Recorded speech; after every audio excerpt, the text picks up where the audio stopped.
The demon Lord Dora accepts the pact, becoming an unremarkable protector within the realm of wizards. The charge, Harry Potter. To her astonishment, upon her arrival, she is sent to the Malfoy residence and adopted as the daughter of Sirius Black. After enrolling, she is sorted by the Sorting Hat, becoming the sister of Harry Potter. From that moment, tumultuous winds of change began to stir, altering the course of events. The savior Harry? Harry, I am merely a brother safeguarding my sister. Silently watching over Severus? Severus, thank you for the invitation. I am merely a contractual partner. Strategizing Dumbledore? Dumbledore, the feeling of lying back and winning is truly delightful. The Dark Lord? Indeed, he is rather disheartened. Chapter 1. The Summoned Demon Lord. At a grand wooden table, a woman with long red hair rests her head on her hand in a moment of respite. Suddenly, her brow furrows slightly as she hears a chorus of desperate, yet hopeful prayers for a miracle. Who can? Who can save my child? If only someone could rescue my child, I would offer up everything I possess. The red-haired woman lifts her head, gazing at her burning wrist. An abruptly manifested black magic circle responds to her magic, swirling with enchanting blue flames. This is indeed a summoning directed towards her. Harry, my child, who will come to save my child. This is not the first time Dora has encountered a summoning, but it is the first time she feels a stirring within her heart. I'm the Demon Lord Dora. Who is summoning me? Please save my child. I can respond to your call, but the price shall be your life. I am willing. The voice is resolute and powerful, and in that moment, Dora perceives the unwavering determination of the summoner. Without hesitation, she declares, contract established. The crimson blood, entwined with Dora's inherent blue flames, spirals together in a frenzied tempest, enveloping her entirely. Until everything dissipates, she feels herself transported to a foreign environment. What displeases her most is that after being summoned, she has reverted to an infantile state, becoming a diminutive baby. She despises this transformation. Bound by her physical form, her thoughts gradually skew towards childishness, becoming increasingly emotional, qualities unbecoming of a demon lord. Potter, it is a pity you cannot witness your son being slain by my hand. I, Voldemort, shall never be swayed by a prophecy.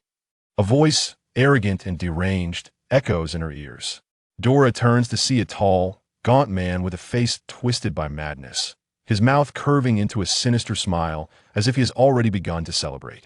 He extends his hand forward, revealing a wand resembling a gnarled branch before her. Before she can contemplate further, a green light suddenly coalesces at the tip of the wand. This is bad. She senses a tremendous destructive force. The tall man exclaims with rising excitement, Avada Kedavra! Before the incantation has fully escaped his lips, the green orb transforms into a streak of green lightning, hurtling toward the target. In a moment of peril, Dora channels all the magical energy at her disposal to erect a barrier, enveloping the infant. The green lightning merely grazes the infant's forehead before being deflected, leaving behind a residual mark of magical energy. The gaunt man appears somewhat taken aback, surprised for but a fleeting second before the rebounding green light rushes toward him. No! The immense energy binds him like chains, resembling a vast net connecting him to the infant. In the end, with a resounding bang, the entire dwelling nearly collapses, leaving behind only the glimmering light and the unharmed infant on the bed. As her magical energy waned, Dora gently descended from the air, coming to rest peacefully at the head of the bed. It is rather embarrassing to admit, but she fainted. Unbeknownst to her, in the very moment following her collapse, a disheveled man with dark hair stumbled into the ruins. At the entrance, her brother, James Potter, lay on the ground with wide-open eyes. Were it not for his pallid complexion, one might even assume he was still alive. He stared blankly for a moment, and after a while, the sound of child's cries roused him from his stupor.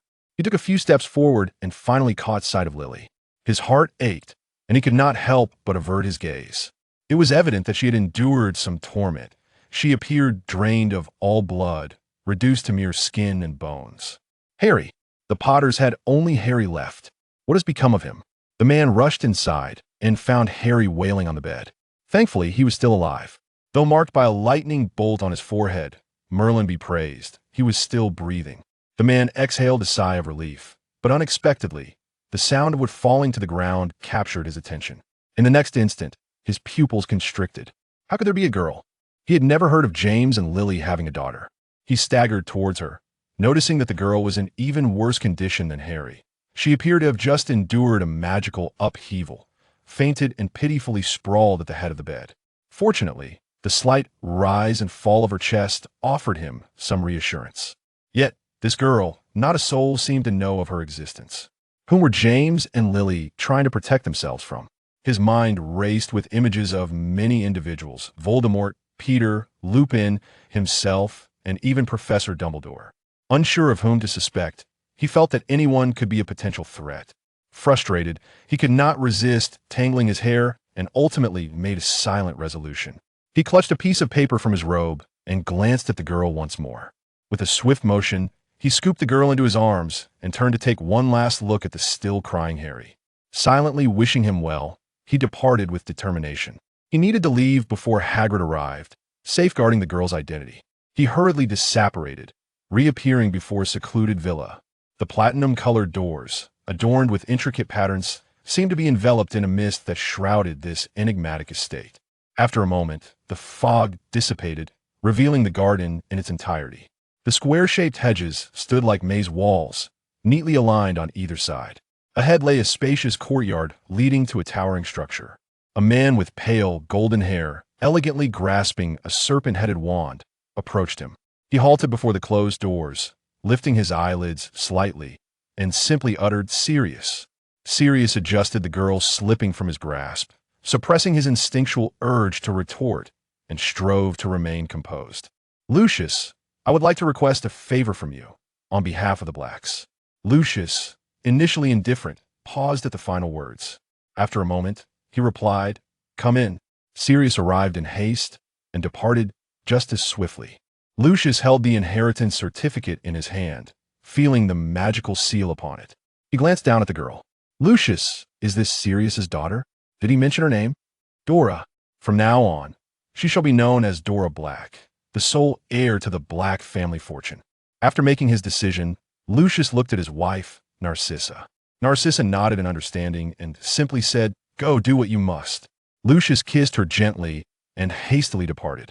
The following day, the Daily Prophet would experience an unprecedented surge of sensational news. The front page featured the boy who survived, Harry Potter. The Dark Lord was missing, and the wizarding world was on the brink of a new era of peace. The second page's content was equally astonishing. Lucius and several wizarding nobles sought assistance from the Ministry of Magic. They claimed to have been under the control of the Imperius Curse for an extended period, and yesterday, as the influence waned, they managed to escape, exposing a multitude of Death Eaters. The subsequent edition was equally intertwined with the previous one. Sirius Black, hero or murderer? Sirius Black pursued his former companion, Peter Pettigrew, ultimately killing him at the cost of 13 muggles, leaving only a small finger behind. Following the slaughter, Sirius strangely remained at the scene instead of fleeing, until apprehended by an Auror. This murder case seemed airtight, yet everything took on a mysterious twist. The names submitted by the Malfoys, who claimed to have been controlled, included Peter Pettigrew. Even Malfoy asserted that Peter was an undercover agent planted by the Death Eaters, alleging that the prophecy and the hiding place of the Potters were revealed through him. Only a minuscule section of the paper reported this. The Malfoy family would adopt Sirius's only daughter, Dora Black, overseeing her inheritance of the Black family estate until she reached adulthood. Chapter 2. Growing up in the Malfoy household. In her crib, Dora lay in peaceful slumber. As time passed, the fine strands of red hair began to sprout upon her head. Severus instinctively softened his gaze. Yet, after a moment's reflection, his brow furrowed. Is this truly the daughter of that wretched mutt? He scrutinized her closely, seeking any semblance to Sirius Black. Her eyes shimmered like brilliant obsidian.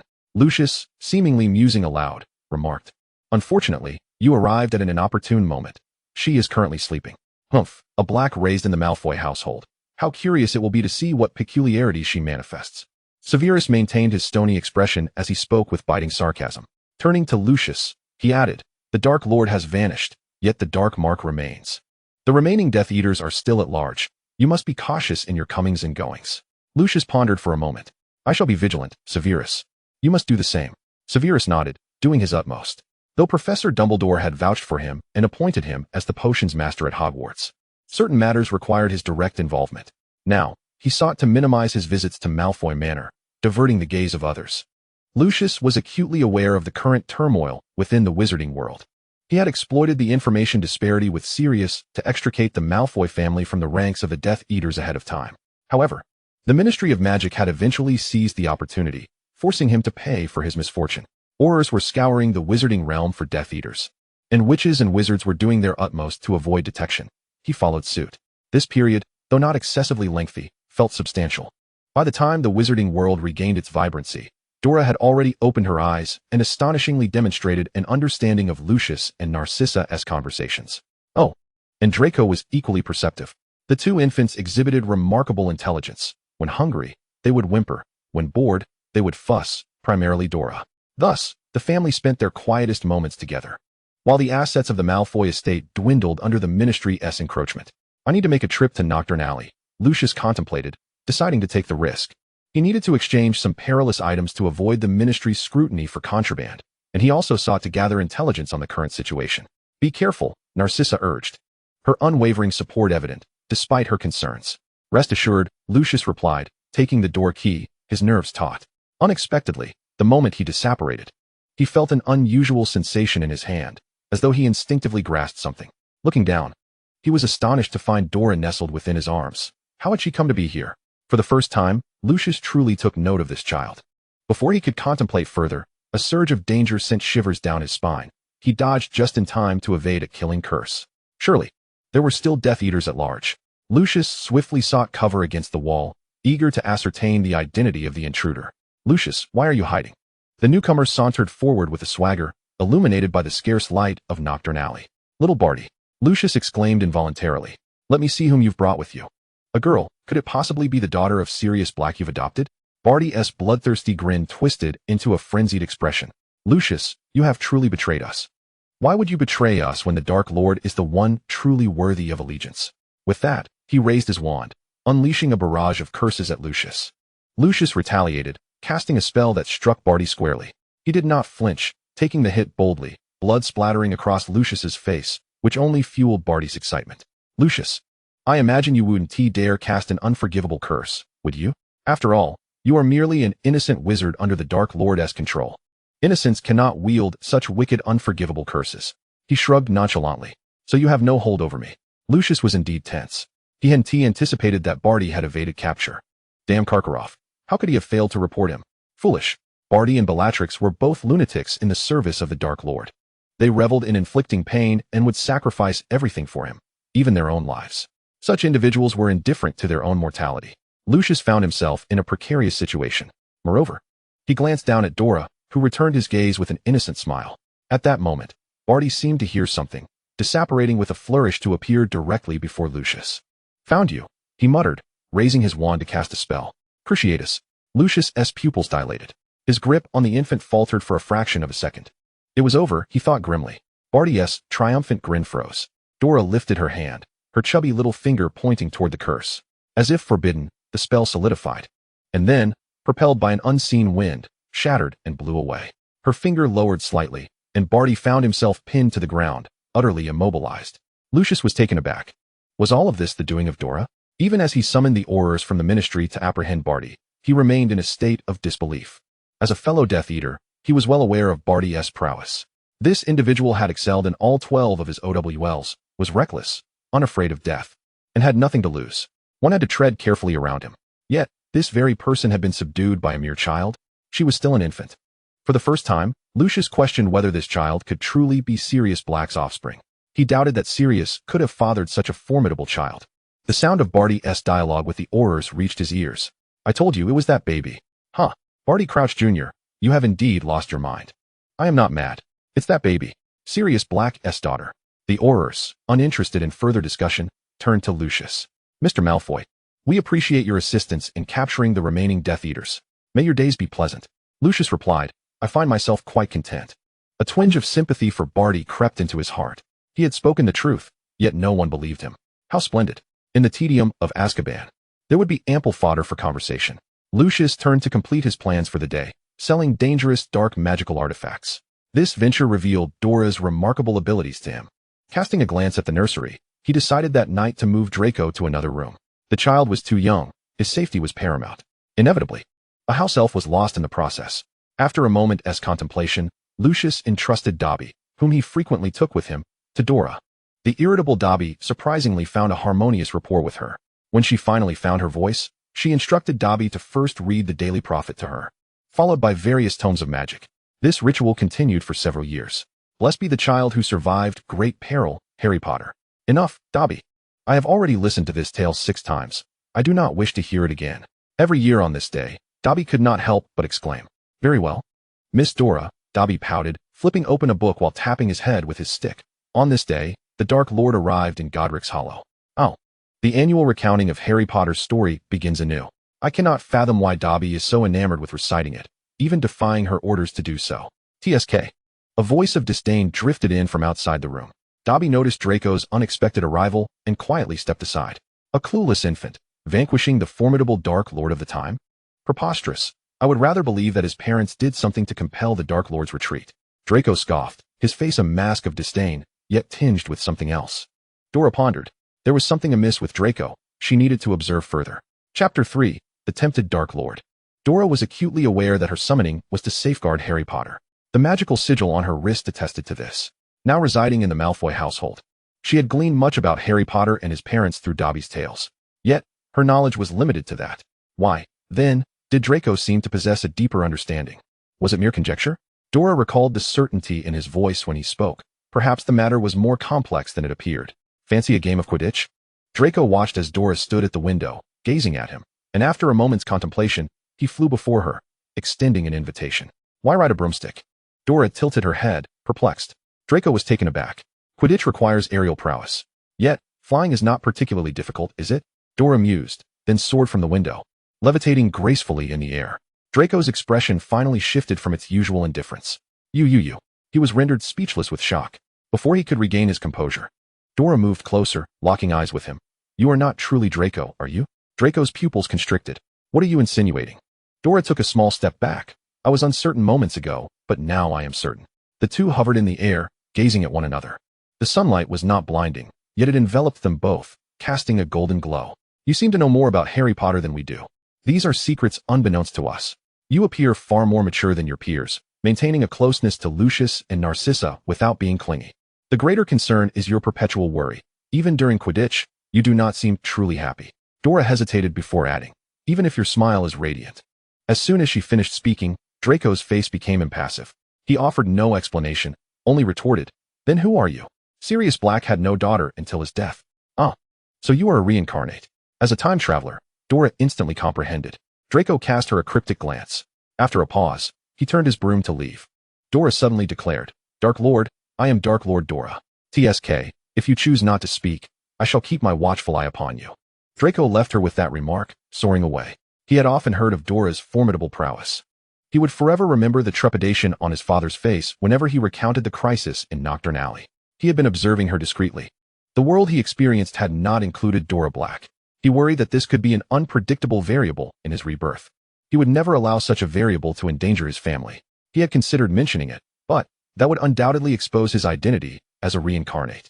Draco, what do you think of Dora? One evening, Lucius casually brought it up in his study. Draco's eyes sparkled. She is remarkable. She can fly without a broomstick. Capturing the golden snitch at will. Lucius's pupils widened. How did she ascend to the skies again? Ahem. Regaining his composure, Lucius probed. What if I were to arrange an engagement between you two? Following his father's wishes. Excellent. Lucius remarked. Such an extraordinary individual must belong to the Malfoy family. Draco asserted. She must be kept under close scrutiny. The Malfoys and the Blacks were set to announce their engagement banquet. Once the news spread, the wizarding aristocracy was stirred. The alliance of two ancient and noble families would significantly influence the current dynamics of the wizarding world, whether genuine congratulations or clandestine inquiries. Many were drawn to the engagement banquet. Draco, I did not expect you to decide on an engagement so soon, Blaise Zabani remarked. Leaning casually against the edge of a chair, his tone somewhat indifferent. He glanced at Pansy Parkinson, who was dressed splendidly, scanning the room as if searching for someone. I assumed that even if you were to become engaged, it would be to Pansy. After all, her lineage is not insignificant, and she is a companion from our childhood. One with whom you are more familiar. Draco followed Zabini's gaze. Pansy indeed. Even if not Dora, she would never be Pansy. He declared with conviction. Very well. It seems you have never favored her proximity throughout our lives. Zabini accepted this quickly, casting a glance at Dora, who was nestled in a corner. Seemingly casually. He inquired. So, why did Uncle Lucius choose her? A black who requires the Malfoy's protection? Or a lesser noble, on the verge of exiting the sphere of wizarding aristocracy? Draco glanced sideways. After a moment, he offered a piece of advice. Zabini, as a comrade, I advise you not to voice such sentiments in her presence. Having said that, Draco maneuvered around the dancers, evading Pansy, who was approaching him, and made his way to Dora. He presented her with some pastries he had just acquired. Here, enjoy some sweets. My mother booked this place, and it is quite splendid. Very well. Dora accepted with ease, then remarked, How long must this banquet endure? It is likely to continue until nightfall. Draco replied casually, then could not resist asking, May I know why you agreed? Agreed to what? To the engagement. Dora shrugged. I considered it, and I find I am not at a disadvantage in this matter. She articulated her thoughts with great seriousness. The Malfoy family is currently the leader among the wizarding aristocracy. The family has a rich heritage, and Uncle Lucius holds considerable sway within the Ministry of Magic. Aunt Narcissa is gentle, particularly protective of her family, and treats them exceptionally well. You, too, are quite presentable, albeit a bit pallid. Your experiences are sufficient. You do not seem like a mere child. I shall not bring any misfortune upon the Malfoy family, thus eliminating any last unfavorable factors. She looked up, meeting Draco's gaze. As it stands, there are no issues with this engagement. Even if, hypothetically, I find someone I fancy in the future, an engagement can always be annulled. With that, she scooped a spoonful of dessert and popped it into her mouth, her eyes narrowing with delight. Draco's expression was inscrutable. He found himself at a perplexing crossroads, unsure whether to weep or to laugh. Muggles, indeed, ought to be thoroughly cleansed. Their blood is tainted. Suddenly, a commotion erupted nearby, drawing Draco and Dora's attention. A young wizard, his face contorted with hatred, was vociferously espousing his misguided opinions alongside a few companions. The wizarding world should be devoid of muggles. He could not fathom why they should not be expelled. With the Dark Lord's defeat, Dora was bewildered by such rhetoric. The sheer ignorance of it was not worth her contemplation. As she prepared to sidestep these individuals and retrieve more delicacies from the dessert table, she was unexpectedly called out. Blake, do you share your father's beliefs, locked away in Azkaban, that muggles should be permitted to attend? The thought crossed Dora's mind. What lunacy! In an instant, many gazes converged upon her. Suddenly, she began to comprehend. It felt like a trap, a test of sorts. The young wizards of the magical realm were not so dim-witted. Their loud proclamations undoubtedly stemmed from familial encouragement. Nevertheless, Dora had no intention of concerning herself with their views. I believe existence itself is justification. Since Muggle-born wizards are endowed with magic at birth, their right to knowledge should not be stripped away. Moreover, I urge you to ponder this. If Muggles were mere playthings for wizards to expel at will, why is it the wizards who wish to conceal their existence from Muggles, rather than the other way around? Some matters remain shrouded in mystery, yet maintaining a quest for truth is the essence of being a wizard. You, just like your father in Azkaban, you support Muggles. Your intellect seems rather lacking, came the retort. Dora noted the futility of their arguments, having already posed her inquiries. They seemed stuck in a loop of repetition. She reminisced about her time in the magical community. Even as the Dark Queen, all decisions required the Knight's deliberation. If one were to act upon mere dislike by resorting to violence or expulsion, what merit lay in following such a leader? Chapter 4. Come, open a new world. You shouldn't have spoken so bluntly yesterday. After the engagement banquet, Lucius addressed Dora in the study. Spoken correctly? She retorted. The room fell silent once again.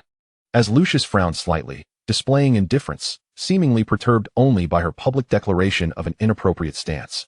At the opposite end of the sofa, Severus wore an expression of inscrutable contemplation. You now represent the Malfoy family to some extent, Severus remarked, tinged with reproach. Yet, when Dora's gaze met his, he instinctively averted his eyes, a familiar sensation washing over him, one he could not quite articulate. Nonetheless, he chose to remain silent. As if restraining himself from reverting to past patterns, Dora glanced between Lucius and Severus, contemplating before posing a question to them both. What do you perceive Muggle-born wizards to be? Lucius exchanged a glance with Severus, silently prompting him to respond first. Severus shot him a glare. Patiently, Dora awaited the silent exchange to conclude, before hearing Lucius clear his throat. Weak, lacking respect, raucous and boisterous, always questioning. As if devoid of intellect. It seemed as though he had been harboring these sentiments for quite some time. After a pause, he added, "Severus, my old friend.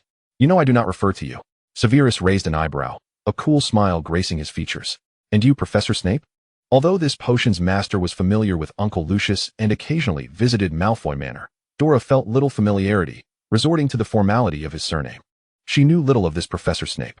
As she absent-mindedly toyed with her ponytail, she scrutinized his expression. After all, from Uncle Lucius's words, it seemed this potion's master was also a wizard hailing from the Muggle world. Evil, repugnant, and exceedingly brutal, completely uncommunicative. Severus's face contorted with hatred, hinting at a desire for revenge as he recalled something. Dora had little interest in delving deeper. Her curiosity lay solely with their descriptions. "So, you both possess differing interpretations of Muggles. Pray tell, how have you formed such a stereotypical impression of weakness? Are Muggles truly feeble? Additionally, consider this. If one wizard emerges from 100 Muggles, and should they engage in warfare employing sheer numbers, what chance would wizards stand? I speak under the assumption that they are genuinely weak. If they wield weapons against us, can you cast spells faster than they can act?"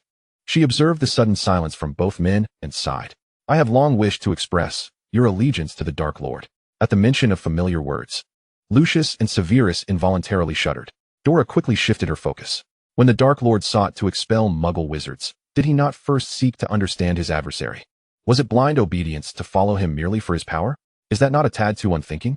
Even in his defeat, you remain unaware of the true nature of Muggles as adversaries. Dora lamented. Is this not akin to children playing house? Oh, but wait. Children do not resort to lethal curses at the slightest disagreement, as you do. She calmly added. Lucius and Severus, ahem. Lucius interjected. We are discussing the necessity of you not being so forthright in your declarations.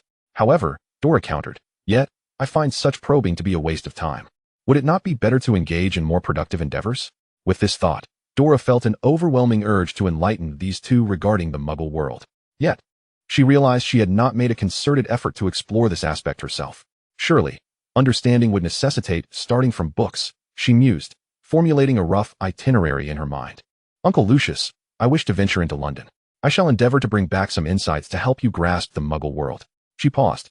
In truth, I have always thought the Muggle market to be vast. Why do wizarding nobles fixate solely on the wizarding realm? Severus showed little reaction, but Lucius's eyes sparkled with interest. Can you manage it alone? Of course, I shall first ascertain the circumstances. Dora replied nonchalantly, having already made several covert trips. With her plans for a bold excursion into the Muggle world confirmed, she promptly exited the study, leaving Lucius and Severus to ponder alone. After a moment, Severus furrowed his brow. She has undoubtedly been to London before, and appears to be a habitual visitor. It seems so, Lucius concurred. Her articulate discussion of Muggles does not seem fabricated. She simply lacks the persuasive reasoning to convince us, hence her proposal to go. Lucius felt a flicker of uncertainty. He even began to suspect that she was deliberately showcasing a different attitude towards Muggle wizards at the banquet. At home, she rarely spoke, appearing to be a contemplative child. She should have been able to discern the clumsy probing at the engagement party. If it was not an intentional display to persuade you to agree to this interaction with the Muggle world, then she must possess her own principles, firm and unreserved in her thoughts, unyielding to any form of conformity. Do you believe in the former or the latter? I believe in neither, Severus scoffed. It seems that neither option resembles the lineage of Sirius Black. Lucius paused for a moment, then couldn't help but chuckle. After such prolonged exposure, he had forgotten that Dora's father was Sirius Black, the obstinate traitor who only cared for his own interests. Indeed, she bore no resemblance to Sirius Black at all. Lucius recalled the day he had pushed open the door to the Malfoy library. Outside, Draco's excited voice echoed as he played Quidditch, and the unfiltered sunlight streamed through the skylight, casting slanted beams upon Dora. She sat on the floor, surrounded by books that were either spread open or neatly closed, leaning against the bookshelf, leisurely flipping through the pages in an unusually tranquil manner. This was entirely unlike Sirius Black, who would fidget uncomfortably after a moment of sitting. Just then, Severus spoke up. Are you not concerned for her? Concerned? Lucius found it somewhat amusing. Suddenly, he thought of Severus's experiences at Malfoy Manor over the years.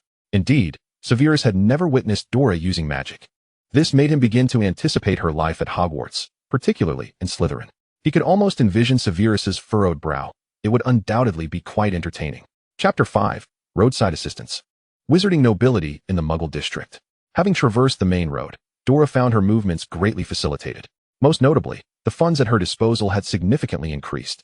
This allowed her, usually so hurried to conclude her journeys, to leisurely stroll through the streets. After all, she was still a witch. She opted to apparate to a remote town on the outskirts of London for convenience. However, in a newfound state of mind, she chose to venture southwest, a direction she had seldom explored. Upon emerging from her apparition point, she noticed a sign reading Holly Road. Looking around, she discovered that this area was relatively bustling, with rows of townhouses adorned with lush greenery and expansive lawns. "Potter, you're not getting away." A harsh voice suddenly pierced the air. Dora turned to see a small boy sprinting for his life, pursued by a larger boy wielding a tree branch. She instinctively furrowed her brow. To her astonishment, the magical sigil on her wrist began emitting heat, as if to alert her to something. Though she did not fully understand, she felt compelled to intervene. The small boy, seemingly surprised by Dora's presence, hesitated for a moment before deliberately trying to divert the larger boy elsewhere. Dora stepped forward, raising her arm. With a mere flick of her finger, the larger boy seemed to collide with an invisible force and was sent tumbling backward to the ground. He howled in pain, his cries abruptly silenced as if his voice had been constricted. Ignoring his frightened expression, Dora turned her attention to the smaller boy. Why was he chasing you? Was he bullying you? She unconsciously knitted her brows. The small boy, however, appeared accustomed to such treatment.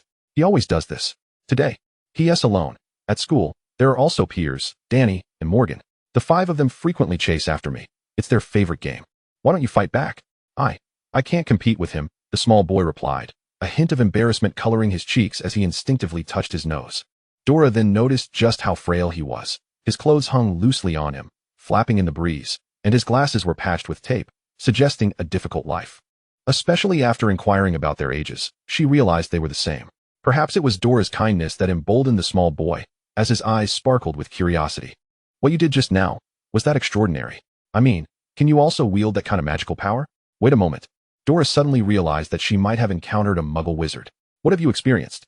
The small boy, recognizing her acceptance, eagerly recounted, once. I was hiding from Dudley and his gang. That boy over there. He gestured toward the larger boy on the ground, still trembling with fear, but listening to their conversation. I jumped behind the big trash bin outside the kitchen, but when I came to my senses, I found myself on the chimney of the kitchen. Our headmistress saw me and was furious, sending a letter to my aunt, demanding an explanation for why I was on the roof of the school. You experienced a magical outburst. It seems. Dora observed the small boy intently. You are indeed a wizard. I'm truly a wizard. The small boy exclaimed. Elated, he quickly followed up with, when can I leave here to become a wizard? When you turn 11, you will receive your acceptance letter from Hogwarts. At that point, you will be able to become a little wizard, Dora replied earnestly. Until then, please be patient. Since your circumstances cannot change, you must find ways to make your life comfortable within them. As for that boy, Dora pointed to Dudley. I will help you mark him so that any harm you endure will transfer to him. Thank you. May I ask your name? Dora. However, I would appreciate it if you could keep my presence here a secret. All right, Dora. The small boy beamed, watching as she directed a faint red light toward Dudley, followed by a blue light. I placed a forgetting charm on him, Dora explained briefly. Then, see you at school. Yes, see you at school. The small boy watched as Dora climbed into a taxi, slowly departing. After a moment, he called out to the vehicle that had already traveled some distance. My name is Harry. Don't forget me. What? Reardon? Dora affirmed she would remember. Originally, she had ample time, but after intervening in Riordan's matter, she had to hurry off. Today, her destination was the Grand Municipal Library in London. Its hours of operation were from 10 a.m. to 4 p.m., a mere 6 hours. Yet she needed to skim through the majority of the books, which was no small task. Were it not for this, she could have taken the time to introduce Reardon to the wizarding world, including details about the acceptance letter and the owl that delivers it. She hoped he wouldn't be frightened upon receiving the letter. The Town Hall Library, in comparison to other libraries in London with extended hours, indeed presents itself as the most favorable option for her. Managed by the City of London, it houses a collection of thousands of original books dating back to the 15th century, meticulously chronicling the entirety of London's history. Consequently, it serves as a specialized repository for the study of London's social history and related subjects, facilitating a more in-depth exploration of the city's past. Utilizing a confundus charm, she gained access without an official town hall card. To avoid arousing the attention of muggles, she quickly skimmed through the texts, discreetly retaining a selection of books she deemed capable of illustrating the muggle experience, intending to return them quietly in a couple of days, particularly those of ancient provenance. She also cast several protective charms to ensure the preservation of these rare volumes. Hours slipped by as she hastily perused and stealthily stashed her chosen texts. When closing time approached, she blended into the departing crowd. Having curated her selection of books, she proceeded to a nearby bookstore, where she sought both historical and business-related literature. Dora stumbled upon volumes concerning reagents and casually added them to her shopping cart. After repeatedly declining the shopkeeper's offer for home delivery, she pushed her cart laden with books towards a secluded corner. As she began to cast a confundus charm, she paused only when no one was watching. At that moment, she transferred all her purchases into her enchanted handbag, which had been enhanced with a space extension charm, and quietly returned the cart. With ample time remaining, her curiosity led her to stroll towards King's Cross Station. What began as a whimsical thought unexpectedly unveiled an astonishing sight. A sign proclaimed Grimmauld Place, a row of townhouses that, in stark contrast to Privet Drive, bore the marks of urban decay, with the sounds of chaos, quarrels, and blaring televisions permeating the air. Dora quickened her pace but soon halted, puzzled by the absence of number 12 among 11 and 13. Could it be that number 12 was non-existent or shrouded in some kind of taboo? As this thought crossed her mind, a dilapidated door slowly emerged between 11 and 13, as if the appearance of number 12 had parted the two sides, while the muggles within remained oblivious to any disturbance. Before her stood a house in disrepair, with crumbling stone steps and a door whose paint had long since peeled away. Guided by an unseen force, she stepped closer and noticed deep scratches on the door. The silver door knocker was fashioned in the shape of a coiled serpent, and there was neither a keyhole nor a mailbox. This resemblance evoked memories of the Malfoy residence. A second glance at the serpent made her realize that this was likely a Slytherin dwelling. However, as she surveyed her surroundings, she couldn't help but marvel at the incongruity. Here, amidst a muggle neighborhood, resided a wizard, a Slytherin, no less. It was hard to believe. Yet, recognizing it was someone else's home, she stepped back, only to witness the house seemingly compress and vanish from sight. In her mind, Slytherins were synonymous with aristocratic wizards who revered blood purity and despised muggles. Yet, here was a Slytherin living among muggles. Was this individual genuinely inclined towards muggles? Or were they a profound thinker, cloaked in secrecy? This question lingered in her mind. Chapter 6. The Black Family Manor. The enigmatic Slytherin villa was merely an accident. Dora dismissed it from her thoughts, took a brief tour of King's Cross Station, and then, in a remote corner, used her key to return to the Malfoy residence. Lucius and Severus were still present. Upon seeing her return, they raised an eyebrow, and a summoning charm whisked the books from her grasp. Don't take everything, including the Muggle textbooks I purchased, she cautioned. Severus glanced down, and by chance, opened one of the volumes that had landed in his hands, revealing research on Muggle chemistry. As Dora approached to reclaim her book, Severus snapped it shut and began extracting similar titles. Mr. Snape, what are you doing? These look rather hazardous. I'll filter them first, she remarked. Severus coughed twice, stating, for Lucius's sake. With that, he hastily exited through the fireplace, seemingly anxious to avoid having the books snatched back. Dora merely frowned and turned to Lucius. Uncle Lucius, has he always been this cantankerous? Lucius shrugged, his gaze unwavering from the books in his hands. Given the volume of books she had brought back, Dora had thoughtfully separated the ancient texts to expedite Lucius's review before stealthily returning them. Beyond that, she engaged in little else, occasionally glancing at Muggle educational materials. Soon, Lucius brought Draco along, transforming the solitary study session into a duo. Days later, Narcissa abruptly called out to Dora, inquiring, Dora, have you visited the Black Family Manor? The manor? I haven't, Dora replied, perplexed by Narcissa's sudden question. Yet, she understood that Narcissa wouldn't inquire without reason. Had something occurred? After a brief moment of contemplation, Narcissa continued, Aunt Walburga sensed someone attempting to access the Black Manor, but no one actually entered. Oh, this indeed sounded vaguely familiar. Access to the Black Manor was restricted to heirs and those designated by them. So, she regarded Dora. You truly haven't been to the Black Manor? Wait. Suddenly, she recalled the mysterious Slytherin villa in the Muggle district. Are you suggesting that the Black Manor is number 12, Grimmauld Place? Indeed, that's the one. I have been there. Dora recounted her discovery, expressing her astonishment. Isn't the Black family notorious for their disdain of Muggles? Why would they establish their ancestral home in a Muggle neighborhood? And it appears to have been so for quite some time. It seems that when the house was first built, a member of the Black family took a Muggle as a partner. Subsequently, due to a lack of occupancy, the area was reclaimed by Muggles. I see. But what does this have to do with Narcissa's sudden inquiry? Aunt Walburga wishes me to take you for a visit. Curiosity, 10 years late? You could say that, Narcissa mused, unable to comprehend the current state of the Black family, which indeed invoked a sense of melancholy. Perhaps it was for this reason that Aunt Walburga, who had always upheld the tenets of pure blood, had softened her stance and proposed a meeting with her estranged son Sirius's daughter. The meeting ensued. It was evident that Walburga was quite reluctant to see Dora. Dora could clearly sense the woman's scrutinizing gaze, appraising her from head to toe, before finally uttering, not bad. You too, Dora replied politely. Since you have become the heir of the Black family, you must prioritize all matters concerning the Black lineage, avoiding the company of filthy muggles, unlike Sirius Black. Walburga declared haughtily. Dora responded nonchalantly. Narcissa, who had initially harbored concerns for her, now felt relieved. So, tell me, what should you do? Dora replied, do not associate with muggles, do not converse with them, do not befriend them. Are you merely humoring me? Walburga sensed something amiss. Dora widened her eyes. Am I incorrect? Walburga found herself at a loss for counter-arguments. After a moment, she could only shout indignantly upstairs, Creature! Creature! Come down at once and meet your new mistress. New mistress, humph. The lady of the house had just entrusted Creature to the detestable daughter of that insufferable Sirius Black. There was a cacophony of noise from upstairs, culminating in a loud bang as a door slammed shut.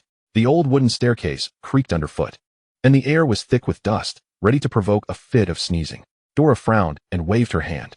The dust in the air seemed to vanish as if it had never existed. Narcissa lowered her wand hand quietly. Meanwhile, Walburga, infuriated by the state of the Black estate, shouted towards the staircase, Creature, hurry up. Very well, since the lady has commanded it. The high-pitched voice of the house elf finally appeared before them. He bore an uncanny resemblance to Dobby. However, in Creature's tennis ball-sized eyes, there lay a murky depth, as if concealing profound secrets. Creature, this is your new mistress. Dora Black. Walburga gestured towards Dora. Creature's large eyes turned towards her. In his shrill voice, he declared, Creature does not acknowledge her as the new mistress. She is not a Black. Creature, that is an order. Walburga admonished sternly. Creature merely banged his head against the floor, lamenting, Creature does not accept this. Creature only recognizes Master Regulus. Yet, Regulus is dead. No, he is not dead. Creature protested vehemently, inflicting harm upon himself in his defiance. Walburga's countenance darkened, though impatience was more evident. Narcissa could not help but recall that dark-haired boy from years past, standing by the window, gazing at her. His lips curved into a gentle smile as he called her Cousin Narcissa. Creature had raised Regulus from a young age, and it was clear that Regulus had treated him well. Even in his absence, Creature was commemorating him in his own way. Everyone was enveloped in Creature's wails, mourning for that gentle and humble man. Dora stepped forward, crouching before Creature, and earnestly inquired, Do you know where Regulus is? Creature froze suddenly. For a moment, the air seemed to still. Even breathing felt paused. Dora continued, affirming, You know where Regulus is. Creature does not know. Creature knows nothing. Creature promised Master Regulus to never speak to anyone from the Black family. Creature's self-harming actions intensified. However, everyone's thoughts had shifted. Creature, I command you. Tell me at once. Walburga's voice carried a hint of a sob. Narcissa frowned. In an instant, she realized that Creature had concealed everything. Had it not been for Dora's revelation today, no one would have been aware of Regulus's fate. But it was evident that Creature had sworn to Regulus not to speak. What could be done? Just as the thought crossed her mind, she heard Dora calmly state, Did you not say that I am not a member of the Black family? Thus, you should be able to tell me. This would not violate your promise to Regulus. Dora smiled slightly as she spoke. Creature was taken aback. His mind was struggling to comprehend. You see, what Master Regulus told you was to not inform anyone from the Black family. However, she gestured towards herself. I am not part of the Black family, am I? No, you are not, Creature replied dazedly. So, if you tell me, just to me, this would not breach your agreement with Regulus, would it? Creature felt there was no issue with that. Yet, he sensed something peculiar. Dora stepped forward a few paces. Creature, can you bear the thought of your Master Regulus being forever trapped there, forgotten, unremembered, unrescued? The more she spoke, the slower her tone became. Her words laced with a sigh, as if whispering a dark temptation. No, Creature does not want Master Regulus to remain in that cold corner forever, Creature finally shouted. He glanced at Dora, then at Narcissa, who stood nearby, and at Walburga, who was watching them intently. Chapter 7. Saving Regulus. Follow me. Creature rose unsteadily and stumbled towards the upstairs room. That was Regulus's chamber. Walburga murmured, following the direction Creature had taken, and beheld the place he intended to go. The mother, who had been heartbroken after her youngest son had inexplicably vanished, likely perished from grief, now looked at Dora with an absence of the madness commonly associated with the Black family. She simply pleaded, Please, I beg you, bring him back. With that, she could no longer withstand her emotions and vanished into the tapestry. Narcissa observed this, sighing inwardly. She misses him too dearly. Wizarding nobility is not permitted to expose their vulnerabilities, especially someone as strong-willed as Aunt Walburga. She turned to Dora. Listen first. Ascertain where Regulus has gone. Once we have clarity, we shall act together. Very well, Aunt Narcissa. Upon entering Regulus's room, they were surprised to find it exceptionally tidy, indicating that Creature had been diligently maintaining it. Once the door closed, Creature retrieved a locket box from the wardrobe and placed it in Dora's hands, slowly recounting Regulus's tale. At that time, the Dark Lord required a house elf to complete a task, and Master Regulus had recommended Creature. The Dark Lord took Creature to a cave, instructing him to use apparition to transport him to an island where a glass vessel awaited. He cast the locket into it and poured in a potion, intending to kill Creature. It was Master Regulus who ordered Creature to return home safely after completing the task. Creature dutifully followed Master Regulus's commands and returned safely. However, Master Regulus sensed something was amiss and instructed Creature to take him back to the cave. At this point, Creature was overcome with emotion. He could not disobey Master Regulus's command. He was forbidden from consuming the potion that would render life worse than death. After Master Regulus drank it, he commanded Creature to immediately take the locket box home, never to mention it to anyone from the Black family, and to find a way to destroy the locket. Cleesh is a malevolent elf, utterly incapable of disposing of the pendant. Dora cast a glance at the pendant box, opening it to reveal the exquisite pendant within. The dimly lit gem housed a serpent of deep green, coiled in an S shape. However, something felt amiss. She sensed an insidious power emanating from within, enticing her. Cleesh, you should keep this pendant box for now. She returned it, then inquired, can you take me to that cave? Cleesh's pupils dilated instantly, the reaction glaringly evident in his tennis ball-sized eyes. Young Master Regulus said the same thing. He paused, and he never returned. It is perilous, truly perilous, he exclaimed anxiously. After the Dark Lord departed, he left behind many ominous things. When Cleesh obeyed his command to transport away, I witnessed young Master Regulus being slowly dragged down by the wraiths that emerged from the lake's depths. I am not afraid. Young Master Regulus once declared the same. Dora sighed, extending her hand, palm upwards. Before Cleesh, a sphere of blackness gradually materialized in her palm, a force that sent chills down Cleesh's spine. It was unfamiliar, yet deterred him from approaching. I should be able to bring Regulus back, as long as they all belong to the realm of darkness. After all, no dark creature can overpower the Dark Lord. The Dark Lord reigns supreme. Cleesh cautiously glanced at the entranced Dora. He pondered for a moment, and said, very well. Lady Dora, Cleesh shall escort you there. Silently, and without a trace, two individuals vanished from the Black family estate. Upon Dora's arrival at her destination, she found herself on a small island in the center of a lake. Beside her lay a glass basin, clearly containing a pendant box, submerged in a peculiar potion that Cleesh had described as a fate worse than death. Returning to familiar ground, Cleesh was filled with excitement. His bulging eyes darted around, searching the lake for any sign of Regulus.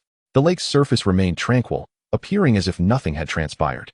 Had it not been for Dora's keen observation of the movements beneath the water, she might have been convinced of the calm. The wraiths, layer upon layer, were climbing toward the island where she stood, moving slowly as if with intent, lying in wait to catch her off guard. Dora casually glanced around and unexpectedly spotted a motionless wraith. Even as others crawled over or prodded it, it remained utterly still, akin to a stone, strikingly out of place. Could it be? She wondered. Cleesh, what attire did Regulus wear? What does he look like? In response to Lady Dora, he wore a long Slytherin robe with black hair. Cleesh chattered on. Dora meticulously scrutinized the incongruous wraith. It resembled Regulus. It simply lacked vitality. Focusing her senses, she selected Regulus and gently lifted him from the mass of wraiths, bringing him to the surface. Cleesh was ecstatic. It is he, Lady Dora.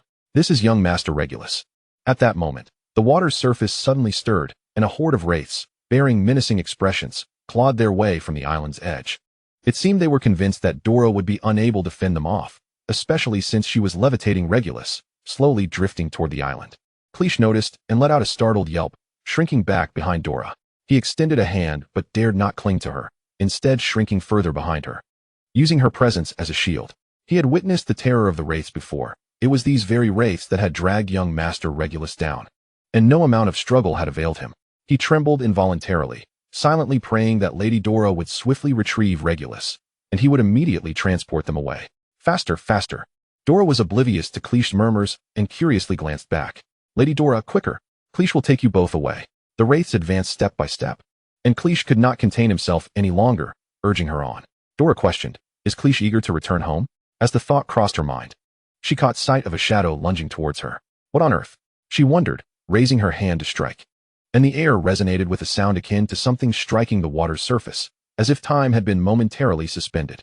When Dora looked back, the approaching wraiths seemed paralyzed, not daring to move. Cleach was equally astonished.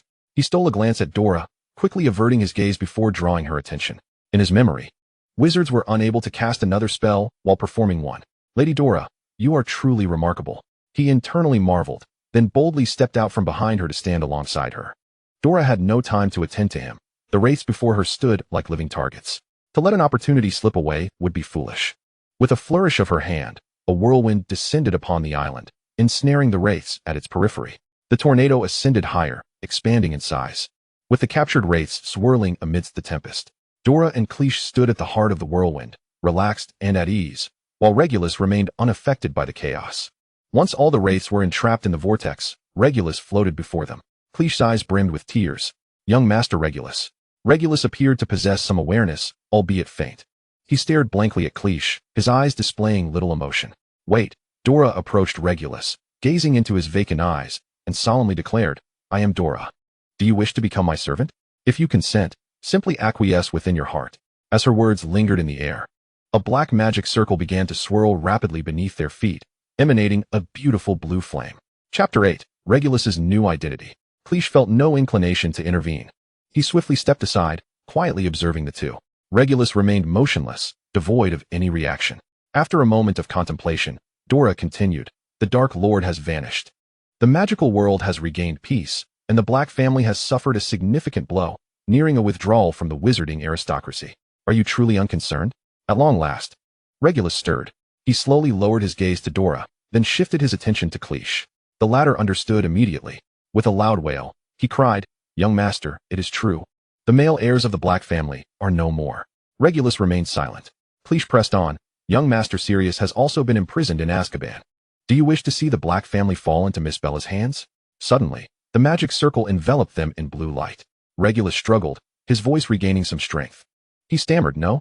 As his voice fell, a delicate floral ornament resembling vertical wings and a droplet of water gradually emerged upon his forehead, while his eyes slowly regained clarity, even acquiring a hint of blue.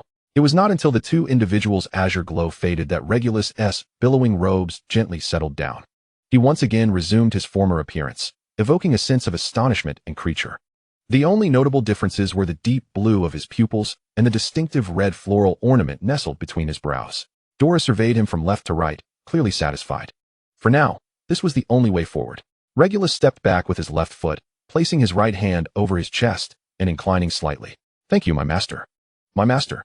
Both Walburga and Narcissa were bewildered by Regulus's sudden return. However, the unexpected recognition of such a young child as a master was particularly jarring. Regulus's uncle had transformed into a wraith, and this was the only way to restore him. A wraith? Narcissa was even more astonished. She could hardly contain herself any longer. Turning to Walburga, she instructed, Aunt Walburga, I shall take Regulus back to Malfoy Manor to consult Severus. I will inform you later. Very well, you must hurry, Walburga replied, her eyes wide with urgency, but she understood the necessity of the situation and nodded in agreement. Narcissa cast a glance at Dora. After a moment's contemplation, Dora suggested, let us take Creature along. If there's news, he can promptly report back to you. Agreed. Considering the need to bring Regulus and Creature, Narcissa deliberated. Creature did not require the fireplace, yet he could not enter Malfoy Manor. Given Regulus's current condition, she truly wondered if the fireplace would be effective. A key to the door seemed the safest option. The group hurried back to Malfoy Manor. Aware of the gravity of the situation, Lucius and Severus returned swiftly, upon seeing a Regulus that was somewhat different from his memories. Severus paused for a second before immediately commencing an examination. Lucius, unable to assist, stood by, inquiring about the situation. Has Regulus truly become a wraith? Is he saved by Dora? Indeed, it was she, Narcissa replied, a trace of ire in her voice. She had Creature take her to the location where Regulus had vanished and brought back what had become a wraith. Furthermore, she paused, casting a glance at Dora. She has made Regulus her servant. Dora shrugged. There was no alternative. He had lost all rationality and could only stimulate his imprisoned soul through the recognition of a master. From where did you acquire this method? Is it reliable? Dora tilted her head slightly. It should be dependable. It is derived from the memories passed down through generations of Dark Lords. As her words concluded, Severus scoffed, as if he had heard a joke. Very well. She surrendered the explanation. I read it in some book. At that moment, as the wraiths attacked, I had little time to contemplate and could only try. A smirk graced her lips. To my surprise, fortune favored me, and I succeeded immediately. Ah, reckless as a troll, Severus concluded, already anticipating such a turn of events. Lucius, clearly skeptical, had witnessed much over the years and only half accepted Dora's assertions. Yet, it was precisely because of this that he chose to believe her. How long until he can return to normal? I mean, his human identity. It is highly unlikely he will fully revert, but after a period of recuperation, he will be able to move freely thanks to my magic.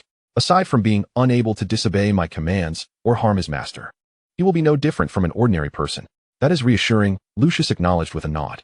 However, in the near future, we will require Mr. Snape's assistance in concocting some potions to restore his basic vitality. After all, he added, glancing at Regulus, he has been lying down for quite some time. You see, he relies on my magic to stand, yet he walks unsteadily. Moreover, his soul also requires nourishment. After examining Regulus, Severus began to regard Dora as a child of significance for the first time. He inadvertently thought of Draco, a child whom he held unspoken hopes for in the future.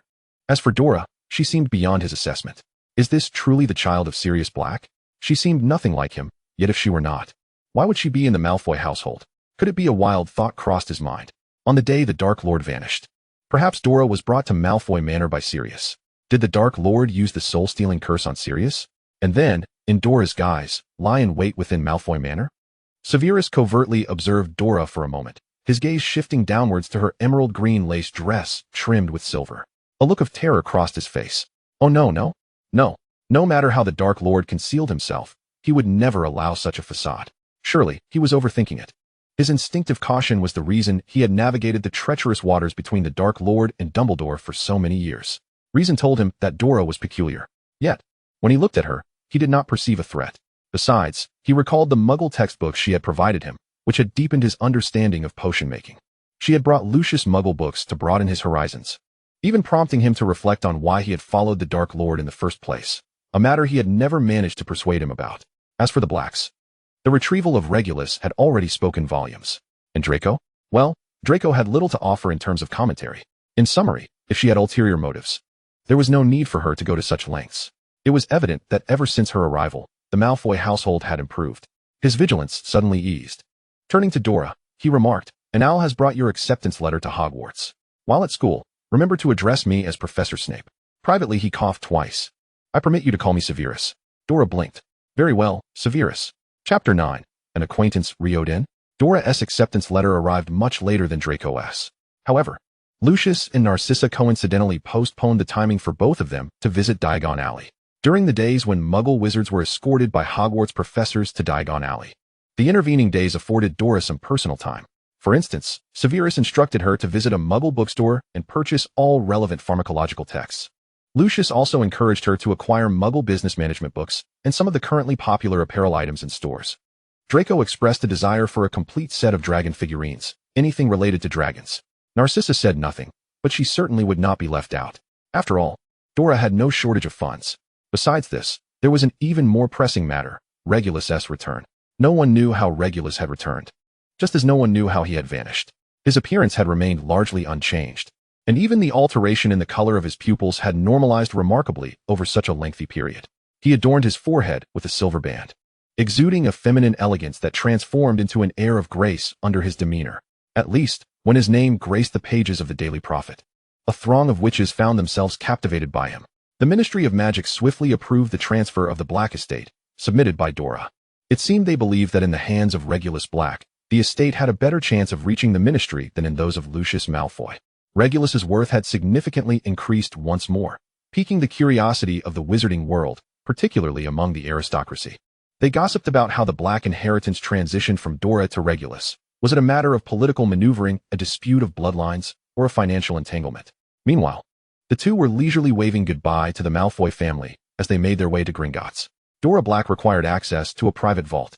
Regulus smiled and remarked, "I need to unlock the Black family vault."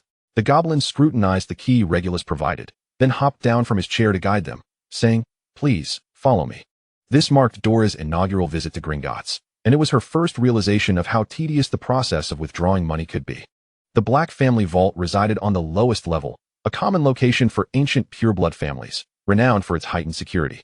Regulus noted Dora's curiosity and explained, "However, each withdrawal tends to take quite some time, which is why I seldom visit." Indeed, it felt like an eternity. Dora felt as if she were becoming one with the chair. Moreover, it irked her to pass through a waterfall, which unexpectedly drenched her.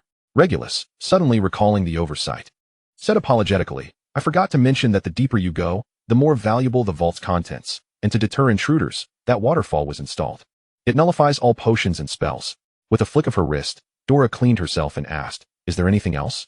Regulus pondered briefly. "Well, there are dragons. Gringotts is deemed the safest place in the wizarding world precisely because its most secure vaults are guarded by dragons. Only authorized goblins know how to repel them and access the vaults." He gestured towards the dragon they were about to encounter, bound by chains.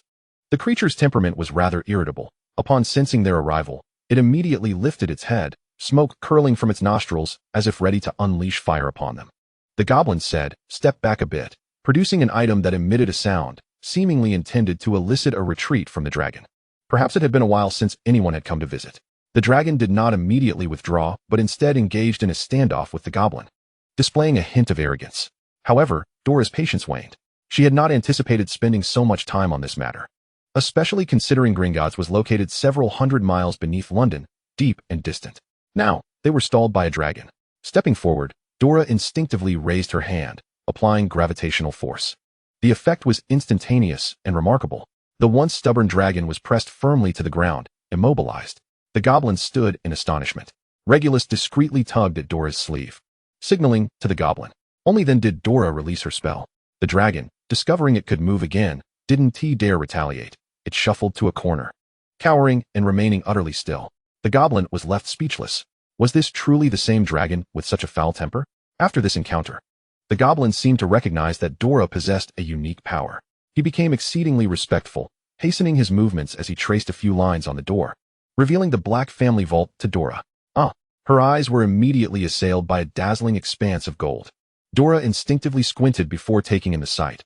A multitude of galleons piled high like miniature mountains, some here, others there.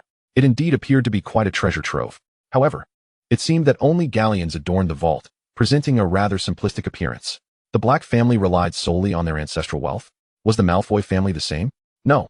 It appeared that the Malfoys had actual enterprises. Regulus paused, candidly admitting, that is indeed the case. Dora understood. The descendants of the Black family were merely living off their parents' fortunes. Fortunately, the wizarding world lacked exorbitantly expensive items. Or else the Black family might have squandered their wealth long ago, leaving only the hollow title of nobility. This simply would not do. Dora observed as Regulus gathered galleons for her, stating, "The Black family needs to expand its enterprises, Regulus. I will require some channels to assist me in accomplishing certain tasks." "Is it related to that contract you mentioned?" Regulus sensed that Dora had her own agenda. Before she could respond, he nodded. "I understand. I will plan accordingly." Regardless of the reasons, standing by Dora's side had become Regulus's unwavering principle. "Thank you," Dora replied earnestly. Her rescue of Regulus bore no ulterior motive. The Black family's wealth was not hers, and she was well aware that Sirius Black had merely arranged for her to enter the Malfoy household. She would not claim what was not rightfully hers. Yet, she had not anticipated Regulus's genuine kindness. Even without constraints, Regulus placed her needs at the forefront of his considerations. She felt compelled to express her gratitude. "Thank you." Regulus smiled, transferring a significant portion of the galleons into Dora's private vault, leaving a portion for her pocket. "In the future, I will learn more from Lucius," Regulus stated sincerely. "The Black family will always be your most steadfast support." As they prepared to exit Gringotts, Regulus remarked, "I appreciate your efforts. I may need you to gather information on business operations in Diagon Alley and Nocturne Alley before I commence my studies. I must assess the future direction of our endeavors." Dora inadvertently raised her head and spotted an acquaintance. Turning to Regulus, she said, "Time is of the essence. You should return to prepare.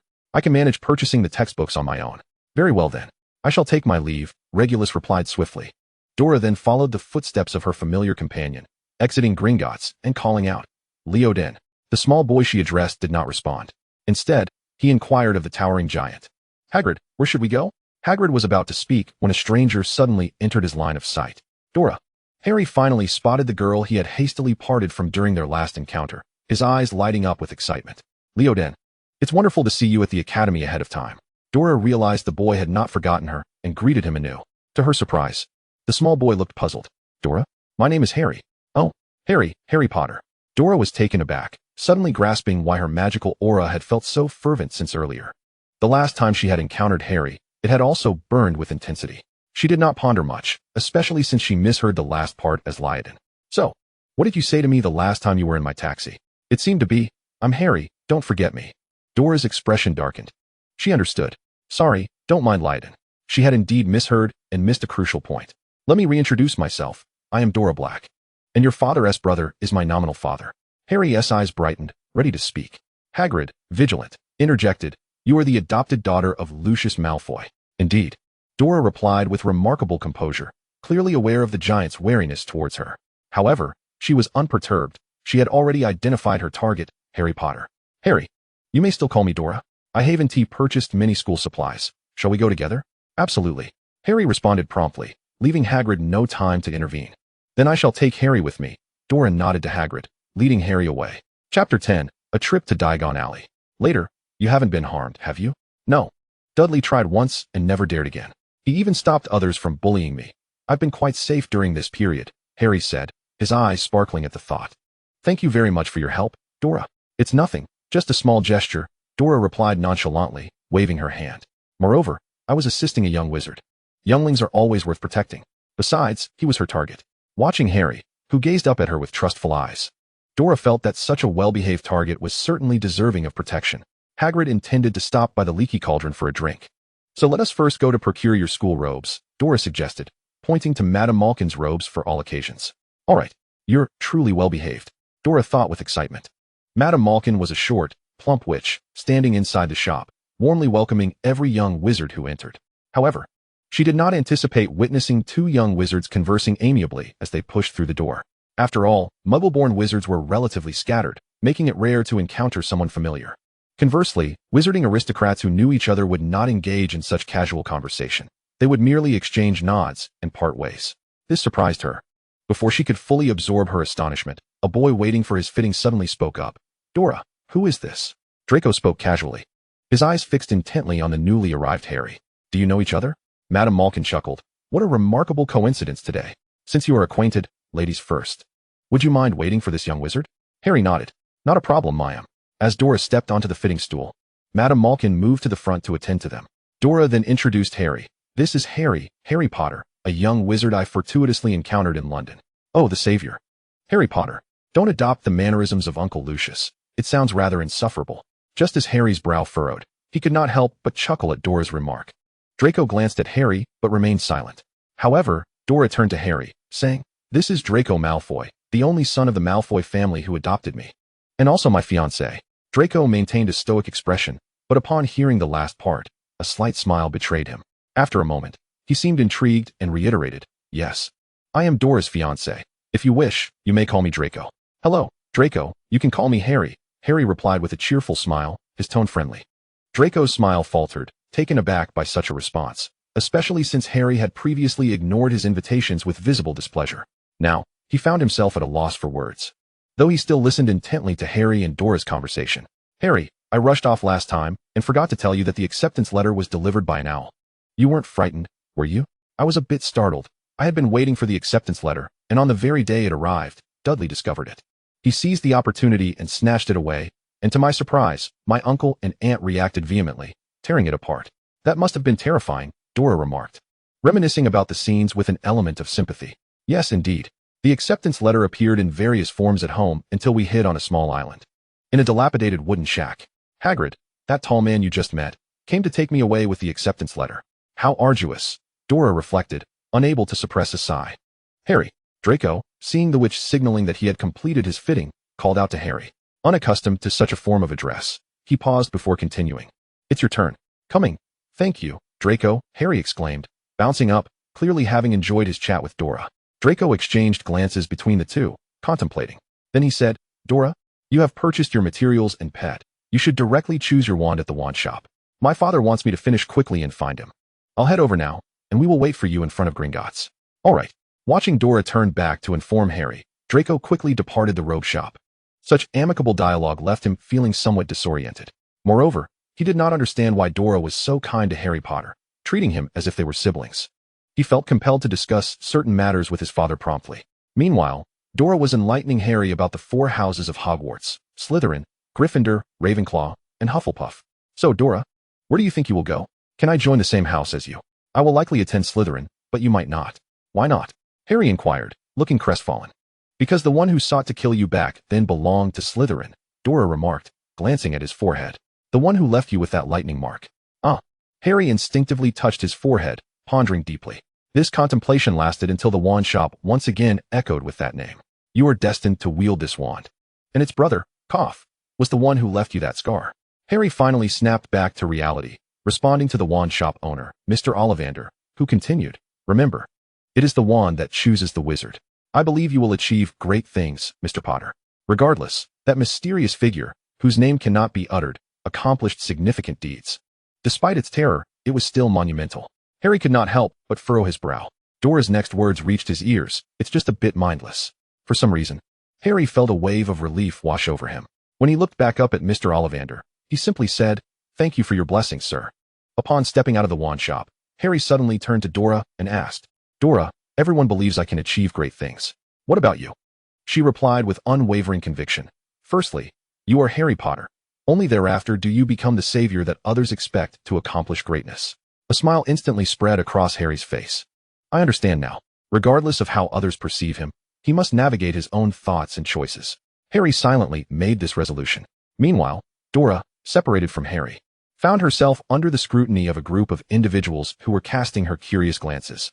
The gathering was quite complete, consisting of Lucius, Narcissa, Severus, and Draco.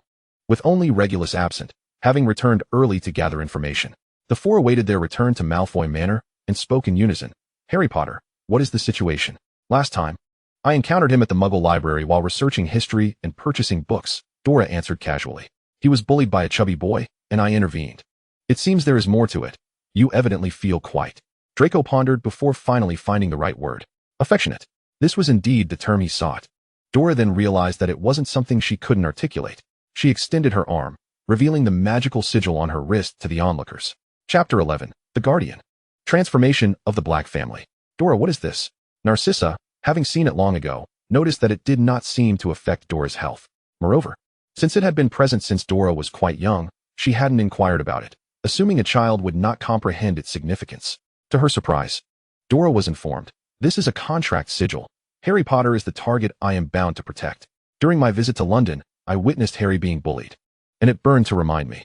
At that moment, I was not attentive and mistakenly heard Harry as Leoden. It was only just now, when I met him in Diagon Alley, that I confirmed it. Dora spoke of it quite matter-of-factly, yet the expressions of her audience began to shift dramatically. The ever-gentle Narcissa, unable to contain her ire, exclaimed, damn Sirius. He is utterly outrageous. In his quest for vengeance against Potter, he has imprisoned himself in Azkaban. He even compelled his daughter to protect Harry, sacrificing everything for Potter. Lucius swiftly joined in the condemnation. Draco's expression turned ashen, but upon reflection, he relaxed somewhat. So your closeness is due to your obligation to protect him? I suppose, Dora instinctively replied, then reconsidered, the more I interact with him, the more I find him quite endearing, like a fluffy little puppy. Well, that's just adorable. Draco breathed a sigh of relief. The others chimed in, and Dora turned her gaze towards Severus, who had remained silent. She gestured, Severus, do you have no questions? Severus regarded Dora, a swirl of emotions within him. Unsure of what to say, his gaze suddenly fell upon Dora's ponytail, that fiery hue evoking memories of Lily. In his heart, Dora's role in relation to Harry mirrored that of Lily's protective nature towards him. After a long pause, he simply stated, thank you. He then hurriedly departed from the fireplace, as if something were pursuing him. Dora, completely puzzled, looked questioningly at the other three. Why did he thank me?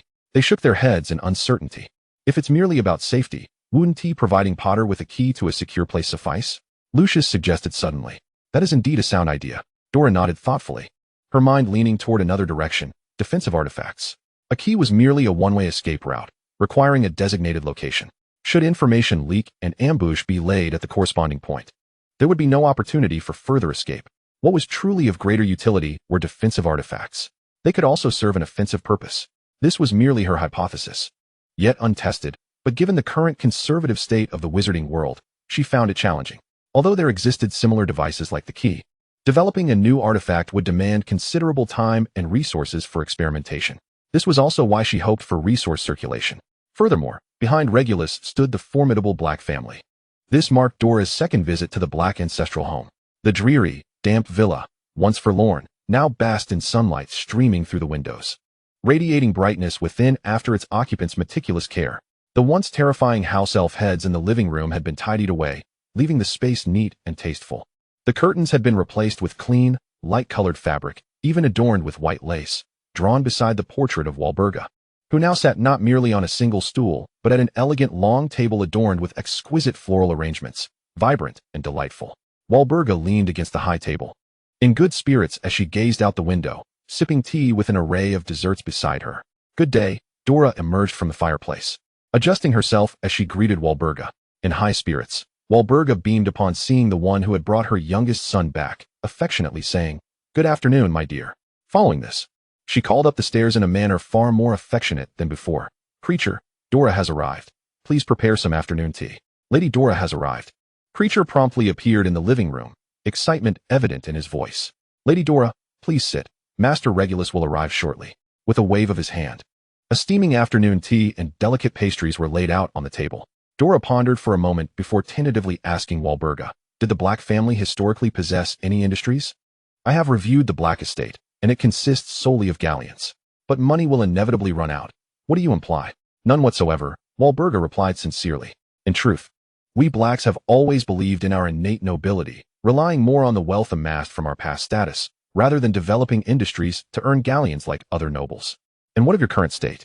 Dora paused, beginning to comprehend Walburga's point. Much like her position as the Dark Lord, which naturally garnered support from those below her.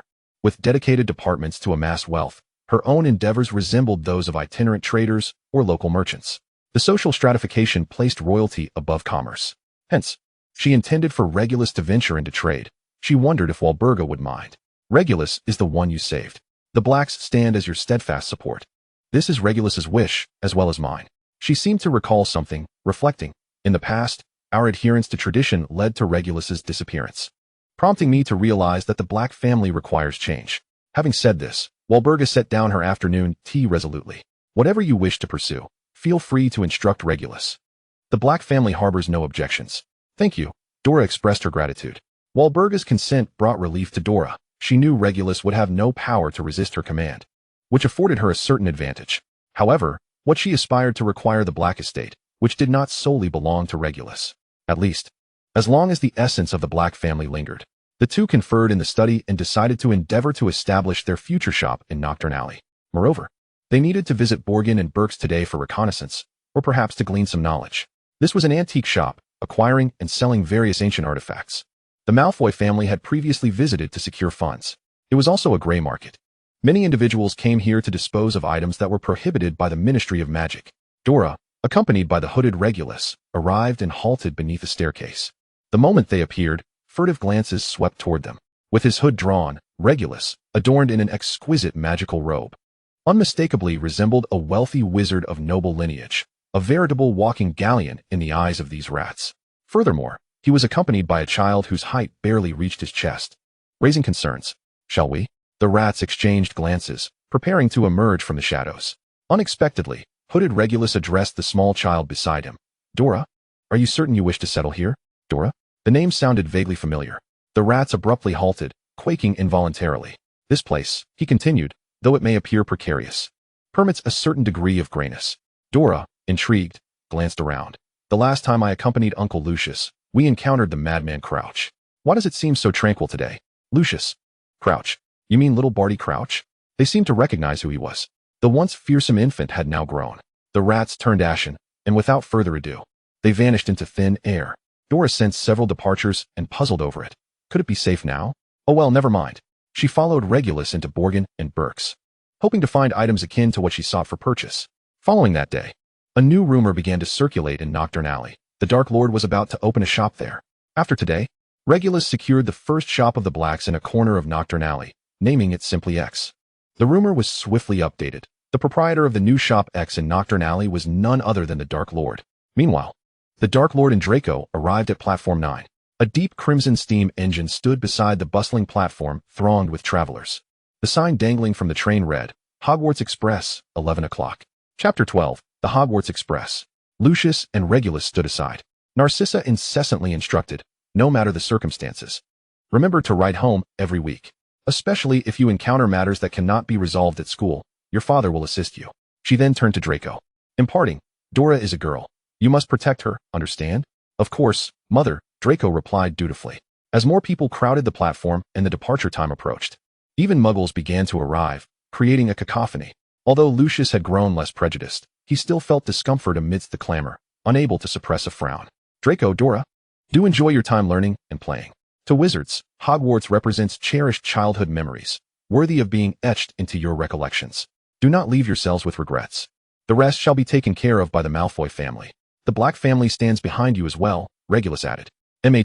Both Dora and Draco nodded, bidding farewell to the three adults as they boarded the Hogwarts Express. As a family of considerable heritage, the Malfoys naturally occupied a family compartment at the front of the train. The Blacks had one too, yet Dora initially intended to sit in the Black compartment, only for Draco to pull her away from the entrance. It was only after the train commenced its journey that she grasped the reason. Draco, it's been so long. I've missed you. Pansy unexpectedly barged in, immediately spotting Dora seated opposite. What are you doing here? Of course, you must sit in my compartment. Draco preempted Dora's response, relieved to see her exhibit no particular reaction. Pansy, I am engaged. Please maintain some distance. Engagements can be broken. Draco, you must believe that I, Pansy Parkinson, am your best choice, she asserted with confidence. Dora merely cast a glance, disinterested, leaning back against the compartment, her eyes shutting as she dozed off. She was even oblivious to Zabini's entrance. It was Draco who noticed her apparent slumber and, after allowing Zabini to enter, whispered to him to convey to Goyle and Crabbe not to disturb her. Meanwhile, Harry curiously observed everything within the compartment. Then, a red-haired boy whom he had once sought help from at the station appeared outside his compartment, awkwardly asking, "Is anyone here? I mean, everywhere else is full." "No. Come in and sit," Harry responded, his eyes lighting up. Once Ron settled in, Harry could no longer contain himself. "Hello, I'm Harry Potter, and you must be Ron, right?" He recognized the boy from the station, having heard that kind red-haired mother call him that. "Yes, I'm Ron Weasley." The boy seemed hesitant to meet his gaze, his eyes furtively glancing toward Harry's forehead. Instantly, Harry understood, and he lifted his hair to reveal the lightning-shaped scar. "You're looking at this, aren't you?" As soon as he spoke, Ron's eyes sparkled with excitement, exclaiming, "Cool. You really are Harry Potter?" "Yes, indeed," Harry nodded, then added, "Since I showed you my scar, could you satisfy my curiosity in return?" "Of course, what do you want to know?" Ron straightened up, eager to help. "I see your family has many members, all of whom are wizards. You're not a muggle-born, are you?" "No, we're all wizards by birth. Our family is characterized by its size," Ron admitted somewhat shyly. "That's wonderful. You have so many siblings to support one another." Harry's eyes brimmed with envy. "Not really. They tend to bully me," Ron instinctively retorted. But upon observing Harry's sincere envy, he realized, even the savior experienced moments of longing. Harry, noticing Ron's suddenly brightened expression, finally ventured, "So, do you know about the Black family and the Malfoy family?" "Black? Malfoy?" Ron's expression soured, revealing his disdain. "They are forever Slytherins. Do you know what Slytherin is? All the bad wizards come from there, including that one whose name we dare not utter." "I know of him, the Dark Lord," Harry replied, having been conditioned by Dora and Draco to instinctively avoid mentioning Voldemort's name in conversation. Ron was not frightened, he merely nodded. "Listen to me. Keep your distance from these two families. They are staunch proponents of blood purity. Do you know anything else? Like the girl from the Black family who is starting this year? You mean Dora Black, right? I once read in the newspaper that she was adopted by the Malfoy family and is even engaged to one." Ron pondered for a moment before shaking his head. "I don't have any more information. I only heard my parents mention that her father, Sirius Black, was imprisoned in Azkaban. It is speculated that she might just be a pawn for the Malfoys to evade the scrutiny of the Death Eaters, living under someone else's roof. She must be having a tough time." Harry contemplated Dora's demeanor in Draco's presence and couldn't help but admire her resilience. Indeed, she is Dora. Although she too is under someone else's roof, she leads her own life. "Is there anything else? Tell me more, and I'll treat you to something to eat." Harry glanced at the snack cart, rummaging through his galleons.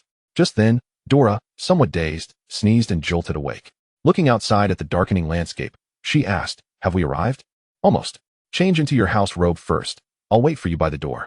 Draco rose gallantly, clad in his already donned house robe, the fine fabric gliding smoothly, the breeze he generated swirling around him. Dora never refused the kindness of others. When the train finally arrived at the station, all the first-year students, led by the giant Hagrid, boarded small boats, gliding across the Black Lake towards Hogwarts Castle. It was Dora's first glimpse of Hogwarts. Under the brilliant starlight and the cascading moonlight, the castle appeared as a majestic edifice from the boat. Unconsciously turning her head, she caught sight of Draco's complex expression and suddenly remembered that he seemed to be reborn. Seeing Hogwarts again must evoke different sentiments. Dora reached out and patted his shoulder, offering silent comfort. Draco snapped back to reality, nodded, and resumed his usual demeanor. Perhaps due to the nostalgia of returning, although Draco's expression softened slightly, he remained rather disinterested. Leaning silently against the stairs outside the hall, Goyle and Crabbe seemed to sense this and stood quietly beside him, saying nothing. Suddenly, Harry and Ron dashed before them. Dora. Draco, I've finally found you. Chapter 13, The Sorting Egg. Ron looked incredulous, tugging at Harry's robe, whispering, Harry, they are from the Black and Malfoy families. Harry seemed oblivious to his concern and introduced, Ron, these are my good friends, Dora and her fiancé, Draco. Dora, Draco, this is Ron Weasley. A friend I made on the train. Hello, Mr. Weasley, it is a pleasure to meet you. Dora greeted with a warm smile and a nod. Draco remained silent, offering a perfunctory nod in acknowledgement. Ron was a bit taken aback. These two were not quite as he remembered. Furthermore, this Dora Black was surprisingly kind towards him. In his memory, wizarding nobles had always looked down upon the Weasley family and couldn't resist mocking them as poor wretches. The entire wizarding community scorned the Weasleys. Why was this Black different? Even more perplexing was the fact that she had been raised by the Malfoys. Ron? Harry waved his hand in front of Ron's face. Oh, it's nothing, Ron mumbled, shaking his head. Just then, Professor McGonagall emerged, casting a glance at the young wizards. Once everyone fell silent, she instructed, now, form a single file and follow me. Passing through a pair of grand doors, all the first years beheld the opulent Great Hall, the ceiling adorned with a dazzling starry sky, evoking awe among the newcomers. Harry, like a curious child, gazed around, marveling at the sky, the 4 long tables, and the glimmering goblets and golden plates.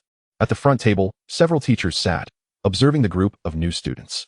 Finally, Professor McGonagall gently placed a tall 4-legged stool in front of the first years, atop which rested a tattered and seemingly filthy sorting hat. In that moment, Ron snapped back to attention, suddenly comprehending something. He muttered angrily, damn it, Fred lied to me. They told me the sorting would involve a painful test. I thought I would have to battle a troll. But Ron, we haven't learned any magic yet. How could we possibly fight a troll? We die? Harry innocently tilted his head, responding. Ron. Harry blinked. You are right, aren't you? Harry smiled. Dora secretly observed the interaction between Harry and Ron, feeling relieved.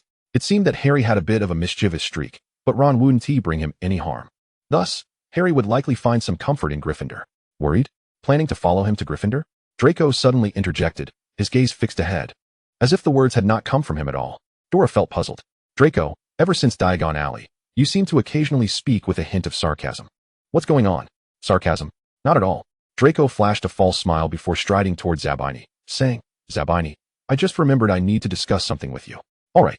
If you say it's nothing, then it is nothing. Dora shrugged, not bothering further, nodding at Severus seated in the classroom. Meanwhile, Zabini chuckled as Draco approached him. Draco, this is the first time I've seen you like this. But clearly, the other party doesn't understand your meaning.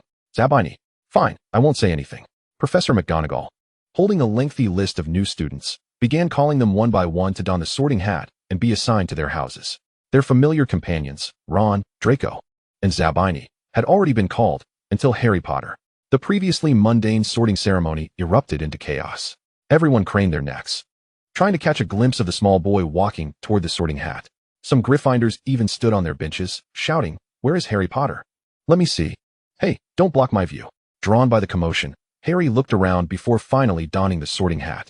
Unlike others who were swiftly assigned to their houses, Harry seemed to be conversing with the hat for quite some time, muttering earnestly, Not Slytherin, not Slytherin.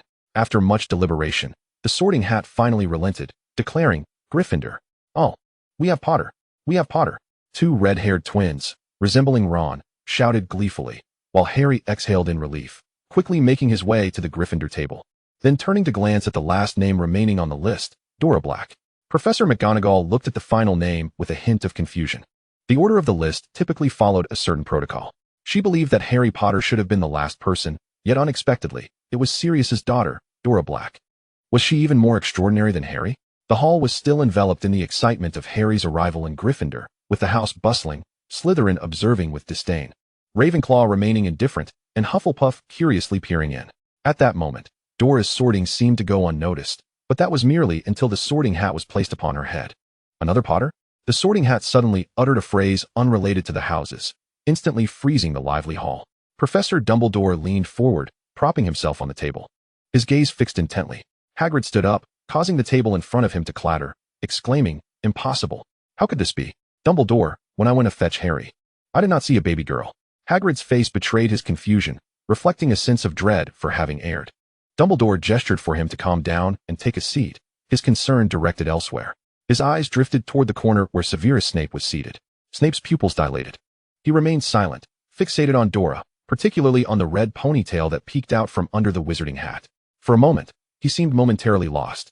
The Sorting Hat, devoid of thought, corrected Dora's surname through instinct, attempting to connect with her. You possess ambition and a plan. You shall achieve remarkable success in Slytherin. However, your brother has chosen Gryffindor. What say you? Slytherin? Do you not regret it? No regret. Slytherin it is. Very well. After its deliberation, the Sorting Hat declared loudly for all to hear, Slytherin. Instantly, every gaze turned to Harry Potter, who, after a brief moment of astonishment, was flooded with joy. Dora was his sister. His biological sister? The previously raucous crowd fell silent at the revelation of the Potter twins. They exchanged glances. What now? Slytherin also has a Potter? Uncertain, they opted to observe for now. Meanwhile, Dora descended from the high stool, gracefully lifting the hat from her head and presenting it to Professor McGonagall. Professor, here is the Sorting Hat. Thank you, Miss Black Potter.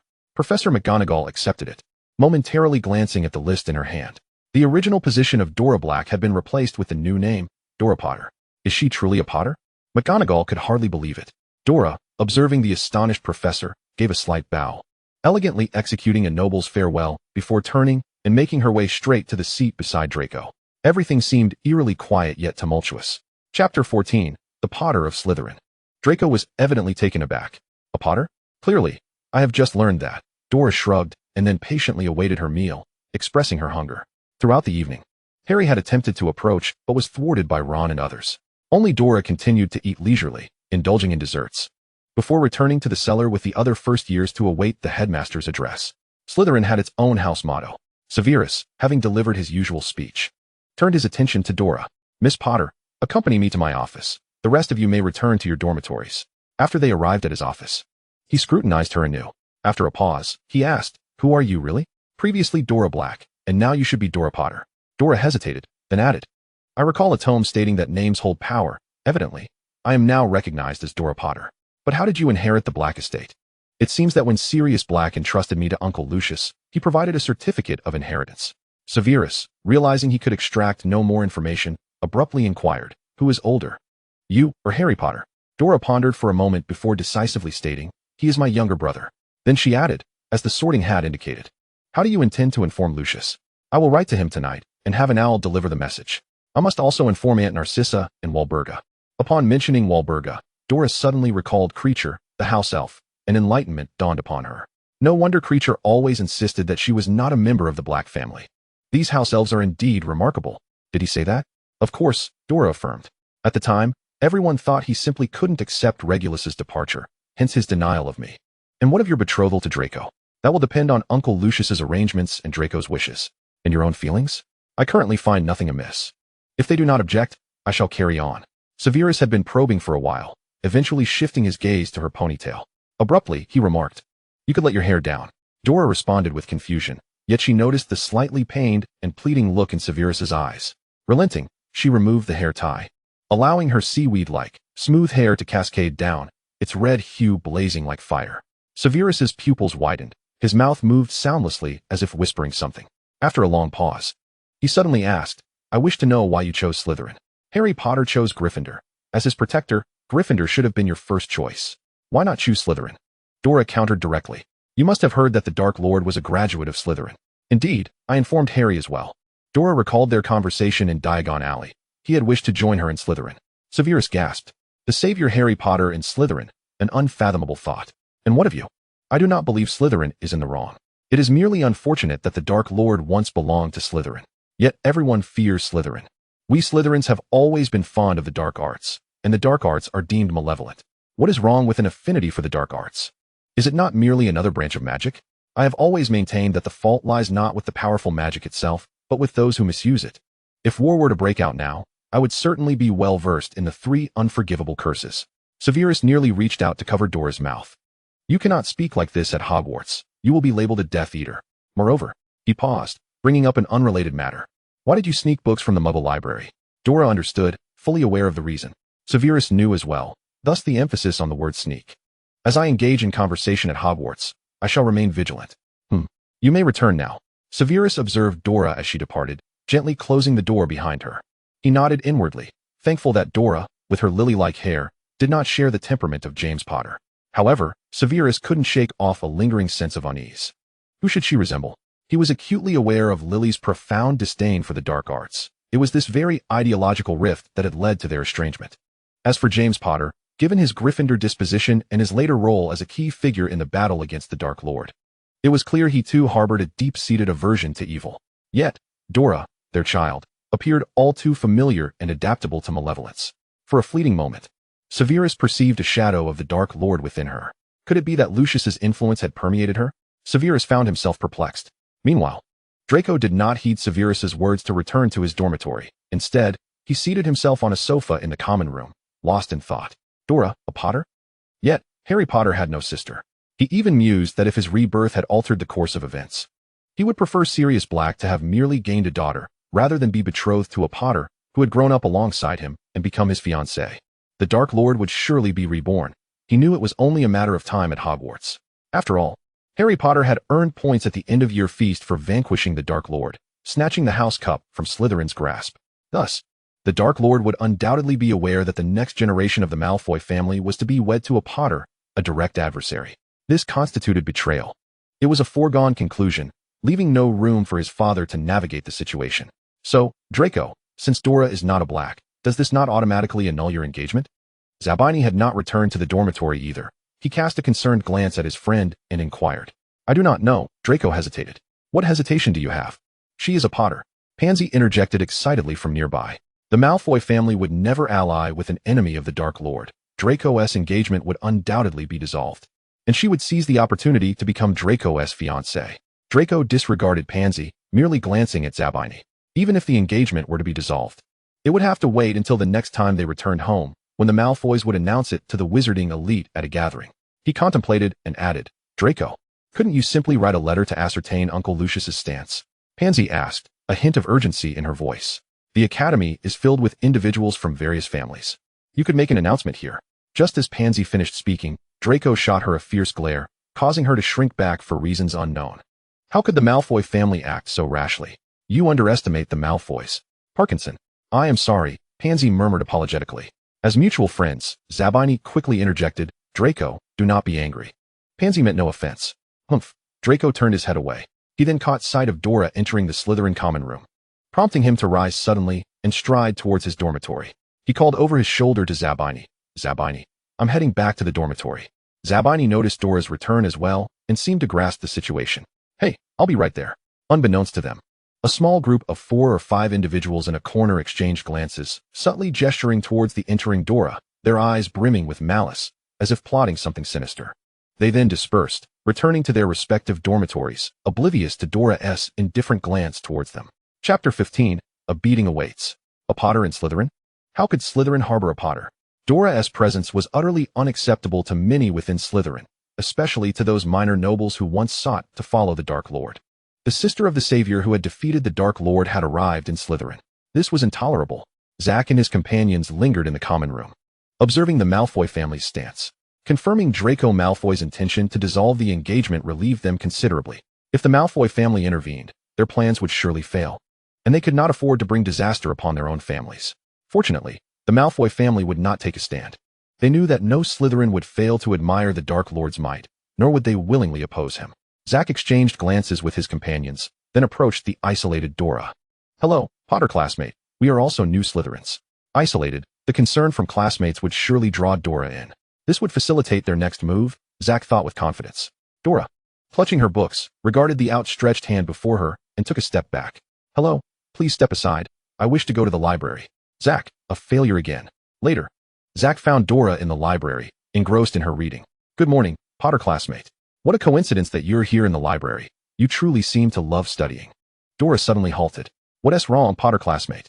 She frowned. You're quite noisy. I merely wish to befriend you, Zack replied with a smile, exuding a somewhat Gryffindor-like enthusiasm. Dora continued on her path, while Zack persistently trailed beside her, chattering away. Suddenly, Dora stopped once more. What's the matter, Potter classmate? The library prohibits noise. Do you not know? Madame Pants had appeared beside Zack, her expression dark as thunder.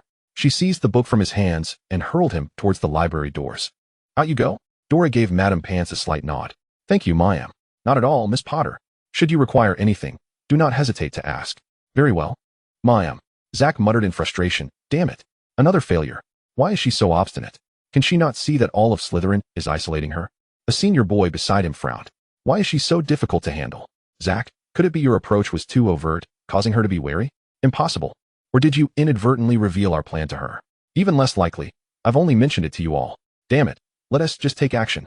Another senior boy grinned maliciously, revealing a set of yellowed teeth. I've noticed she often sits by the Black Lake in the evenings, reading. All right. I'll set the scene. The group chuckled with ill intent, especially when they arrived at the Black Lake and indeed spotted Dora Potter sitting alone upon the grass. 4 against 1. A boy versus a girl. Zack exuded an air of reckless abandon, his teeth grinding in resentment at the numerous instances of being overlooked. Surely, she ought to acknowledge him now. Mr. Potter, what a coincidence to encounter you here, he proclaimed. However, Dora remained engrossed in her book, barely lifting her head to respond with a polite, veins throbbing on his forehead. Zack maintained his languorous tone. Perhaps you should glance up and assess the current situation?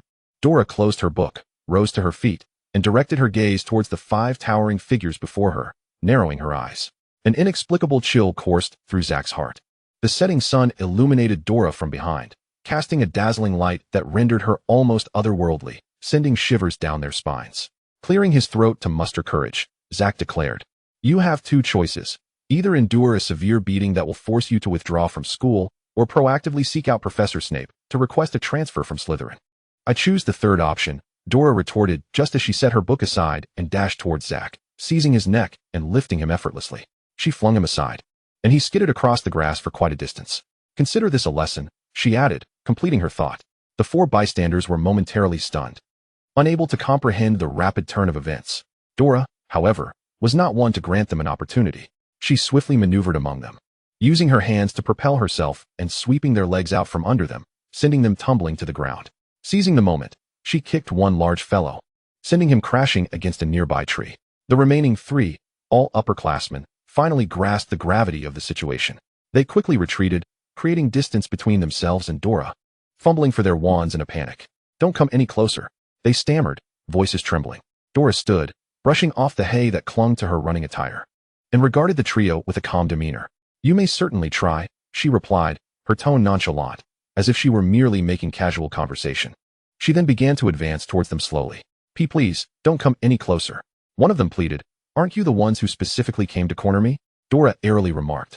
Imagine my surprise, having waited here by the Black Lake for several days just for this.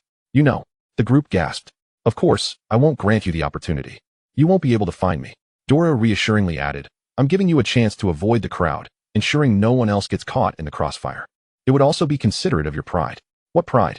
One of them retorted, the pride of being bested by a mere first year? You, shouted the upperclassman with yellowed teeth, his face flushing red as he stepped forward, wand in hand, directed at Dora. Bind her swiftly. Unleash chaos. Flames arise. A series of spells erupted from his wand, glowing brightly as they sped towards Dora. Yet, she merely flickered to his side, deftly swatting his wand away. With a high kick, she struck him squarely on the chin, sending him reeling. The remaining 2 stood in stunned silence. As Dora turned to face them, they simply crumpled to the ground, their resolve evaporating. Well, I suppose that's enough exertion for today, she mused. What on earth are you doing? A familiar voice echoed from behind them. Severus. Dora immediately recognized the newcomer, preparing to boast about her triumph, only to be taken aback by the presence of another individual, clad in a starry robe. His long silver beard adorned with a charming butterfly, he peered at her through half-moon spectacles, his expression warm, yet his piercing blue eyes bore an unsettling sharpness. As if peeling her layers away, Dora swiftly pointed at the sprawled figures on the ground, asserting, Professor Snape, Headmaster Dumbledore, they attempted to bully me. Severus cast a dark glance at the disheveled bodies scattered about before shifting his gaze to the unscathed Dora, his eyes silently questioning her claims. Chapter 16, Dumbledore's Inquiry. Mr. Potter, how did they come to be on the ground?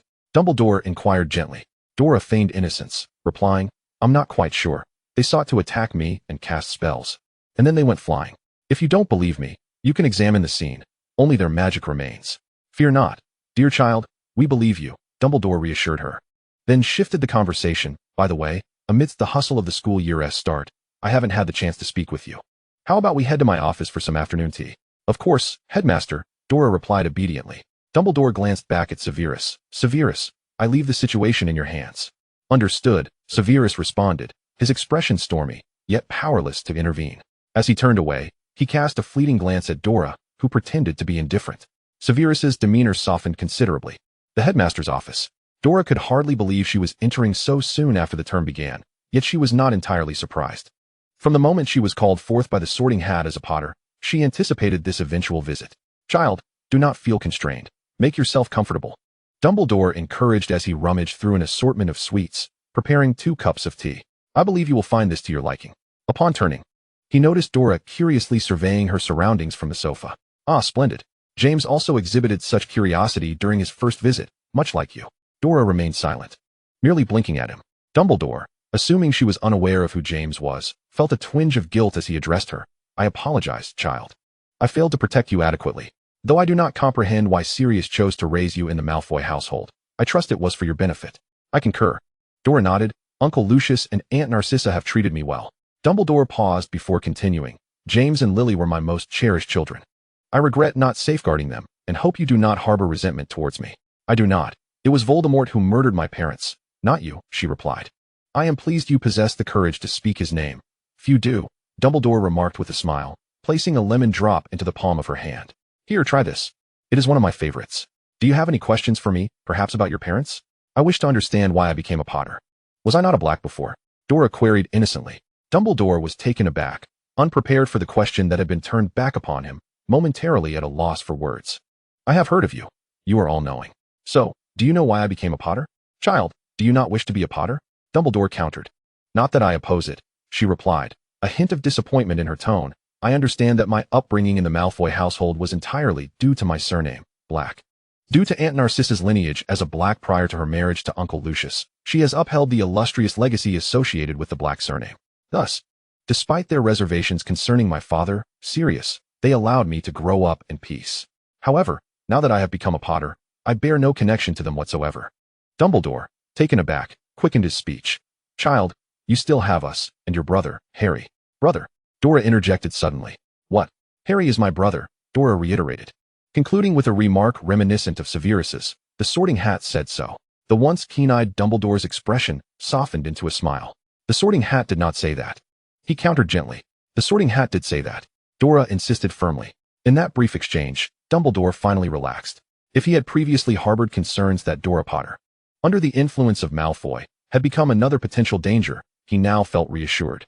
This unshakable childlike spirit, at the very least, affirmed that Dora was still a child. Reflecting on this, he addressed her queries. Perhaps Sirius employed some means to obscure your name, allowing you to inherit the Black surname. In doing so, he concealed you within the Malfoy household, enabling you to grow up safely. Yet, the Sorting Hat, a legacy of the school, possesses its own consciousness, mysterious and formidable. It is precisely this that unveiled the concealment of your surname. Ah, I see, Dora acknowledged, finally comprehending. Dumbledore evidently recalled the unforeseen events of the afternoon. He spoke earnestly. If your situation is presently uncomfortable, you may seek Severus's assistance. He is your head of house and a former friend of your mother. Just like Sirius and James? Dumbledore hesitated. There were some minor frictions in the past, but they are ultimately alumni, are they not? Dora remained silent, merely gazing at him. Well, we have conversed for quite some time. Severus must be growing anxious, Dumbledore remarked, tilting his head with a wink. I dare not offend this master of potions, lest my cavity-preventing potion vanish. Very well. Dora finally rose, prepared to depart the headmaster's office, when she suddenly turned back, her face alight with anticipation. Headmaster Dumbledore. May I come to speak with you again? Of course, my child, Dumbledore replied, even opening his arms slightly. You are always welcome. Thank you, Headmaster. Dora smiled softly. As the door to the headmaster's office slowly closed, she observed the statue resume its original position. A secret smile forming within her. Now they should refrain from seeking me out. However, even if they did, it would be futile. She was determined to return to Severus, following the headmaster's advice to seek her head of house's intervention. More importantly, during her conversation with Dumbledore, she had signaled her intention to confer with him afterward. What she did not expect was to find Draco present as well. Everything all right? Draco blurted out upon seeing Dora. After a moment, he seemed to recollect. All right. They must have business. Indeed. I have always been curious about what would happen if wizards engaged in a duel. and one party did not adhere to the rules of magic, but instead opted for a close-quarters fight. Dora mused, reflecting on her own experiments. It is remarkably effective. As long as one strikes hard, the opponent cannot rise. In a battlefield, everyone would use apparition to swiftly create distance. You are foolish. If he uses apparition to distance himself, I can simply use apparition to return, Dora retorted dismissively. After a pause, she recalled something and inquired, has Uncle Lucius replied to you? Not yet. I intended to ascertain your thoughts, but upon learning of your attack, while seeking Severus, I decided to wait for you. My thoughts. Dora began, but was interrupted by Severus. No need to repeat. I have already spoken with him. All right, Dora acquiesced. Turning to Draco. So what is your stance? Not yet decided, but the wizarding aristocracy is awaiting the Malfoy family's response, as it pertains to many matters. I can only delay. You could simply declare the annulment of the engagement. That cannot be handled so simply, Draco replied swiftly. You have been raised by the Malfoy family for years. How could they let you go so easily? Draco, Severus warned, his eyes narrowing. Dora suddenly chuckled, saying something completely off topic. Draco, you truly are quite the tsundere. Without waiting for Draco's astonished expression to settle, she turned to Severus and asked, what about those Slytherins? Severus's gaze sharpened instantaneously. Slytherin does not shy away from dueling, but will not permit such matters to be brought to light. Their retaliation against you is a failure. Starting tomorrow, they will each be required to clean the storage room library for an entire semester. Oh, how pitiful, Dora remarked without a care. Chapter 17, The Efficacy of Authority. Slytherin was eagerly anticipating Zack's trial. Upon receiving news that Zack and his companions had been sent to the infirmary, many remarked, Zack is truly feeble, a few against one girl, and they managed nothing. Moreover, they even had upperclassmen accompanying them. They even resorted to spells. Yet they could not prevail. Have you heard? Dora didn't even use any magic. Pathetically weak. A group of Slytherins whispered among themselves. Zack retorted, if you have the capability, confront her yourselves. The other Slytherins responded, we will. Hey, Potter, it's a pleasure to meet you. Potter, I'm also a first year. May we attend classes together in the future? In a single evening, Slytherin seemed to undergo a complete transformation. This unusual atmosphere rendering even the typically brash Gryffindor hesitant to engage. Oh, except for one person. Dora, how are you? Harry gasped as he ran towards her, pausing to greet Draco seated nearby, before plopping down beside Dora, leaning in closely. Are you all right? Are you all right? He asked earnestly, scrutinizing her as if scanning every inch of her. What did you hear? I heard that several from Slytherin wanted to attack you. You weren't hurt, were you? And did you catch the final outcome? I didn't pay attention, Harry replied, then sheepishly added, as soon as I heard someone had harmed you, I came running. Fool, Draco couldn't help but mutter under his breath. Huh, Draco, what did you just say? Harry queried, puzzled. Nothing. Oh, momentarily distracted, Harry's focus returned to Dora. So, you are unharmed? Next time, you must listen closely to the outcome, understand? Don't be too impulsive, it could be exploited.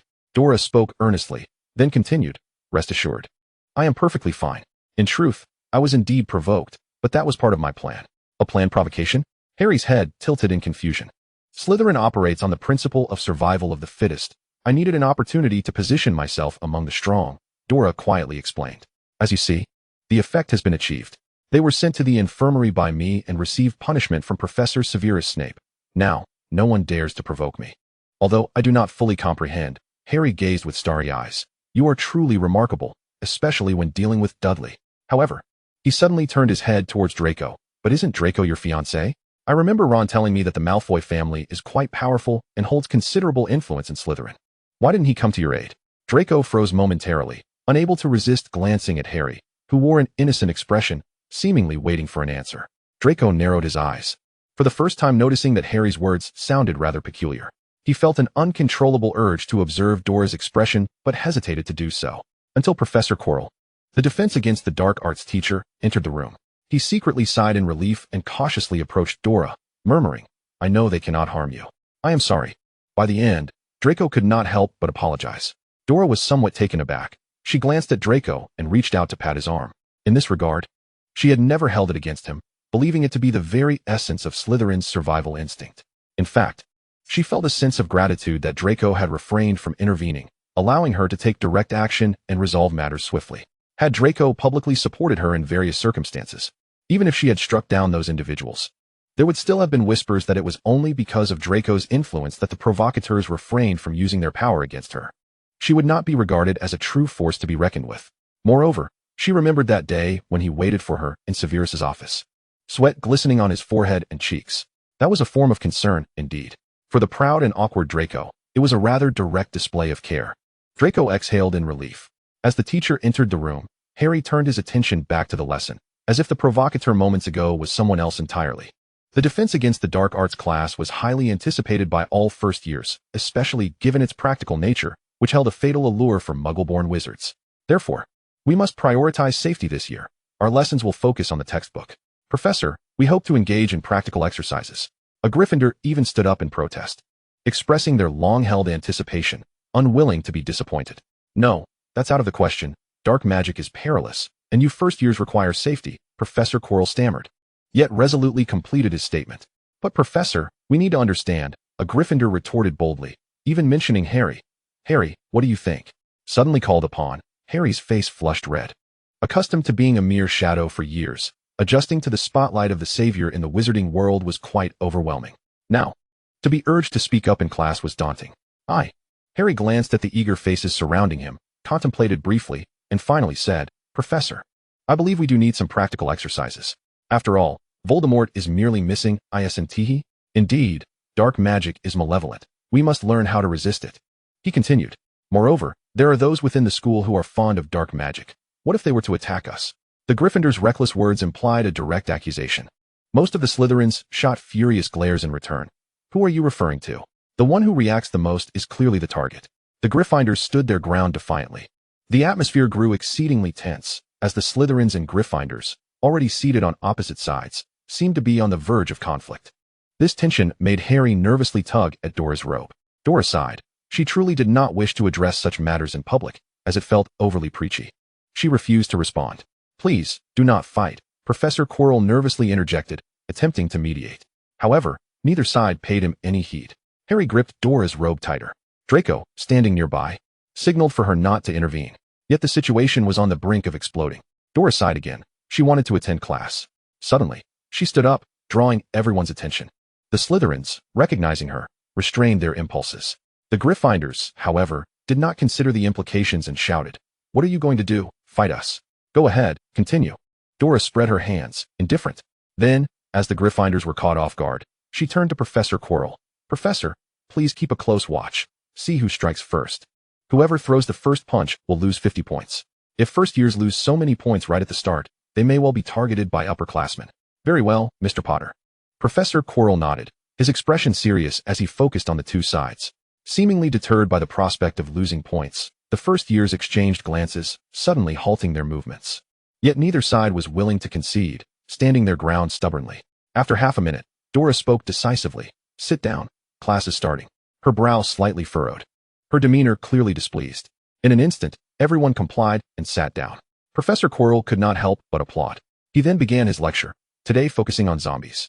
Animatedly recounting how the scarf he wore had helped a prince in Africa escape from the clutches of the undead, a gift from the prince. Professor, how did you defeat the zombies? A boy eagerly inquired.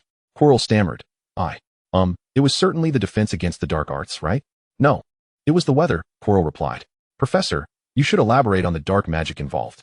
Chapter 18, Potions Class. Quirrell became flustered again, instinctively glancing at Dora, seemingly hoping she would rise to restore order among these unruly students. He pleaded, Mr. Potter, dark magic is far too dangerous, wouldn't you agree? Professor, I believe there is no significant distinction between dark magic and dark magic defense, Dora replied, taken aback by how she had once again been thrust into the spotlight. Clearly, Professor Quirrell sought her acknowledgement of dark magic's peril, expecting her to conform to conventional education. However, she held her own convictions. I can accept your educational approach, but I cannot endorse the concepts you attempt to instill. Dark magic, defined as malevolent sorcery, aims to harm others. Yet I believe that when wielded appropriately, dark magic can also serve as a form of defense. The distinction lies in the intent and the wielder. Dora's response was resolute. For a moment, everyone was rendered speechless, including Professor Quirrell. After a pause, he hesitated, ultimately asking, Then I must inquire, if you were exceedingly powerful, would you seek to establish your own influence? Depends on the circumstances, Dora replied sincerely. Individual strength can never surpass that of a collective. If necessary, I would. And if you had influence, how would you proceed? This question clearly diverted from the intended curriculum of the defense against the dark arts class. Dora was baffled as to why Quirrell posed such a query. His expression tinged with distress. She could not fathom it, yet she remained steadfast in her purpose, to safeguard them from harm. Her words were succinct and potent. Those who resonated with her sentiments could not help but glance over. A cry of anguish drew everyone's attention once more, as Professor Quirrell clutched his head in evident distress. Professor? A group that had been uniformly gazing at Dora now turned their collective gaze towards Quirrell. It's nothing, just a slight headache. Would you like to visit the medical wing? Not for the time being. Let us proceed with the lesson. Quirrell seemed to have recovered somewhat. His complexion was pale, yet his spirit appeared intact, indicating no grave concern. The Gryffindors exchanged glances. Professor Quirrell is unwell, yet continues to teach us. We should behave ourselves. The Slytherins, devoid of any Gryffindor provocations, sat quietly. Quirrell, though slightly perplexed, embraced the tranquil teaching atmosphere and resumed his lecture. What appeared to be an ordinary defense against the dark arts class, unbeknownst to them, was already sowing seeds of rumor among the four houses. However, the subsequent potions class unveiled something to the perceptive Slytherins. It was a lesson led by the formidable potions master, Severus Snape. With such an intimidating professor at the helm, the upperclassmen of Slytherin, aware of the happenings in the defense against the dark arts class, had earnestly warned, you must exercise caution, keep your wits about you, and refrain from provoking them. Even if Gryffindor instigates, you must endure. In other classes, even in Professor McGonagall's Transfiguration, should a Gryffindor provoke, one could retaliate. But in Severus's class, it was imperative. Absolutely. Must. Hold back. The first years trembled in fear as Snape stormed in with an air of authority, his robes billowing behind him. They had never witnessed such a display, particularly those who had been shielded from such intensity. You are here to learn the intricate science and exacting craft of potion making. His voice, low yet captivating, commanded the full attention of all present. I do not expect you to grasp it entirely. I merely hope you listen attentively to each step and follow my instructions meticulously. I trust you are not the imbecilic fools I often encounter. The room fell silent. Snape was evidently pleased with the effect he had created. Suddenly, his gaze flicked towards Harry Potter. Harry and Dora turned to face him in unison. Harry Potter. What would be the result if I added daffodil root powder to an infusion of wormwood? I don't know, sir. If I asked you to procure a piece of Dunkstone, where would you go to find it? I don't know, sir. What is the distinction between aconite and wolfsbane? I don't know. A flicker of disappointment crossed Snape's eyes. He surveyed the room, and, noticing Dora's gaze upon him, paused momentarily before diverting his attention as if nothing had transpired. A concoction of daffodil root mixed with wormwood could yield a potent sleeping draught known as the elixir of deathly slumber. Dunkstone, extracted from a goat's stomach, possesses exceptional detoxifying properties. Aconite and wolfsbane refer to the same plant, commonly known as monkshood. Do you comprehend? Why not emulate classmates Dora and Draco and commit these facts to memory? Snape's voice rose slightly in pitch. For the sake of these two students' dedication to learning, Slytherin earns 10 points. Now turn to page XX in your textbooks. Today we shall concoct a scabious potion. Listening to Snape's familiar instructions, Draco felt a momentary disorientation, followed by a sense of difference. Snape unfurled a piece of wool parchment at the lectern, magnifying it with a spell so that even those seated at the back could see. This is the operational guide. I hope your minds are not as dull as trolls. Additionally, I have highlighted the crucial steps. He paused. You have 10 minutes to review. Discuss any uncertainties amongst yourselves. After 10 minutes, I will demonstrate. Pay careful attention. This potions class, though similar in content, reflected a markedly different teaching approach. Draco recognized that this transformation occurred after the Muggle world was showcased to Snape. Undeniably, the outcome was highly effective. The safety measures were sound. Aside from one perpetually unfortunate student, there were scarcely any issues. He fixated intently on Longbottom's cauldron, which had just begun to emit a noxious green smoke accompanied by a loud hissing sound. He drew his wand, poised to send the cauldron flying. Suddenly, he turned to glance at Dora. Unlike his own, Dora's handling momentarily rendered him speechless. The cauldron's potion erupted swiftly, yet she seemed to have first encased her nearby classmates in protective shields before directing her wand at Longbottom's cauldron with a freezing charm. A beam of icy light shot from her wand, imbued with a biting chill, striking Longbottom's cauldron. Instantly, the flames were extinguished, and the potion solidified into a block of ice. Snape's eyes widened in astonishment. Mr. Longbottom, clearly you have grossly overlooked the critical aspects of potion brewing. You ought to be grateful for Miss Dora's timely intervention. Miss Dora, the freezing charm is not the optimal choice. Next time you should opt for the blasting curse. Insufficient energy could cause the potion to explode upon rapid cooling. Remember that. Understood, Professor, Dora replied obediently, aware that Snape's words were directed at the Gryffindors. After all, had she not intervened, her own approach would indeed have resulted in an exploded cauldron. Nonetheless, For her proactive efforts to safeguard her classmates, Slytherin earned an additional 10 points. Snape lingered beside Longbottom, observing him closely as he completed each step. This one-on-one instruction would typically draw many gazes. However, a number of students seemed to steal glances at Dora, whispering amongst themselves. Chapter 19. New Aspirations for Protection. Dora paid no mind to the others, her thoughts consumed by a pressing concern. It appeared that, aside from the Dark Lord, there existed numerous threats within the wizarding world that could endanger Harry's safety. For instance, the recently failed cauldron. Today, she happened to be present, able to intervene in time. But what if she were not in the same class as Slytherin? Wouldn't that pose a danger? What are you contemplating? Draco inquired, noticing the unusual expression on Dora's face. I suddenly realized that a magical artifact for protective enchantments, like the one we have today, would be incredibly useful. What brought that to mind? Draco countered. It wasn't a sudden epiphany. Dora had long held this notion, but it had yet to take a definitive form. Today's events had reminded her of a legendary artifact she had once heard about in the magical realm, a protective talisman worn by potion masters. Each potion master was notoriously reckless, passionately engaged in concocting various elixirs, yet experiments could be perilous. Hence, they relied on others to forge protective charms to prevent their cauldrons from exploding and sending them flying. In an instant, the abstract concept took on a tangible reference, and Dora felt an urgency to convey her ideas to Regulus. She remained blissfully unaware that the Slytherin first years had softened their attitudes towards her. If their earlier interactions had been akin to an unripe fruit, now their greetings resembled those of close friends, warm and intimate. Everyone could sense that Dora had stepped in to provide them with protective shields, although they could not see it.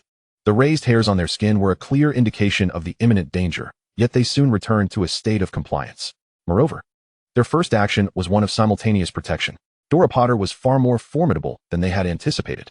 It was no wonder that Draco had stubbornly refused to break off the engagement. As Draco passed by, he froze, pretending not to have heard anything, and departed. He cast a casual glance at Dora, who was utterly absorbed in her tasks, and he secretly exhaled in relief. Dora was exceedingly busy, with no time to concern herself with the rumors circulating among the houses. Upon returning to her dormitory, she immediately penned a letter to Regulus, primarily to inquire if the other two houses possessed similar defensive artifacts. She succinctly described the kind of defensive tools she had encountered before, detailing their triggering mechanisms and any additional functionalities they might offer. She spent the entire night writing, meticulously reflecting on her thoughts. It was not until the following day that she realized she had overlooked something significant. Hagrid had invited her to his hut for tea yesterday, Dora recalled. Puzzled, I did not receive an invitation. Harry felt a twinge of guilt. I received it. I had intended to find you after potions class, but when I looked around, you had vanished. He paused, rubbing his nose. I also meant to seek out Draco, but I didn't see him either. You can't even enter the Slytherin common room. It's no matter, Dora waved her hand. So, what did Hagrid want from us? Perhaps just to make small talk? Harry recalled their earlier conversation, to recognize Hagrid's door, discuss how we've been feeling lately, and chat about the Hogwarts professors. He affirmed, that is probably it. Dora nodded. Luckily, she hadn't gone. It hadn't caused any inconvenience. Suddenly, Harry seemed to remember something, exclaiming, I saw a newspaper at his place. Clipped from the Daily Prophet, discussing the break-in at Gringotts.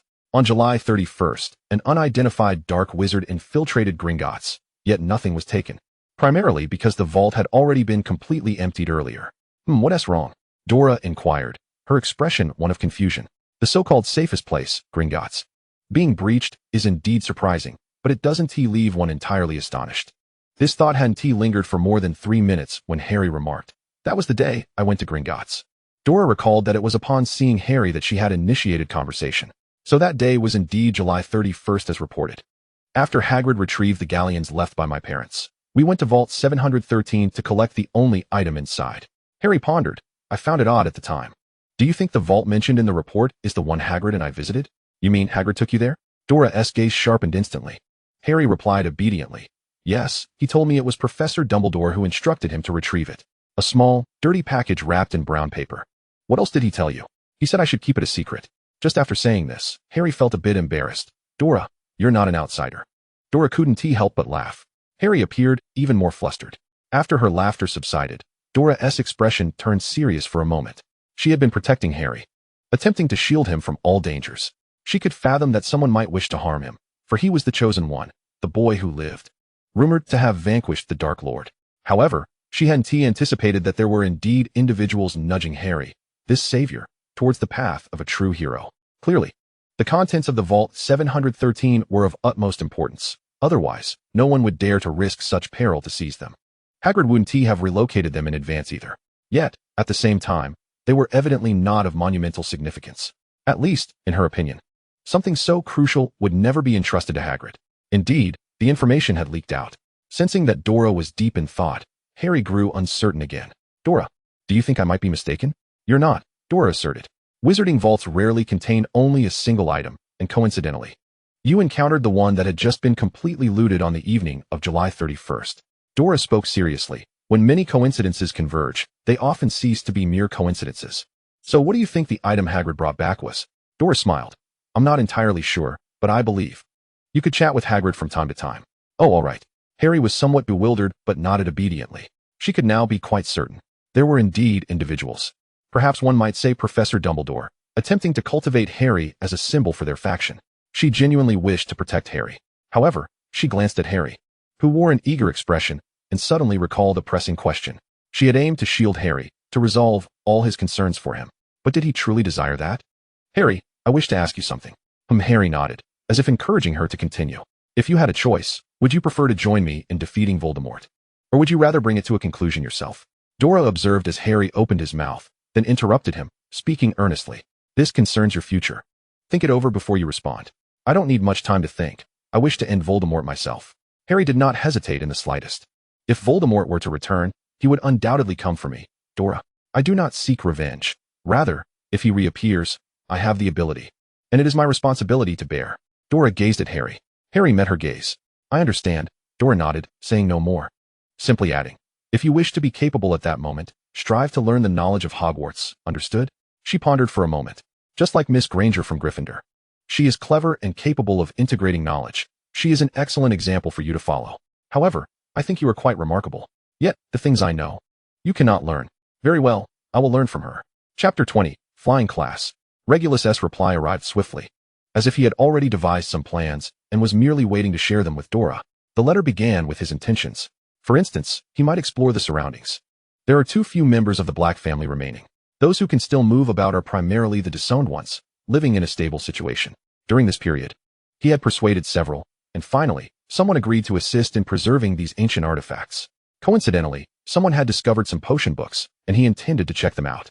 He planned to see if there were similar shops like Borgin and Burke's in other areas that could help him keep an eye out for rare potion ingredients. He recalled that Senior Severus was quite adept at potion research and intended to discuss consignment with him once he returned from his travels. Finally, he mentioned that he would emphasize to the shops he cooperated with the importance of the items, assuring her not to worry. After reading Regulus's letter, Dora couldn't help but feel admiration. Regulus is truly remarkable. His arrangements are meticulous. She felt fortunate to have contracted such an exceptional individual. With Regulus's letter, Dora felt considerably reassured and even entertained the thought of leisure. Just then, flying class commenced. She had always struggled to comprehend the allure of soaring through the skies atop a broomstick. Nevertheless, Dora shrugged her shoulders. Since it was part of the curriculum, she might as well complete it. The instructor for the flying lesson was the dashing Professor Hooch, who succinctly instructed everyone to stand beside their brooms, placing their hands just above them, and earnestly commanded, up. It was a form of dominance, perhaps. The more resolute a person, the steadier their breath, and the more obedient the broomstick would be. Of course, this did not apply to the perpetually unlucky. Gryffindor's Longbottom had his broom launch into extreme speed mode, zipping through the air as if in a playful jest. Professor Hooch raised her wand several times, aiming at the airborne broom, attempting to cast a spell to bring it to a halt. Look at that foolish boy, being toyed with by the flying broom. Slytherin relished such spectacles, their mouths ever eager to mock. This provoked Harry to shoot a glare in their direction. Finally, Professor Hooch directed a spell towards Longbottom's erratic flight path, successfully stopping the broom. However, Longbottom, propelled by inertia, soared outwards. Oh no, Mr. Longbottom. No sooner had the words escaped her lips than Professor Hooch felt a gust of wind beside her as he darted away. Harry, Ron exclaimed in astonishment. You just learned to ride a broom. Before he could finish, he was amazed to see Harry perched on the broom in a remarkably proficient posture, stabilizing himself as he rushed towards the direction where Neville was about to fall, managing to hover just in time to catch him before he hit the ground. Amazing. Ron couldn't help but exclaim. Professor Hooch wore a complex expression, but only for a fleeting second before she dashed to where Harry had safely lowered Neville. She scrutinized the two. Are you both all right? Potter Longbottom. Professor Hooch might need to check on Neville's hand. She had inadvertently tugged it when pulling him back. Harry, feeling a bit embarrassed, turned to Neville to apologize. Sorry, Neville. No worries, and thank you. Harry, Longbottom replied gratefully. If it hadn't been for Harry, he surely would have plummeted to the ground. He firmly believed in his years of experience. All right, I'll take him to the hospital wing, Professor Hooch said, glancing at the two quiet houses and adding, you may practice broom handling, but do not fly into the air. If I catch you, there will be consequences. Professor Hooch paused, clearly contemplating a more severe reprimand, but such threats lacked authority. Perhaps they could be barred from flying practice next time? Dora suggested. And the Gryffindors immediately shot her an incredulous glare. Noticing their reaction, Professor Hooch's eyes brightened. Very well, let us assign Mr. Potter and Miss Potter to supervise. All right, they chorused. Professor Hooch hurriedly carried Neville towards the hospital wing for examination, leaving the others to glance at Harry and Dora. The Gryffindors believed that Harry was easy to manipulate, yet Slytherin's Dora Potter would undoubtedly not shield them. However, if Slytherin decided to sneak in some flying, Dora Black likely wouldn't voice any objections, unless she wished to oppose the entire Slytherin house. After some contemplation, they began to provoke Slytherin. Hey, Slytherins! Are you really that obedient? Draco, the Slytherin first-year leader, raised an eyebrow, appearing disinterested. You can fly, he declared, yet Slytherin remained silent behind him. The Gryffindors frowned, realizing the other side wasn't taking the bait, and resigned themselves to merely practicing broom handling. As the crowd began to disperse slightly, Harry approached Dora with an expression that begged for praise. Dora, was I not incredibly impressive just now? Indeed, you were quite impressive, Dora nodded in affirmation. Hermione, for reasons unknown, chose not to practice and stood silently beside a few others, her eyes darting around. Ron, eager to show his support, gushed, Harry, you flew brilliantly. Did you really not practice at all? Of course not, Ron, Harry replied. You know I've been in the Muggle world, with no opportunity to engage with these things. Mate, you're truly a genius. To fly so steadily on your first attempt. Well, it's not that remarkable, Harry said, a hint of modesty in his tone, though his eyes sparkled with excitement. Really, mate, do you think you might be selected for the Quidditch team this year? I doubt it, Harry replied. Not particularly concerned about the match, his focus remained on Dora. Dora once again reassured him, you were truly remarkable. You possess exceptional flying capabilities. Draco glanced at Harry, who was cozying up to Dora, and sneered. Ron, quick to catch on, retorted, Malfoy, do you have a problem with that? What a trivial matter to blow out of proportion. Dora can fly on her own. You're the one who's all talk. It's impossible for someone to fly. Ron shot back. Draco rolled his eyes, indifferent to their banter. Believe it or not. He turned his gaze to Dora, recalling, I remember you weren't fond of this. He recollected the time he had invited her to play at Malfoy Manor, and her response back then. Why ride a broom? Yet now. Draco observed with a mix of curiosity and concern as Harry sought praise from Dora, while she genuinely complimented him. Dora suddenly spoke up, though it's a bit late. I still want to tell you, Draco, you were quite adept at flying on a broomstick from such a young age. Dora's expression was earnest. It's truly impressive. Draco was taken aback, momentarily speechless. After a pause, he turned to Zabini and called out, Come on, we need to train. We can't let Gryffindor win. Zabini finally straightened up from his lazy slouch against the broom. Coming. By the way, he added with a hint of amusement, Draco, your ears are red. Stop talking nonsense. Harry watched Draco walk away, intrigued. Was this truly how Dora and Draco interacted? He glanced at Dora, who shrugged. Isn't he rather interesting? Indeed, Harry replied, his eyes glimmering with excitement. Such a character was unlike anyone he had ever encountered. Chapter 21, The Prince's Potion Book. This manner of interaction was also foreign to him. Before entering the Muggle world, he had believed that human interactions were akin to his relationship with Dudley. He ran, Dudley chased, and he could never escape. Another type of relationship was his connection with others, watching from afar as he was bullied, a cold indifference keeping them at bay. However, upon entering the wizarding world, he discovered that everyone was exceedingly kind to him. Well, with the exception of one particular teacher. He had also found his sister, Dora, which provided him with a profound sense of belonging. It seemed he was beginning to have luck on his side. Yet, he never anticipated this. You're inviting me to join the Gryffindor Quidditch team? Harry couldn't help but widen his eyes in disbelief. Yet, Professor McGonagall regarded him with a smile, nodding affirmatively. I believe you possess great talent. After dinner tomorrow, meet me at the Quidditch pitch. I've arranged for our Gryffindor captain, Wood, to be there to introduce you to some of the Quidditch rules. Professor McGonagall, is it really possible for me? Harry found it somewhat hard to believe.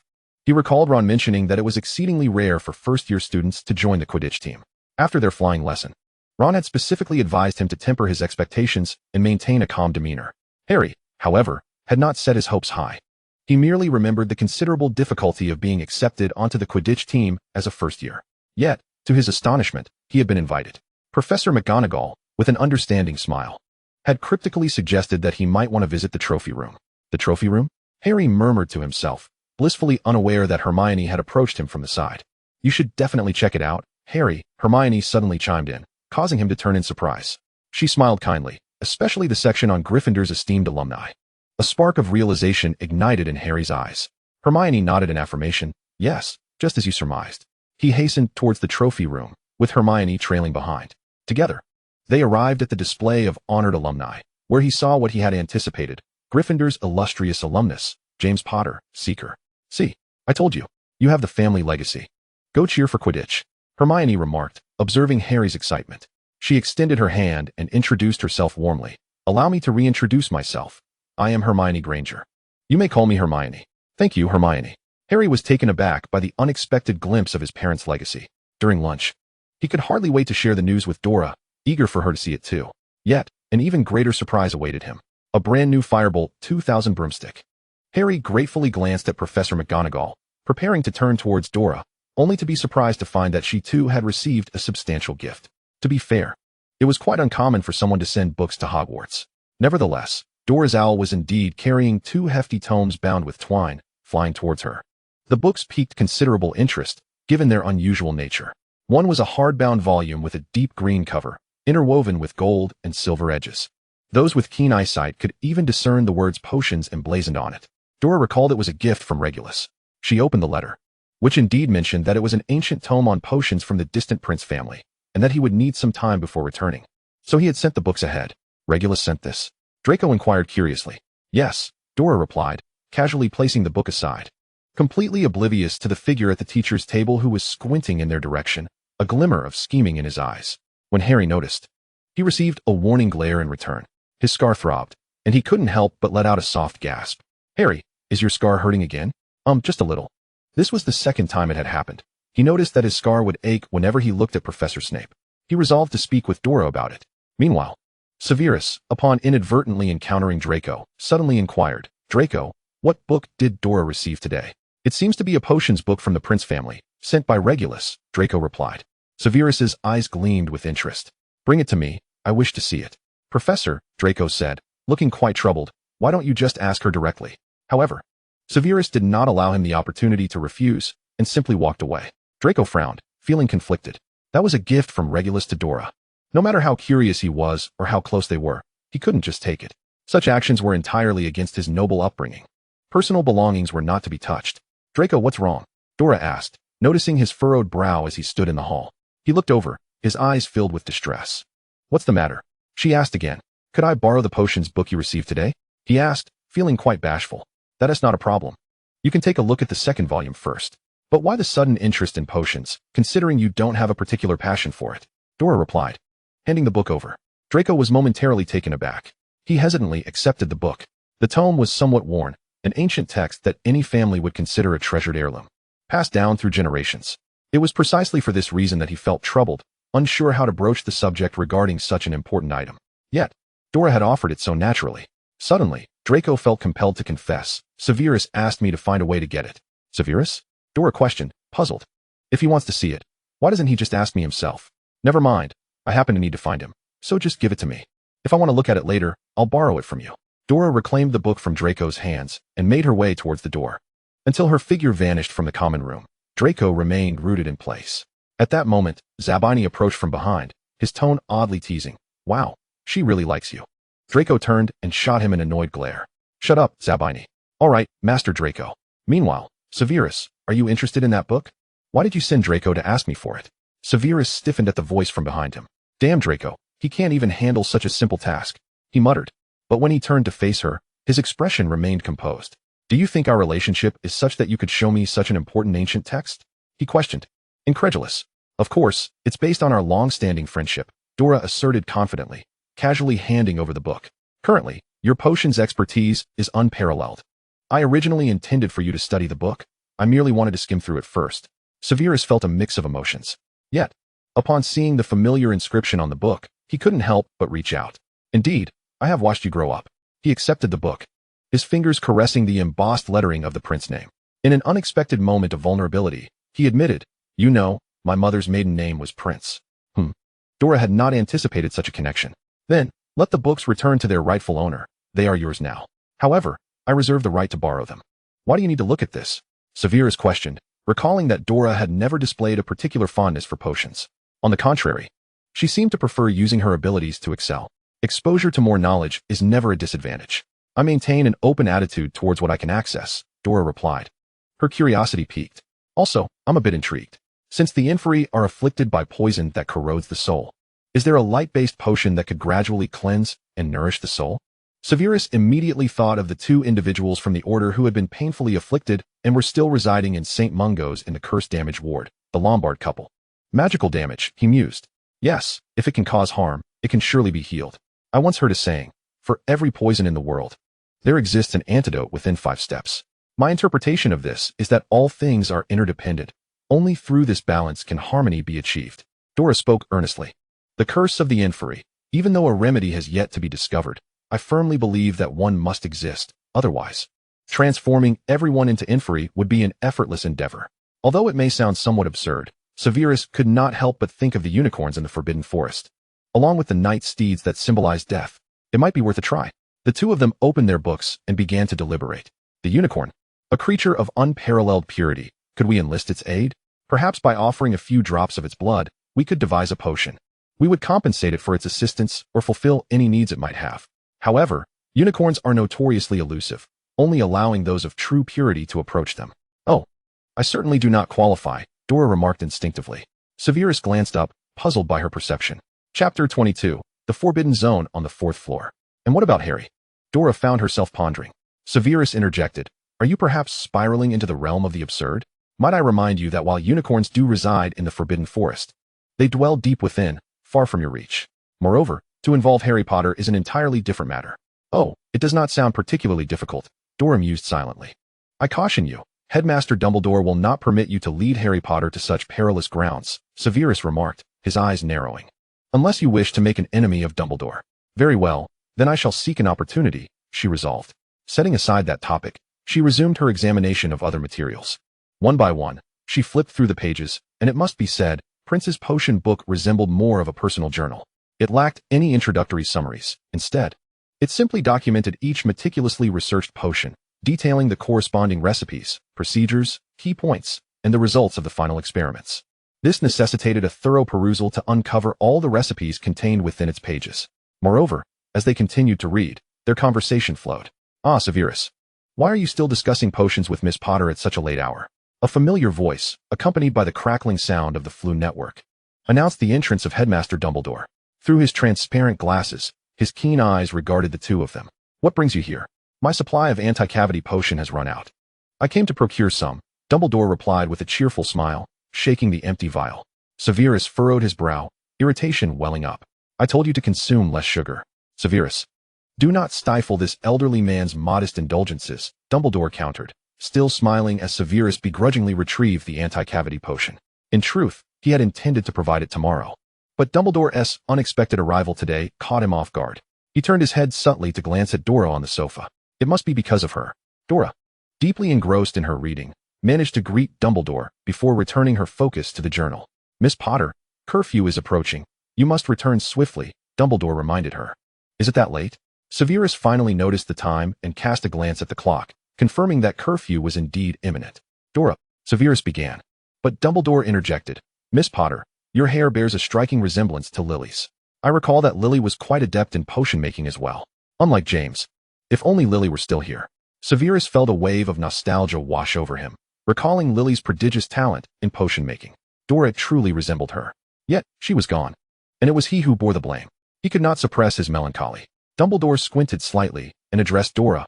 "I will have a word with Sirius. You should return now." "Very well, Headmaster," Dora acquiesced, noticing Sirius's inexplicable gloom. She tidied the journal and added, "Professor Snape, Headmaster Dumbledore, I shall take my leave." It was her first time returning to the Slytherin common room at such a late hour. However, as the saying goes, Hogwarts is the safest place. She felt no apprehension. Yet, she had not considered that while it may be safe, it could also be quite mischievous. Moreover, she unexpectedly encountered Harry. Dora, is that really you? Are you all right? Harry rushed toward her, concern etched across his features as he scrutinized her from head to toe. I overheard some Slytherins mention that you were to duel someone tonight. So I secretly followed to serve as your backup, Harry declared, his expression earnest. Dora could not help but chuckle. After a moment, she replied, thank you. But I doubt anyone from Slytherin would dare to provoke me. The last person who challenged me ended up in the hospital wing for several days. Wow. You are truly impressive, Harry exclaimed, admiration shining in his eyes. Ron, unable to contain himself, rolled his eyes.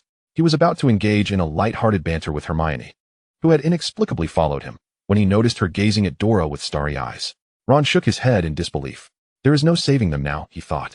2 Gryffindors, one of whom is my brother, completely enamored by a Slytherin. I'm fine, but curfew is approaching. You should hurry back, Dora urged Harry, then nodded at Ron and Hermione. Sensing that time was still on their side, she contemplated escorting Harry back. After all, she had registered her presence with both Dumbledore and Severus, so even if she were caught by Filch, she could easily explain her tardiness. Come on. I will walk you back, she offered, as they lingered on the staircase, watching them return to the Gryffindor common room before she turned back toward the dungeons. Then, as she watched the staircase shift beneath them, she found herself inexplicably transported to the 4th floor forbidden zone. The 3 children, particularly Ron, yelped and dashed up the stairs, fearing the staircase would move once more. Dora pondered for a moment before following suit. The 4th floor forbidden zone, a place Dumbledore had expressly mentioned they must visit since the start of the term, was now entered by Harry, Ron, Hermione, and herself. Dear me, they may be hiding in some corner, came Filch's ominous voice echoing down the empty corridor of the 4th floor forbidden zone, sending shivers down the spines of the Gryffindor trio. The fat friar, a translucent ghost, floated about playfully, observing the 4 of them. Students should be in bed, he began, but immediately sensed Dora's gaze fixed upon him. This sense of impending doom caused even a ghost to feel a chill. I heard the fat friar's voice. Filch's voice reverberated ominously. The Gryffindor trio exchanged glances and bolted down the corridor. As Harry ran, he seized Dora's hand, and the 4 of them sprinted until they reached a dead end. The academically challenged Ron struggled to open the door, but the astute Hermione quickly yanked it open. Alohomora. The 4 of them tumbled into a room, and the Gryffindor trio sighed in relief. Dora, however, wore a playful expression as she observed the 3 enormous dog heads looming nearby. So this is the guardian of the 4th floor forbidden zone. Harry and Ron were the second to notice, as the drool from the guardian dripped onto Ron's shoulder, eliciting a look of disgust. Yet, he dared not show his apprehension too overtly, the fear evident on his face. What is it, Ron? Severus's voice was barely out when he noticed the source of Ron's discomfort. His pupils dilated in shock. Hermione wore an expression of acute anxiety. That dog's head was larger than theirs, capable of snapping them in half with a single bite. With no time to ponder the presence of Filch outside the door, she flung it open once more, swiftly pulling 2 individuals along with her as they fled.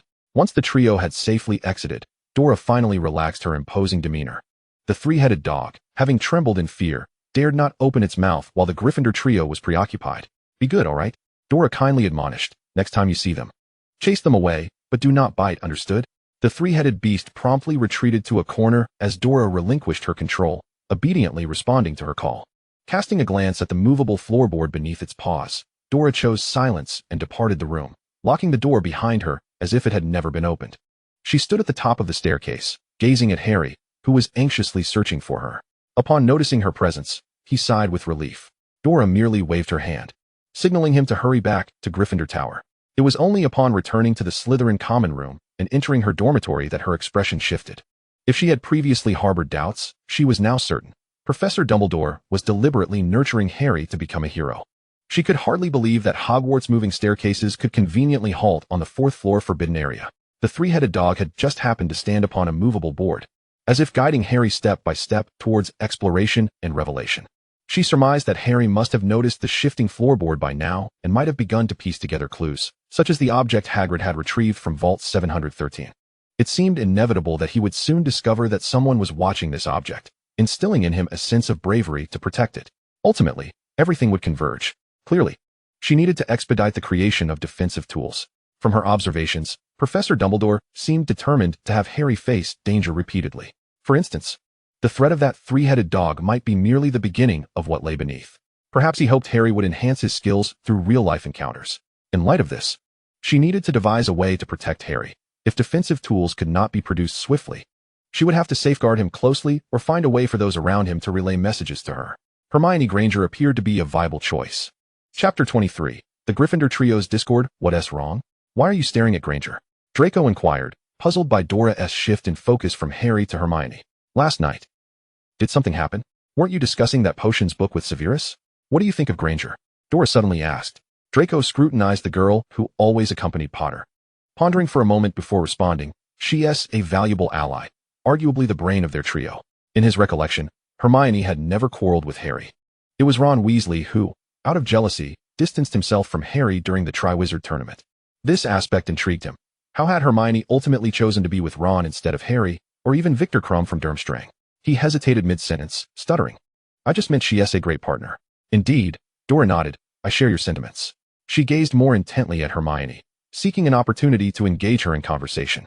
Hermione was not like Harry. He had fortuitously grown close to her during his moments of helplessness, even if she ultimately did not become a Potter. She believed she could coexist well with him. But Hermione was different. Their acquaintance had begun at Hogwarts, their interactions limited to shared classes. Although she felt that Hermione often regarded her strangely, she lacked the confidence to forge a friendship with her. Then, she furrowed her brow as she observed a conflict between Ron and Hermione. The levitation spell was being practiced haphazardly by the Slytherin students. This charm was so fundamental that nearly every wizarding family prioritized teaching it to their young. Yet, she was taken aback to see Ron, hailing from an ancient pureblood family, struggling with it. Hermione, the academic prodigy, immediately grasped the essentials. Dora could not help but nod in approval. Truly, the brain of the Gryffindor trio was remarkably astute. However, Ron's displeased expression perplexed her. Curiosity piqued, she tentatively glanced at Draco, asking, May I pose a question? If you discovered Zabini to be more capable than you, what would you do? Zabini more capable than me? Impossible. What if he were? Then, I would seek opportunities to learn and surpass him. Exactly. Now that's the mindset of a rational person. Dora admired Draco. Well done. With that, she hastened a few steps forward, her concern over Ron's demeanor urging her to investigate further. Draco, left behind, slowed his pace. Suddenly, Zabini approached. His gaze fixed ahead while his head leaned closer to Draco's ear. Tell me, can you two lovebirds refrain from using me as a comparison? Is it wrong to have a good relationship? I suppose it is my honor, Zabini replied lazily, glancing at the gradually disappearing Dora. Since we are on amicable terms, could you introduce me to her? Introduce? Why? Draco was taken aback. He knew Zabini well. Though he appeared to have good relations with everyone, especially with girls, his heart was rather cold. Even with Parkinson, who often socialized with them, Zabini maintained a casual rapport without any genuine investment. Now, with Zabini broaching the topic, Draco frowned. Zabini, what are you plotting? Fear not. I have no designs on your fiancé, Zabini chuckled, his chocolate-hued complexion radiating warmth that caught the attention of several passing Slytherin girls. Yet Draco nudged Zabini with his elbow. Tone down the mockery in your eyes, and perhaps cool those flushed ears of yours. No need to be so rude, Zabini retorted, before continuing in a softer tone. I merely wish to explore a collaboration with her. Regulus Black seems to be venturing into new business under her influence, which is quite unprecedented in the wizarding world, given the traditionally insular nature of the Black family. He paused, lowering his voice. The Black family is currently in dire need of personnel, and while my family may not be large, we could be of use. Moreover, my mother's 7 marriages, despite the demise of each husband, have not ruined her connections to those families. We could invite them to join us. Draco contemplated this. Zabini, think it over. He finally said, I will discuss it with her. On the other side, Dora remained oblivious to the formidable ally Draco was about to summon for her. At that moment, she furrowed her brow, observing Ron's sarcastic antics as he exaggeratedly mimicked Hermione's speaking style. Just as she was about to intervene, she witnessed Hermione dashing away, tears streaming down her face after having collided with Ron in her distress. I suspect she overheard, Harry suddenly remarked. Dora sighed, feeling a pang of disappointment that Harry had not immediately put a stop to Ron's behavior. In that fleeting moment, she found herself at a loss for words. Harry, clearly noticing her, brightened up. Dora, he exclaimed. However, Dora's expression grew serious, effectively dimming Harry's cheerful demeanor. I once inquired about your aspirations, and you expressed a desire for bravery, to confront malevolence. I respect your choice. Yet today, I must convey that a true warrior, armed with power, must also possess discernment to distinguish right from wrong, thereby remaining true to oneself. Harry's complexion paled slightly. Reflect on this, she concluded, choosing not to elaborate further. She glanced towards the direction Hermione had fled, recognizing that it was not an opportune moment for further discussion. She could only hope that Harry would grasp her message and take it upon himself to rectify his missteps. Fortunately, as she prepared to depart. She caught wind of Harry's remorseful words. "Harry, what troubles you?" Ron inquired. "I feel ashamed for not having intervened," Harry replied, his tone subdued. "I've taken your words to heart, and upon reflection, I realize that although Hermione's manner of speaking may not resonate with you, her intentions are rooted in your best interests. I should not condone your misbehavior simply because you are my friend. Harry, Ron, I apologize. But I pondered that if it were Dora being spoken to in such a manner, I would not remain silent as I have now. There should not be a double standard. Thus, despite the discomfort it may cause you, I must candidly assert that you were in the wrong." Ron's eyes darkened. After a moment of silence, he murmured, "I was wrong. I shall seek an opportunity to apologize to her." "Ron?" Harry nodded. "I shall do the same. I too owe her an apology." Their plan seemed promising. However, when the banquet commenced, they found no sign of Hermione. It was only after inquiring that they learned she was alone in the girls' lavatory, sorrowfully weeping and refusing comfort from others. Ron felt a sense of unease wash over him. He glanced back at the banquet hall, awash with vibrant Halloween decorations that were truly spectacular. Yet, after a moment's contemplation, he suggested to Harry, "Let us first seek out Hermione to apologize. She should not miss out on such a beautiful Halloween." Harry nodded in agreement. The two discreetly slipped away, navigating against the tide of revelers towards the girls' lavatory below. Dora, under the assumption that the festivities would unfold as usual, was caught off guard when Professor Quirrell suddenly burst into the room, his face a mask of terror. As the bewildered gazes of the attendees turned towards him, he stumbled to a halt, gasping, "There's a troll in the underground classroom," he added. "I thought you should be aware." With that, his legs buckled, and he collapsed onto the floor, unconscious. Instinctively, Dora sprang to her feet, her brows knitted in concern. This is not right. Gryffindor is not with Harry and the others, she realized, her contract sigil now ablaze with urgency. Harry was in danger. Chapter 24, The Troll Attack? Hermione, I apologize for my words earlier. Ron called awkwardly from outside the lavatory. The sobbing within came to an abrupt halt, creating an atmosphere thick with tension. Harry and Ron exchanged glances. Harry leaned closer, raising his voice. "Hermione, I too must apologize for not stopping Ron. Please don't be upset. We are here to make amends. Come out. Don't let this ruin your spirits. The banquet is simply magnificent tonight." Ron added hastily, "If you're angry, I'll let you hit me." "Who would hit you?" "I am a lady." Hermione's voice finally emerged from the lavatory, her sadness somewhat dissipated, gaining a hint of bravado. All right, come out quickly. You must be hungry." Ron rushed to say, anxious she might retreat again. "Indeed. Hermione, please join us," Harry echoed. After a moment, Harry suddenly turned his attention towards a distant corner, inquiring softly, "Ron, did you hear that noise?" "Noise? What noise?" "It sounds as if something enormous is approaching." Ron strained to listen. "I don't hear anything." Harry sensed that something was amiss. "Hermione, hurry out. Something feels off." His tone was grave. Hearing the urgency in Harry's voice, Hermione obediently stepped out, wiping her tears with her sleeve, curious. "What's wrong?" The next moment, Hermione's eyes widened in horror. "Harry, a troll." She looked in the direction of an immense green giant, its head brushing the ceiling, dragging an enormous wooden club as it lumbered around the corner. The ground trembled as it stepped, sending clouds of dust swirling. Hermione, terrified, clapped a hand over her mouth. Harry turned to see the troll and shouted urgently, "Hermione, run over here. We must flee." The troll was nearing a fork in the path, and if it blocked their escape, they would be trapped. Hermione realized the gravity of the situation. Forgetting her tears, she tore down her robes and sprinted towards Harry and Ron. However, the troll had also noticed them. Quickening its pace, its already towering form took mere strides to block the entrance to the lavatory. Harry instinctively positioned himself in front of Hermione. "Hermione, if you see an opportunity, run out and find a teacher," he urged quietly. "Yes," Ron echoed, clearly also intent on ensuring Hermione's safety. Faced with the looming giant, they had to tilt their heads back just to meet its gaze. As the troll raised its club, Ron momentarily daydreamed. If only this were a giant chicken leg. How glorious it would be. With a mighty swing, the troll struck down, the sheer weight of the club slicing through the air with a soft whoosh before it crashed into the ground, shattering the floor beneath them. Debris flew, grazing Harry and Ron's cheeks, startling them. Harry, Ron, Hermione caught the scent of blood. The troll stood guard, leaving the trio with no means of escape. Just as Harry prepared to confront the beast, an inexplicable gust of wind swept through the previously enclosed space. This unexpected wind compelled everyone to shield their eyes. As they slowly acclimated to the blustering force, Harry bravely opened his eyes, gasping, "Dora, Dora?" Hermione and Ron echoed in confusion, raising their heads to behold the astonishing sight.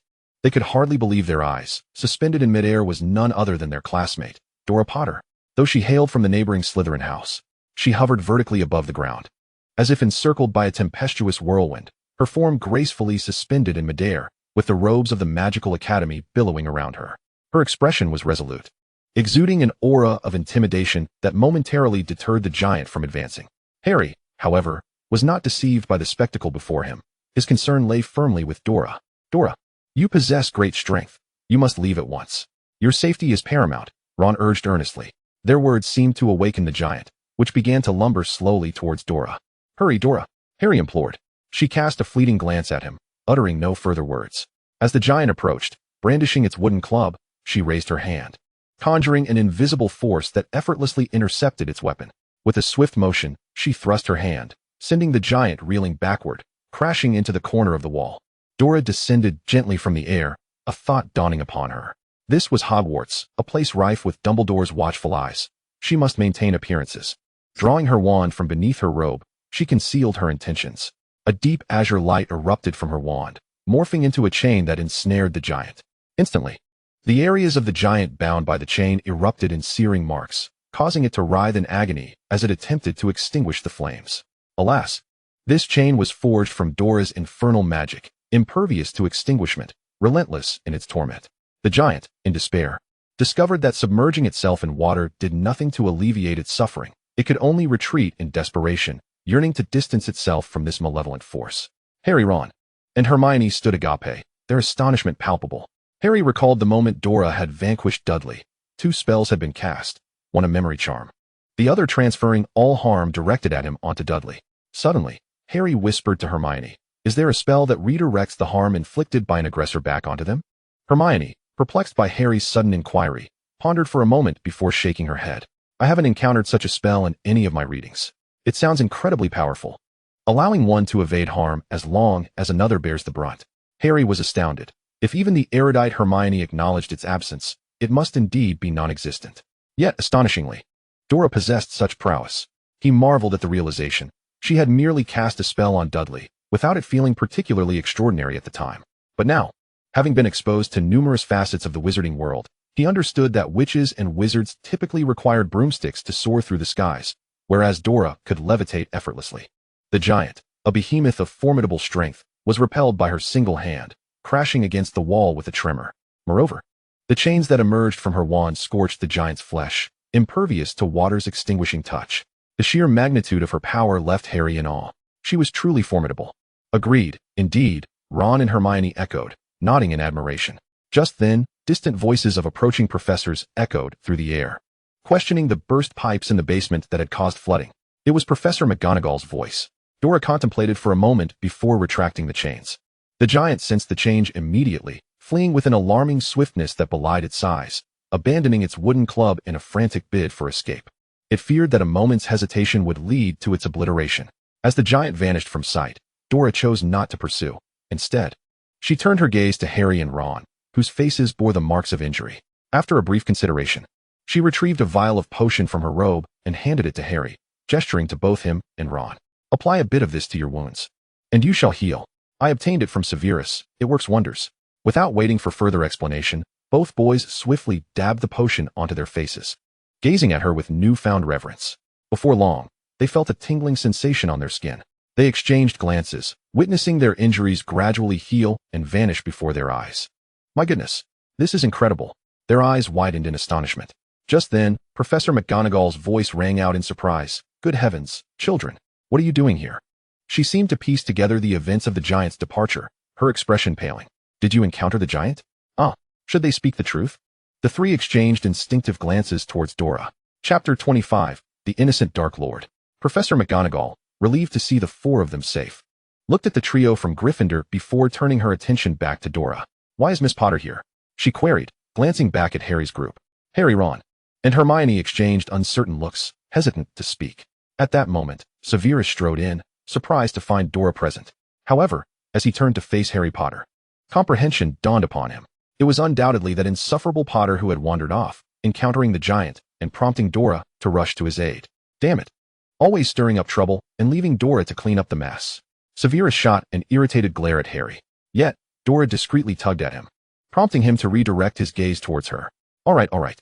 With a resigned expression, Dora withdrew her hand, feigning a demeanor of a villain despite her genuine concern. Severus's reputation would inevitably suffer due to such antics. As the atmosphere grew tense with silence, Dora cleared her throat. I arrived shortly after, having heard Professor Quirrell mention a giant in the basement. I couldn't find Harry at the Gryffindor table, and my concern led me here. Her voice softened. Professor, as you know, Harry is my only family. I cannot bear the thought of losing him. Her tone, tinged with a hint of vulnerability, softened McGonagall's heart, leaving her oblivious to Severus's eye rolls. Child, there's no need for alarm. The professors will ensure his safety. You needn't worry, McGonagall reassured her gently. When I arrived, I witnessed the giant about to strike Harry. It was perilous. Severus, weary of Dora's continued embellishments, coughed to remind her to temper her narrative. As McGonagall appeared to be swayed, Severus interjected, 10 points from Gryffindor for wandering about the castle at night. As for Miss Potter, 20 points to Slytherin for her timely assistance. He wore a satisfied expression, clearly in good spirits. Before McGonagall could frown, he hastily added, now, you all should return to your respective common rooms at once. Ron seemed to protest, but Hermione and Harry swiftly restrained him. Dora readily acquiesced. Of course, Professor. Please escort these three, and I shall accompany Miss Potter. The giant is in the basement, near Slytherin. I shall also conduct a patrol shortly. Severus suddenly cast a sharp glance at Harry as he spoke. When Harry departed, he inadvertently lifted his robe, exposing the wound on his leg. Hastily, he tugged at his robe, his eyes warning Harry to keep silent. It was not until only Severus and Dora remained in the basement that he was about to speak. When Dora interjected, there's a scent of blood. Are you injured? Her gaze precisely landed on Severus's foot. Dog bite. Severus wore a look of exasperation, but after a moment, his expression became serious. You were far too impulsive today to teleport directly from the banquet hall, vanishing in an instant. Such a feat could be achieved elsewhere through apparition, but Hogwarts forbids it. Moreover, your disappearance was not like a wisp of black smoke. It was as if light emanated from your feet, and you simply vanished. Dumbledore must have witnessed that. So what if he did? Harry's safety is far more important. Dora said nonchalantly. I just bound a troll with my soul fire, and it nearly crushed Harry. At this point, Dora appeared somewhat indignant. If anything were to happen to Harry, I wouldn't care where that troll came from or what it intended. I would eliminate it without hesitation. Severus cast a furtive glance and murmured, mind your words. He felt a profound concern for her. He merely wished to look after Lily's child. And she was a girl. He felt as if he were exhausting his very soul in this lifetime. Both James Potter and Lily were Gryffindors, yet here was Dora, so much like a Slytherin. Dumbledore would surely not approve. Dora couldn't help but turn to Severus. You are quite tedious. Severus's hair seemed to bristle with irritation. Rest assured, Dora, well aware of Severus's concerns, surveyed her surroundings and added, I will not harm anyone unprovoked, but if someone seeks to antagonize me, I have no choice but to defend myself. With that, she patted Severus on the shoulder. I shall return now. In the Slytherin common room, Draco sat on the sofa, his demeanor exceedingly low, lost in thought. He would only glance up when the door to the common room opened, then quickly lower his head again, resuming his previous posture. It was only when Dora's figure appeared that he sprang to his feet, ready to speak. However, the gazes of those around him compelled him to close his mouth once more. After a moment, he simply asked, Are you all right? Of course, you know how I am. That's good then. Remember to bring me along next time. Dora instinctively wanted to respond that she would have to look after him. But the moment she saw the concern in Draco's eyes, she hesitated and said, All right, I can protect you. Draco exhaled a sigh of relief. The gazes around them grew even more intense as he leaned closer to Dora, whispering, When you teleported away, nearly all of Slytherin witnessed it. They are curious and will likely return home to inquire with their families about your situation. Expect more probing in the future. Just remember not to foolishly agree to anything. Fear not, I am well aware. Draco nodded, then turned his gaze to the quietly observing Zabini and mentioned to Dora, Zabini wishes to collaborate with you. His family's connections are extensive. You might consider discussing it with your father and Regulus. If you agree, I can facilitate the introduction. All right. Blaise, Zabini wishes to partner with her? Dora found it curious, as he was quite close to Draco, and collaboration should logically involve the Malfoy family. However, recalling Regulus's earlier comments about the lack of manpower, she decided to inquire further. More pressing than that, however, was a matter that had been weighing on her since Halloween. She knocked on Severus's office door. Severus, I wish to propose a collaboration. Declined. Severus replied curtly without turning around. He finally understood why Lucius had looked at him with pity upon learning of Dora's enrollment. Was it really because of this? And now she wished to work with him? Absolutely not. But Severus, I recall you once agreed. Our friendship spans years, Dora said with a smile. Have you set a trap so early, little fox? Severus vividly remembered that remark, having felt deeply touched at the time. It was because of their long-standing friendship that Dora had gifted him her mother's potion notes. "Return my gratitude," he sighed. "How shall we collaborate? We seek priority purchasing rights for potions, and we hope to receive a discount. We can provide materials for your potions, and if needed, we can give Regulus a list. We can send someone to gather them." Severus pondered this for a moment. "You see, your current income is merely that of a Hogwarts professor, while your daily expenses are modest. Wouldn't it be better to have a bit more to live comfortably and procure more materials for potion experimentation?" Dora considered this. "Of course, I am not trying to dictate your life. I simply recognize your potion-making abilities and wish to collaborate. I will think it over." Chapter 26, The Quidditch Match. Dora anticipated that Severus would deliberate for a while. She prioritized sending an owl to Regulus regarding the potential collaboration with Zabini. However, to her surprise, Severus responded rather quickly. "I agree to your collaboration," he stated firmly. Before Dora could process his response, he added through gritted teeth, "Dumbledore's anti-cavity potion has always been a private inquiry. He has never paid for it, and never will again." Goodness, so that was the case. Even if he were to create it, he would have to provide the materials, and she would only receive a processing fee. If he wouldn't even provide the materials, then she might as well sell it outright. Wait a moment. Dora suddenly recalled something. It seemed that Dumbledore had little concept of compensation. Just from Severus's evident indignation, she could sense it.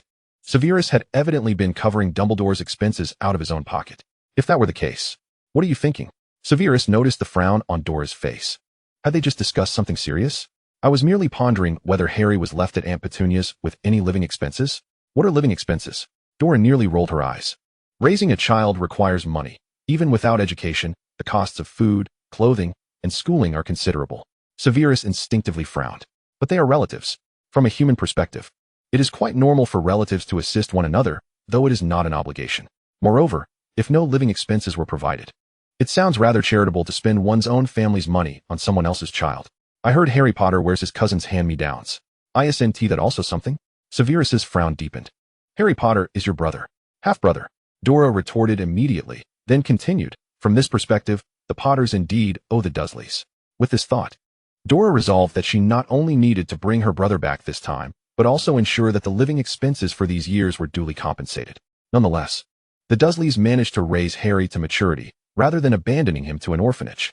Severus could not comprehend this. Yet he had to admit that the trading method proposed by Dora was quite comforting. However, with Regulus still away and yet to return, the contract and pricing details would require further deliberation. Seizing the opportunity, Dora took 2 vials with her. Her concerns for Harry were palpable, especially with the Quidditch season about to commence. This sport, fraught with peril yet often dismissed as harmless, was a source of trepidation for her. Just the thought of players becoming targets on the pitch made her exasperated. Quidditch featured a frenzied bludger intent on colliding with every player, disregarding the potential for grievous injury. Moreover, the opposing team's players frequently committed fouls. The sheer number of infractions had once reached 700 during a World Cup match. Additionally, the peculiar scoring system of Quidditch was baffling. A goal with the quaffle earned 10 points, while catching the golden snitch granted a staggering 150 points. This disparity placed seekers, like Harry, in the crosshairs, as their actions could decisively influence the outcome of the game. Thus, the most severe Quidditch accidents seemed to afflict them the most, and Harry, being Gryffindor's seeker, was under additional pressure, especially with Professor Dumbledore eager to hone his skills in various scenarios. With so many debuffs stacking against him, it was indeed a formidable challenge for Harry to emerge unscathed from each match. As fate would have it, the Quidditch season commenced, with Gryffindor's first match pitted against Slytherin. This was also Harry's debut match. As a first-year seeker appointed to the Gryffindor team, the other new students felt an inexplicable swell of pride, as if they too were taking to the field. They even crafted support items, including a sheet gifted by Ron's pet, Scabbers, emblazoned with a large Gryffindor lion, while Hermione had magically enhanced the words Potter for victory into a dazzling neon light display. This display undeniably bolstered Harry's courage as he felt a bit weak-kneed at the prospect of performing well. He scanned the crowd in search of Dora, only to be met by Draco's gaze locking onto his. Their mutual understanding manifested in their immediate reaction. When he finally spotted Dora, her nod seemed to replenish his dwindling strength, invigorating him entirely. Draco, several times on the brink of speaking, ultimately swallowed his words. However, Dora noticed and confidently declared, "Gryffindor will win." Her voice rang clear and unwavering, drawing the attention of the Slytherin section, who all turned to her in astonishment. It was Dora. Before she could say anything further, their attention shifted back to the match. Draco found himself at a loss for expression, bewildered by Dora's unexpected authority among Slytherin. She resembled a mouse confronting a cat, hesitant to provoke. Yet, observing her unabashed demeanor, Draco couldn't help but feel envious. This was the freedom of the strong. The match was fiercely contested, especially with Slytherin's captain, Marcus Flint, notorious for his reckless play. He cared little for the safety of his teammates. Harry Potter became his primary target. Unable to restrain himself, Draco inquired, "Will you be angry? Do you need me to warn Flint?" Dora responded with a calm acceptance of the competitive nature of the game. The nearby Slytherins, eavesdropping, appeared somewhat relaxed, their eyes darting about, contemplating their next moves. Draco disregarded their unease and boldly stated, "Being targeted is part of the game, isn't it?" Dora's acknowledgement implied that once the match commenced, she would be bound by its rules, and lapses were inevitable.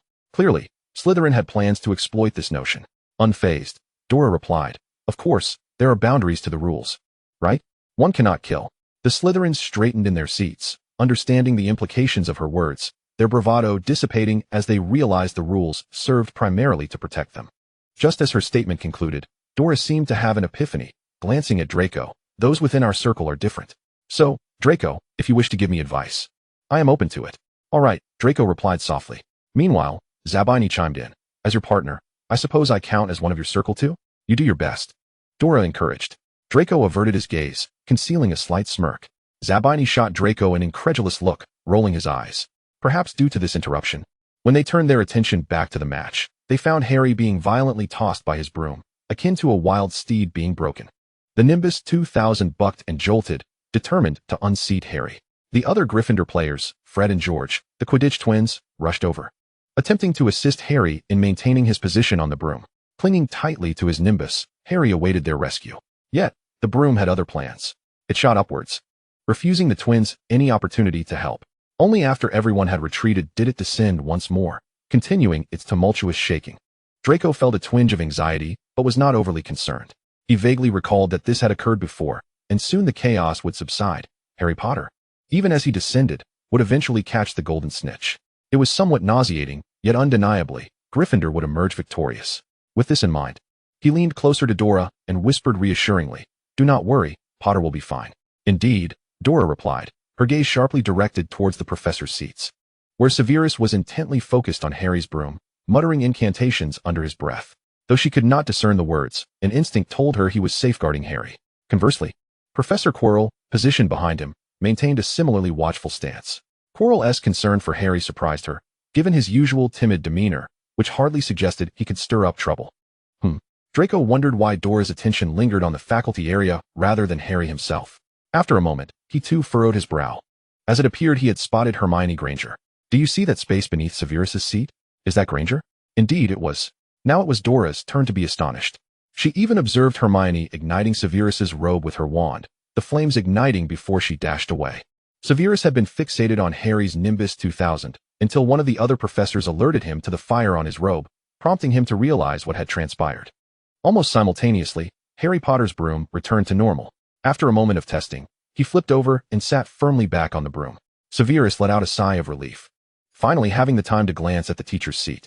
Noticing Quirrell, who was still trying to regain his composure after being pushed aside, he couldn't help but squint. There was indeed something amiss with this individual. The match concluded with Harry Potter catching the golden snitch, securing a resounding victory. Severus wore a grim expression that deterred anyone from approaching him, the atmosphere so oppressive that even Gryffindor kept their distance. The only exception was Dora, who remained audacious.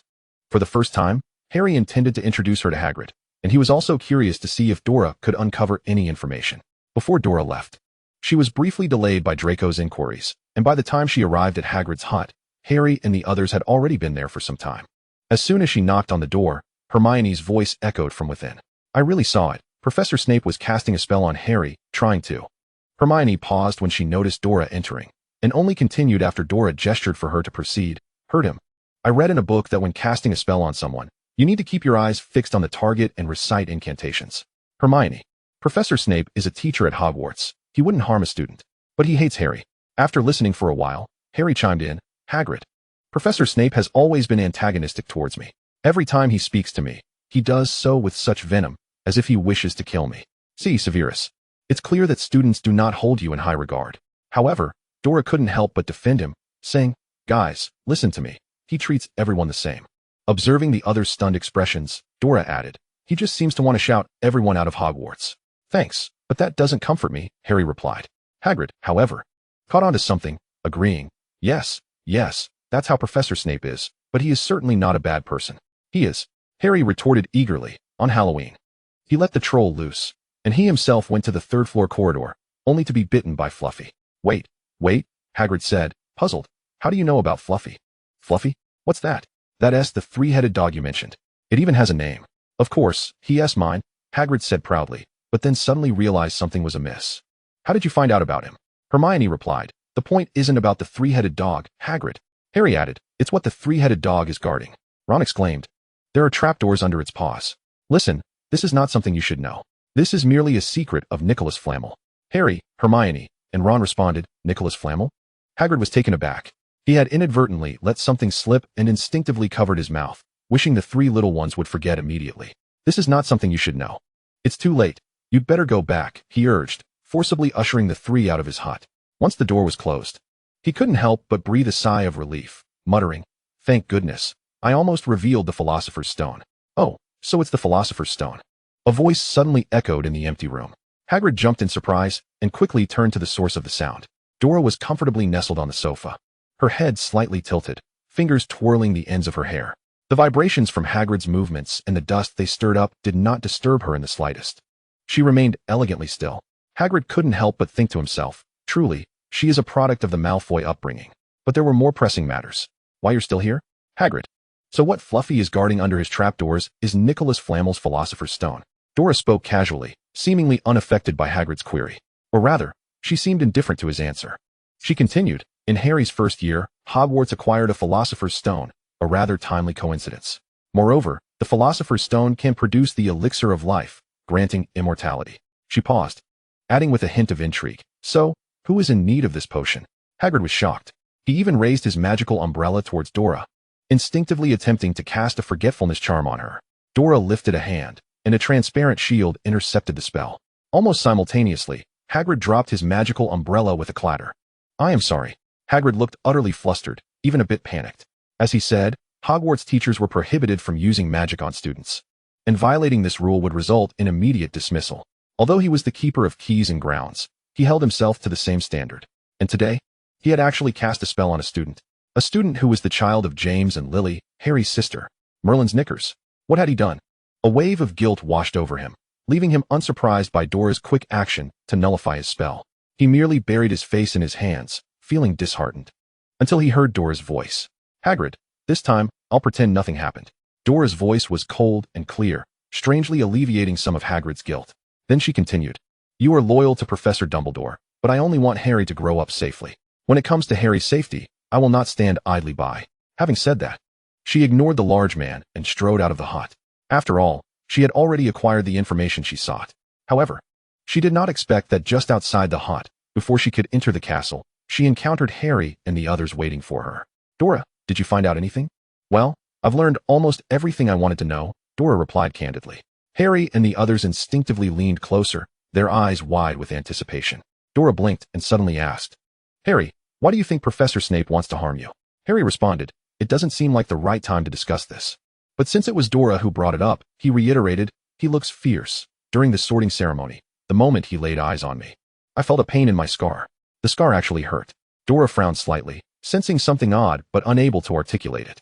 Observing Harry's unwavering conviction, she contemplated and then said earnestly, "Professor Snape, let's call him Severus, does not wish to harm you. In fact, he is trying to protect you." "How could that be?" "The potion I gave you on Halloween was brewed by Severus during the Quidditch match. It was Severus who kept reciting counter curses to help you fend off the hex placed on your broom." "That is not true. During Quidditch, it was Professor Snape who cast the hex on Harry. I burned his cloak, interrupting his spell, which is why Harry was safe. You should have noticed. There was another person also focused on Harry's broom." "Who?" "Another professor." Dora thought for a moment, refraining from specifically mentioning Quirrell's name. "Harry, Severus is my partner. The first potion he prepared for me was in response to my concerns about your safety during the Quidditch match. It was purely coincidental that I gave it to you early on Halloween." Dora patted his shoulder. "You need to look closely. Has he truly harmed you? Don't let first impressions cloud your judgment." As she spoke, she paused momentarily, casting a glance at Harry, contemplating the fiery disposition of Gryffindor, and reiterated, Although Severus harbors no ill intentions towards you, he indeed holds a considerable disdain for you, as do I. It would be prudent for you to maintain your distance from him. With that, she turned on her heel and departed, leaving Harry and the others, particularly Harry, to ponder her words. Chapter 28, Annulment of Engagement. Having become aware of Dumbledore's intentions, Dora felt a newfound sense of leisure. More importantly, the Christmas season had arrived, and she had pressing matters to attend to regarding the annulment of her engagement with the Malfoy family. Of course, this was merely a formality that the Malfoys needed to address for the sake of the other Slytherin aristocrats. Unlike the initial reception she received upon her arrival at Hogwarts, the attitude of the Slytherins towards Dora had undergone a dramatic transformation. Unbeknownst to Dora, whispers circulated among some individuals who approached Draco with inquiries. Zabini was naturally the first to inquire, "Draco, are you truly intending to dissolve your engagement with Dora Potter? Who sent you to pry into this matter?" Zabini offered a knowing smile, continuing, "Just out of curiosity, as Dora Potter is now a collaborator with our family, you ought to consider your next steps carefully." Draco scoffed, surveying Zabini with a cold gaze, responding with a derisive laugh. Understood. Zabini discerned that Draco's interest lay not in the engagement with Dora, but elsewhere.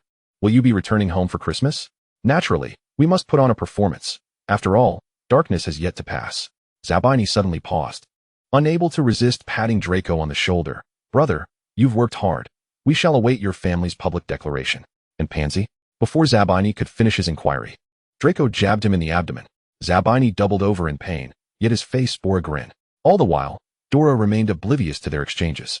With the need to leave school for the Christmas holiday and unable to spend it with Harry, Dora felt it was only right to explain her absence. Harry, however, did not sulk. His bright green eyes blinked innocently. "I understand. I will patiently await your return at Hogwarts." Dora felt an inexplicable pang in her heart, instinctively glancing at her wrist, which bore no indication. "Harry, I wish you a Merry Christmas in advance." "Merry Christmas to you too, Dora," Harry replied with a radiant smile. "And I hope you enjoy your newfound solitude." "Scarhead, mind your wording," Draco interjected, eager to take Dora away. He glanced at her and noted her expression lacked any deeper contemplation, thus alleviating his concerns. "That scarred fool is trying to coax her while I'm away. Infuriating. We must minimize their encounters. Dora, it's getting late. We must hurry." "All right, I'm coming," Dora replied, watching Draco move further away before turning earnestly to Harry. "The Christmas break will pass swiftly. I will do my utmost to return early. This will be your first Christmas at Hogwarts. Make sure to enjoy it." As she spoke, her mind wandered to the Philosopher's Stone and the enigmatic Professor Quirrell. "Harry, should you encounter any issues, remember to seek Severus's assistance. Trust me, he will not allow you to come to harm." "Yes, I will wait for your return." Harry stood alone, a gentle smile gracing his face as he watched her depart. His obedient demeanor weighed heavily on her conscience during her journey home, yet thoughts of the plan she intended to pursue during the holiday eased her spirits considerably. She would surprise Harry upon her return. Impossible. It cannot be. "So, you are of the Potter lineage.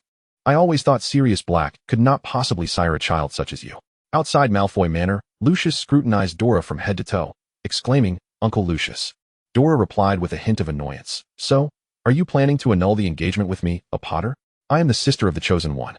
As her words hung in the air, Lucius inadvertently caught sight of his son behind Dora and suddenly stiffened. Understanding dawned upon him, and he found the situation amusing. "I believe we ought to deliberate further." "Father," Draco interjected, eager to voice his thoughts. "I believe you need not rush. While Dora is a Potter, she has been raised as a Black heir throughout her life." "Indeed, I concur," Regulus affirmed from behind Dora, his conviction evident. "Very well." Lucius observed Draco's subtle sigh of relief and smiled. He turned to Dora, stating, "For now, the engagement will remain intact. I hold great expectations for the Black family, which will serve as a justification among the wizarding aristocracy." "Agreed. I shall defer to your judgment." Dora shrugged, harboring no objections towards Draco, content as long as the Malfoy family did not perceive any inconvenience. "Will you still attend the Malfoy Manor party?" "I believe my absence would yield more favorable outcomes," Dora replied candidly. Lucius regarded her with a glimmer of admiration, then glanced at Draco, asking, "What about you?" "Rest assured, Father, I will take the lead. I know what expressions to wear." "Excellent." Lucius felt a sense of pride. "My child is indeed remarkable." Draco understood more than Lucius, aware that the Dark Lord would inevitably return. His father was not suited for a public declaration. This absence would undoubtedly provoke speculation. By donning an unreadable expression, Draco would further confuse onlookers. He recalled the dark mark on his father's arm and had witnessed the Dark Lord punish disobedient Death Eaters through it. Family was his unwavering priority, and he was determined to protect them. As Dora observed Lucius and Draco finalize their plans, she felt compelled to inform them. After the first term, I will no longer reside at Malfoy Manor. I plan to move to the Black ancestral home with Harry. Draco, at that time, I will activate the Flu network at the Black Manor. It will not hinder our meetings. Good. As long as the engagement remains intact, I have no objections. Regulus, currently away, left only creature at home, and he wondered if that would suffice. What if I send Dobby to you, to take back to the ancestral home? Lucius suggested. Increasingly convinced that it was a splendid idea. That could work, Dora considered, realizing she should not overburden creature. Having another Dobby would be delightful. Moreover, she remembered how Dobby had expressed admiration for Harry during her childhood. It seemed fitting to fulfill Dobby's wish to meet his idol. After years of companionship with Dobby, Dora had always felt a sense of dissonance between him and the Malfoy family. Previously, she struggled to articulate this subtle unease, but upon entering Hogwarts, it became clear. Dobby, born into a Slytherin lineage, appeared more suited to the exuberance and recklessness of Gryffindor. With this realization, she no longer resisted the generous offer. Thank you, Uncle Lucius. She took a moment to visit the Black ancestral home, where she spoke with its mistress, Walburga, regarding her plans and received her consent. She emerged from the grand entrance and slipped away to Privet Drive. The last time she had been here was indeed the last time. She had not anticipated that in a moment of impulsive fervor, she would meet Harry ahead of schedule and unexpectedly assist him. No wonder she felt a burning sensation on her wrist from the contract sigil. It had sensed Harry's distress. As she meandered through the familiar locales of Harry's upbringing, a sudden gasp pierced the air. Lily, was someone calling her? Dora glanced around, but there was no one else in sight. Then, a slender blonde woman appeared beside her, covering her mouth in disbelief as she gazed at Dora. Their eyes locked, and the blonde's expression shifted to one of confusion. After a moment, she lowered her hand from her mouth, forcing a smile as if recovering from shock. She nodded at Dora, refraining from further inquiry, and prepared to depart. Dora walked in her direction as well, prompting the blonde woman to quicken her pace. Yet, Dora remained leisurely in her stride. It was only when she noticed the blonde woman approaching number 4, Privet Drive, the residence of the Dursleys that Harry had mentioned, that realization dawned upon her. So, it was she? Dora finally recognized the woman. Petunia Dursley, Harry's aunt. Excuse me, are you Petunia Dursley? Dora called out suddenly, observing the woman about to cross the threshold of her home. Yes, I am, Petunia replied reluctantly, turning to face Dora, her eyes instantly glistening with unshed tears. Chapter 29, The Invisibility Cloak. Are you Lily's daughter? She asked, her voice trembling. Yes, Dora nodded, poised to explain, but Petunia preempted her by opening the door. Stepping aside and inviting, please, come in. The male head of the household was presumably at work, and the children were at school, leaving only Petunia, the homemaker, at home. She poured Dora a glass of water, her gaze fixed intently upon her. Might you tell me your name? Dora Potter. Dora, why didn't you come with Harry Potter back then? Petunia paused, then inquired further. The letter stated that Harry had to remain with the Dursleys because of our blood relation. What about you? Are you well? I might be somewhat different, Dora replied, sitting upright, her tone earnest. I was taken away and raised in the wizarding world. I only discovered upon starting school that I shared the same surname as Harry Potter. She hesitated for a moment, placing the exchanged money before Petunia. I am deeply grateful for your care of Harry, for providing him protection and not abandoning him to an orphanage. This is a long overdue payment for your nurturing. It seems the wizarding world does not quite comprehend these matters. Thus, they merely left Harry with you. However, I believe you had no obligation to raise him. Bound merely by blood, especially at your own expense to support your sister's son, Dora stated solemnly. Thank you very much. Petunia was taken aback, stammering after a moment. No, we did not treat him well, I am well aware. Dudley has always bullied him, and I did not intervene. I know, Dora interjected. I presume you are aware that I used a rebounding spell on Dudley. Yes, Petunia replied. Therefore, this visit is solely to express my gratitude for your care of Harry. Protecting him through blood. He should no longer intrude upon your household, as I intend to take Harry to live elsewhere. After all, I am also his blood relative. You, Petunia instinctively attempted to protest, but then paused. She surveyed her surroundings, contemplating that perhaps following Dora was the best course of action. You must take care of yourselves. And you as well, Dora nodded. She recalled how Dudley had been left dumbfounded by the spell, and continued, rest assured, my purpose here is to lift the curse. And I will strive to avoid involving you in matters of the wizarding world. Upon hearing this, Petunia's heart sank once more. Is there danger? Yes, Dora affirmed with conviction, yet also with determination. But that is our fate. Petunia furrowed her brow, ultimately saying, I hope to see you both again in peace. Indeed, Dora replied, hiding aside as she observed Dudley returning home, seizing the opportunity to lift the curse. She glanced across the street at the Dursleys' house, feeling several eyes upon her, making it impossible to ignore. She hadn't anticipated that there would be watchers here. If there were watchers, they must know of Harry's life at the Dursleys. Yet after all these years, conditions had not improved, indicating that they were indeed complicating Harry's growth, observing while ensuring he remains unharmed. Poor Harry. Soon, things would be better. Dora withdrew her keen gaze and made her way back. She even recalled the reason for her unnoticed assistance to Harry during their last encounter. It had occurred at a considerable distance from the Dursleys' home, where the watchers could not see, and thus they remained unaware. Surely, by the time she returned after the Christmas holidays, she would witness some movements. What she did not expect was that she would not have to wait until after the Christmas holidays. Meanwhile, Harry was joyfully receiving a remarkable Christmas gift, an invisibility cloak. This was simply astonishing.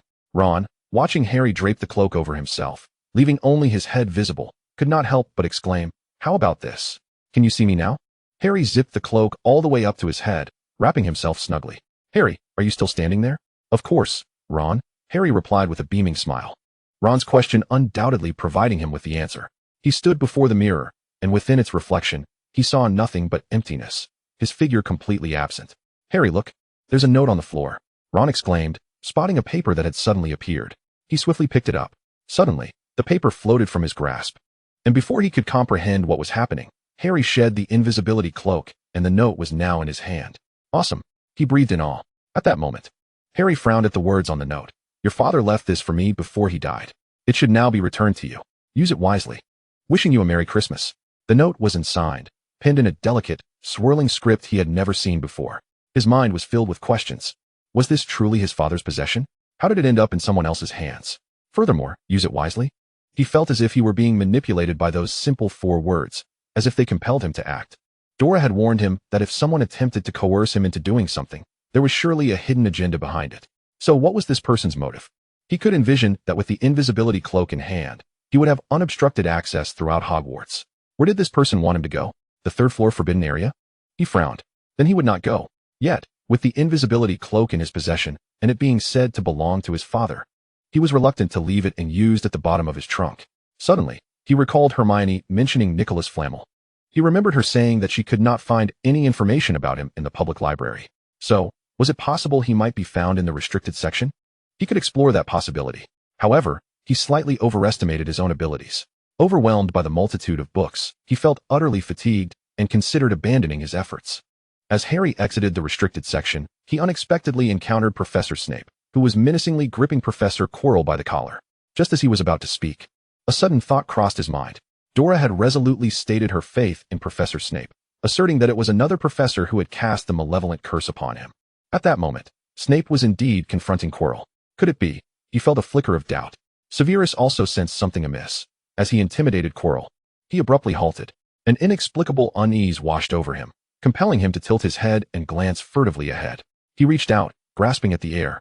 Could someone be using an invisibility cloak? Potter? Severus frowned, recalling that James Potter possessed an invisibility cloak, though he could not remember its current whereabouts.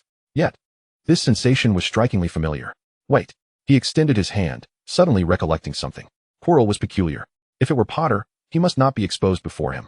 Chapter 30. The Mirror of Ariste. With this thought, he turned back, resuming his aggressive threats towards Quirrell. "You would not wish to make an enemy of me, Quirrell." I do not know what you mean. You are well aware of my implications. Soon enough, when you have taken the time to contemplate your loyalties, we shall converse further.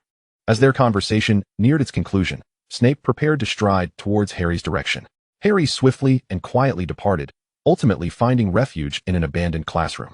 The furniture was haphazardly piled against the walls, and even a turned-over wastebasket lay discarded. Against one wall stood an imposing mirror, towering to the ceiling, resembling a grand portal that beckoned him closer. Upon standing before the mirror, he could not suppress his astonishment, covering his mouth in disbelief. He beheld himself within the mirror, his cloaked self. Moreover, he not only saw himself, but also Dora and a couple. How could this be? He instinctively looked beside him. Nothing. Yet. Upon returning his gaze to the mirror, the 4 figures remained. Dora smiled sweetly, gently holding his hand, her lips forming the shape of words that seemed to call him brother. The unfamiliar couple in the mirror unsettled him.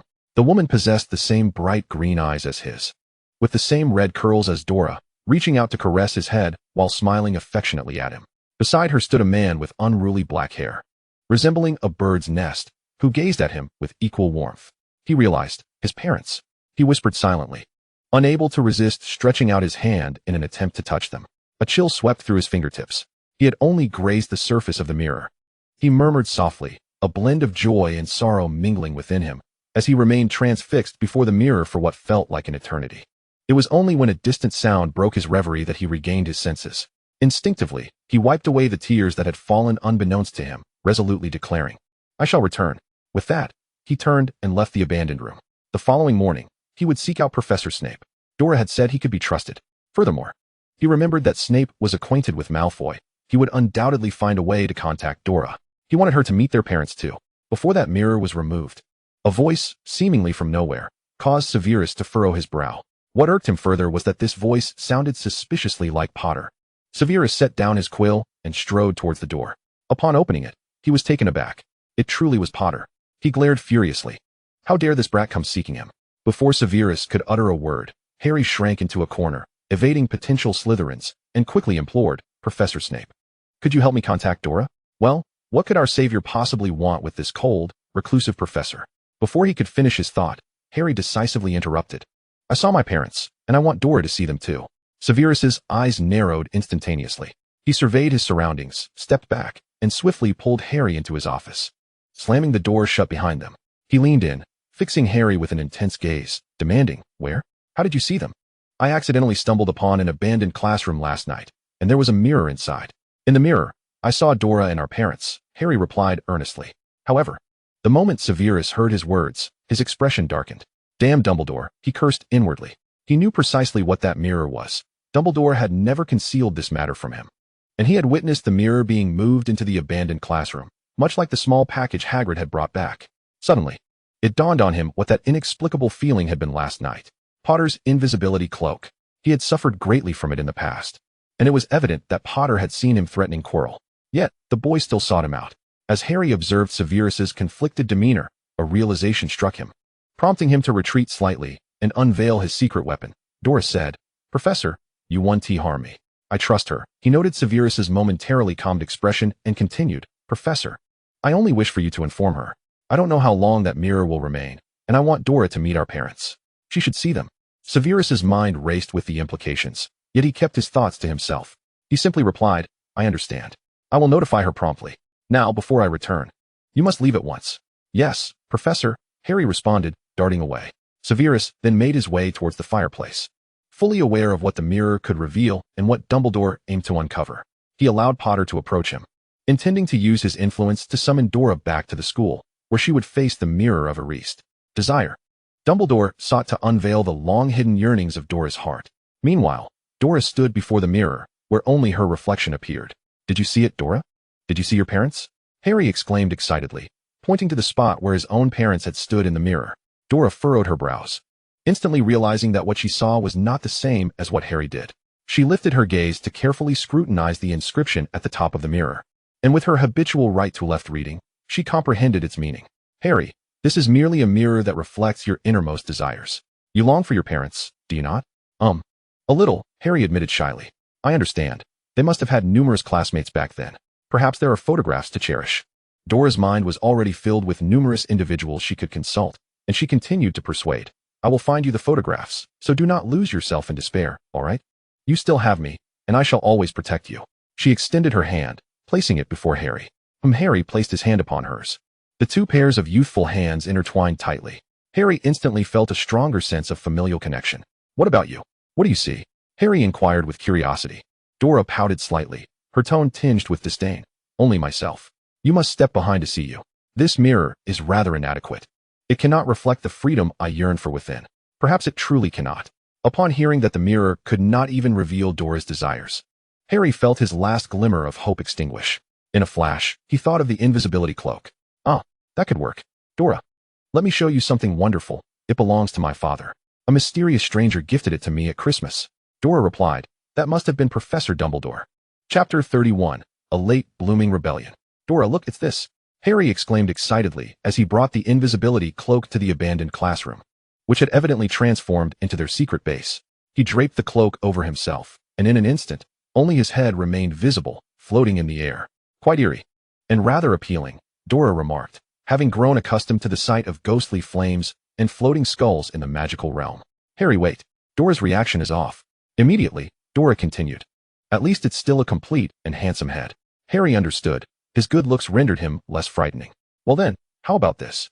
Harry zipped up the cloak, causing his entire form to vanish from sight, leaving only his voice drifting through the air. Dora, come find me. Right here. Wait, he said, swiftly moving to another location to confuse Dora, attempting to keep her attention in place. However, Dora's fingers shifted in a new direction, unexpectedly pointing toward his current location. Harry was astonished. He quickly unzipped the cloak, unable to believe.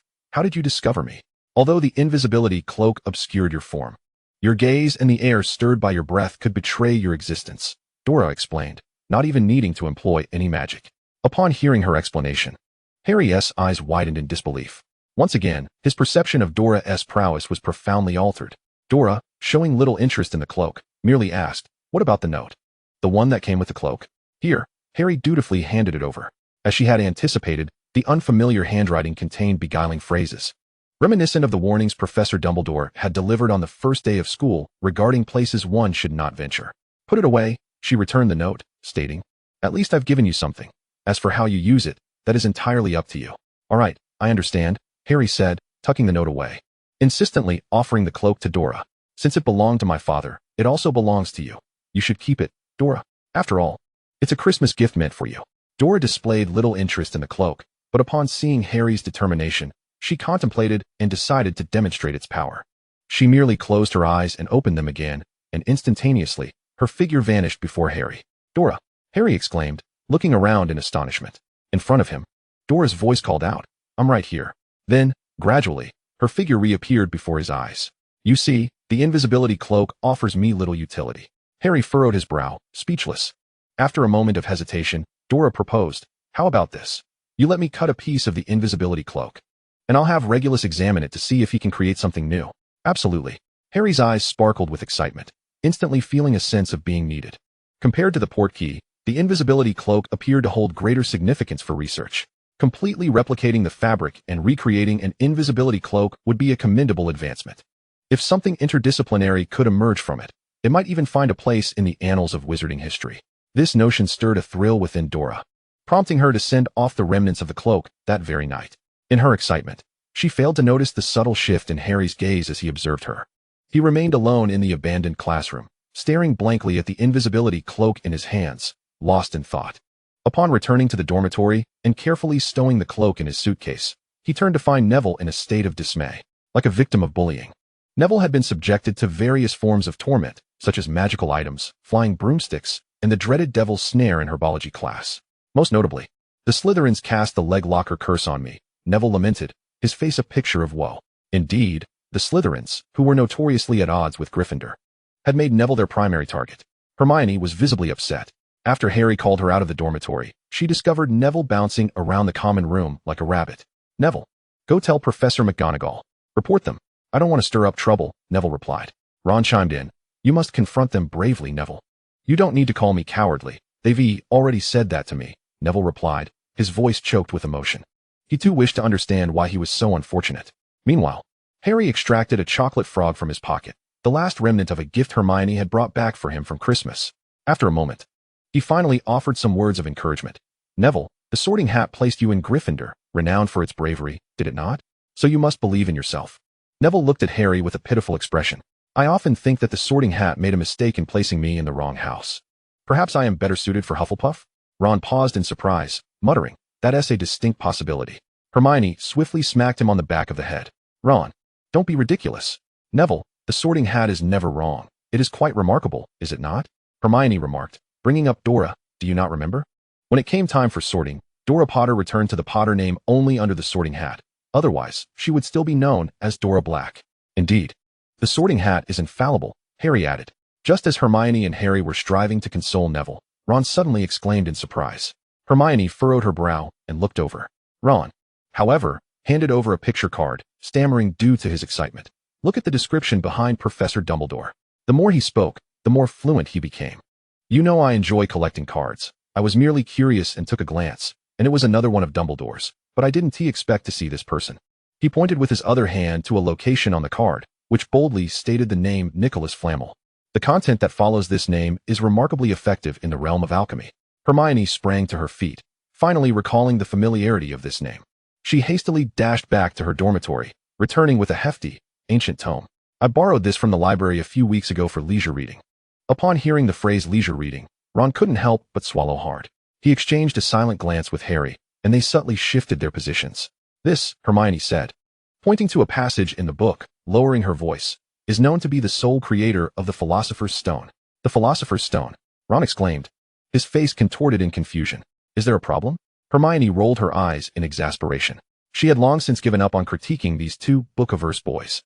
Instead, she pointed decisively to the next segment, stating, "Look, the text elaborates extensively on the wonders of the Philosopher's Stone.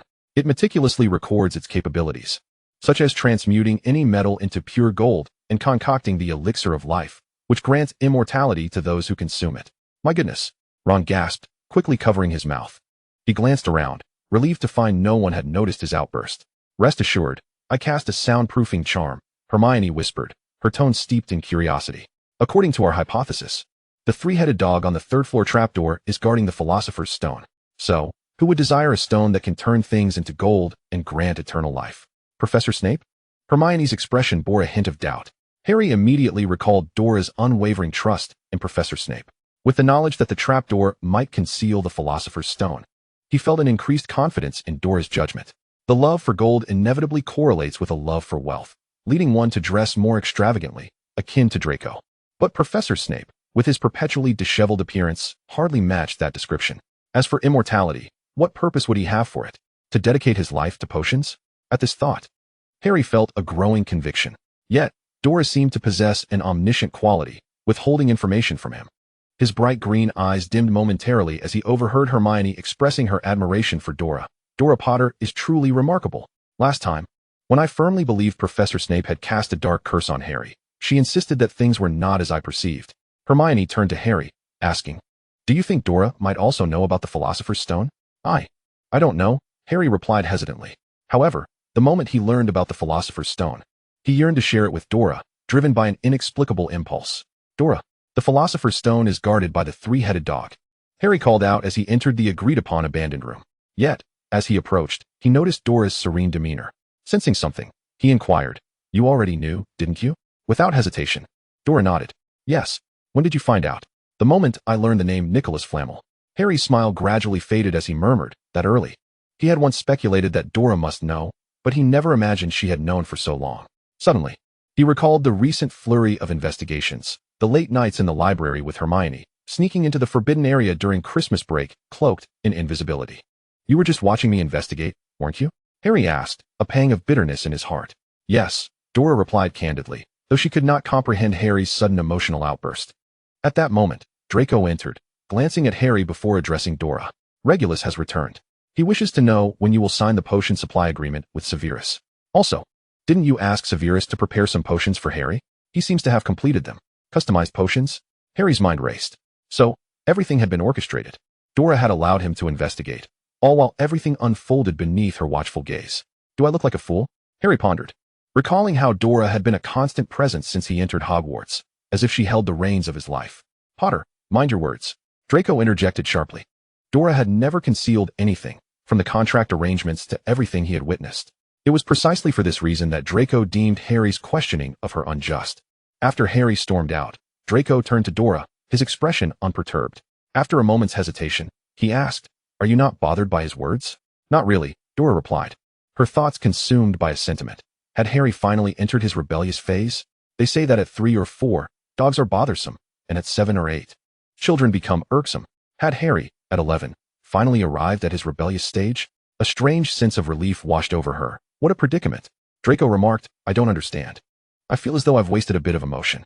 Meanwhile, Harry dashed into his dormitory, burrowing beneath his blankets. If anyone were to lift his covers at that moment, they would find his face etched with frustration. How could he have spoken to Dora in such a manner? As the older brother, he should protect his sister. But he was the brother, so what? His face was a canvas of desolation. What kind of brother am I to be so inept? He reflected on their first meeting up to now. Dora, his sister, had always shielded him, whether in the Muggle world or Hogwarts. Facing Dudley or the troll in the dungeon, Dora had consistently averted danger from him. Yet, she was undeniably exceptional. Ugh, How infuriating. How could he treat someone who cared for him with such cruelty? But now that the words had escaped his lips, he could not muster the courage to apologize to Dora. Moreover, he was eager to see if he could unravel the mystery surrounding the Philosopher's Stone on his own. His instincts warned him that the matter was far from simple. Indeed, it was anything but simple. As he attempted to piece together the puzzle, he found himself at a loss for where to begin his inquiries. Ron and Hermione huddled with him in a corner of the classroom, whispering. Suddenly, Hermione had a revelation. Hagrid. We can go find Hagrid. It was as though a switch had been flipped. Ron recalled. Harry, do you remember? Dora was expelled by Hagrid. Yes, she mentioned she had a rough idea of things. Hermione added, so Hagrid knows. The three of them spoke in unison. But we obviously can't approach Hagrid as we did before, asking for an appointment, Hermione noted. Last time, he chased us away, not wanting us to learn anything, Ron said. Therefore, we must catch him off guard. Harry concluded. The sound of persistent knocking echoed through the night. It was already late, and Hagrid felt a twinge of confusion. Yet he opened the door. Outside stood Harry, Hermione, and Ron, cheerfully waving. Hi, Hagrid, we need to talk to you about something. It's too late. You should head back. Hagrid replied promptly. However, the sound of stones clattering against pots from inside the house suddenly captured the trio's attention. Hagrid, what are you doing? Harry inquired. It's awfully warm in here, Ron added, loosening his collar. Indeed, it was excessively hot. Hagrid was certainly hiding something, taking advantage of his diminutive stature. Harry darted into the room and was met with Hagrid's anxious gaze. Hagrid, if you just tell us what we want to know, we'll leave right away, he urged. Ron chimed in. Yes, otherwise we won't be going anywhere. Hermione remained silent, her wide eyes fixed intently on Hagrid. Hagrid appeared somewhat flustered. He peeked outside, saw no one, and quickly pulled Ron and Hermione inside. What do you want to know? Just make it quick and then get back, he insisted. The heat inside was stifling, and the trio was eager for answers. Hagrid, we know that the object is the Philosopher's Stone, but apart from Fluffy, what other protections guard it? Harry asked. Protections? Why do you want to know this? I can tell you, I don't even know myself. In fact, I suspect you know more than I do, Hagrid replied. With a tone reminiscent of coaxing her parents, Hermione flattered Hagrid. Hagrid, you must know something, right? We're actually curious about who designed the protections. Apart from you, who else could have gained Dumbledore's trust and confidence? This struck a chord with Hagrid. His face lit up with pride, his chest puffed out instinctively. Of course, Professor Dumbledore trusts me immensely. Elated, Hagrid spilled the information. Well, since you're so curious, I'll share. Fluffy was borrowed from Professor Dumbledore, and other teachers were involved in designing the protections. Let me think. Professor Sprout, Professor Flitwick, Professor McGonagall, Professor Quirrell, and, yes, Professor Snape. Then, Hagrid, only you and Dumbledore know how to get past Fluffy? Harry pressed. Indeed, apart from Dumbledore and myself. No one knows how to bypass Fluffy, Hagrid confirmed. This brought a measure of relief to the trio, if that were the case. No one else could obtain the Philosopher's Stone. After the conversation wound down, they finally registered the heat of Hagrid's home. Hagrid, why is it so warm in here? They asked, glancing at the fireplace, which was indeed ablaze. Harry, Ron suddenly nudged him, pointing to the center of the fire where a dark, large egg sat beneath the kettle. What is that? Hagrid suddenly appeared uneasy. Ron approached, crouching in front of it. That's a dragon egg, isn't it, Hagrid? He couldn't help but exclaim, a fire dragon? Hey, Ron, you actually know? Hagrid looked surprised, but as a fellow enthusiast, his tension eased slightly. I won it from a stranger who was desperate to get rid of it. What will you do when it hatches? I've borrowed a book from the library titled Raising Dragons for Fun and Profit. It may be a bit dated, but it's quite comprehensive. I've tested a few things, and the little one is very lively, Hagrid replied, his excitement evident. Hermione, however, was not impressed. Hagrid, don't forget that raising dragons is illegal, and they are incredibly difficult to care for. Yes, you should see the burns on Charlie from his time in Romania. Dealing with wild dragons, Ron added. Yet, Hagrid seemed oblivious to their warnings. Just when Harry, Ron, and Hermione were contemplating how to persuade Hagrid to abandon the idea of raising a dragon, Hedwig delivered a note from Hagrid. It's about to hatch. The trio stifled their eagerness to rush over, maintaining neutral expressions to avoid drawing any attention. After the school bell rang, they hastily dropped their belongings and scurried to Hagrid's hut, ensuring they weren't observed. Quick, come in. Hagrid beamed, clearly in high spirits. The room remained suffocatingly hot. The sound of the dragon egg striking the metal surface grew more frequent, thumping loudly enough to prompt Hermione to cast a silencing charm. Fearful that someone might investigate the strange noises, the dragon egg was placed on the table, and soon they heard a crack. A small fire dragon pushed its head through the broken shell, its orange eyes wide and curious as it surveyed its surroundings. Hagrid, it looks not very attractive, Hermione finally admitted after a long pause.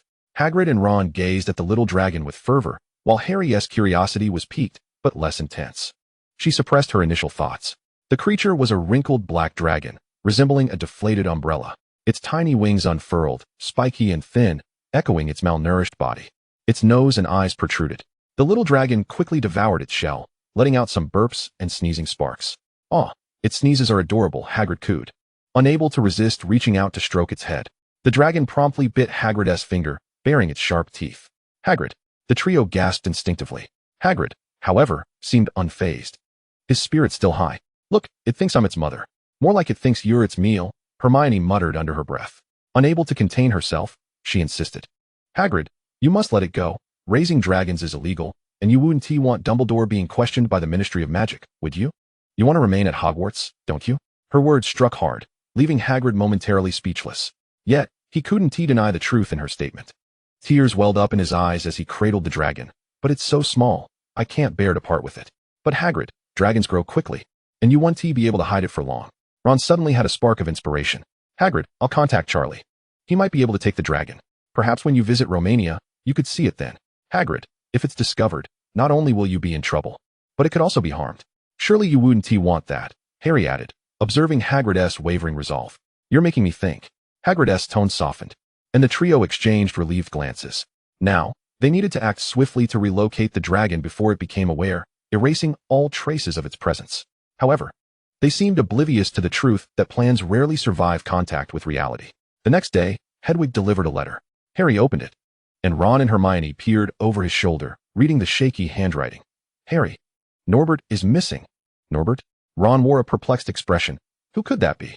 "You silly, it's probably that dragon," Hermione whispered softly. Ron gasped in surprise. "Goodness, has Hagrid even named it?" Harry and Hermione exchanged exasperated glances. Was that really the crux of the matter? The dragon was missing, and that was the significant issue. The three of them dashed to Hagrid's hut by the edge of the Forbidden Forest as soon as classes ended. However, their steps slowed as they approached. There sat Hagrid, a towering figure, forlornly on the doorstep, tears streaming down his face as he called out, "Norbert, where are you, Norbert? Come back to Mommy." Those who had initially felt anxious and worried for Hagrid now wore identical expressions of disbelief. Harry, Hermione, and Ron asked, "Hagrid, how did it go missing?" Harry paused before adding, "I mean Norbert." "I don't know," Hagrid replied, wiping his nose, accepting the handkerchief Hermione offered with a murmured thanks, and continued. "I woke up this morning to find him gone. I searched everywhere, even crawled under my bed. That wouldn't have been wise." "The dragon under your bed would likely have set it ablaze," Ron remarked. "Hagrid, has anyone come to your hut recently? Could someone have taken him?" Harry inquired. "Unlikely. Not even a Gryffindor would dare steal from Hagrid," Ron retorted. "Though everyone despises Filch, no one would bully Mrs. Norris because of it." Hermione quickly added, "Actually, I suspect he might have snuck out on his own." She glanced around casually and suddenly pointed. "Hagrid, could he have crawled out through the chimney and flown away?" "Oh," Hagrid pondered, the possibility growing more plausible by the moment. Harry declared, "Hagrid, let us head into the castle. You can only hope he made his way to the Forbidden Forest where no one can find him." With that, Harry led Ron and Hermione toward the castle. Before they could discuss separating, they overheard whispers nearby. Dora Potter somehow got hold of a dragon and was caught. "Goodness, isn't that illegal? The Ministry of Magic will come after her, and she might get expelled. The Savior's sister expelled from Hogwarts. How intriguing. By the way, where is she now?" It sounded as if she had been taken to Professor Snape's office, with Professor Dumbledore likely present to discuss the outcome. Chapter 34, The Dragon Incident. "Dora? How could she?" Hermione exclaimed in surprise. Could it be that the dragon went looking for her? After her moment of reflection, she spotted Harry racing toward the dungeons of Hogwarts. Ron and Hermione exchanged glances and hurriedly followed. "Harry, wait for us." Meanwhile, in Severus's office, Dora and Dumbledore were locked in a silent stare, while Snape's eyes gleamed as he watched the Norwegian Ridgeback dragon, his mouth moving slightly, as if in conversation. "Ahem. Would you like some lemon sherbet? Given your consumption rate, I could arrange for Severus to provide you with a 25% discount on anti-cavity potion, considering the bulk." Severus heard his name, turned to look, and cleared his throat to regain his composure. "How did you come to have this dragon?" Dora, seemingly at a loss for words, replied, "I have no idea. I woke up to find this dragon sleeping beside my pillow. Its claws were tangled in my nightgown, and when I tried to free it, it breathed fire at me." She was somewhat indignant, recalling how the dragon had scorched her nightwear, a silk robe gifted by Regulus not long ago. "Dora, please remain calm." Dumbledore soothed. "What do you plan to do now?" "What to do? Isn't it obvious? Dora exclaimed in shock, her voice rising slightly. We must get rid of it as soon as possible. No. Severus interjected reflexively, only to be joined by another voice from the doorway. The hulking figure of Hagrid burst in, followed closely by Harry and the others. Hagrid rushed to the dragon, tears in his eyes. Norbert, I finally found you. Is this your dragon? Dora frowned and continued. Perfect, we need to discuss compensation. Oh, no, this is not my dragon. I merely had the fortune of witnessing its birth. Hagrid replied hastily. The three exchanged glances before Harry anxiously approached Dumbledore, saying, Professor Dumbledore, this has nothing to do with Dora. You can't expel her. Absolutely, Ron agreed. Nodding vigorously, Hermione quickly added, we stumbled upon it by accident and have already contacted Ron's brother Charlie, hoping to send it to him. Children, do not fret. I certainly will not expel Dora. After all, she was merely caught up in this dragoness antics. Dumbledore reassured them, his smile warm and kind. Dora acted as any diligent student should and reported the dragon to a teacher. Thus, Slytherin earns 20 points. Severus seized the opportunity to add. Dumbledore paused, momentarily taken aback. After a moment, he turned back to Hagrid and the trio. On that note, I concur. However, children, you have concealed the dragon. Though it has not resulted in a catastrophe, your actions warrant consequences. Gryffindor loses 50 points. He lowered his gaze to the three Gryffindors. Each of you. Ron groaned in dismay. Hermione buried her face in her hands. Meanwhile, Harry felt relieved that Dora had not been implicated in expulsion. And you will also face detention. You shall see the implications in due time, Dumbledore added leisurely. Oh no, they all exclaimed in unison. Having addressed the matter at hand, Dumbledore turned to Dora. Child, this dragon is not easily cared for, so we shall take it away. Take it away, take it away, Hagrid exclaimed, stepping forward excitedly. Extending his hand toward the little dragon, Norbert, come to mommy. The dragon clung to Dora's hair, eyeing Hagrid, then suddenly shook its head and averted its gaze. Hagrid sensed an ominous premonition as he continued to coax. Norbert, come here. The little dragon slumped down, resting its head on Dora's hair. With a furrowed brow, Dora reached out and grasped the dragon by the scruff of its neck, swiftly handing it over to Hagrid. But before she could turn around, she caught sight of the little dragon with tear-filled eyes. Seizing the moment while everyone was caught off guard, it leapt onto Dora's neck, gripping her tightly.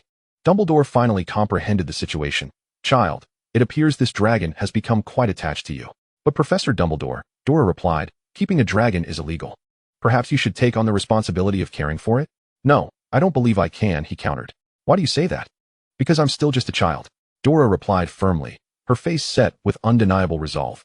While there was no issue with her reasoning based on her status, the situation was far more complex. Dumbledore instinctively furrowed his brow, while Hagrid could not help but glance skyward. Severus turned away, choosing to remain oblivious. Nevertheless, it was undeniable that the dragon had indeed latched onto Dora. After a moment of contemplation, Dumbledore spoke. I shall petition the Ministry of Magic. For it is imperative that magical creatures such as dragons are protected. Since this one is so eager to accompany you, it shall have its wish. My opinion holds no weight, does it? Dora retorted. Severus, unable to contain himself, interjected, you can raise it. In the future, if you provide dragon materials. I could grant you another point. 1 point is rather meager, Severus. Miss Potter, it appears your professor has only secured 4 points in the contract. Dora, it seems I had forgotten that. However, Professor Dumbledore, raising a dragon is an exceedingly costly endeavor. I am merely a victim of circumstance, a first-year student at Hogwarts. Unable to bear the financial burden of its upkeep, am I not? I can request a subsidy from the ministry for you. I shall await the ministry's sincerity. If that fails, I can simply hand it over to them. Dumbledore paused. I believe they will provide you with a satisfactory response.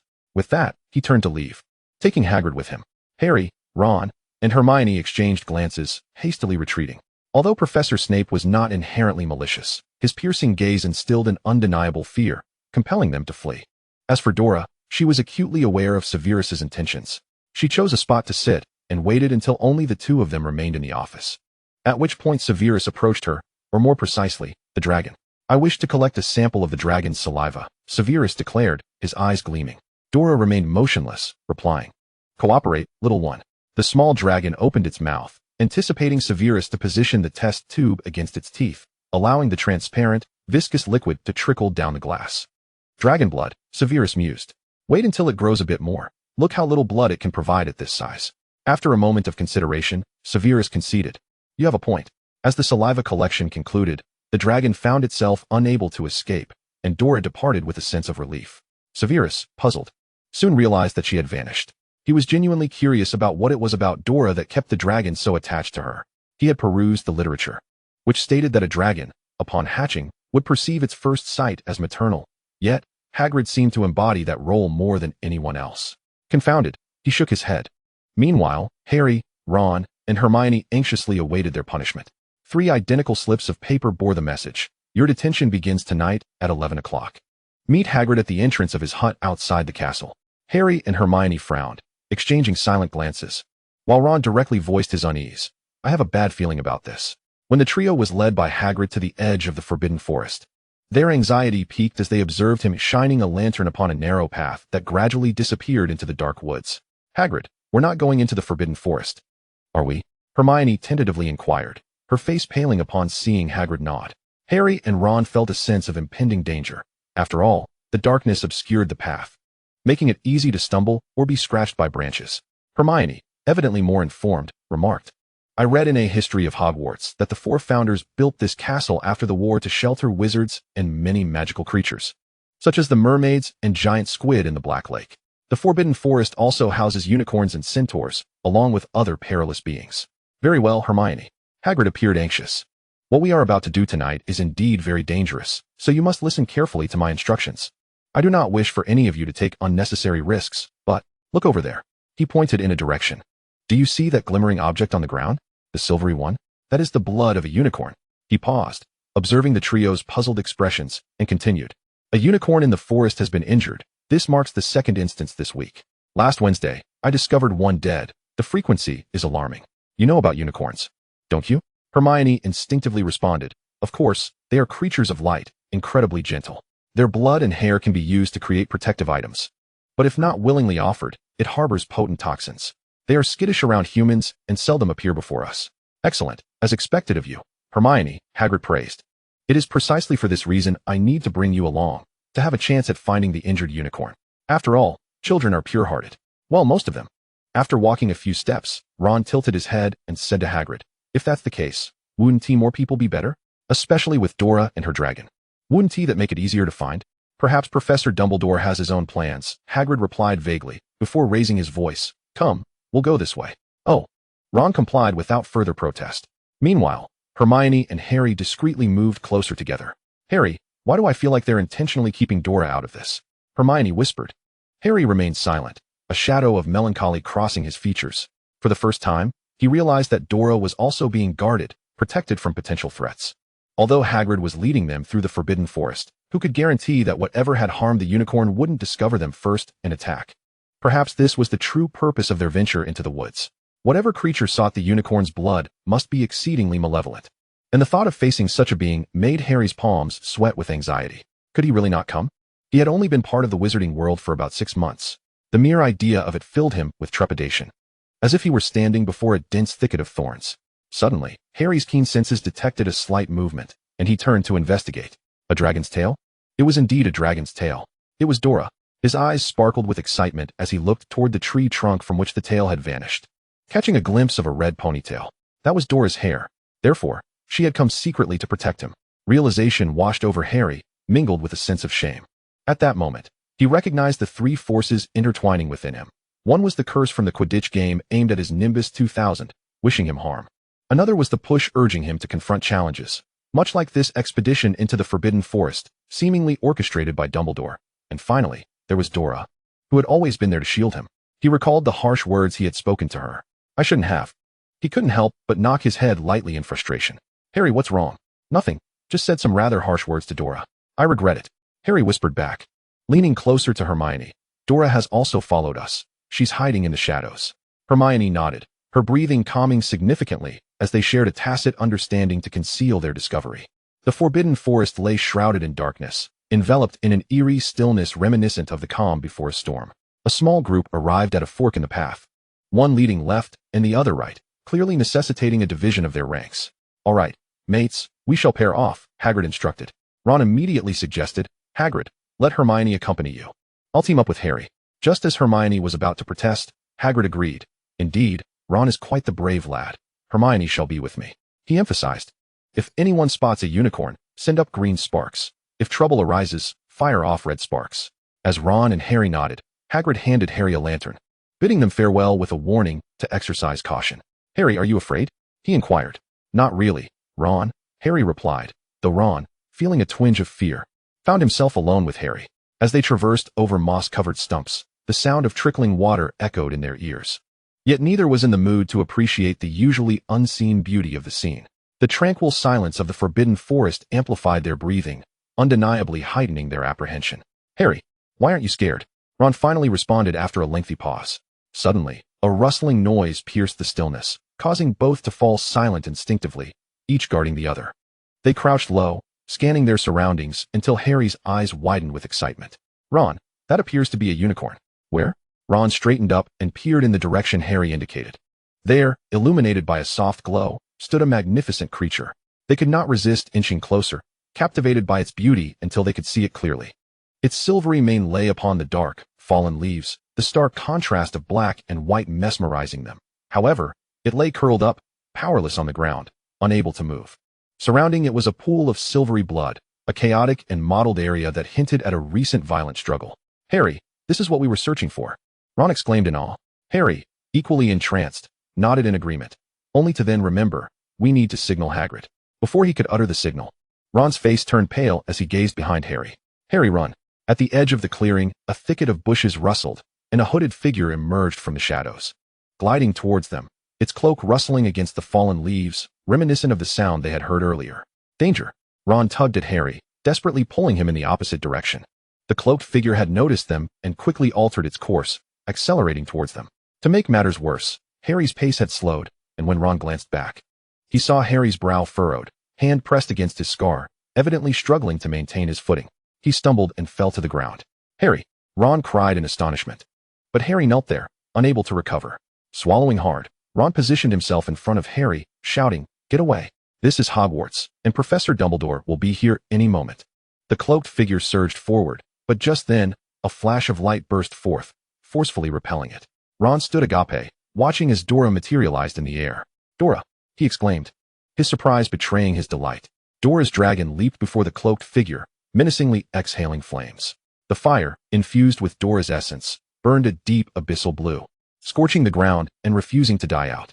The cloaked figure, singed, let out a piercing scream that felt oddly familiar. Dora frowned and gently tapped her dragon from behind.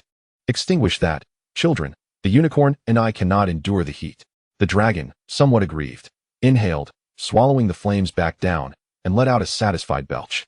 Realizing the danger had passed, Harry helped Ron to his feet, and feeling a bit sheepish, took a few steps forward, hesitantly contemplating what to say. Without hesitation, Dora approached the unicorn. However, she paused, sensing an invisible barrier preventing her from approaching such a pure creature. "Harry, give me the potion. Let's treat the unicorn," she instructed. "Right, okay," Harry responded, his eyes gleaming with excitement at her attention. Stealing a glance at Dora, he clutched the potion and approached the unicorn. Unexpectedly, the creature let out a distressed whinny. Harry froze, offering reassurance. "Don't be afraid. We were sent by Hagrid to help you." The unicorn continued to whinny, and Harry felt helpless. As confusion washed over them, the dragon suddenly tugged at Dora, pulling her closer to the unicorn than Harry. The unicorn's whinnies ceased. Everyone turned their gaze towards Dora, who furrowed her brow, tentatively asking, "Do you want me to come closer?" The unicorn responded with a soft whinny. Dora's frown deepened. "But I am the mistress of darkness. Do you not prefer pure beings?" The unicorn whinnied again. Astonishingly, Harry thought, "You are purer than I, Dora." "I feel as if you are insulting me," she replied, yet gazing at the unicorn's bloodied legs. She took the potion from Harry's hand and stepped forward. Even at close proximity, the unicorn appeared docile, its large, watery eyes gazing at her. "You are quite gentle," she murmured, her voice unconsciously softening. "This is a healing potion for you. Do not fear, it may sting a little." The unicorn quietly regarded her, even stretching its injured leg toward her. "All right then," Dora said, refraining from further words as she uncorked the potion and poured it onto the wound. "Is there anywhere else that hurts?" she inquired. The unicorn shifted slightly, revealing more injuries, and Dora continued to apply the potion. All present watched in silence until the unicorn let out a low whinny and tremulously rose to its feet. Harry, Ron, Hagrid and Hermione arrived late, observing the now healed unicorn in bewilderment. "You healed it?" he asked, glancing around with confusion. "What happened here? It looks as though there was a fire." Harry and Ron exchanged glances, suddenly realizing their surroundings were eerily empty, save for the four of them and the unicorn. Understanding dawned on Harry as he cautiously looked at Ron. Just then, Hagrid directed his attention toward Ron, asking, "Ron, did you encounter something just now? I thought I heard screams." Chapter 36. Re-entering the Forbidden Forest, negotiating a deal. Hermione also turned her gaze toward Ron, contemplating whether to approach and cover his mouth before he could speak. Unfortunately, they were too far apart. Ron opened his mouth, saying, "Hagrid, perhaps you misheard? It could have been the wind. Is that so?" Hagrid replied instinctively, but did not press further. After a moment, a shadow emerged, and Hagrid stepped protectively in front of the group, lantern in hand, demanding, "Who goes there? Step forward at once." The rhythmic sound of hooves echoed through the forest as a young centaur emerged, his hair shimmering like platinum and his mane a silvery hue. Upon seeing him, Hagrid visibly relaxed. He recognized the figure before him. "Firenze, what brings you here?" he inquired. Firenze remained silent, turning his gaze towards Harry, specifically towards the scar on his forehead that had begun to redden. After a moment, he spoke, "Harry Potter, do you know what unicorn blood is used for?" Harry glanced at Hermione before replying, "To prolong life, but it comes with a never-ending curse, does it not?" "Indeed, it seems you comprehend the gravity of the situation." Firenze nodded, continuing, "So, who would resort to such desperate measures? Yes, if it means living a cursed existence, it might be better to perish." Harry followed up with a question. Firenze paused before slowly responding, "Unless, perhaps, the blood of the unicorn is merely a means to delay death, leading one to seek another solution." "Indeed, what could that be?" Harry asked, his expression tense. Firenze turned his gaze skyward and remarked, "The Mars is particularly bright tonight." "Firenze, you," Hagrid began, but was interrupted by Firenze. "It is late, Hagrid. I must take the unicorn away. Good luck to you, Harry."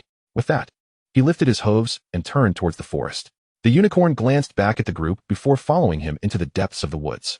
Hagrid, muttering to himself about the centaur's cryptic conversations, turned to Harry and the others. "Since the unicorn is safe, we ought to return." He escorted the trio back to Hogwarts Castle, where they met with Filch, who guided them back to the Gryffindor common room. The group settled in as if their journey into the Forbidden Forest had never occurred, engaging in their usual evening routines. In a surprising turn of events, Dora reappeared with a dragon before everyone.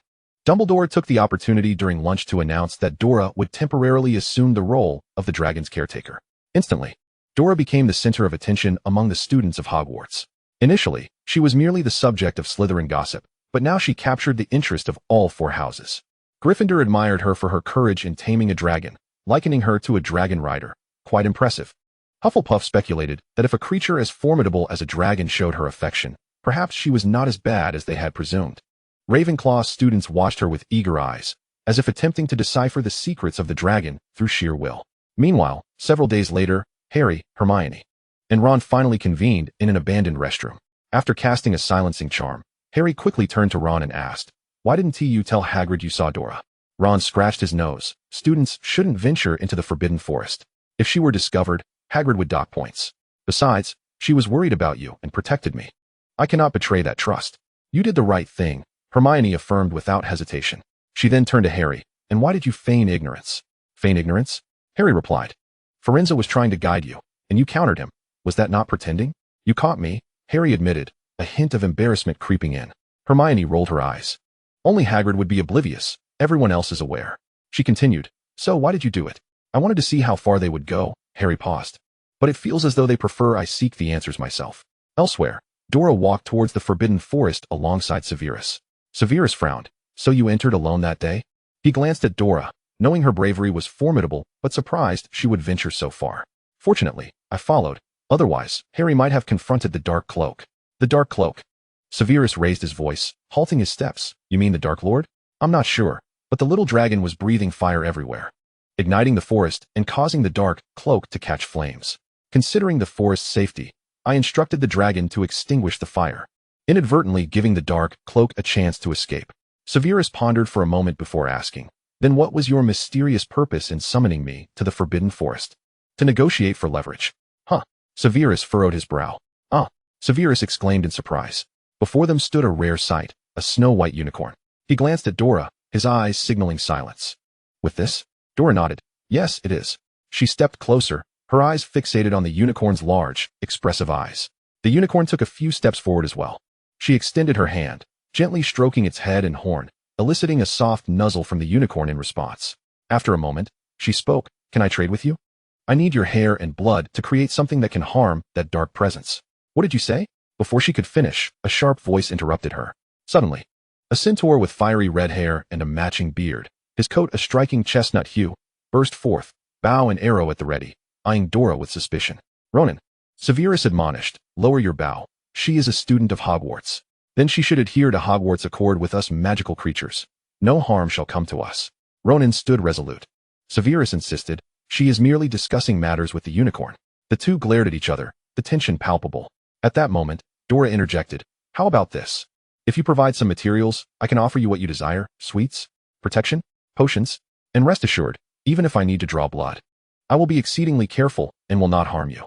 As soon as Dora finished speaking, the unicorn let out a soft whinny and nuzzled its head against her neck. Seemingly in agreement. "Severus, it's all right," Dora assured him, continuing to explain to the unicorn, "We will not hurt you. Severus is a highly skilled potioneer. He will ensure you feel no pain. Trust us, will you?" Initially hesitant due to Severus's presence, the unicorn took a few steps forward, lying down on the carpet of fallen leaves, patiently awaiting the next steps. Severus's eyes lit up with intrigue.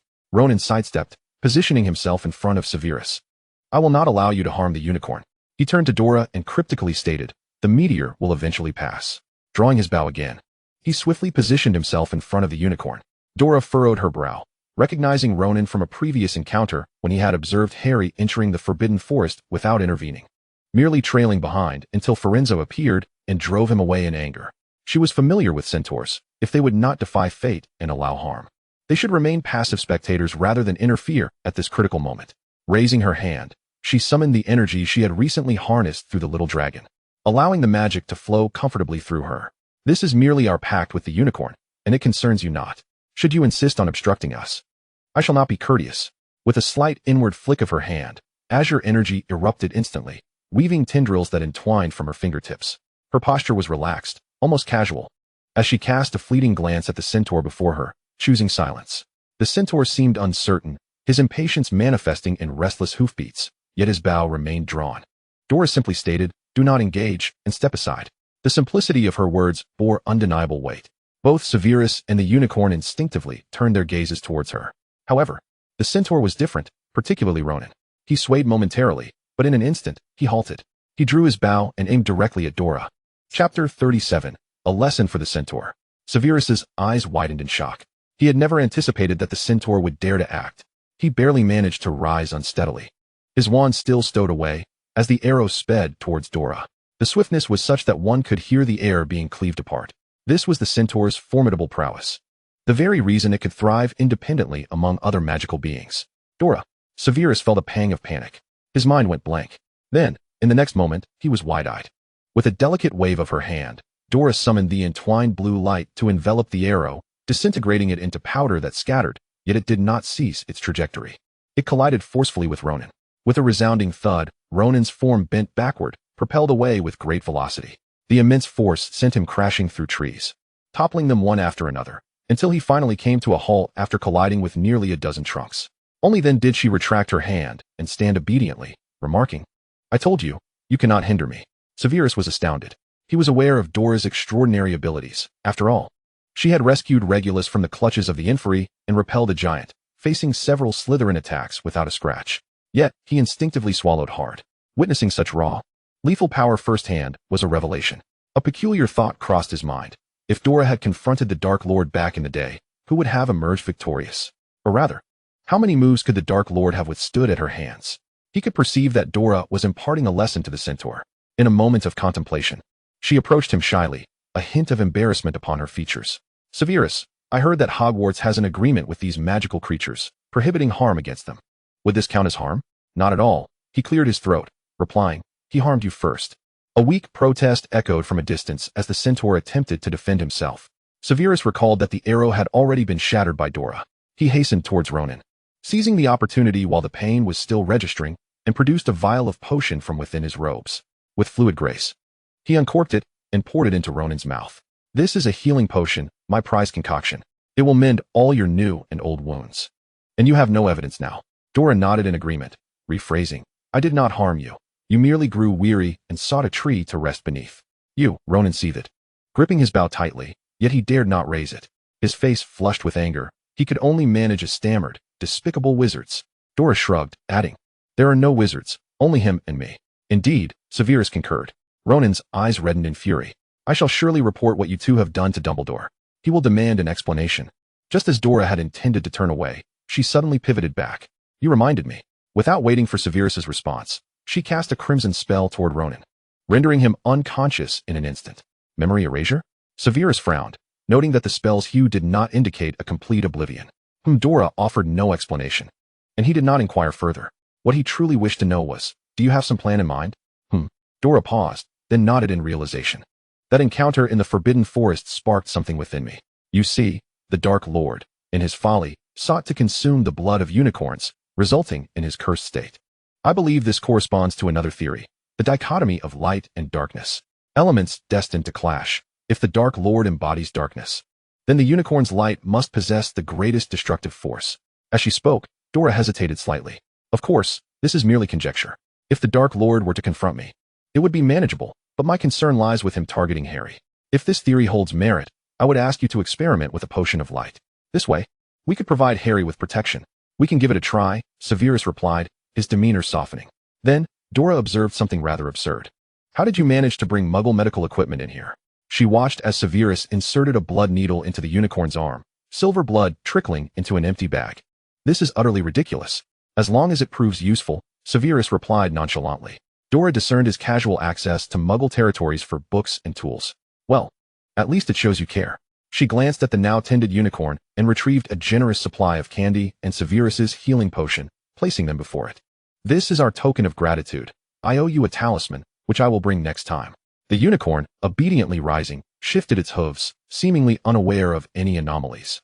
As it lowered its head, with Dora's assistance, it secured a spatial pouch around its neck and trotted away. With the materials gathered, the responsibility now rested on Severus. Severus busied himself, and to avoid disrupting him, Dora took it upon herself to concoct potions, enlisting Draco as her aide. Speaking of which, Dora inquired. You seem to have no questions. Are you not curious? Moreover, you are so cooperative in this endeavor. She recalled how, in their youth, he had regarded her with skepticism. Curiosity is only warranted when you wish to share, Draco replied calmly, adding, in the past, I did not understand your intentions. Now, although you have not articulated them, I grasp that our paths are aligned, so there is no need for further elaboration. Besides, you are my fiancé. Assisting you in any endeavor is my duty as your fiancé. Unconditionally. Unconditionally. Dora could not suppress a smile. Draco, I increasingly rejoice at having accepted this engagement. Ahem. Draco cleared his throat, averting his gaze. Continue. We need to prepare more. Harry, too, after Dora's arrival, promptly apologized for his rashness, admitting he had overlooked her protective presence and had hastily judged her. Even Ron expressed his contrition. I sincerely apologize for the prejudice I held against Slytherin and the unkind words I directed towards you. During my time at the Academy, I have observed your actions closely. You have done nothing but protect Harry, even safeguarding me in the Forbidden Forest. I am truly sorry. It's perfectly all right. You did not abandon Harry when it mattered. That indeed reflects the bravery of a Gryffindor. Upon hearing this, Ron's eyes gleamed with a flicker of hope. Yet, Hermione, after their exchange, interjected, Dora, could you enlighten us on who desires the Philosopher's Stone? Dora clearly noticed the glint in Harry and Ron's eyes as Hermione spoke. After a moment of contemplation, she replied, I suspect it is the Dark Lord, though I find Professor Quirrell rather peculiar. I lack concrete evidence, but I have an inkling he is aligned with the Dark Lord. The timid, stuttering Professor Quirrell? Ron exclaimed, unable to restrain his surprise. Harry shared his skepticism. This is my suspicion. You may discern it for yourselves, Dora asserted directly, recalling the inquisitive gleam in Harry's eyes from the past, refusing to be dismissive. Draco, overhearing this, inquired, have you decided to share information with Potter? I have come to realize that if he does not believe something, telling him will not change his mind. Conversely, if he believes it, he will act independently without my prompting. After all, he is a Gryffindor lion. Draco smirked, adding, in that case, you should proceed with your plans without concern for him. Should he inquire, simply inform him. One cannot protect him and simultaneously endure his grievances. Draco, I've long wanted to ask, do you have an issue with Harry? Draco's gaze flickered. No, how could I? He is your brother. Indeed, your brother. As Dora understood, Harry and his companions had indeed begun to scrutinize Quirrell. At times, they were on the verge of directly questioning him. Their audacity stemmed from the presence of Professor Dumbledore within the school. As long as this esteemed white wizard resided here, Hogwarts remained the safest haven. Until what? Professor Dumbledore is not at Hogwarts? Professor McGonagall appeared perplexed, her expression laden with the question of why they were astonished. She candidly stated, "Are you seeking him? He was just summoned by the Ministry of Magic and will likely be away for some time." "Oh no." Harry, Ron, and Hermione exchanged glances, a silent agreement prompting them to dash towards the third-floor corridor. Chapter 38, The Challenge, Part 1. Meanwhile, Dora overheard Goyle and Crabbe hastily delivering news to Draco, prompting her to stand abruptly. "Do you wish to see?" "Yes," Dora, without formality, stated. "You must leave no trace of involvement in this matter. I cannot jeopardize the Malfoy family. In return, please seek Severus for backup. It is his duty as a professor. Even if the Dark Lord were to blame him later, he would have grounds for defense." "Very well, but do ensure your safety," Draco instinctively replied, then, realizing his words, coughed lightly and added, "But don't go overboard. The Malfoy family can afford compensation." Dora raised an eyebrow, puzzled. Harry, Ron, and Hermione had reached the entrance to the third-floor corridor. They cautiously peered inside, only to be surprised to find the three-headed dog sound asleep. Beside it lay a harp, playing melodious music elegantly. It turned out the dog fell asleep to the music. Ron quickly grasped the significance. Hermione pondered further. If it is merely the music, could we not sing to lull the three-headed dog to sleep? She furrowed her brow, ultimately abandoning her inquiry. "Hurry, Harry, we should proceed while the three-headed dog is asleep. This indicates someone has already passed through." "But I'm afraid," Hermione admitted, looking at the dark abyss below. Ron trembled as he gazed at the pit. "Ron, let me jump first. We must hurry. Who knows when the music might cease?" Without waiting for a response, Harry leapt down, and soon after called out, "Jump. It feels like a soft landing. It's safe." Hearing this, Hermione followed suit, leaving only Ron. "I'm still very scared." He hesitated at the edge, until he felt something sticky on his shoulder. An ominous feeling washed over him, and he noticed the harp had seemingly stopped. Peeking over, he was met with three enormous canine heads, gazing at him curiously. Oh dear. He dared not think further and leaped down, landing with a bounce before stabilizing. The surroundings were shrouded in darkness, illuminated only by a faint glow. "Hermione, Harry, are you there?" Ron asked, fearfully. "Yes, Ron, we are here," Harry responded promptly, easing Ron's anxiety. Hermione, however, surveyed the area with uncertainty and remarked, "It seems we have landed amidst a tangle of vine-like plants. They appear to have noticed us." As her words hung in the air, the vines began to writhe. Harry called out for help. "Hermione, what is happening?" "Wait, let me think." Ron exclaimed, "Hermione, hurry. They are wrapping around me." He lamented, "If only we had brought Dora along. She could have dealt with these plants." "Dora?" Hermione suddenly recalled, her eyes lighting up with realization. "You previously referred to her as a devil. This must be the devil's snare." She exclaimed, "Relax, if we remain calm. The devil's snare will loosen its grip." With that, she was the first to attempt escape, falling through the vines. Harry followed suit, successfully freeing himself as well. However, Ron continued to struggle, paralyzed by fear. Hermione rolled her eyes in exasperation, then uttered an incantation, causing her wand to emit a blue flame resembling a bellflower. This was the same spell she had used to ignite Snape's robes. The three regained their footing, though the situation still felt dire, especially as they beheld the next challenge, flying keys, followed by wizard's chess. "Hermione, I understand." "Hermione, what's this cryptic conversation about?" Ron interjected. "In the wizard's chess." Ron sacrificed himself to allow Harry to advance. Hermione remained behind at the fire door while Harry, having consumed a potion, proceeded in the direction he needed to go. As Hermione watched Harry's figure gradually fade into the distance, worry clouded her eyes. After a moment's reflection, she resolved to seek out Dora. Just as she turned, she saw someone approaching her, and her eyes brightened. Dora. The figure was indeed Dora, exuding a reassuring sense of safety, her demeanor as composed as ever. "Hermione, are you all right?" she asked, noting that Hermione bore no injuries and wasted no time. Harry just went in. "Fear not, there is still time." "Hermione, you should head back," Dora said, moving towards the direction Hermione had indicated. The challenges encountered along this journey have proven to be exceedingly simplistic. From the three-headed canine guardian at the entrance to the devilish net, the enchanted key, and the wizard's chess, which was dismantled by Ron. She navigated through with an air of authority, unhindered by any obstacles. These creatures trembled in her presence, surrendering to her every desire. Yet, she was acutely aware that the true peril lay beyond the ominous gate, reminiscent of the abyss of the netherworld, cloaked in black flames. Beyond the fiery portal, Harry descended the staircase step by step, encountering the familiar visage of the Mirror of Ariste, alongside Professor Quirrell, who stood before it. A sense of tranquility enveloped Harry's heart. Professor Quirrell, too, recognized Harry's arrival, his eyes ablaze with excitement. "Harry Potter, it has been quite some time. Are you not astonished to find me here?" "Professor Quirrell, are you a Death Eater?" Harry inquired abruptly, leaving Quirrell momentarily bewildered. He followed up with, "Are you here to steal the Philosopher's Stone for Voldemort? Potter, how dare you use the word steal? This is a tribute to the great Dark Lord, the Philosopher's Stone." Quirrell retorted, flustered, "But the stone does not belong to you. To take it would indeed be theft," Harry replied earnestly, his inquisitiveness evident. Quirrell faltered momentarily. "Do not argue with him. Bring him here."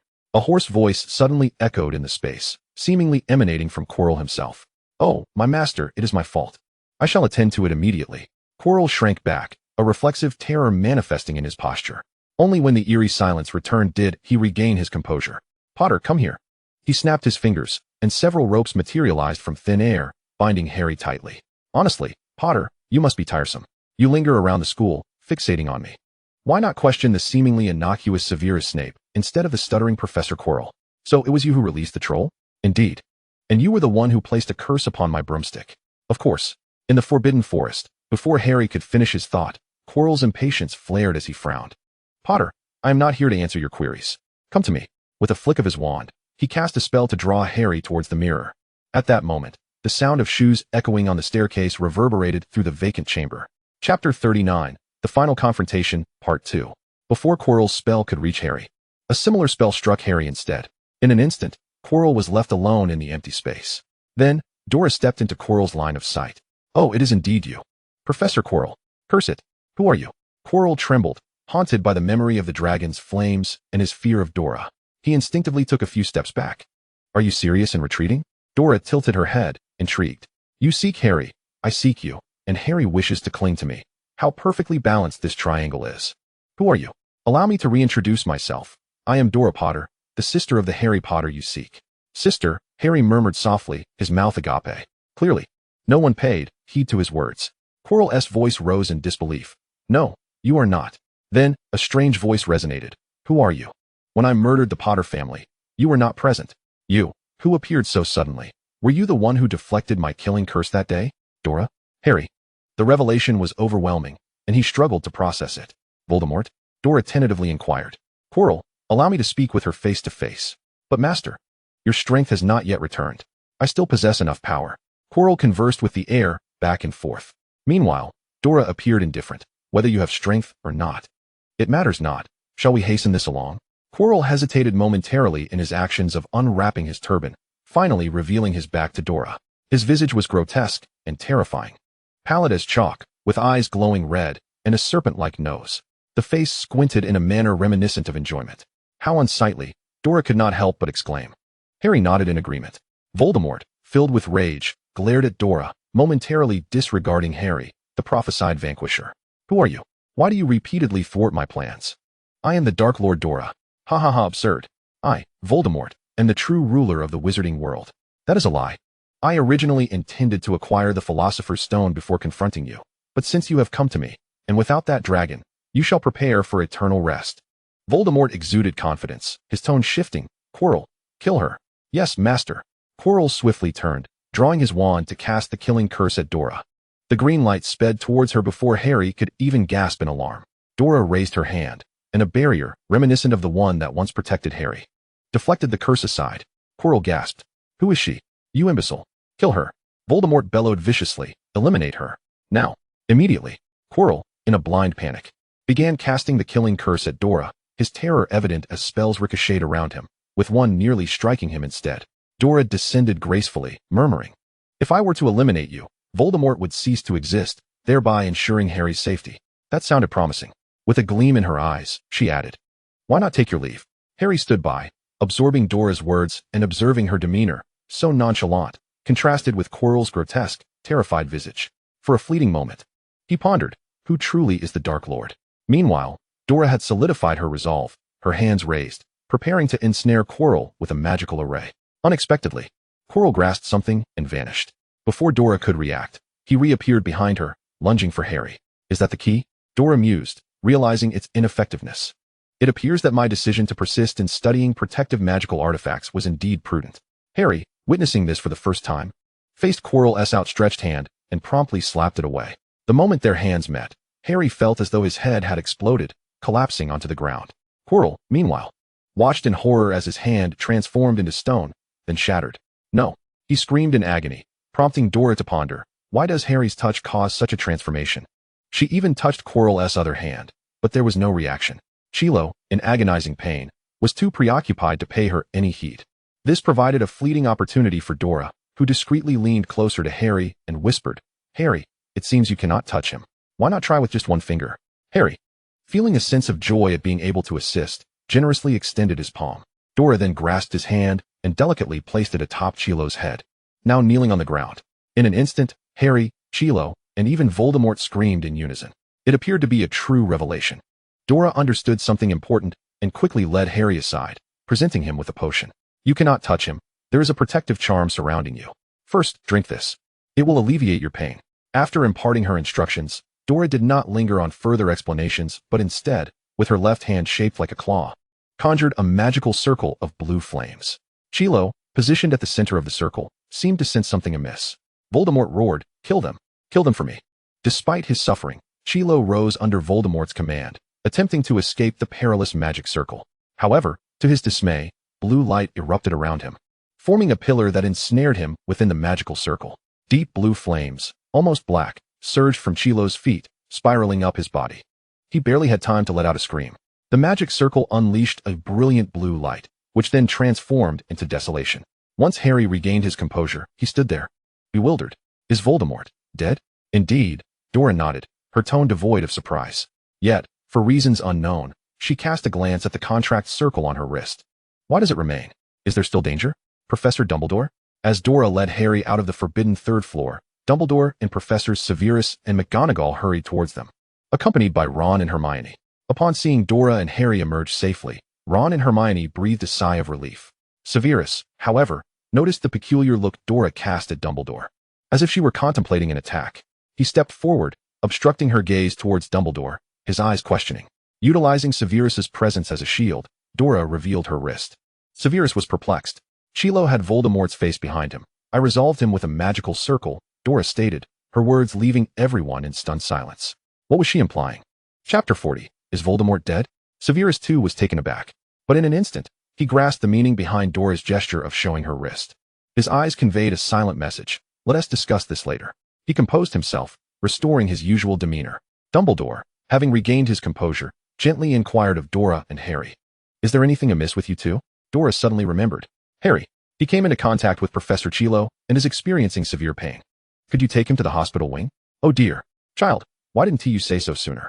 Professor McGonagall exclaimed, quickly pushing past Dumbledore to escort Harry to the hospital wing, with Ron and Hermione following closely behind.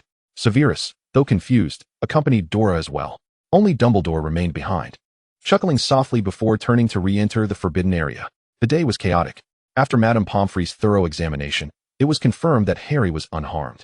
Dumbledore finally arrived, and Harry, obediently, inquired why Professor Chilo could not touch him. Meanwhile, Dora returned to Severus's office. "You have exposed yourself," Severus remarked. It was evident that exposure was inevitable. Dora shrugged nonchalantly. Severus, however, disagreed. "You will be regarded with undue suspicion by Dumbledore, which is far too perilous.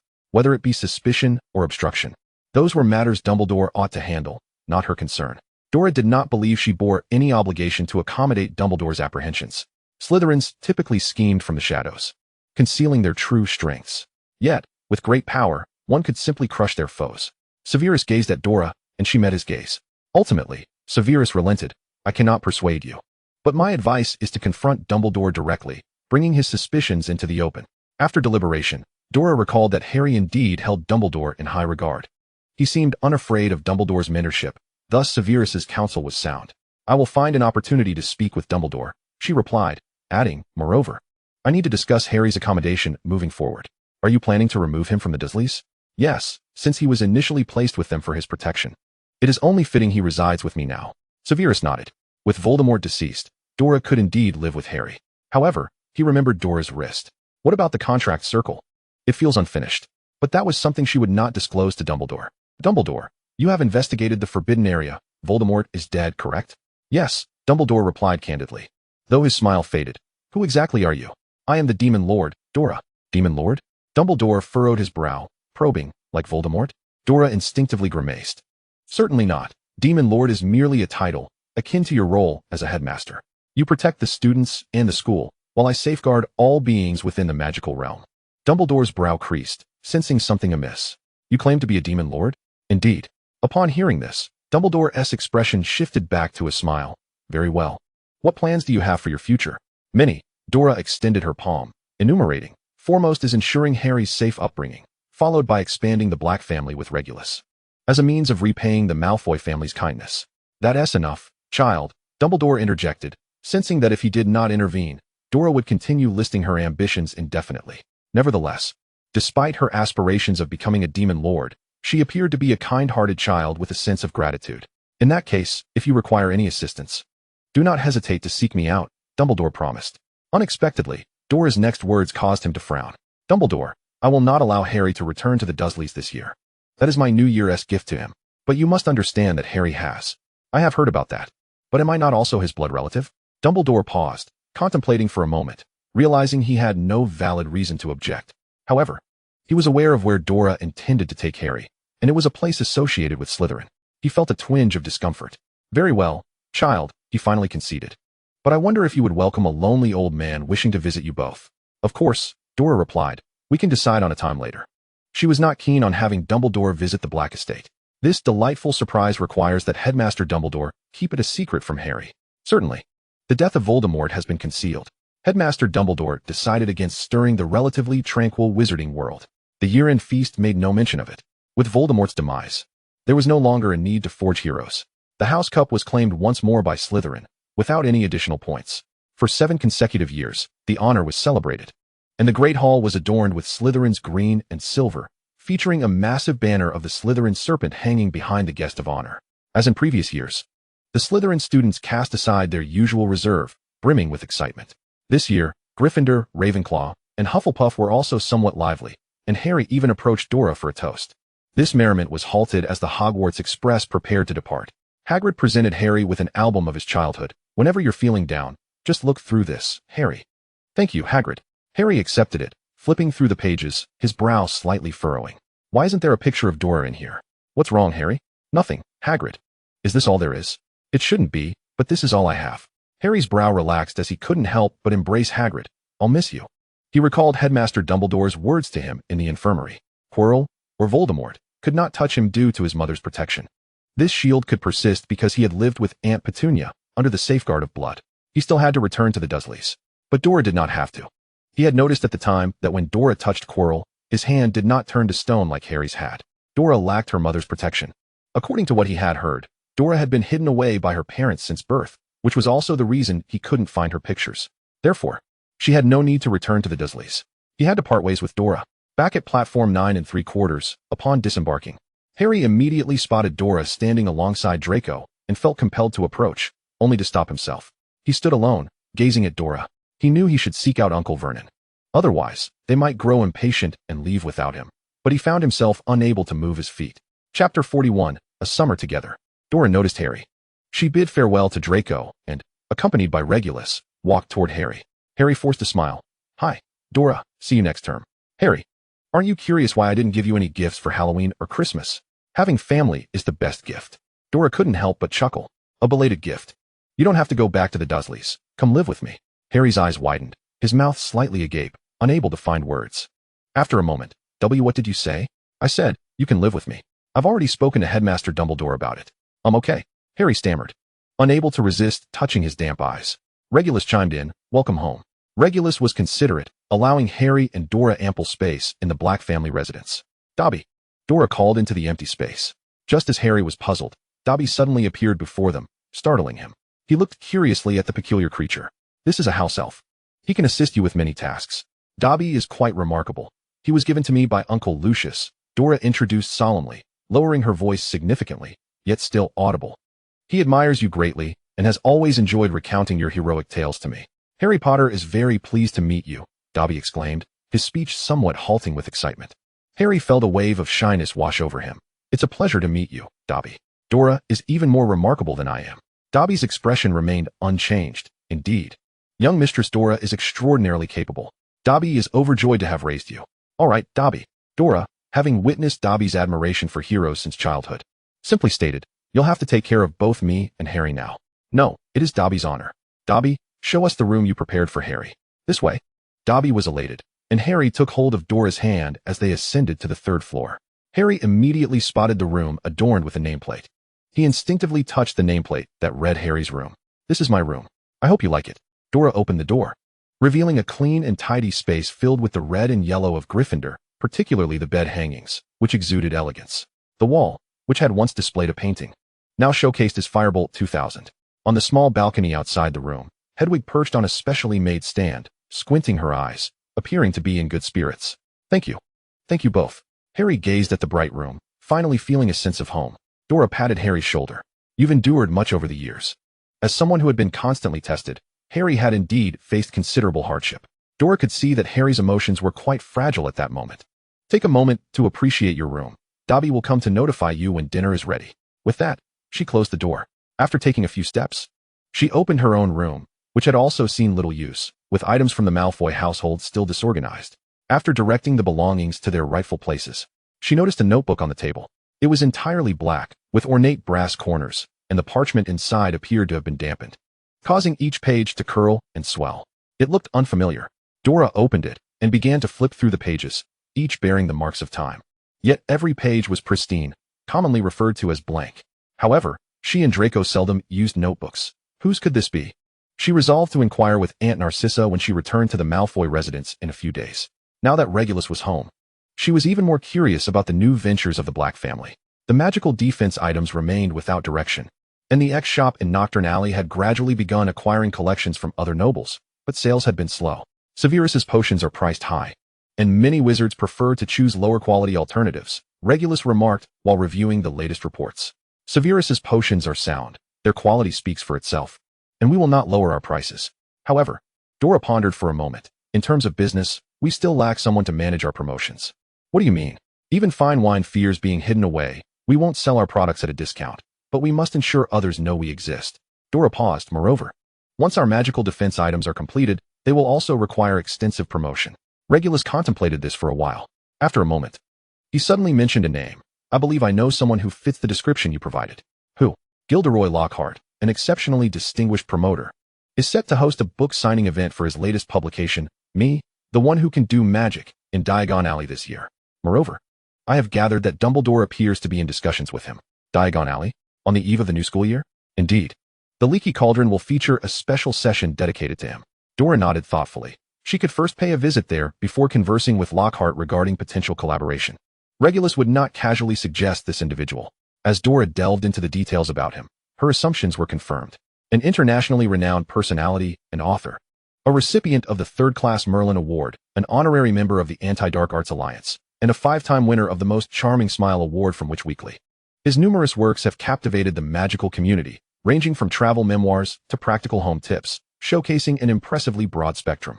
Dora's interest in him deepened. His extensive range of expertise indicated a vast array of promotional possibilities. Naturally, further personal interaction was necessary. If his character proved lacking, she would have to reconsider. At dinner, Harry's initial shyness dissipated somewhat. At heart, he was a good boy, and he naturally accepted Regulus.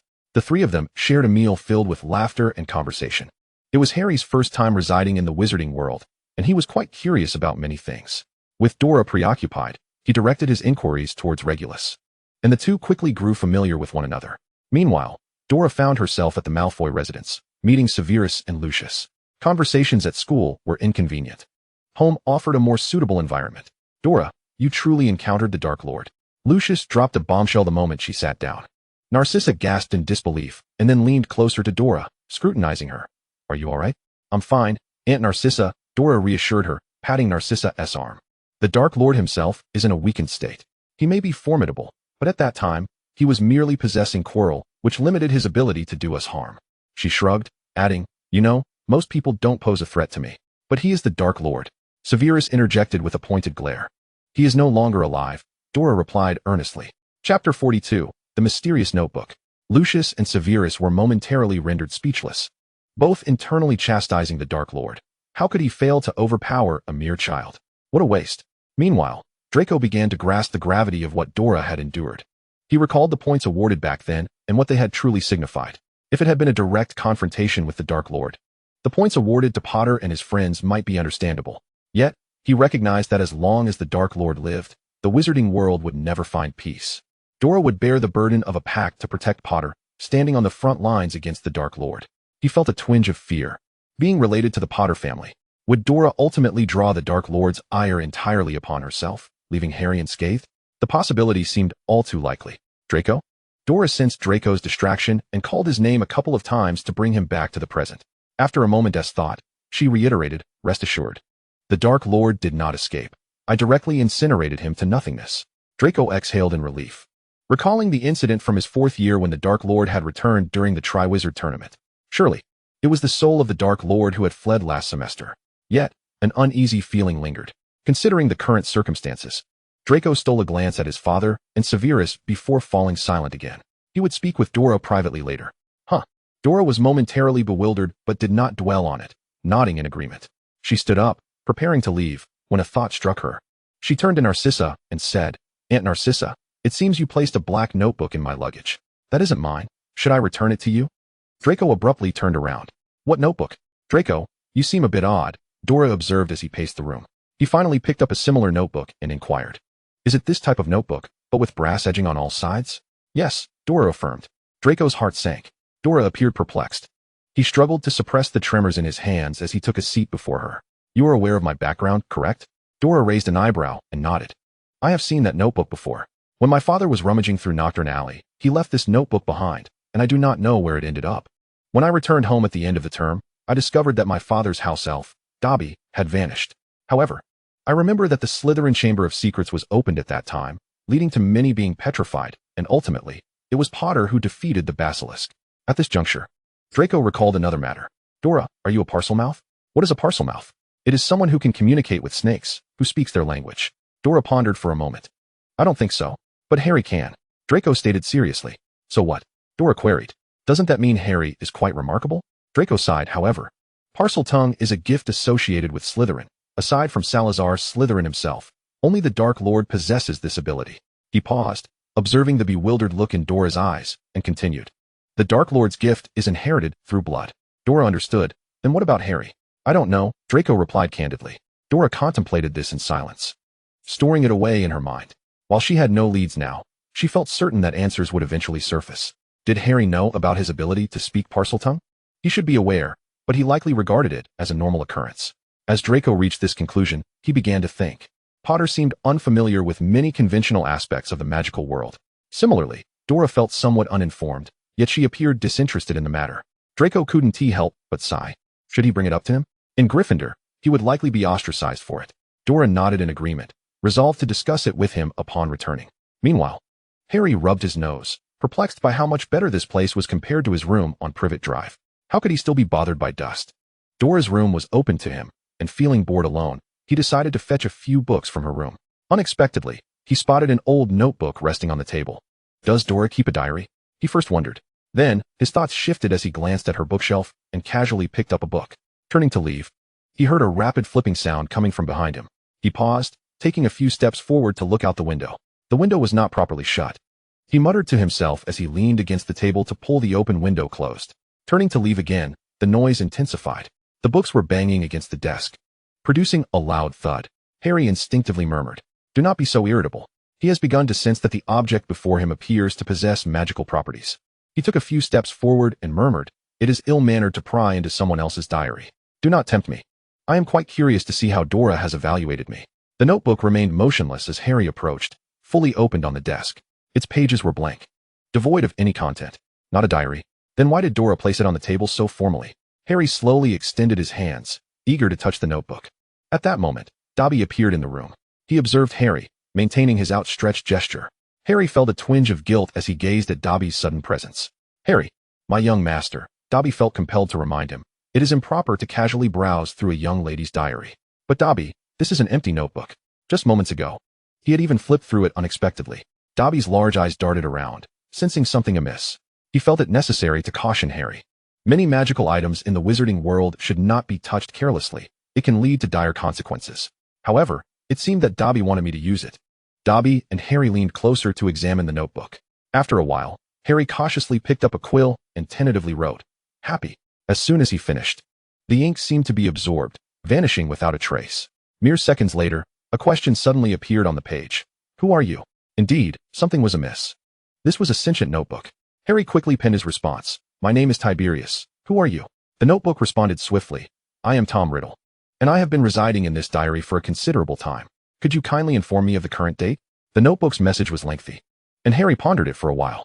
Suddenly, the sound of flue powder flames crackling echoed from downstairs. Harry jolted up and dashed down, exclaiming, Dora? Your notebook has come to life. The notebook remarked. Chapter 43. Friendly exchanges? Perhaps. You say that the notebook in my possession is a magical artifact? Indeed. It even asked me for my name. Harry nodded, his voice lowering slightly. I didn't reveal my name. I told it in reverse. Quite clever, Dora asserted. Names hold immense power, which is why wizards fear uttering Voldemort's name, especially when confronted with the unknown. Dora recalled Draco's earlier comments. After explaining a few things to Harry, she retreated into her room to put away the diary. The diary, confined to a dark space, observed Harry's bewildered expression and felt compelled to enlighten him about the wizarding world. What? Draco reminded me of some matters. You need to broaden your knowledge of the wizarding realm, such as Parseltongue. What is Parseltongue? Harry suddenly recalled a visit to the zoo with Dudley, the vanishing glass, and the snake that had escaped, thanking him. Dora, I once set a captive snake free, and I think I heard it express gratitude. Harry, that is Parseltongue, a unique ability to communicate with snakes. Can you do it too, Dora? I cannot, but you can, she replied slowly. Just as Harry's spirits lifted, she continued. Voldemort can as well. Harry's smile instantly faded. After a moment of silence, he remarked, that is not a good thing, is it? Indeed. So remember not to reveal your ability to speak Parseltongue. It may lead to unnecessary troubles. Dora paused before adding, of course, if someone were to attack you, I would come to your aid. Harry's smile returned instantly, and he nodded. Then, with admiration, he continued, is there anything else I should be wary of, Dora? You grew up in the wizarding world and must know a great deal. The seemingly uninformed Dora cleared her throat. Ahem, she paused. Regulus just mentioned taking me out to survey the Black family's enterprises. I won't have much time at home during the holidays. I recommend someone to you, Draco, whom you know. Oh, very well. It was not entirely incorrect. Under Regulus's management, the Black family's enterprises had seen significant improvement over the past year, especially after the Zabani family joined, providing ample manpower to open stores near the 3 wizarding schools, selling items that were unavailable locally. Additionally, with the backing of the potions master Severus, high-quality potions were boosting overall sales, reflected in their profits. As Dora accompanied Regulus on his rounds, she felt a surge of inspiration. Such a research-oriented talent as Severus deserves more opportunities for growth. Regulus, I have an idea. Let's allocate a portion of this year's profits to establish a potions research lab for Severus. Regulus contemplated for a moment, finding the suggestion quite plausible. In fact, he had already begun preliminary discussions with Severus about the concept. However, Dora's proposal sparked an even better thought. Last semester, we ventured into the Forbidden Forest and made an agreement with the unicorn for material supplies. Severus has also begun developing a healing potion specifically for souls, though progress has been slow due to the limited resources he has available. Initially, it was intended to combat Voldemort, but now that he is deceased, I wish to shift our focus. I hope that Regulus can find a way to heal souls without depending solely on himself. Regulus nodded in agreement. Very well. I will discuss it with Severus. I hope he will not decline. Will Severus refuse? How could he possibly refuse? When can we commence? Regulus had not anticipated Severus's eagerness. However, an unconditionally funded research lab is something every potioneer would desire. Yet, Regulus had not expected Severus to state, I wish to create a potion for soul restoration. As you know, the Longbottoms have been comatose due to soul injuries inflicted by the Cruciatus curse. If successful, it would become a significant bargaining chip for Dora against Dumbledore. A glimmer of determination flashed in Regulus's eyes. After a moment, he nodded, rest assured, I will support you wholeheartedly. He added, if you require, I can serve as a test subject for you to assess the potion's efficacy. Once successful, if you need to negotiate with the Longbottoms, I can also provide our people. We can utilize Muggle educational resources to provide the necessary knowledge sufficient for the wizarding world, if needed. Dora was unaware of the private agreement between the two men, but she had already reaped benefits from Severus. She needed to diligently seek out someone with a talent for crafting magical artifacts, someone capable of creating something akin to the Philosopher's Stone. Meanwhile, in another location devoid of Dora's presence, Harry and Draco faced one another. They exchanged glances, both remaining silent. After a while, Harry broke the silence, not inquiring, but stating, you do not like me, do you? Draco raised an eyebrow, simply responding, Potter, you would not have voiced such a question in the past. Indeed. Harry responded with enthusiasm. Now I have Dora. She is my only family, the one person in this world who can be with me forever. No, Potter, Draco immediately countered. She will eventually go to the Malfoy household, while you will form a family with someone else. Perhaps she won't choose you in the end, he added. The two glared at each other for a long while, neither pleased with the other. However, Draco eventually relaxed his shoulders and extended his hand toward Harry, saying, Dora won't abandon you, no matter what, so neither will I. Harry stared at that hand for some time before finally grasping it, saying, Though I am not entirely satisfied with you, it seems there is no better option. For Dora's sake, let us make peace. They spoke in unison. Yet, Harry cautioned, I know you were once loyal to Voldemort. If you or the Malfoy family ever oppose Dora, I will take her away. Such an opportunity will not arise. Draco instinctively replied. Before Harry could express his confusion, Draco continued, You do not understand the Malfoy family. Within our household, Dora's words carry more weight than mine. She is involved in decision-making. Just as it should be, Harry mused, suddenly recalling the sense of protection he felt during his first year at Hogwarts. It seemed he, too, was not alone. Their still intertwined hands tightened their grip. What once felt like a forced collaboration now bore the weight of shared understanding. With their newfound openness, their interactions improved slightly. Everything flowed smoothly. As Severus set up the new potions lab before the start of term, influenced by the Prince's Potions book, he created the initial version of a healing potion. Meanwhile, he guided Dora into a misunderstanding, leading her to believe that it was Regulus collaborating with him, when in reality, he was arranging a contract with the old lady from the Longbottom family. Everyone had their own matters to attend to during the holiday. Soon, it was time for the second semester. No longer newcomers, the three children remained behind and ventured to Diagon Alley for necessary purchases. After all, compared to the extensive shopping lists of first years, second-year students had fewer items to replace, primarily textbooks, and if they had grown rapidly, new robes as well. Then, they were met with a bustling crowd, seemingly on the verge of overwhelming the Leaky Cauldron's bookstore. Lockhart. Dora turned to Draco with a quizzical look. Draco nodded in confirmation. Chapter 44. The First Encounter with the Diary. Dora found herself increasingly intrigued by this Lockhart. Previously, she had only heard Regulus speak of him but had never witnessed the excitement surrounding the launch of Lockhart's new book. In the wizarding world, this was truly one of a kind. Dora, Harry, a familiar voice called, and moments later, Hermione emerged slowly from the crowd, nodding politely at the two of them and Draco beside them. Her face lit up as she addressed them. Today is the release event for Lockhart's new book, Me, the Wizard. Oh my, you cannot imagine how charming he is, Hermione exclaimed, her voice nearly breathless with excitement. She then invited the two to queue, mentioning that Lockhart would soon be signing autographs. Dora followed Harry, who was being pulled along by Hermione. Upon entering, she immediately spotted the man at the center of the bookstore, his golden wavy hair cascading down, adorned in a vividly colorful and extravagant robe. As she entered, a photographer was capturing his image, and he flashed a radiant smile, which was immortalized in a click. Suddenly, Lockhart paused, his eyes locking onto the front. Unable to contain himself, he exclaimed, Harry Potter? Harry froze, momentarily puzzled as to why he had garnered such attention, when the photographer grabbed at his robe, calling out, Harry Potter, come over here, as if to thrust him toward Lockhart. However, the next moment, he found himself unable to move. Observing the two men, Dora glanced between Lockhart and the photographer. Excuse me, gentlemen, but if you wish to take a photo with Harry, shouldn't we discuss what you are willing to offer in return? Seeing their confusion, Dora raised her hand and pinched her fingers together, saying, Galleons. Her mercantile demeanor caused Lockhart to frown slightly. After a moment, he resumed his bright smile, saying, Oh, I merely wish to gift a set of my own books to Harry Potter and have a photo taken with him. Lockhart beamed. Yet, Dora sensed something amiss. Harry looked at her obediently, his eyes silently asking, Is that all right? She nodded. Stepping back slightly to Draco's side, she leaned in and whispered, Why do I feel that Lockhart is merely a wizard with an inflated sense of vanity? I initially thought he wanted to take a photo with Harry to leverage his fame and promote his book, but it seems he genuinely seeks to gain attention through Harry. Draco, following her line of thought, noted her nod of agreement, and with a hint of curiosity, he leaned closer and whispered, Your intuition is correct. Lockhart is nothing but a charlatan. Draco believed that his words would diminish Dora's interest in Lockhart. After all, most witches were enamored by him as long as he remained unchallenged, relying solely on his charm.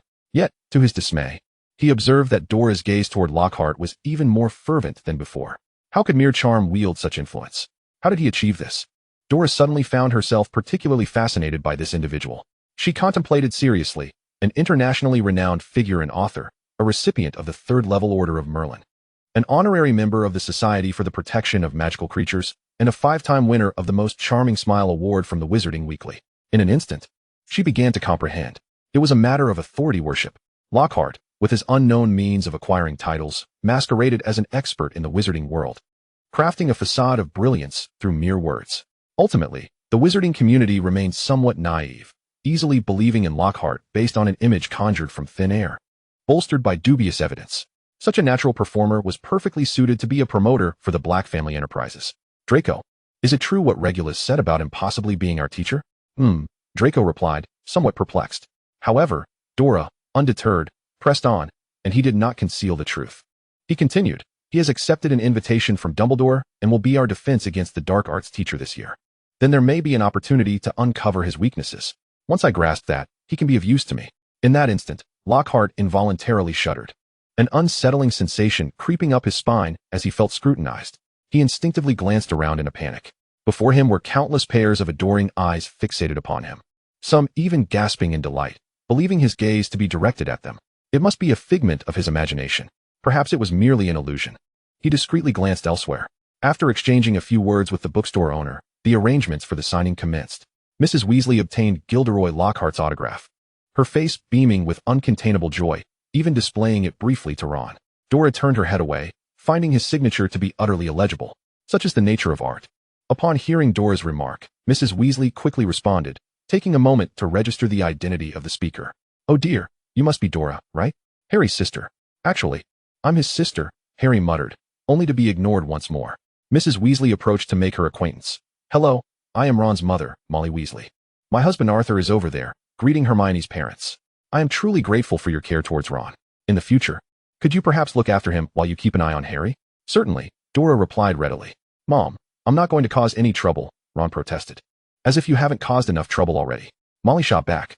Sensing the need to intervene, Dora interjected, Aunt Molly, rest assured, Ron won't cause any significant trouble. Indeed, the troubles he conjures are hardly substantial. Exactly, she added. Ron felt that something was amiss. Draco instinctively turned away, covering his mouth to stifle a laugh.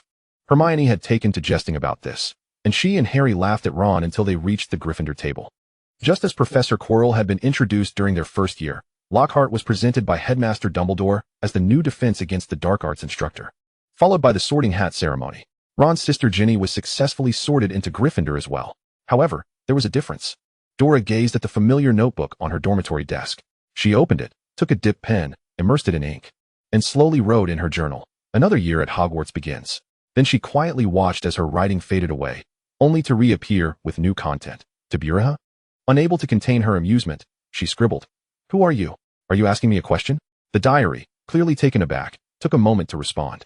And then a line of text appeared. I am Tom Riddle. May I inquire about your identity? What is your relation to Tiburia?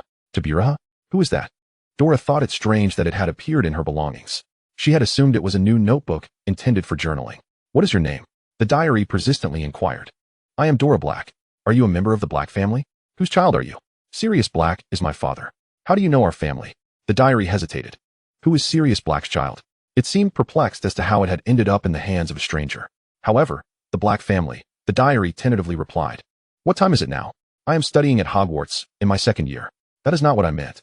After a pause, the diary regained its composure and addressed Dora. Since you are at Hogwarts, there exists a Chamber of Secrets. Are you aware of it? It was left by Salazar Slytherin. As a Slytherin, wouldn't you want to know more? Excuse me, but I am a Gryffindor, and I have no interest in the Chamber of Secrets. How could a Black be a Gryffindor? It was almost as if he wished to confront Voldemort and Orion, questioning how a pureblood family could produce a Gryffindor. Yet, he had no means to do so. He could only continue to tempt. Since you are a brave and adventurous Gryffindor, wouldn't you be even more inclined to explore such a chamber? If you find it, you would become a champion of Gryffindor. I am a Gryffindor who hails from a Slytherin lineage. Do you think I would act so recklessly? Caution is ingrained in my very being. Ugh. Why is this person so difficult to deal with? Are you not curious about the chamber? Not at all. You are quite a verbose diary. I am going to sleep now. With a decisive snap, Dora closed the diary and shoved it into a drawer, placing a stone atop it to weigh it down. In the darkness, the diary seethed. I will kill her. Dora, engulfed by a wave of murderous intent, turned over. The familiar sensation of returning to the dark side made her drowsy. Chapter 45, Memories of the Chamber. In herbology class, they were studying mandrakes this semester. Professor Sprout's demeanor was notably grim as Lockhart lingered by the door, chattering away to the students. I intended to demonstrate to Professor Sprout how to care for a venomous tentacula. However, I do not wish for you all to think that I am more knowledgeable in herbology than she is. I merely happened to encounter a few of these peculiar plants during my travels. Today we are heading to the third greenhouse. Professor Sprout, rarely one to allow Lockhart to finish, interrupted loudly. The students whispered amongst themselves, continuously praising Lockhart's handsomeness. Dora attentively observed Lockhart until Draco pulled her into the greenhouse. Once they could no longer see Lockhart, Dora expressed her newfound interest, saying, I think I understand why no one has dared to expose him for so long. He proposes ideas in such an exaggerated manner that they are sure to be rejected by others. Dora couldn't help but muse. This is quite a testament to his understanding of human nature. Is he a natural or a product of his environment? Most likely a natural, Draco replied, glancing cautiously in Professor Sprout's direction. Dora chuckled. True. As they conversed quietly, Hermione suddenly raised her hand and was called upon by Professor Sprout. She seamlessly stated, Mandrake, also known as Mandragora, is a powerful restorative, used to return those who have been transfigured or cursed back to their original state. Very good, 10 points to Gryffindor. Professor Sprout continued. Mandrake is an essential component in most antidotes. However, it is also quite dangerous. Who can tell me why? Hearing that the cries of mandrakes can be fatal, Hermione answered correctly, earning another 10 points. Dora understood as well, glancing at Draco and nodding slightly. It seemed that Dumbledore was aware of everything. Otherwise, how could it be so coincidental that they would encounter petrification this semester, right as they were learning about mandrakes? Even more fortuitously, they were cultivating immature mandrakes, which required a year to mature, conveniently aligning with the end of the term. No one had considered the implications for Diagon Alley or Nocturne Alley, perhaps because they were unwilling to. Dora? Draco called as he noticed her drifting off. Dora snapped back to reality, hastily planting the mandrake into the soil, causing several heads to turn toward her. Gradually, all the mandrakes ceased their cries. Gorklab cautiously peeled back his earmuffs and listened intently for a while, exclaiming in astonishment, They are not crying at all. How remarkable. Professor Sprout also appeared somewhat taken aback. She too removed her earmuffs and, indeed, did not hear the cries of the mandrakes.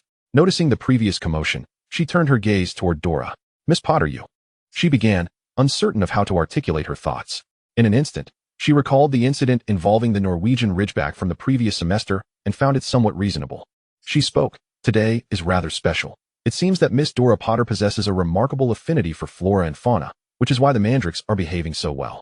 However, when you proceed with future handling, do remember to wear your earmuffs, as their screams can shatter goblets made of crystal. Pausing for a moment, she added, Should you become complacent, you will find it impossible to pass your herbology this semester. Understood, Professor, the class chorused in unison. The lesson progressed swiftly, and Professor Sprout dismissed them early. Seizing the opportunity, Dora sidled up to Draco and quietly inquired, Draco, does that diary of yours possess sentience? What do you mean? He asked, perplexed. The other day, while I was deliberately writing in it, it actually conversed with me, persistently enticing me to inquire about the Chamber of Secrets. I suspect that the culprit who opened the chamber in your recollections must be this diary, correct? Draco furrowed his brow. In his recollections, there was no such enchanted object endowed with consciousness. Regardless, that diary is far too dangerous. You should dispose of it, Dora, he advised with concern. Yet, Dora's eyes sparkled with curiosity. I wish to continue playing with it. Such a marvelous artifact. I am eager to discover who created it. Is such a person someone I could befriend? You are playing with fire, Dora. Fear not. I shall be fine, she replied confidently. Seeing that he could not dissuade her, Draco pressed further. So, does it reveal its name? Tom Riddle, she answered. He silently noted the name.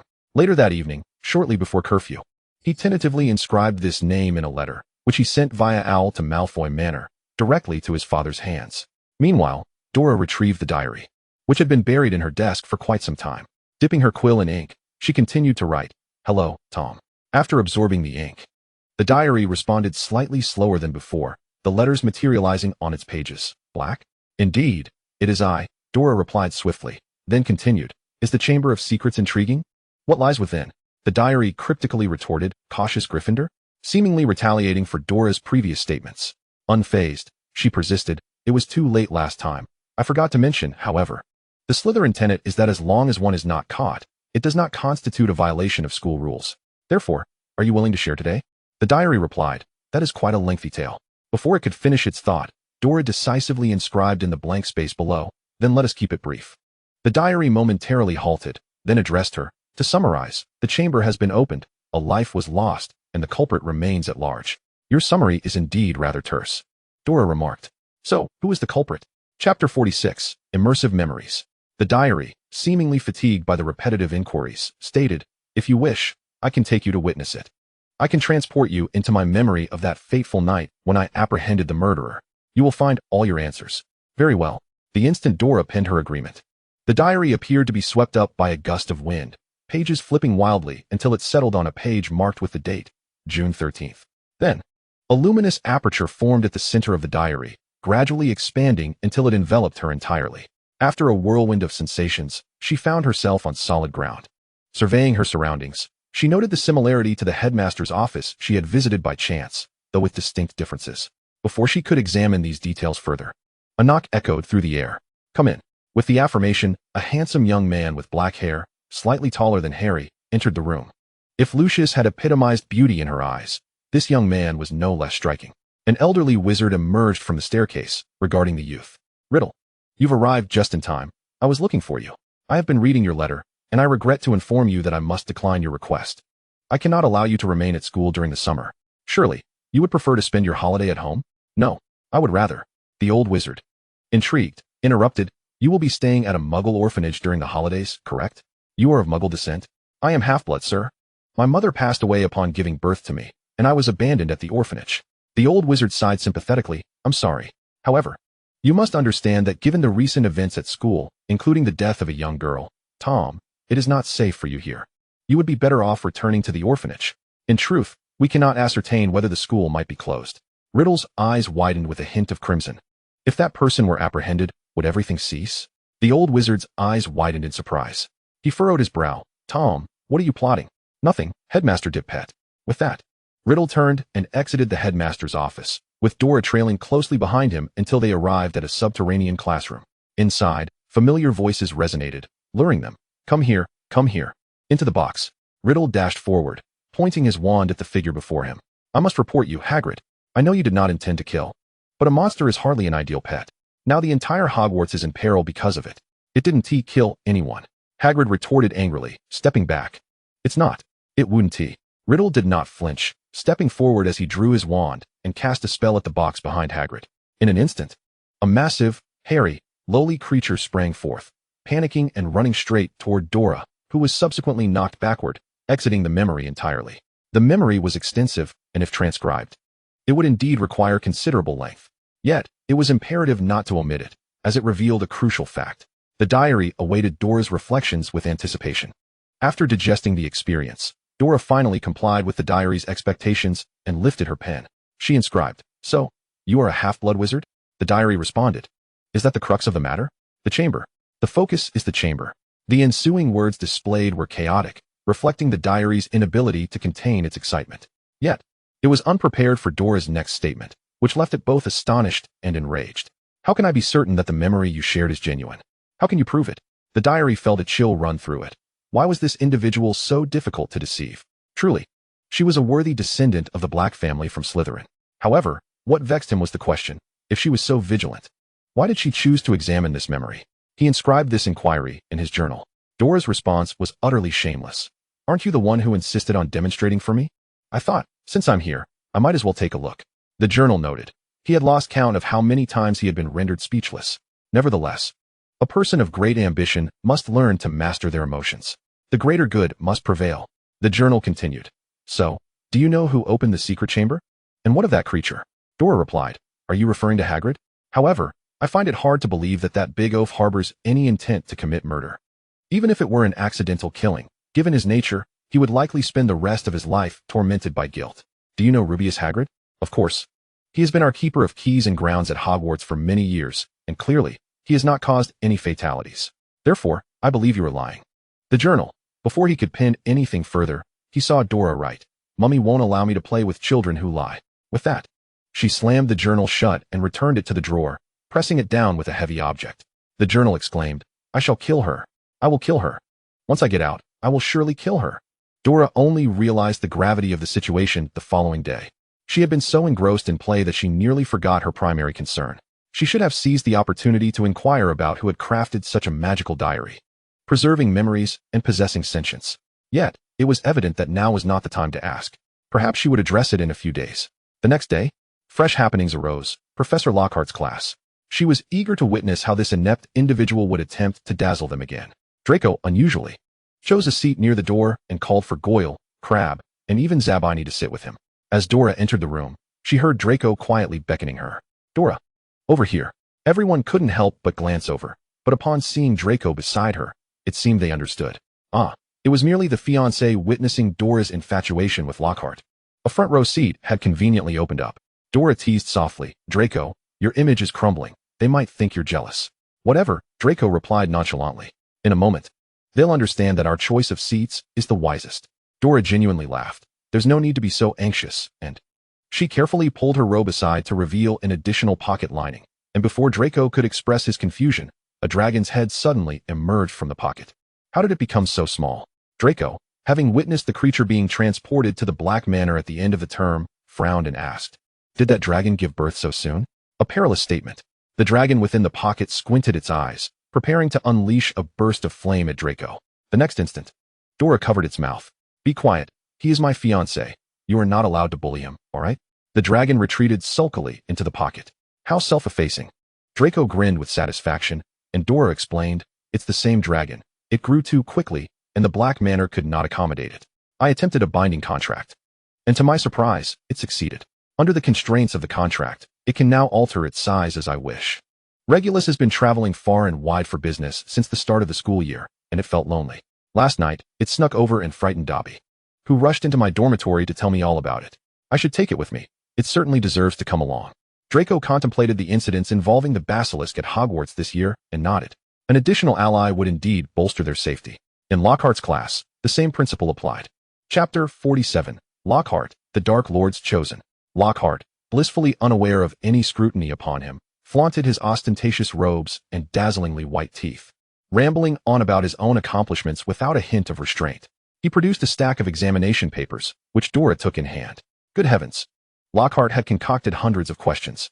Dora glanced at them and tossed the paper aside, opting instead to submit a blank response. Draco followed suit.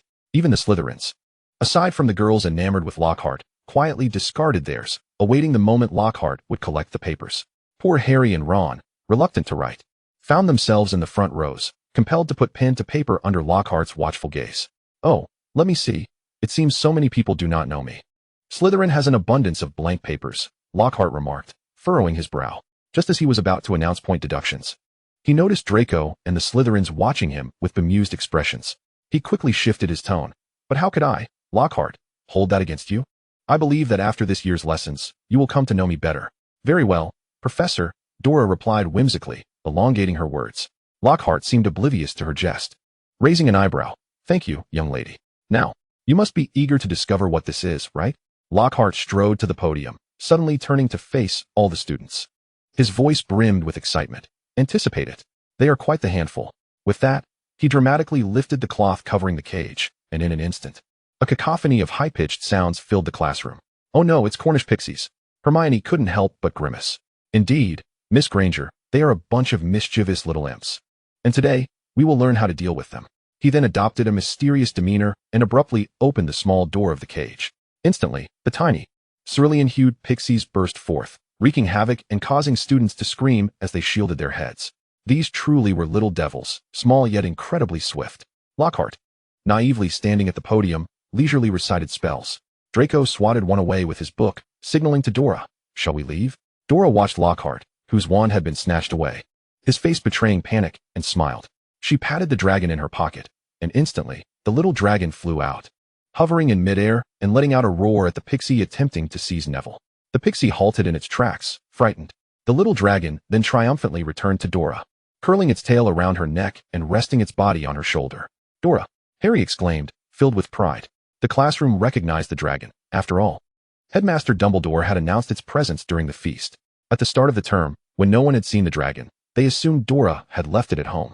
Now, observing the terrified Cornish pixies, they could only exclaim, the dragon that Dora has taught is truly well behaved. Lockhart, evidently taken aback, glanced at the smiling Dora and coughed twice. A slight oversight. And what was your name again? I recall you standing next to Harry at Flourish and Blots. Dora Potter. Potter sounds rather familiar. Professor, I am the sister of Harry Potter, the one you dragged over for a photo. Dora smiled brightly as she added, oh. It seems Professor Lockhart has just realized something. He glanced at the obedient and manageable Harry, then back at Dora. There was an inexplicable feeling that made him hesitant to engage in conversation with her. Dora chuckled and suddenly remarked, "Professor, I believe you simply weren't prepared, were you? After all, one cannot fathom who would bring forth such a multitude of Cornish pixies. Even one is already a calamity, let alone this many. It would be a challenge for anyone to handle." "Indeed, you are absolutely correct, Miss Dora," Lockhart replied, his eyes lighting up, seemingly bolstered by newfound confidence. "What I demonstrated was a flawed example. When faced with a swarm of Cornish pixies, remember to flee immediately. Their collective destructiveness is unparalleled, and you would find it impossible to defend against them." He cast a furtive glance at Dora, who looked at him encouragingly. He took a deep breath and continued, "Thus, what I shall now demonstrate is how to deal with 1 or 2 Cornish pixies if encountered." At this juncture, he hesitated and turned to Dora. "I would like to invite Slytherin's Miss Dora to assist me. What do you think?" Dora inclined her head slightly, saying, "It would be my honor, Professor." With a smile akin to that of a fortunate spectator, she stepped onto the stage. All the students were left in stunned silence. They were still present for what was supposed to be their performance, which seemed somewhat clumsy. However, a Slytherin student discreetly glanced at Draco, who nodded slightly, prompting him to settle back down with a facade of earnest attentiveness. Gryffindor students attempted to rise, but Lockhart interjected, "Excellent, excellent. Slytherin, I commend your spirit of learning. You shall receive an additional 20 points." Gryffindor thought, "We cannot fall behind," and straightened up in their seats. Dora, with simplicity and a twinkle in her eye, turned to the pixies still hovering about as if frozen, and cheerfully said, "Would you kindly step into the cage?" No sooner had she spoken than the pixies scrambled back inside, almost as if rewinding time. Lockhart, swift in action, kept one outside and promptly secured the door latch. The solitary pixie, compliant, hardly moved. It appeared Lockhart understood something and glanced over at Dora, who modestly gestured for him to proceed. The rest of the class unfolded harmoniously, save for Lockhart's consistent inability to wield spells accurately. Ultimately, it was Dora who wrapped things up. Both Slytherin and Gryffindor students were left perplexed as to why Dora had participated in this charade. Yet, upon the bell signaling the end of class, they hurriedly exited, while the once infatuated girls cast a few glances back, lost in thought. After signaling Draco to leave, Dora heard Lockhart's voice behind her. "Oh, thank you immensely, Miss Dora. It seems you are quite astute, undoubtedly akin to myself." Dora merely smiled and replied, "Professor Lockhart, you exhibit remarkable audacity. Your predecessor, Professor Quirrell, pales in comparison. He spent an entire year in study. Yet, you chose to employ Cornish pixies for practical exercises, which is undeniably a bold endeavor, wouldn't you agree? However, I believe the students would be more inclined to admire the elegance of your spellcasting, your abundant magical prowess, and your precise incantations, wouldn't you say?" Lockhart's expression froze momentarily, and he feigned a smile, responding, "Yes, of course." Dora continued, "Once the semester concludes, it won't be long before the truth is revealed, and he is expelled from Hogwarts. With your extensive connections, have you heard of his name resurfacing?" Lockhart's heart sank at the thought. He sensed a troubling notion brewing within him. Mustering his courage, he nonchalantly inquired, "Miss Dora, do you know where Professor Quirrell has gone?" "I'm not quite sure." Dora shrugged innocently. "But I'll let you in on a little secret. Several noble Slytherins this term are quite displeased with how their offspring have been hindered for a semester. It's entirely possible they might take matters into their own hands, wouldn't you agree? Moreover, you might want to investigate. It seems one of their number was once your subordinate."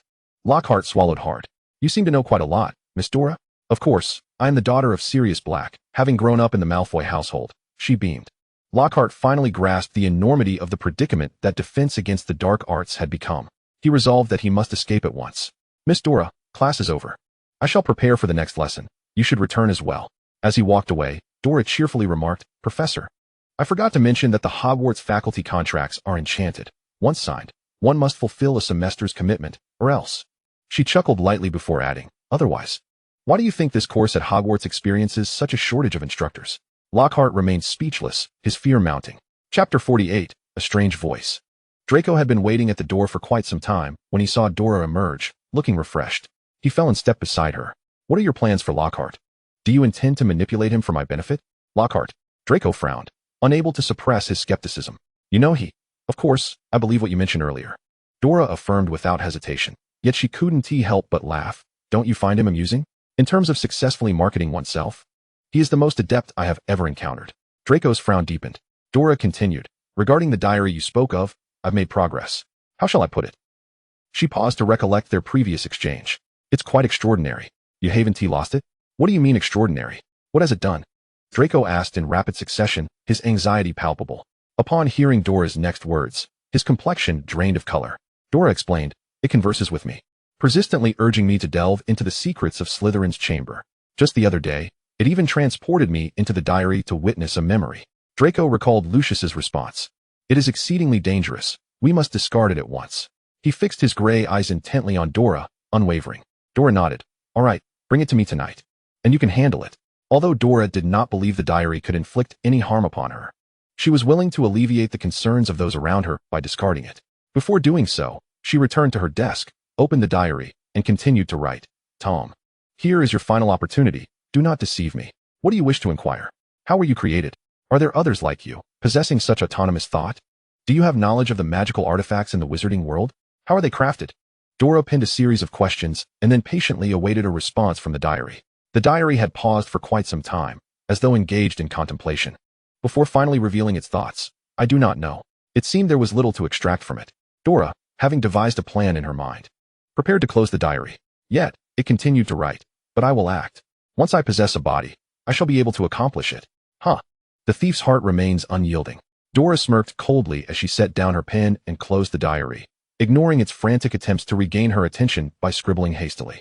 She handed the diary over to Draco, who awaited her in the lounge, merely stating, dispose of it. Draco nodded in agreement.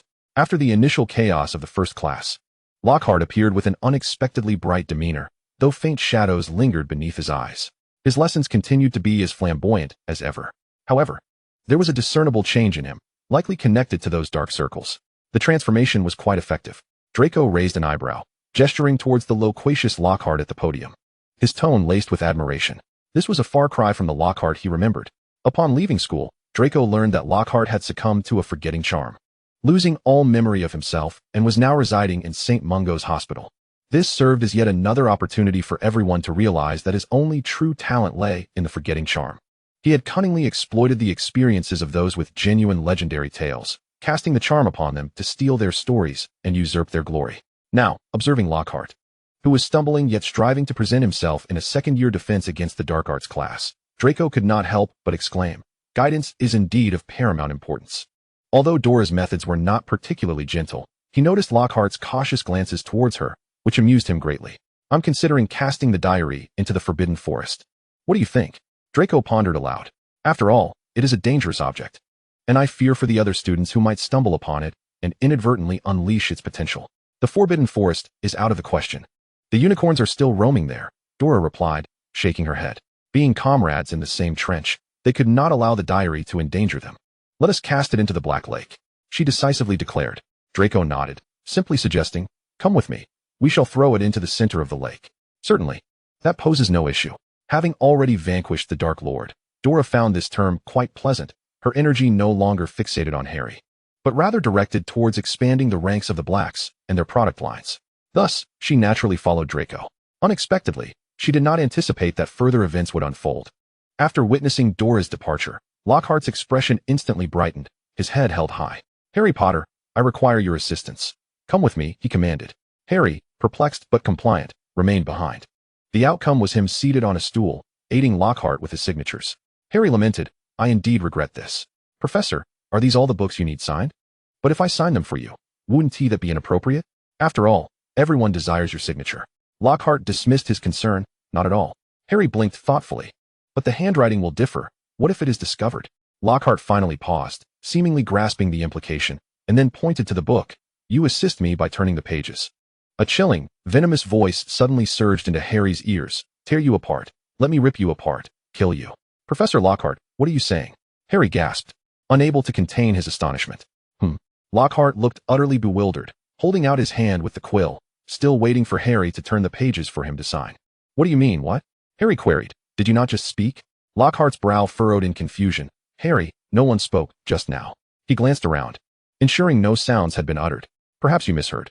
As Harry opened his mouth to respond, an unfamiliar voice echoed again, accompanied by a disconcerting resonance, chillingly hollow. He shifted his inquiry. Professor Lockhart, did you truly not hear that? No. Lockhart's voice trembled, panic evident in his eyes. In the wizarding world, hearing inexplicable voices was hardly a benign occurrence. Even children understood that. Lockhart's spine chilled at the realization, and he cleared his throat, issuing an early dismissal. Harry, it has grown quite late. I am immensely grateful for your assistance. This will surely serve as a conversation piece in your limited lifespan. Wouldn't you agree? With that, Lockhart hurriedly ushered him out of the office, hastily tidying up as he retreated to his staff quarters. Harry thought, if I can hear strange voices here, it must be dangerous. I must escape. As he departed Lockhart's office, he traced the wall with his hand, following the faint sounds seemingly emanating from within. Harry, what are you doing? Hermione and Ron queried, observing him with puzzled expressions and peculiar movements. I'm starving. It is time to tear you apart. Time to kill. Chapter 49. The chamber opens. The voice echoed once more, and it appeared to be receding. Harry had no time to explain to Hermione and Ron, so he pressed on in pursuit.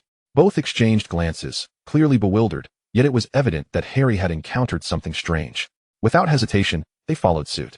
Then, upon a puddle of water, Harry stood, gazing in shock at the blank wall before him, where in vivid red blood was inscribed a warning: the chamber has been opened. Beware of the heir's adversaries. Before Harry could utter a word, Ron's eyes widened in terror as he exclaimed, what is that hanging beneath the lamp? Hermione cautiously stepped forward, finally discerning the truth. It was the petrified Mrs. Norris, Filch's cat. In an instant, Hermione reacted, knowing that the wall's message and the petrified cat were ominous discoveries for the three of them. Harry, she whispered urgently, we must leave this place. Just as they prepared to turn away, the banquet hall doors swung open, and a throng of students emerged, chatting merrily within their little groups. The first group halted abruptly upon seeing them. The second, having collided with the first, lifted their heads to gaze at the wall, equally stunned. Soon, the third group followed suit.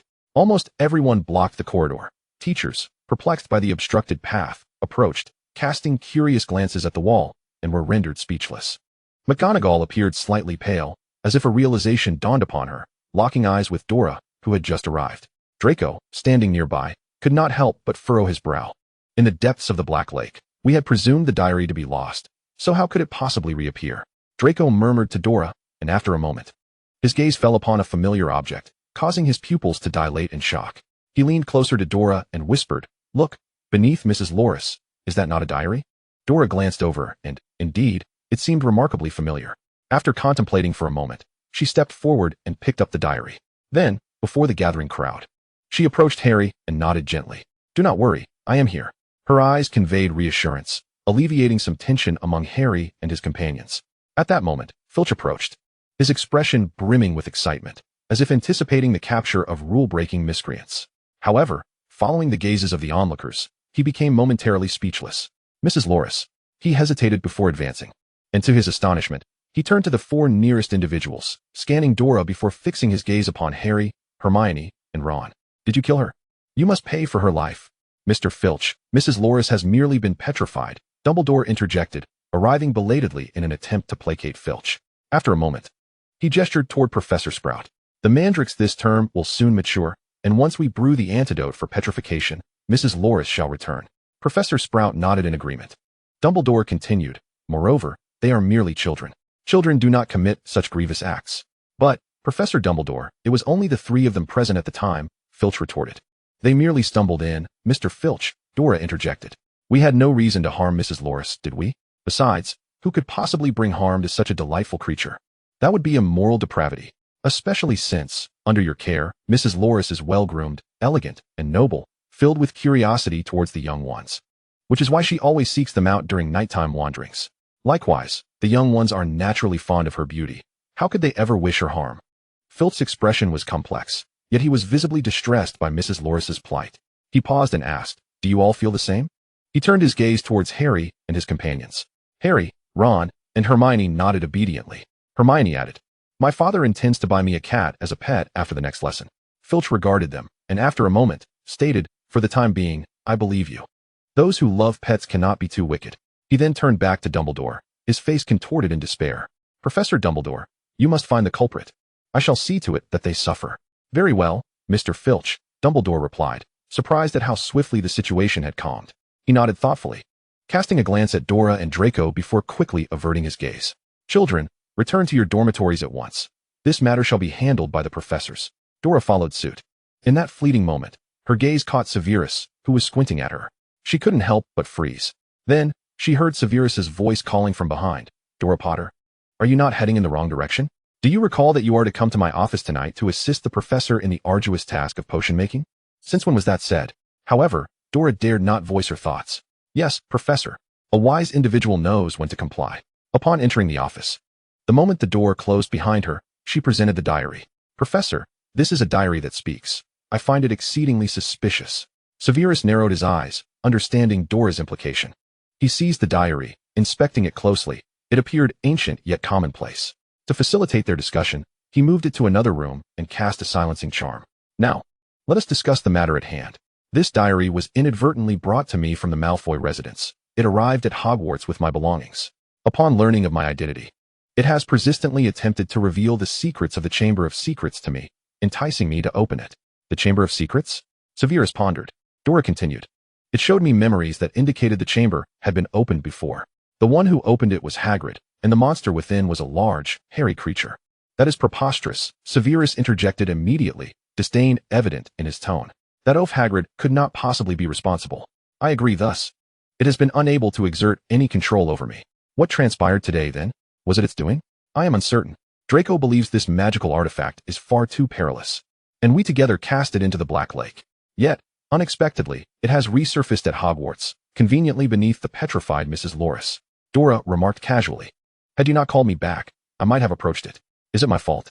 No, our partnership should not concern itself with such matters. I merely wish to express this, Dora stated earnestly. Severus let out a derisive snort, but replied, I understand. You may leave now. The diary can be taken with you.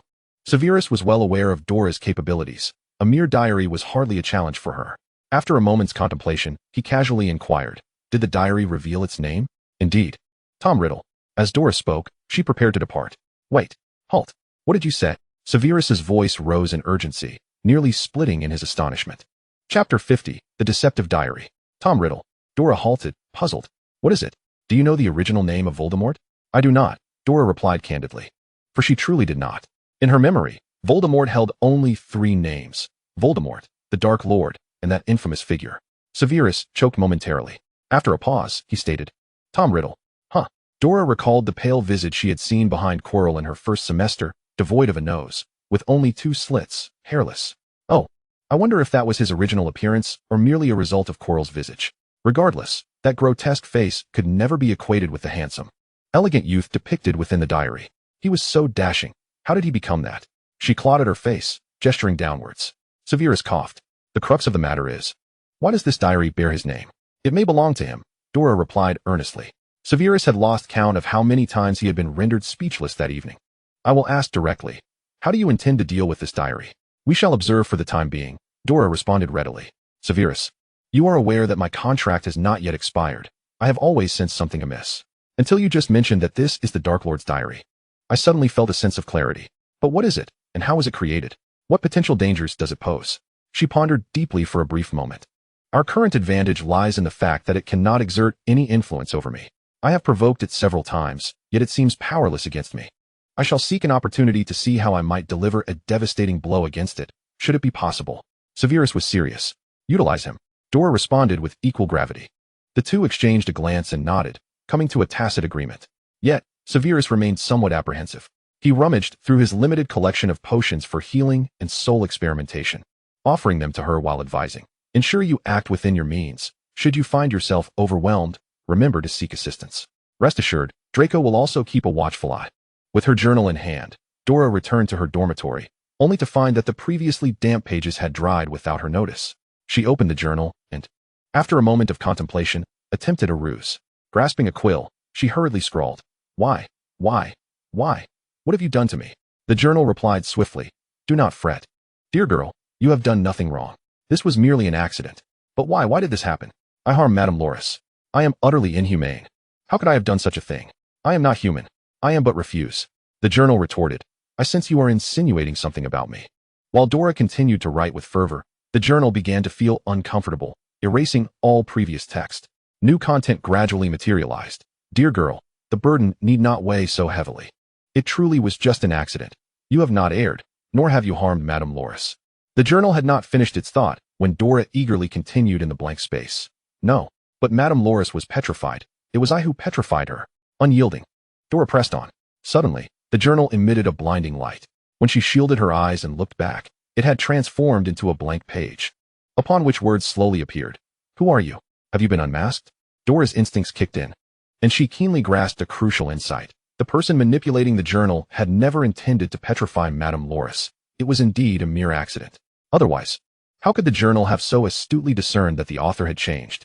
She ceased her pretense and resumed her composed writing pace, inscribing, "Long time no see, Tom. It seems during your absence, you accomplished something significant. You are Dora Black. Indeed, Tom. How have I returned to your possession? What of that girl?" Clearly, upon regaining her senses, the girl felt profound regret and terror for her actions and subsequently discarded you.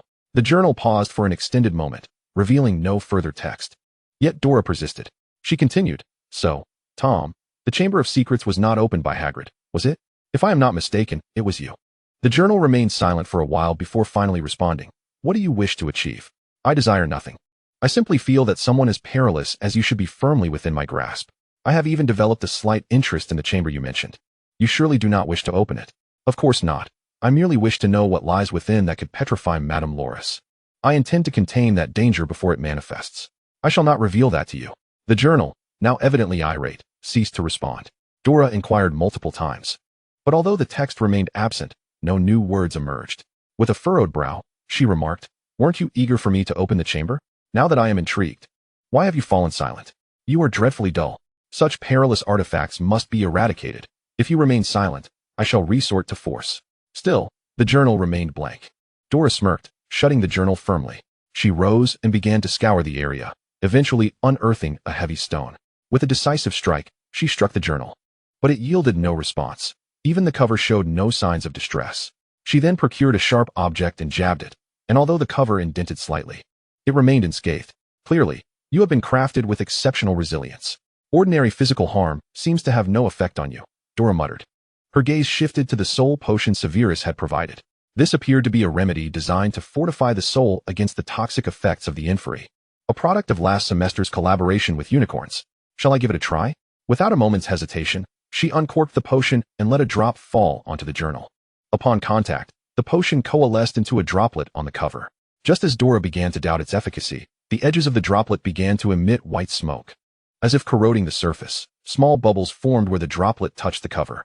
Before she could fully comprehend the situation, the journal emitted a mournful sound, unmistakably in agony. Dora grimaced, instantly realizing, "I must inform Severus at the earliest opportunity. This potion is astonishingly effective. I must replicate it." With renewed focus, she observed the journal intently, even retrieving a piece of paper to meticulously document the potion's reaction. She glanced at the clock hanging on the wall, recording the reaction time with precision, ensuring she would capture valuable experimental data to present to Severus for future refinement. She soon discovered that the potion's effects were alarmingly fleeting. In a mere 5 minutes, the potion on the cover had transformed into ordinary water, losing all potency. Chapter 51, A Meeting of Minds. Within that brief span, the journal felt as though it had endured a century. When Dora reopened it, the journal, for the first time, inquired of her, "What is it that you truly wish to know?" Although she had an inkling of the answer, she sought confirmation. "Was the red slogan on the wall written by you controlling that girl?" "Not entirely. I merely amplified her inner desires. She was not under my control at that moment." Dora pondered this statement, its implications vast. Thus, the girl held a significant interest in the Chamber of Slytherin, and perhaps she took pride in it. Could it be that it belonged to Slytherin? Moreover, at that time, Tom, when Madame Loris was petrified, she was indeed under your influence.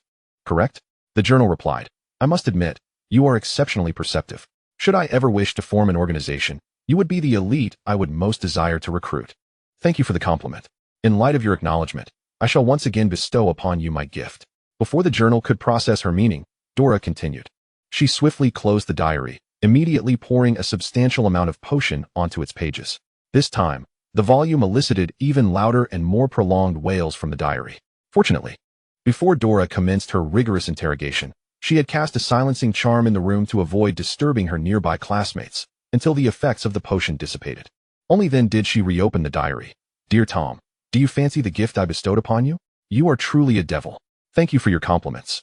I tend to be rather ruthless towards those who inflict harm upon the innocent." Dora's writing flowed lightly, conveying a sense of nonchalance.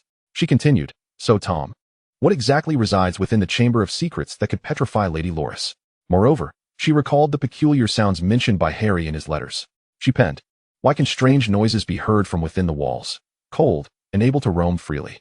Are you so clever that you cannot fathom this? In an instant, Dora felt a pang of disdain directed at her. However, she was unfazed. I truly am quite the fool in this regard. The diary responded, it is rather infuriating. Individuals who fully accept and acknowledge their own shortcomings are its kryptonite. At times, I wonder if you are even human. After lamenting its vexation, the diary wasted no time in revealing a basilisk. That is what lurks within the chamber. A basilisk. Dora recalled the image of a Medusa that adorned the entrance to Severus's office. It was rumored that a mere glance at Medusa's head could turn one to stone. She suddenly understood. The strange sounds Harry had mentioned likely emanated from that serpent as it slithered through the castle. Contemplating this, Dora posed her question. Why has Hogwarts remained tranquil for so long, only to experience a petrification incident now? Has the basilisk been dormant in the chamber all this time, only to be awakened by you? Indeed, you are correct, the diary affirmed, omitting any preamble. But I will not accompany you to find it. That is hardly a concern. You are in my grasp now. I will not allow you to slip away again, and currently, no one is summoning it. According to your assertion, the basilisk will not awaken without a summoning, thus no danger looms. Are you not curious about Slytherin's treasures? If there are any, they should have been taken by your former self. I believe only the basilisk remains within the chamber. The diary paused for a moment. You truly do not resemble a Gryffindor. Have you considered following me? I am the legitimate heir of Slytherin, the last bloodline of the wizarding world. Once I am resurrected, I shall unify the wizarding realm. Therefore, if you assist me in my revival, I shall duly record your contributions. I have even envisioned that my organization will be called Death Eaters, and you will ascend to a high-ranking position within it, enjoying status and wealth. What a grand illusion. Larger than any capitalist's dream. What illusion? I speak earnestly. Your earnestness brings me amusement. Dora could hardly fathom how Voldemort's ideology had once facilitated the establishment of the Death Eaters, surrounded by a cadre of cunning and unscrupulous Slytherins. The once free Slytherins, after aiding Voldemort, had become mere servants. This perfectly echoed the diary's previous sentiments.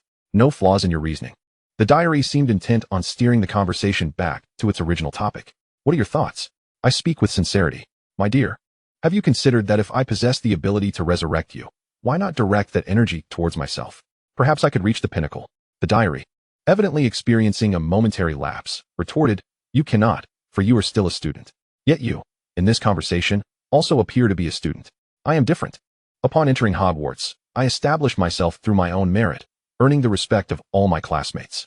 I am seen as the exemplary student in the eyes of the professors, the amiable and graceful senior in the eyes of my peers, and the purest descendant in the eyes of Slytherin. Having ascended to such a position, I firmly believe I can unify the wizarding realm and stand atop its pinnacle. And once unified, what do you intend to do? I shall compel all to submit to me.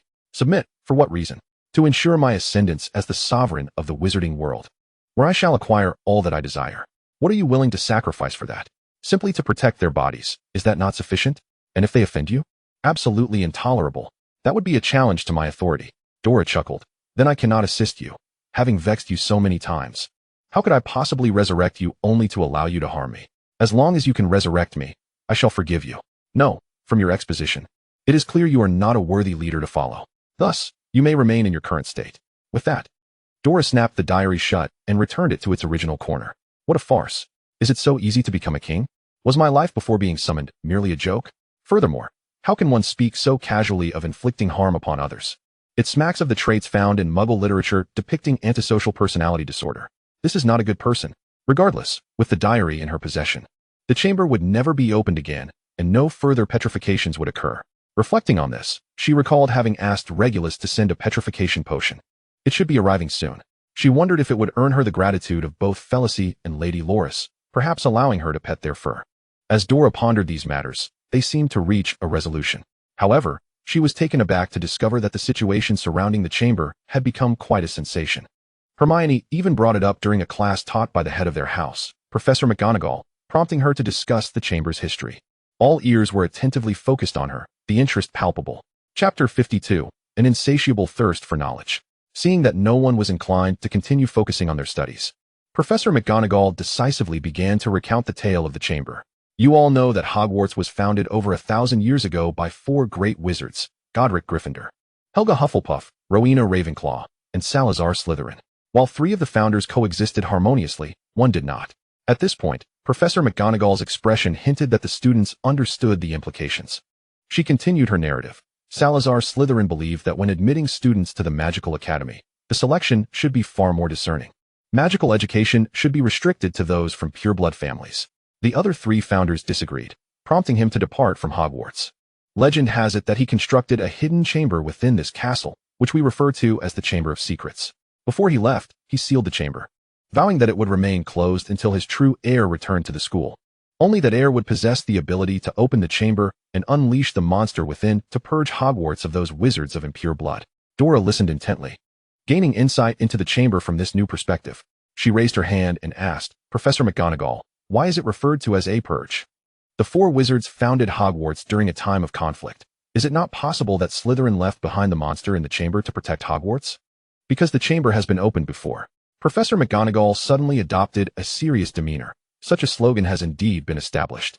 Not long after, a Muggle girl tragically perished in the girls' restroom.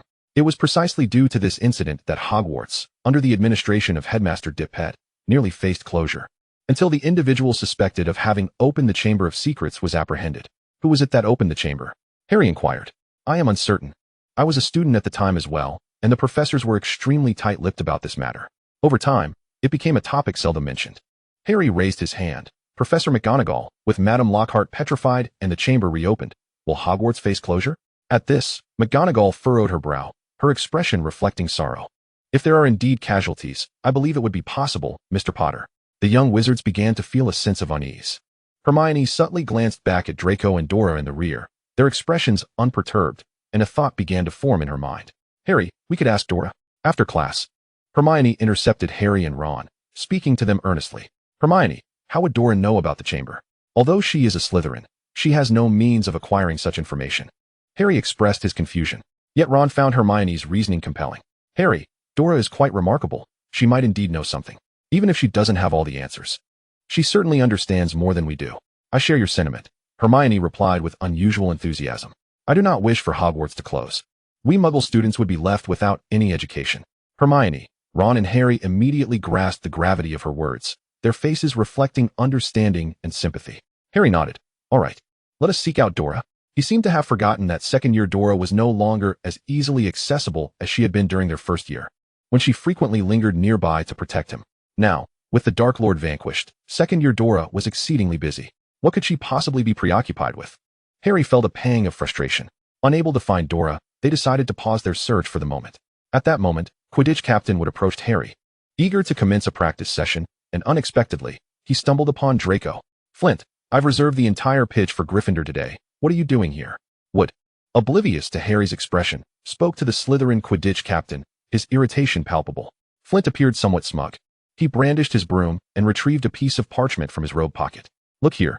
Professor Snape has granted us permission to use the pitch for the training of our new seeker. Who? Wood leaned back to see. Draco stepped forward, holding a Firebolt 2001. His polished shoes gleaming. It's me, Malfoy. Wood, noticing Draco's broom, exhibited a flicker of uncertainty. Before he could finish his thought, a voice of surprise emerged beside him. Draco. Who? Wood turned, astonished at the friendly exchange with the rival Slytherins. He then caught sight of Harry, who was gazing at Draco with surprise. Oh, it's Harry. Well, that's unavoidable. You've taken our opportunity. You must reserve some of your practice time for us, Wood asserted. Are you joking? Flint grinned maliciously at Wood's face. Draco cast a glance at the two, seemingly prepared to speak. Just then, Harry sidled up to him, tugging at his robe, and quietly asked, Draco, have you seen Dora? No, she has been shadowing Professor Severus Snape lately. I'm unsure what they're studying, Draco replied, a hint of confusion in his tone. If you need to find her, you might try the potions masteress office, he suggested. I wish to inquire about the chamber. Harry leaned in closer. Looks like you know, Draco remarked. Then I shall join you. Before he could finish, a voice called from behind. Looking for me? Dora had come seeking Draco to discuss the diary further, only to overhear Harry's intention to find her. As she spoke, she noticed a golden snitch flitting near her right side, which she promptly caught. It transformed into a small golden ball, resting quietly in her palm. Practice? You've released the golden snitch? Slytherin finally realized. Draco took the snitch from Dora, casually stating, we just began training. I forgot when we were interrupted. He then pointed toward Harry. Harry is looking for you. Me? What could he possibly want?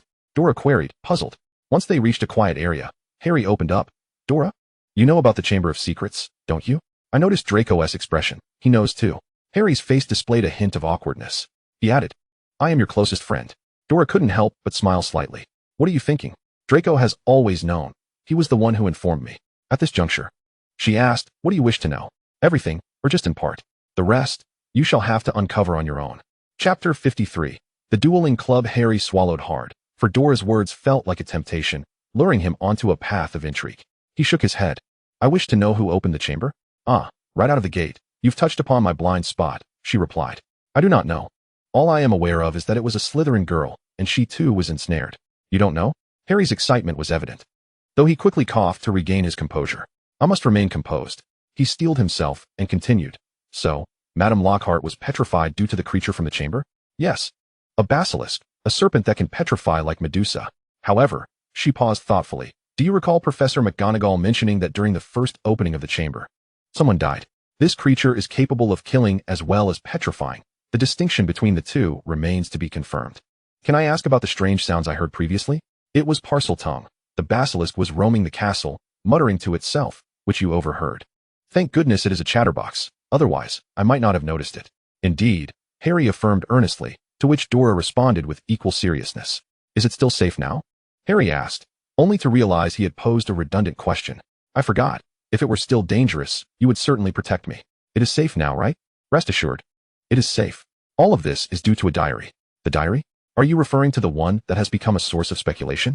Dora added to Harry's inquiry. What exactly did that diary do?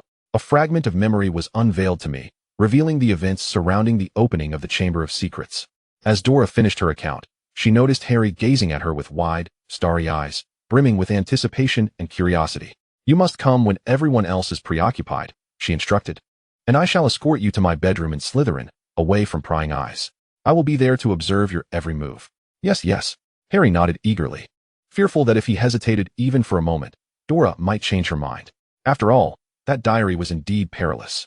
Dora had always disapproved of him engaging in dangerous affairs, so it was a rare occasion that she consented. With a sense of triumph, Harry departed, momentarily feeling as though he possessed Merlin's perspective, privy to all knowledge. Thus commenced his fervent quest for opportunity. He set his sights on Lockhart's dueling club. As a wizard renowned and beloved within the magical community, Lockhart's announcement drew nearly every student to participate, resulting in a crowded hall. There stood Lockhart, clad in his knightly attire, upon the elongated dueling platform. To everyone's surprise, on the opposing side was none other than Professor Snape. Severus had no desire to attend. Although Lockhart had invited him to serve as an assistant for the dueling club, he had declined. Lockhart, undeterred, had left without coercing him. He was resolute in his refusal. However, upon learning that Harry Potter would be present, he could not suppress his irritation. That troublesome Potter. He has inherited none of Lily's intelligence. He berated inwardly, before reluctantly retrieving his wand and following along. Lockhart, brimming with confidence, proposed a duel with Snape first. He intended to use this opportunity to vent the frustrations that had long been repressed. After considerable contemplation, he had chosen Snape, a potions master with a pallid complexion, whose lack of physical activity suggested sluggish reflexes. He was confident that he could triumph over Snape and bask in the applause of his peers. Moreover, he had observed that Snape seemed universally detested by Gryffindors, feared by Hufflepuffs, and disregarded by Ravenclaws. It was no small feat for one individual to amass such negative sentiments. If he could defeat a figure like Snape, surely many students would revere him, deeming him a valiant warrior unafraid of dragons. To facilitate this, I have specifically invited Professor Snape to be my assistant, Lockhart declared. Now, let me explain the rules of the duel. We shall only employ the disarming charm, understood? The two of you will stand back to back, take 3 steps forward, then turn and cast the spell. Is that clear? Snape nodded nonchalantly. Lockhart felt a surge of confidence as he began counting the steps. 1, 2, 3. He executed a dramatic turn, but before he could regain his footing, a familiar voice cut through the air, succinctly declaring, Expelliarmus. Lockhart was bewildered. How did he end up flying through the air? The sound of uproarious laughter jolted him back to reality, and he quickly rose to his feet. Did you all witness that blunder? I would never harm your esteemed potions professor. He hastily shifted the topic. Next, I shall select a student for a demonstration. Just as he spoke, he noticed Harry gazing at him with eager anticipation. Good lad, come to my side, and I shall guide you. Upon seeing Harry Potter before him, Snape raised an eyebrow and summoned Draco. Malfoy, you will assist me. Our familial ties should ensure that Harry encounters no mishaps. This was his initial plan. Now, just as I instructed Professor Snape and myself, stand back to back, take 3 steps, and then cast your spells. Understood? Lockhart reiterated the rules. Draco and Harry approached one another, and Harry blinked, while Draco gave a slight nod. Suddenly, Draco adopted a mocking expression, raising an eyebrow and taunting, "Watch yourself, Potter." "All right, Draco." They turned their backs and took 3 steps apart, with Draco swiftly casting his spell, sending Harry sprawling to the ground. Harry rose, disregarding Lockhart's attempts to intervene, and retaliated with his own disarming charm. Draco found himself seated on the ground, locking eyes with Severus. Snape furrowed his brow, questioning, what are these two up to? Given their history, such a fierce rivalry was unexpected. Yet, following his instincts, Snape hoisted Draco up, turning him to face Harry and pushing him forward. Harry nodded slightly. Enraged, Draco unleashed a spell that conjured a snake from his wand, which landed on the dueling platform, coiling menacingly. Snape's frown deepened, and Lockhart appeared equally flustered. The snake, agitated by the abrupt landing, reared back, hissing ominously, preparing to strike at the nearest person. At that moment, Harry stepped forward, advancing towards the serpent. The crowd was bewildered, unsure of his intentions, when they witnessed him hissing in a manner that captivated the snake's attention. However, after a fleeting moment, the snake redirected its focus, coiling once more. Harry widened his eyes, hissing louder and more urgently, as if reprimanding the creature. The snake, incensed, turned its attention back towards Harry. Just then, Snape reacted, casting a spell that immobilized the serpent, which writhed as if scorched, disappearing in an instant. "You were beckoning it to attack me. You are a Parselmouth. My goodness. Are you the heir of Slytherin?" The crowd erupted with questions directed at Harry, who stood on the platform, bewildered and innocent, looking to Lockhart for guidance, utterly speechless. Snape narrowed his eyes, prepared to disperse the chaotic scene, when he caught sight of Draco's indifferent expression. A sudden realization struck him. Could it be that these two were conspiring? Lockhart hastily attempted to disperse the crowd, inadvertently allowing them to exit during a moment of heightened curiosity. Harry Potter is the heir of Slytherin. Did Harry Potter open the Chamber of Secrets? Is he responsible for petrifying Moaning Myrtle? The murmurs spread like wildfire. Harry Potter is a Gryffindor. His sister is the Slytherin heir. Perhaps the true heir of Slytherin is. Silence. In a single day, Harry Potter became the subject of rampant gossip, leading to his immediate ostracism. No one dared to stand by him, fearing they might invoke his wrath and become the next victim of petrification. The Slytherins were naturally skeptical. Yet an unspoken agreement prevented any discussion of the matter in front of Dora. One Slytherin mentioned it in passing. Zach, who had once clashed with Dora by the Black Lake, quickly countered, "How could Potter possibly be the heir? He's too formidable for that." "But isn't it possible that such power could belong to a Slytherin?" he mused. If she truly wished to kill, she wouldn't need the Chamber of Secrets. Zach couldn't help but shudder as memories of his lengthy recovery in bed resurfaced. The Slytherins nodded in understanding. Meanwhile, isolated, Harry walked quietly through the atrium of Hogwarts, the mocking whispers ringing in his ears, prompting him to lower his head even further. During the second meeting of the dueling club, he received no invitations, nor was Professor Snape called upon. The atmosphere in Hogwarts was eerily quiet as Harry entered alone, appearing profoundly lonely. He descended to the basement, pausing at the entrance to the Slytherin common room, where he spotted Draco standing by the door. His eyes brightened. "Draco, no one followed me, I promise. Come in." Draco replied, uttering the password and guiding Harry to Dora's dormitory, where the door stood ajar. As Harry rushed in, Draco caught him by the collar, knocking gently on the door before receiving Dora's permission to release him. Harry cast a curious glance before entering, exclaiming, "Dora, I'm here." After Draco followed him inside, he closed the door behind them. Dora's desk was cleared, with a neatly placed diary resting atop it. She gestured for Harry to be quiet and to take a seat. Dora, with a hint of excitement, opened the diary and began to write on a blank page. "Tom, I wish to revisit the memories of your chamber." "Oh, are you not the one who doubted? Why seek out this false memory?" Tom's voice echoed. "Do not speak to me in that manner. We are not estranged. If you have something to say, then say it plainly. I merely wish to see the memory of the chamber again, to discern what Hagrid truly concealed." "Very well, very well." The diary replied succinctly, and in an instant, a beam of white light enveloped Harry, drawing him into the memory. Draco swiftly pulled Dora aside, both observing the empty chair sway back and forth from the force of Harry's absorption. "Is this how it happened last time?" "Yes." "Is there any danger?" Dora reflected on her previous experience. "Not really. It's merely a memory, and as an observer, I see only what transpires. Moreover, at that moment, the diary cannot affect me or perceive my appearance." She looked at Draco. "So I took a gamble. It is Harry who seeks to witness the memory of the chamber, not me." Initially, the diary was unaware that it was Harry revisiting the memory for the second time, but it soon became cognizant of the truth. The following morning, Dora awoke to find Tom Riddle floating beside her, staring intently. For a moment, she was taken aback. You can see me, Tom narrowed his red eyes, affirming. Dora nodded. Of course, I am not blind. You deceived me. You are a true Slytherin, not a Gryffindor. Is that not evident? Dora shrugged in resignation. You. Tom's entire being trembled with anger, his transparent form flickering as if shaken. Dora attempted to calm him. Do not be angry. I harbor no resentment. Why vex yourself unnecessarily? If I were to die of anger, who would benefit? As you wish, Tom shouted, a gust of air ruffling Dora's hair. As she smoothed her locks, she continued, Tom, you are an elegant Slytherin.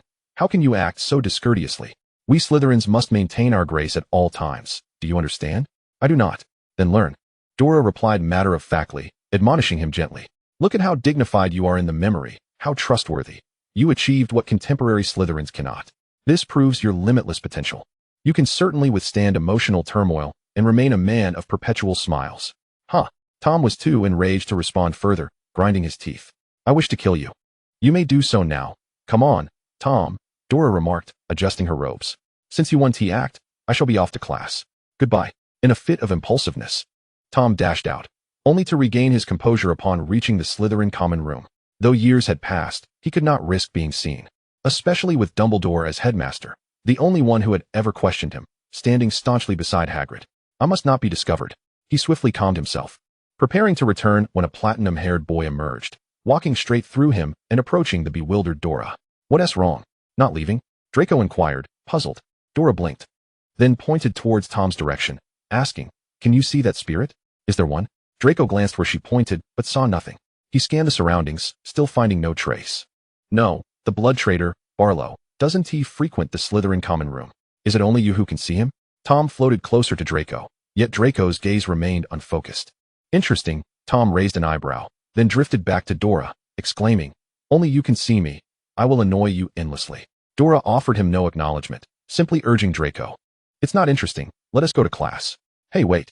He hurried to catch up with them. The castle's guardian was always lurking in the shadows, his gaunt face devoid of smiles, appearing quite ominous. Good morning, Mr. Filch, Dora greeted, nodding. She then glanced at the yellow cat cradled in his arms, kindly remarking, Madam Norris, I'm glad to see you restored to health. Filch's stern demeanor softened upon seeing Dora, his eyes crinkling in a smile. Miss Dora, good morning. I truly appreciate the petrification potion you provided. It has expedited Madam Norris's recovery. It was a minor matter. Madam Norris is far more charming when she is lively. Dora replied, nodding and adding, As are you. Filch smiled wider, bowing slightly as he gestured for her to proceed. Tom floated to Dora's ear. Isn't that a petrified cat? You provided a petrification potion, allowing it to recover so swiftly? Are you attempting to befriend the castle's guard to facilitate your movements within the castle in the future? Isn't he just a mere fool? Is it truly necessary for you to curry favor? Dora did not spare him even a glance. Tom followed her directly into the classroom. And today, by sheer misfortune, it happened to be potions class. The tables were laden with uncut ingredients, while the instructional chart outlining the processing steps hung prominently in the classroom, accompanied by cauldrons and alcohol lamps awaiting ignition.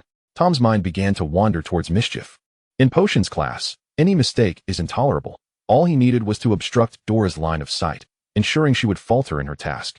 A cauldron explosion would then transpire as a matter of course. He was convinced his plan was flawless. Then, with a resounding bang, the door to the potions classroom was flung open, crashing against the wall with a tremendous noise. The students had long grown accustomed to such interruptions. Tom was taken aback. Severus strode to the front of the potions classroom with his usual imposing presence. As he opened his mouth to speak, he suddenly sensed something amiss. Instinctively, he closed his mouth and surveyed the well-behaved students before him. Everything appeared normal. Yet, he couldn't shake the feeling that something was off. Casting a glance at the classroom, he paused momentarily before addressing the entire class. The handling of potion materials is a rather profound subject.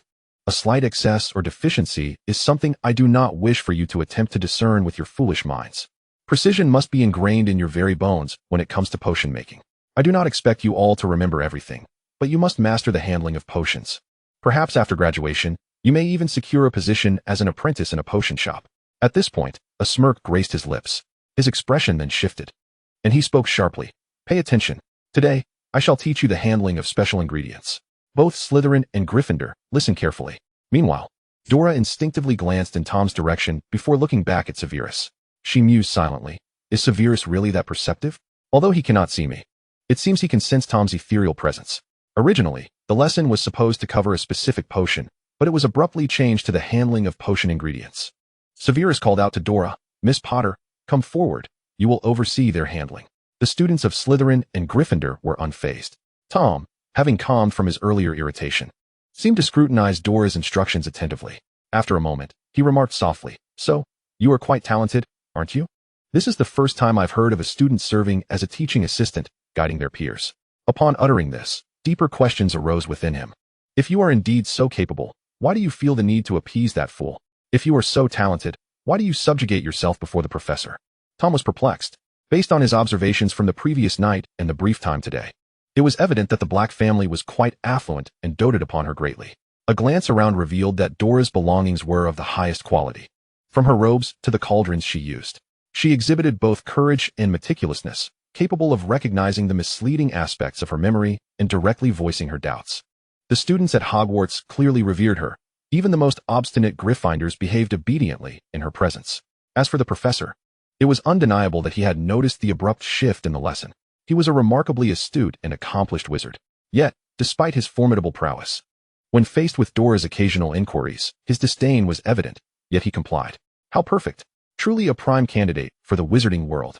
All the resources and connections were at his disposal, unlike his own upbringing, which had been fraught with hardship, transforming him into a demon after the surge of magic and leading to his ostracism. The moment he discovered he was a wizard, he had seen the wary eyes of the welcoming professor, mirroring his own reflection. He yearned to rise above others. He aspired to become the king of the wizarding realm. If someone as exceptional as Dora were to align with him, he would not hesitate to take her as his successor upon his revival, nurturing her to become the next Dark Lord. Upon hearing Tom's thoughts, Dora responded, "Are you jesting? Consider yourself fortunate to be chosen by me, Voldemort, for such a role." She continued, "I remember we discussed this matter earlier, Tom. I can answer the question you posed this morning." Tom pondered, recalling the multitude of questions he had asked, unsure of which one she referred to. Dora spoke earnestly, "I am not attempting to curry favor with Mr. Filch. I merely wish to assist Madame Loris. The beauty of life lies in its vibrancy and dynamism. Human interests stem from the myriad of personalities, backgrounds, and growth factors that shape individuals. Take Mr. Filch, for instance. He regards Hogwarts as his second home, demonstrating his loyalty to the school. He named Madame Loris and tends to her with care, showcasing his kindness. None of this should be dismissed simply because he is a fool. I merely admire his loyalty and kindness, and extend a helping hand. They may be wicked or amusing, but as long as they do not disdain human life, they are intriguing individuals. You may not comprehend, but that does not hinder my respect." As Dora concluded, her words slowed, and her tone grew heavy. Tom remained silent, grappling with his thoughts. Yet, he continued to follow her, eventually arriving at the dueling club. Lockhart, ever flamboyant, trembled slightly upon seeing Dora approach. She stepped before him, offering a slight smile. "Professor Lockhart, my brother Harry greatly benefited from your guidance in our last lesson. I find myself eager to seek your wisdom as well." The moment Dora finished speaking, silence enveloped the room. A voice suddenly rang out from somewhere. "Professor, run." Chapter 56, Dora's Inquiry. Lockhart's legs turned to jelly. He, too, wished to flee. Yet, he could not forget that day after class when Dora had smiled sweetly at him while uttering such terrifying words. He swallowed hard and managed to stammer, "Of course. It is my honor, Professor." Dora elegantly bowed her head. Nearby, a first-year Gryffindor boy looked puzzled, mumbling, "She really seems to be here to learn." He failed to notice the horrified gazes of Slytherin and Ravenclaw directed at him the moment he spoke. Lockhart's heart raced wildly in his chest. In an instant, he pondered many things. Dora was merely a student. He was an outstanding graduate of Hogwarts, and after all these years, how could he be outmatched by a student? The last encounter with Snape had been a miscalculation. He had assumed that Professor Snape's pallor indicated weakness, only to realize later that anyone capable of managing Slytherin could not be trifled with. And as for Dora, upon further reflection, he recognized that the first lesson had primarily involved the intimidation of Slytherin's nobility. In the enchanting realm of Cornwall, the little sprite appeared to be an extension of her dragon's formidable presence, seeming entirely unperturbed. "Relax, relax. It's merely a child." Gilderoy Lockhart, utterly oblivious to the collective expressions of disbelief from the four houses, noticed Gryffindor spectators were particularly entertained. Having learned that Dora had not attended the previous session, he reiterated the rules with utmost emphasis. No false starts, and spells must be cast only after a 3-step turn. Furthermore, the use of any weapon was strictly prohibited. Dora nodded. "Understood, Professor. I trust you will show leniency." "Of course, my dear Dora," Lockhart replied with a playful tilt of his head and a wink. I am quite gentle with delicate flowers such as yourself.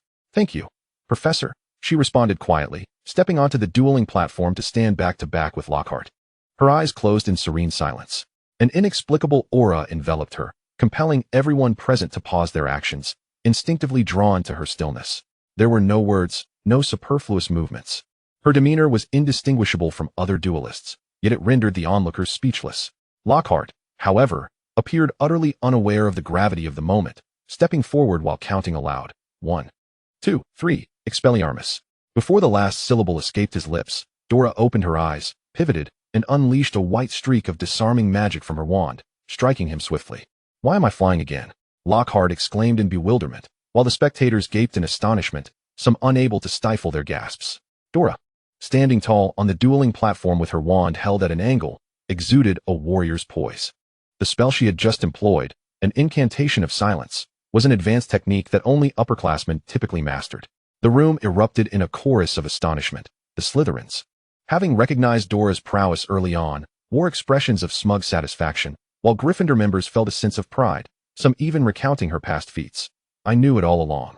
During potions, when Longbottom's cauldron exploded, she cast a protective charm over all of us in one go. Ravenclaw, having deduced Dora's authority through Slytherin's acknowledgement, was witnessing her true capabilities for the first time.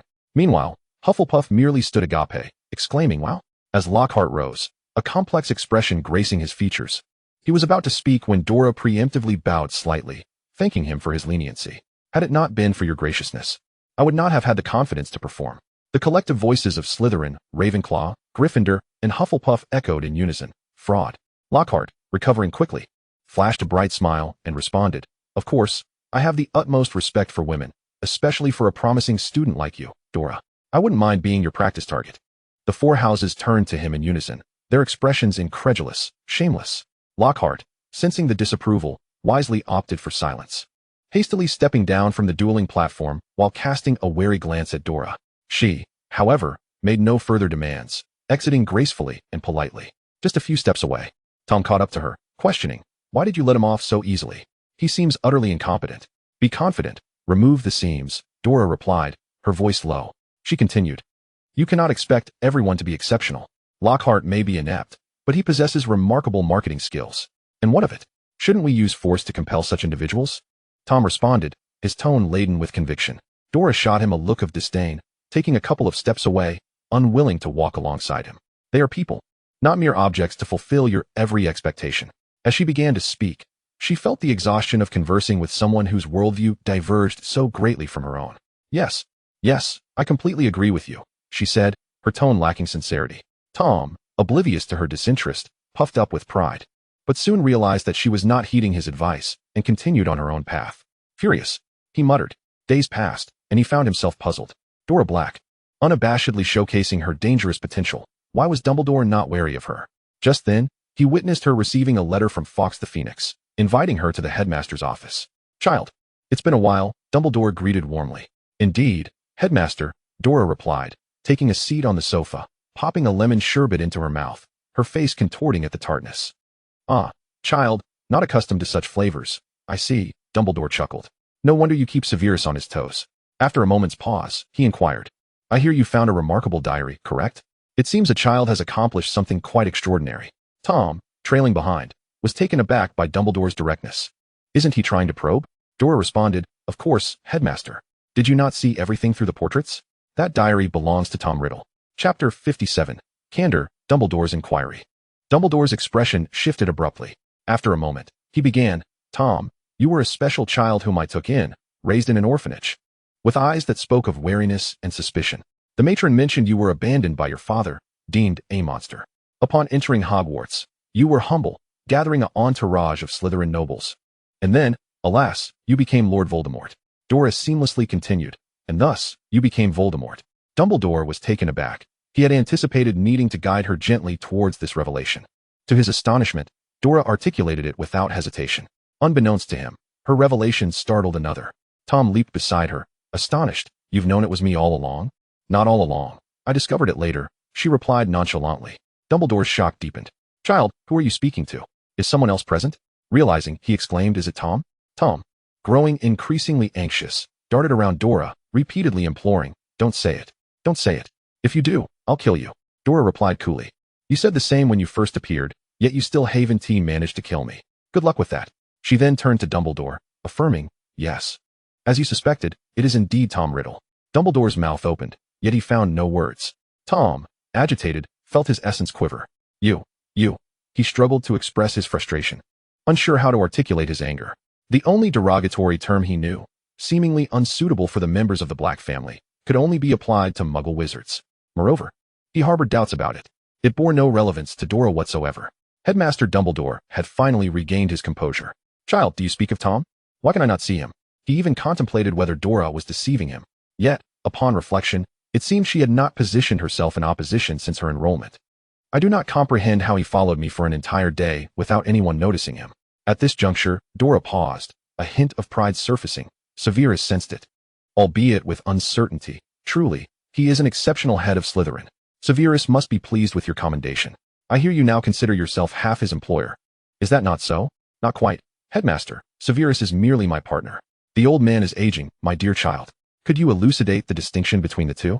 "An employer pays wages, while an employee provides labor, both mental and physical.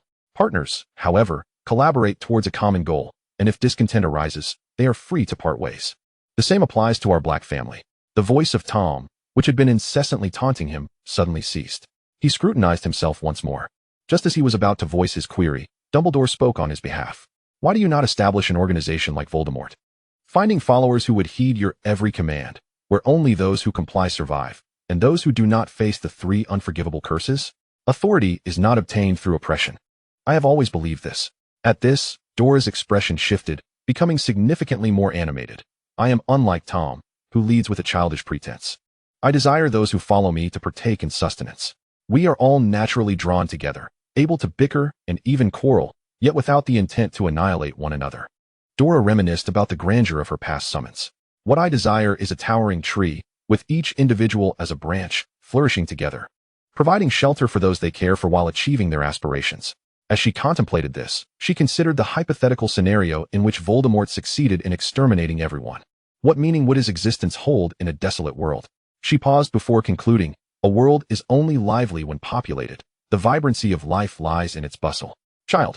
At times, I scarcely perceive you as a child." Dumbledore, upon hearing this, sighed and then broached the subject. "I shall no longer inquire into Tom's affairs. Since you have managed to keep him by your side for so long, I trust you can handle it." The elderly man mused. "I shall now relish my time." "Wait, Headmaster," Dora quickly interjected, "I did not intend for you to disregard it entirely. Having shared such heartfelt sentiments, so positive and uplifting, ought you not to be moved and offer me some assistance?" "Ah, the elderly tire easily. I shall not detain you further. You should return. Severus is likely waiting for you." With that, Dumbledore yawned, adjusted his beard, and with a wave, Dora found herself outside the headmaster's office, facing the closed door alone. "Huh. How delightful it is to see you outdone by Dumbledore," Tom exclaimed triumphantly. Dumbledore's disdain had once pierced his insecurities. Yet witnessing him engage with Dora in such a manner ignited a desire within him to remark, "Well done. What is there to be proud of? You transformed into Voldemort, established the Death Eaters, and ultimately fell at the hands of a mere infant." Dora delivered a precise blow. "Oh, and I nearly forgot to mention," she paused and added, "that infant happens to be the child of an unremarkable follower of Dumbledore. Just look at your brilliance." Tom's expression fell instantly. Dora feigned innocence, shrugging her shoulders. "Come now. Let us engage in mutual harm." Tom seethed with indignation. Yet, he found himself powerless against Dora. Words eluded him, and he could not strike her. How frustrating. Dora paid him no mind, instead reflecting on her conversation with Dumbledore, gradually grasping his perspective of her. Compared to her first year, where he acknowledged her yet remained wary, it seemed their dialogue had fostered trust. Perhaps her unremarkable management style had resonated with the headmaster? Dora was uncertain, but recognized that Dumbledore could potentially be a formidable ally in the future. The pressing concern now was how to respond if Severus approached her. Should she reiterate her conversation with Dumbledore? However, she recalled having spoken for nearly an hour. Repeating herself would be a waste of breath. She remembered Dumbledore possessed a pensieve. Perhaps she could extract her memories and allow Severus to view them? Additionally, her recollections might reveal Tom's visage. Why not extract a bit more and share it with Dumbledore as well? The more she contemplated, the more she found this to be an excellent idea. Chapter 58, Coercion and Enticement. When she proposed this notion to Severus a few days later after potions class, he firmly pressed her head down. Miss Potter, I have no interest in your thoughts. It would be more convenient. Severus, I am too lazy to repeat myself, Dora insisted earnestly. Raising an eyebrow, she added, you could see a young Voldemort. He was quite handsome, and I begin to understand why Uncle Lucius's family chose to follow him. Miss Potter, do you assume I have never encountered the young Dark Lord? Of course you have, but he was quite youthful during his student years. Dora blinked. Perhaps then you might grasp the meaning of seeing someone just once and being willing to entrust them with eternity. At this point she paused, recalling something. Of course, his subsequent decline in appearance, coupled with his volatility, made it impossible for the misguided Slytherin aristocrats to extricate themselves. That was his personal failing. Tom glared at her. Hello, I am still here, you know. I know. Dora dismissed him and continued to fixate on Severus, her face alight with anticipation. Severus pivoted, turning sideways to face her. Draco has already informed me. He follows you daily. Have you been affected? Dora understood and shook her head. Rest assured. He poses no threat to me. Then proceed as you see fit. If you require my assistance, do not hesitate to voice it. As Severus completed his statement, he paused before reverting to his usual sardonic demeanor. Of course, the professor's abilities are limited. If Miss Potter finds them lacking, that is entirely acceptable. I find them quite sufficient, Severus. You are the best. Dora gave a thumbs up. Severus, with his back turned, allowed the corners of his mouth to curve slightly. Upon returning to the dormitory, Tom finally seated himself across from Dora, suddenly scrutinizing her with a newfound seriousness. I concur with Dumbledore. You truly do not resemble a student. Thank you for the compliment, Dora replied coolly, somewhat taken aback by his earnest demeanor, as if he intended to engage in a serious discussion. Tom had shadowed her throughout the day, but Dora did not perceive him as capable of gleaning anything significant. Unexpectedly, he altered his demeanor. The girl who stumbled upon the diary and opened the Chamber of Secrets was a Slytherin student, seemingly not a first year. I had my suspicions about that. Dora nodded, somewhat perplexed by his intentions. He continued, that girl inquired about the Room of Requirement at Hogwarts. The Room of Requirement? Yes. She might have been seeking knowledge about the Chamber of Secrets, but she mistook it for the Room of Requirement. Beyond that, I heard nothing more from her. Then there's another matter. Dora paused, her expression growing earnest. Why are you suddenly sharing this with me? Out of curiosity. I wish to see how far you can go. Tom unabashedly laid bare his intentions, stating, you have your thoughts, and I have mine. For now, I cannot act against you. I merely wish to observe your endeavors. Do as you please. Tom's transformation had no effect on Dora whatsoever. She had resolved to pursue a different course of action, negotiating a deal with Lockhart. After a defense against the dark arts lesson, Dora moved against the tide of students. Approaching Lockhart, Professor, I wish to discuss a matter with you. Lockhart, who had been preoccupied with tidying up, abruptly lifted his head upon hearing her voice. Dora, my dear student, what can I do for you? Dora's gaze silently shifted to his feet, witnessing him take 2 or 3 steps back. Her eyes returned to Lockhart's now sheepish countenance, and she smiled. Professor Lockhart, I would like to propose a collaboration. Might you consider it? A collaboration? Me? Lockhart appeared incredulous, pointing to himself, and after a moment of hesitation, donned a wary expression. Dora, what is it that you intend? Please, feel free to speak openly. His hand discreetly brushed against his wand, gripping it tightly, prepared to retaliate if Dora posed any threat. Unfazed, Dora appeared entirely innocuous. Professor Lockhart, I simply admire your remarkable ability to market yourself so successfully and wish to enlist you as a consultant to help the Black family cultivate a cadre of marketing-savvy wizards. This poses no threat to you, does it? Marketing? I have indeed been involved in significant undertakings, are you certain? Before Lockhart could finish, Dora interrupted, a smile playing on her lips. Lockhart hesitated profoundly. I will lay out my terms. I shall ensure your safe passage through this term at Hogwarts, safeguarding both your security and your public reputation. Upon leaving your teaching position, the Black family is prepared to offer you a generous salary for 3 years to assist in training talent. The specifics of your compensation will be discussed in detail at the term's conclusion by Regulus, the current head of the Black family. Is that all? Lockhart pondered momentarily, his brow furrowing in doubt. Dora shook her head, and, noticing Lockhart's apprehensive expression, continued, Of course, there is a stipulation to our collaboration. You must return all accolades you have appropriated from others through oblivion charms over the years. You will need to publicly apologize to them and acknowledge your transgressions. What are you talking about? What oblivion charm? What appropriated accolades? Lockhart instinctively retorted, but upon encountering the penetrating gaze from Dora, he faltered. You have no evidence. As long as you forget, it is as if it never happened. Before he could finish, Lockhart swiftly brandished his wand, casting the Oblivion charm towards Dora, just as he had done with others. Huh. Dora couldn't suppress a light laugh, remaining utterly unperturbed. The excitement and madness illuminated Lockhart's eyes as the spell approached her, his smile growing more fervent. Then, at the pinnacle of his gleeful expression, he froze. The Oblivion charm collided with an invisible barrier, shattering like ice against stone, erupting in a cascade of white light. Nothing transpired. Lockhart stood there, dumbfounded. After a moment, he trembled and asked, "Who are you?" "Many have posed that query to me," Dora replied, "an unremarkable second-year student at Hogwarts." She flashed a grin, her white teeth glinting in the light, reminiscent of Lockhart's signature gesture. Lockhart had no words left. He hung his head, his spirit seemingly extinguished. "Professor Lockhart, do not be anxious. It is merely a matter of rectifying past errors." Dora spoke lightly. A true knight dares to confront and amend their mistakes. "I believe you may have been momentarily misguided in your decisions, straying further down that path because it was too simple, no one noticed, and you garnered applause and admiration from all." With a sigh, she added, "But that is not right." Chapter 59, The Villainous Dark Lord. Lockhart remained silent. Dora pressed on. "Do you understand why you were invited to Hogwarts and appointed as the Professor of Defense Against the Dark Arts?" She posed this question abruptly, drawing Lockhart's gaze back to her. "You may be unaware, but Severus Snape applied for the position of Defense Against the Dark Arts Professor upon entering Hogwarts. Professor Dumbledore denied his request, which led to him becoming the potions master. Nevertheless, he applies for the Defense Against the Dark Arts position every year. There has always been a shortlist for that role." Lockhart's complexion paled slightly. Dora delivered her final blow. "You have always been transparent, Professor Lockhart. I wonder if you now perceive the situation clearly?" With that, Dora chose not to linger. She merely bowed slightly, stepped back a few paces, and turned to say, "Should you come to an understanding, you may send a letter via Hogwarts Public Owl. I look forward to your favorable response."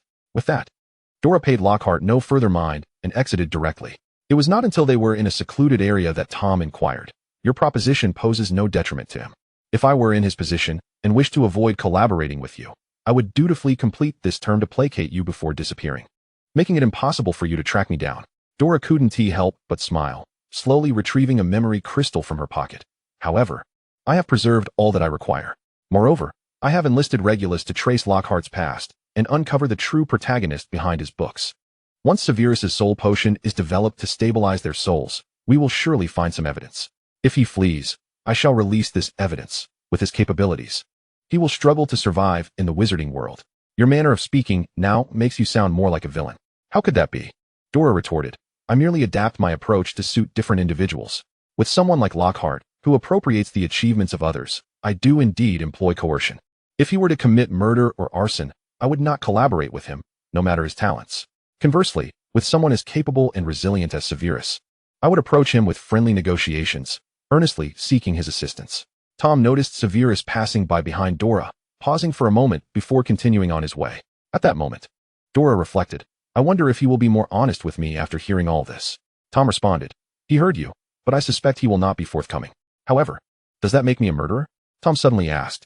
Dora was acutely aware that, aside from the myriad of troubles that Voldemort would eventually wreak in the future, during his student years, he had committed only one transgression that truly crossed the line. He had opened the Chamber of Secrets and taken the life of a Muggle-born wizard. It was evident that Tom was cognizant of this as well. He appeared nonchalant, yet his gaze remained fixed upon Dora. She tilted her head, pursed her lips, and pondered for a moment. "As the diary, I would argue that you are not culpable. The act of killing the Muggle-born wizard was committed by the primary soul. I can define it as such. You are merely a fragment of his memory that has survived. From the perspective of your inception, your hands are clean." She paused abruptly and added, "However, if you were to manipulate any wizard to reopen the chamber and harm or kill someone with the basilisk, then, well, I would know." Tom seemed to casually acknowledge this, refraining from further comment. What Dora had not anticipated was that Harry had grown bolder. Ever since he had glimpsed Tom's memories, he had resolutely resolved to act. Ron appeared to harbor a fear of spiders, and Hermione, taking her along without Ron would be rather unkind. Fortunately, he decided to venture forth alone towards Hagrid's hut. Cloaked and stealthy, he evaded all passers-by and rapped on Hagrid's door. "Hagrid, it's me, Harry. Blimey. What brings you here today?" Hagrid muttered, quickly swinging the door open and pulling Harry, who had momentarily shed his invisibility, inside. "Why have you come to see me today?" "Hagrid, I want to know, years ago, it wasn't you who opened the Chamber of Secrets, was it?" He gazed earnestly into Hagrid's eyes. Hagrid promptly clapped his hands together. "Of course not. Aragog was merely a gift from a distant traveler. He was hatched in Hogwarts' cupboard. Harry couldn't help but frown. Hagrid, why are you so fond of magical creatures? Don't you think they are adorable when they are just born? Hagrid reminisced with a look of infatuation. Just then, a sound echoed from outside. Hagrid's expression shifted, and he suddenly recalled why he had barred Harry from entering. Quickly, put on the invisibility cloak and slip out the back door. But Hagrid, I still want to ask you why you were mistaken for the one who opened the chamber. Follow the spiders, and you will find the answer. Hagrid's demeanor grew more anxious as he placed the invisibility cloak back over Harry's head. Just as Harry was about to speak again, there came a vigorous knocking at the door. Coming, Hagrid called out loudly, then turned towards the spot where Harry had just vanished. Harry, you must leave at once. From the vicinity of the back door, a soft voice inquired, Hagrid, is something wrong? Oh, you've gone over there, Hagrid said, tilting his head before adding, from now on, remain silent. Having said that, he cleared his throat and opened the door. As it swung wide, Professor Dumbledore entered, accompanied by a rather peculiar-looking man. The stranger was short and stout, with disheveled hair and a profoundly anxious expression. Harry had never seen this individual at Hogwarts, but Hagrid recognized him. Minister Fudge. Hagrid, this is absolutely dreadful. Such occurrences at Hogwarts again.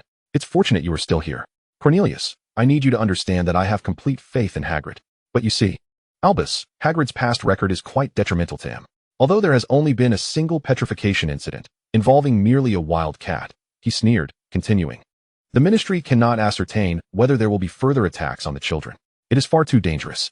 However, Cornelius, I must insist that Hagrid has done nothing concerning the Chamber of Secrets. Dumbledore was evidently agitated, his blue eyes flashing with a fury Harry had never witnessed before. Moreover, you have not mentioned the necessity of taking Hagrid away. The pressure on the Ministry is considerable, although the school board has offered no response. All wizards and their families rely on the Ministry for their safety. Fudge began to appear somewhat indifferent. Moreover, you have stated that Hagrid is innocent. This is merely a precautionary measure, a show for all wizards. Chapter 60, Meeting the Great Spider. Take me away? To where? Hagrid was somewhat frightened. He had assumed it was just a routine inquiry. After all, with the chamber re-emerging, why would he be taken away? It's just the Ministry's inquiry room, Hagrid. The subsequent conversation became inaudible to Harry as he slipped out through the unlatched back door. He grasped the key Dora had given him and rummaged through his belongings until he found the memory crystal that recorded his experiences. He glanced down and noticed the traces of spider activity, following them into the Forbidden Forest. Unlike his first year, he was now alone. The eerie silence of the forest felt somewhat ominous. Yet, oddly, he did not feel fear. He merely followed the spiders, moving towards his objective. Hagrid was innocent. He had been wronged. Harry felt a surge of anger that Hagrid could be forcibly taken by the Ministry over the chamber incident, and that Dumbledore was powerless to intervene. After viewing the memories, Harry had planned to seek an opportunity to vindicate Hagrid, intending to enlist Dora's help. However, Hagrid's sudden removal had thrown his plans into disarray. He felt he could not delay any longer. He surveyed the Forbidden Forest once more, steeling himself. Harry, you can do this. The path stretched ahead, transforming from dense underbrush into a woodland. The slender trunks soared high and straight, reaching towards the heavens, capable of obscuring the night sky. He trailed the spiders for what felt like an eternity, weaving through the gnarled roots that formed a gateway. It was a valley entwined with roots. Suddenly, the ground trembled as a colossal creature emerged from the depths of the tangled roots, a spider that dwarfed him by an immeasurable degree. Harry even felt that he could fit inside just one of its heads. He swallowed hard, tightening his grip on the key, and inquired, Are you Aragog? The spider raised by Hagrid? The one mistakenly thought to be the monster of the chamber? Hagrid, you are Hagrid's friend? Aragog instinctively asked, but before Harry could respond, he excitedly declared, I am Aragog, but I am not the monster of the chamber. Hagrid did not open the chamber. He was wronged, and had to flee to the Forbidden Forest. Then do you know what the monster of the chamber is? I cannot say. I cannot utter its name. It is the bane of our kind, and we fear it greatly. Aragog trembled slightly. Is there any way you could prove this? No, I cannot prove it.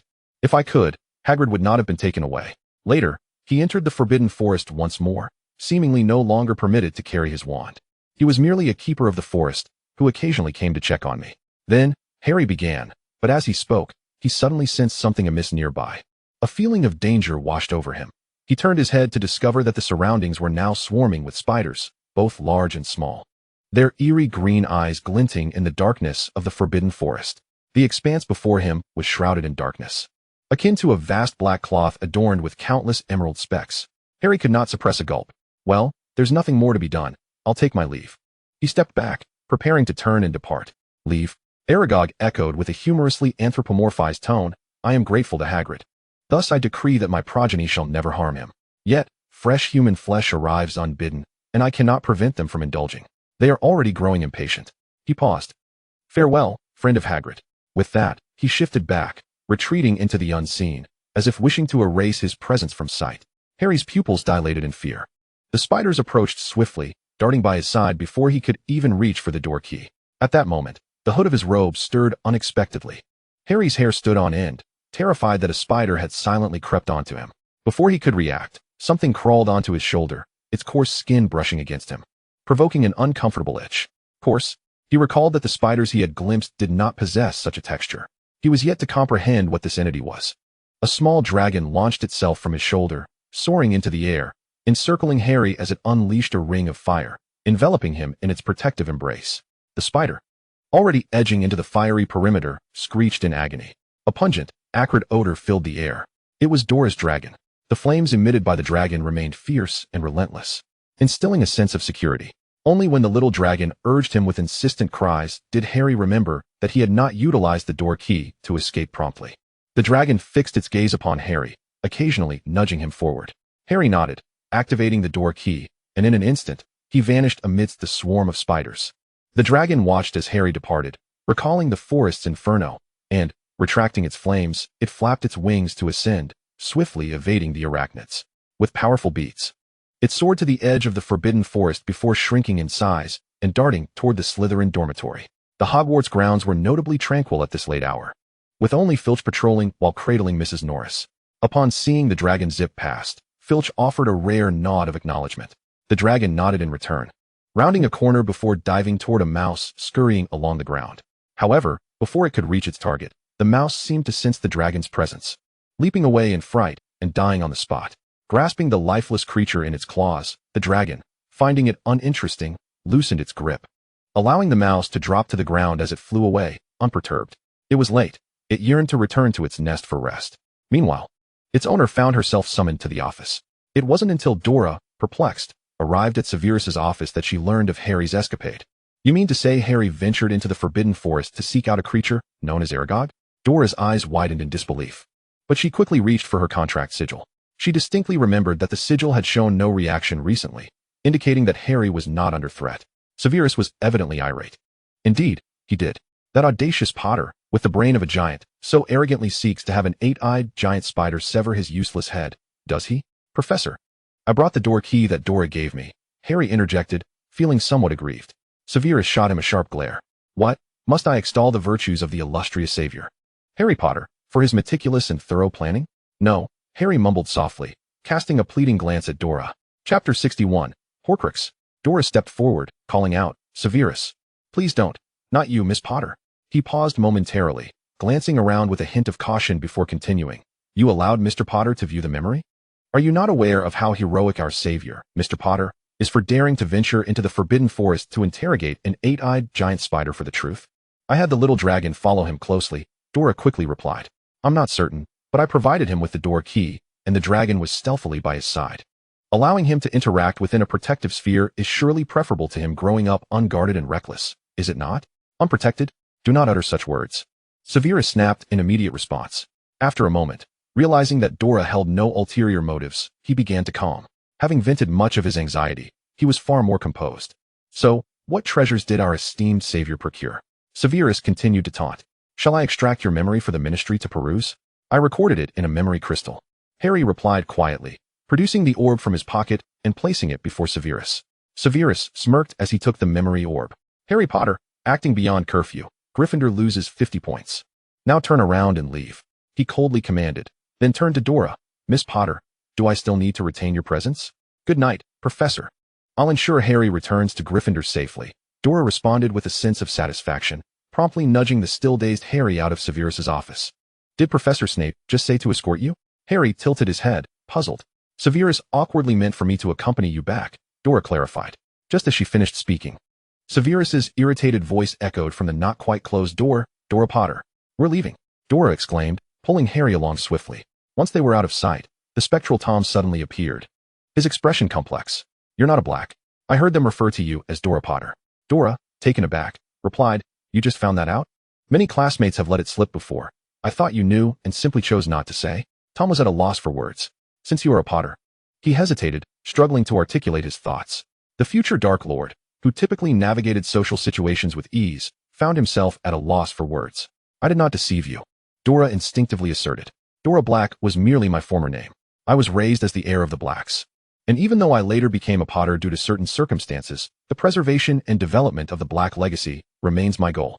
No, that's not what I intended to convey, Tom stammered. Why are you so hesitant? Aren't you destined to become the Dark Lord? Looking at your present self, I find it difficult to reconcile. Dora's words were refreshingly direct. You. Tom's face flushed with anger, momentarily disregarding his composure. In recent days, I've been wandering about and learned why Harry Potter is hailed as the savior. The Dark Lord murdered his parents, yet for some reason, he was vanquished by the infant Harry, thus earning the title of savior.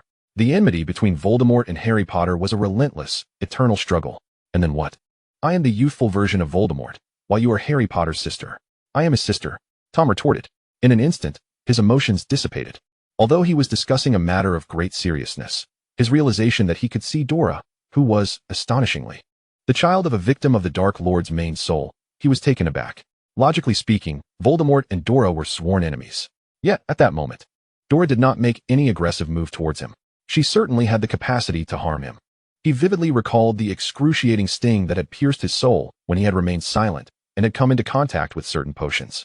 Dora possessed the power to easily end his life, yet she refrained.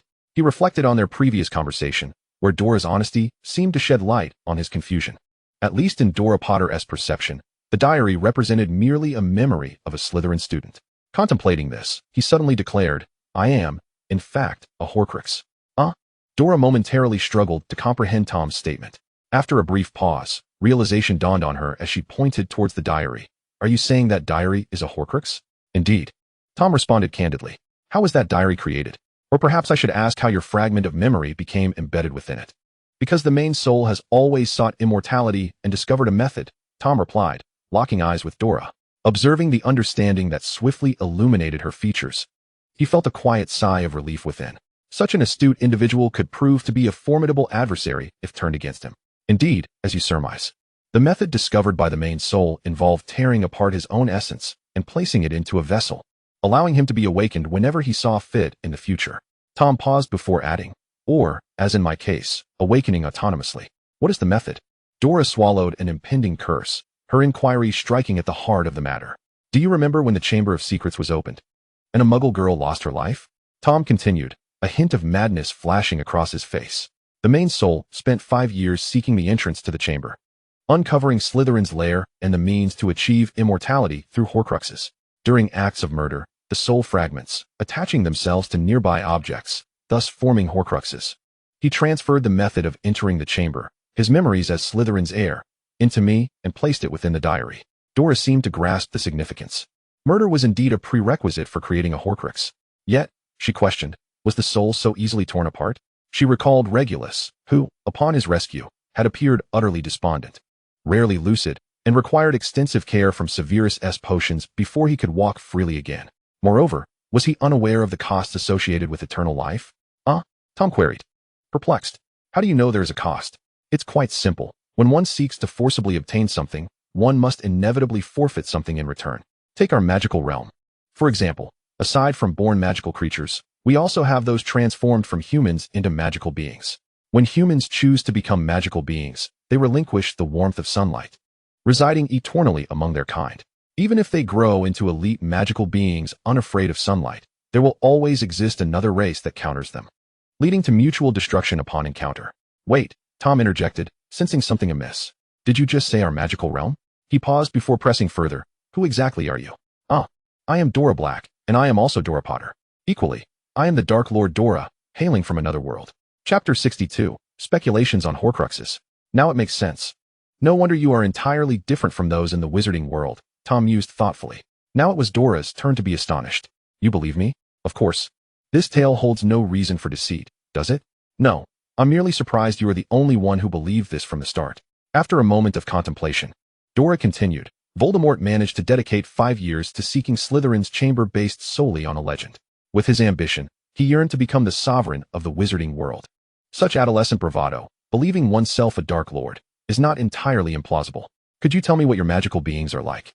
Tom inquired, intrigued. At this thought, Dora couldn't help but feel overwhelmed by the countless responsibilities and decisions, even mediating disputes. Tom remarked, "That sounds rather arduous. I suddenly feel less inclined towards aspiring to be a Dark Lord. Impossible." Yet Tom remained silent, merely raising another point. "I wish to mention that there may be more Horcruxes at Hogwarts besides myself. When I guided that Slytherin girl, I inadvertently visited the Room of Requirement. Habitually, I entered a chamber where I sensed a presence akin to my own. And then, after guiding that girl to open the chamber and petrifying Moaning Myrtle, I was discarded by her and subsequently retrieved by you." Now it becomes clearer. Dora sensed something was amiss. She recalled that when he was merely a diary, he was unable to perceive the identities of those outside. Thus, was it truly the girl Sphere that caused her to discard him? Furthermore, the matter of Horcruxes was undeniably significant, given Voldemort's numerous acts of murder. Was it conceivable that many Horcruxes existed? Tom suggested that the Room of Requirement might house a similar essence, perhaps another Horcrux. Dora found this revelation overwhelming and profoundly important. "Draco, do you know what a Horcrux is?" "A Horcrux?" Draco shook his head. "I've never heard of it. What is it?" "The Dark Lord's Horcrux." Draco's eyes widened in shock. "You mean to say that the Dark Lord created Horcruxes? I have never seen anything but the Dark Lord resurrected, nothing else." "But the diary is indeed a Horcrux." Dora hesitated before confessing. What the Dark Lord left for the Malfoy family is, in fact, a Horcrux. If it possesses consciousness, it could manipulate and control those within the Malfoy household at the time. By consuming their life force, it could truly come back to life. "I will inform my father." Draco had never contemplated such a possibility. The implications were chilling. Severus fell silent after hearing this. "A Horcrux?" After a prolonged moment, he turned to Dora for confirmation. "The soul fragment within the diary is as you described?" Dora nodded. Suddenly, Severus understood, sinking into his chair. After a while, he spoke. "Lucius and I have discussed this matter, particularly regarding the diary, which has transformed into a soul fragment visible only to you. We pondered if it might further evolve, perhaps condensing into a spirit visible to all, much like the ghosts of Hogwarts.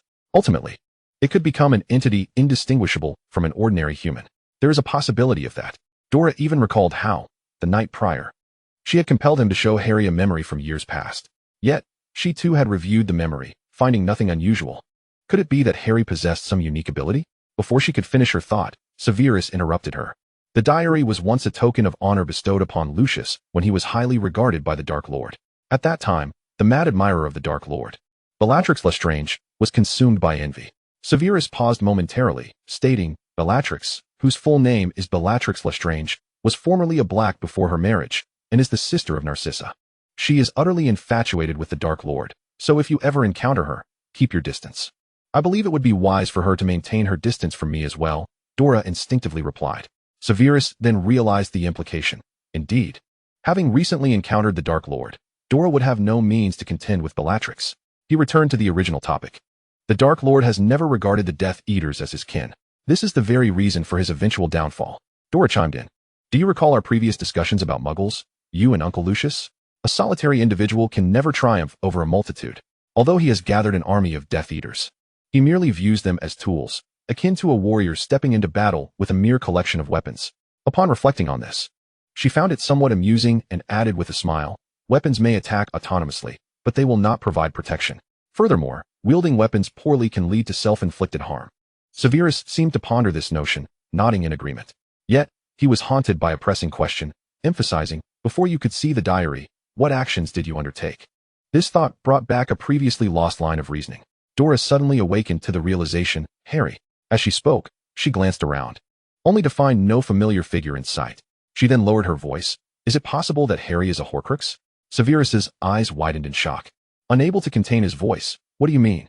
"Before the diary's transformation into a spectral form, I, in my own voice, allowed Harry to witness the memories of the Chamber of Secrets.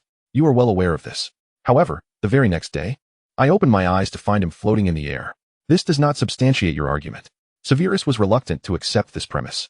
"I inquired with Tom regarding the necessary conditions for creating a Horcrux, which involves murder. It is conceivable that on that fateful day in Godric's Hollow, he killed your parents."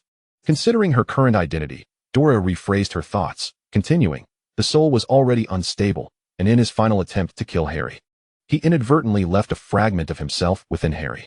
She recalled the mark Voldemort had bestowed upon Harry and pointed to her forehead, the scar. "I remember that during his first year, When he gazed at you, the scar throbbed. This was initially why he perceived you as a villain.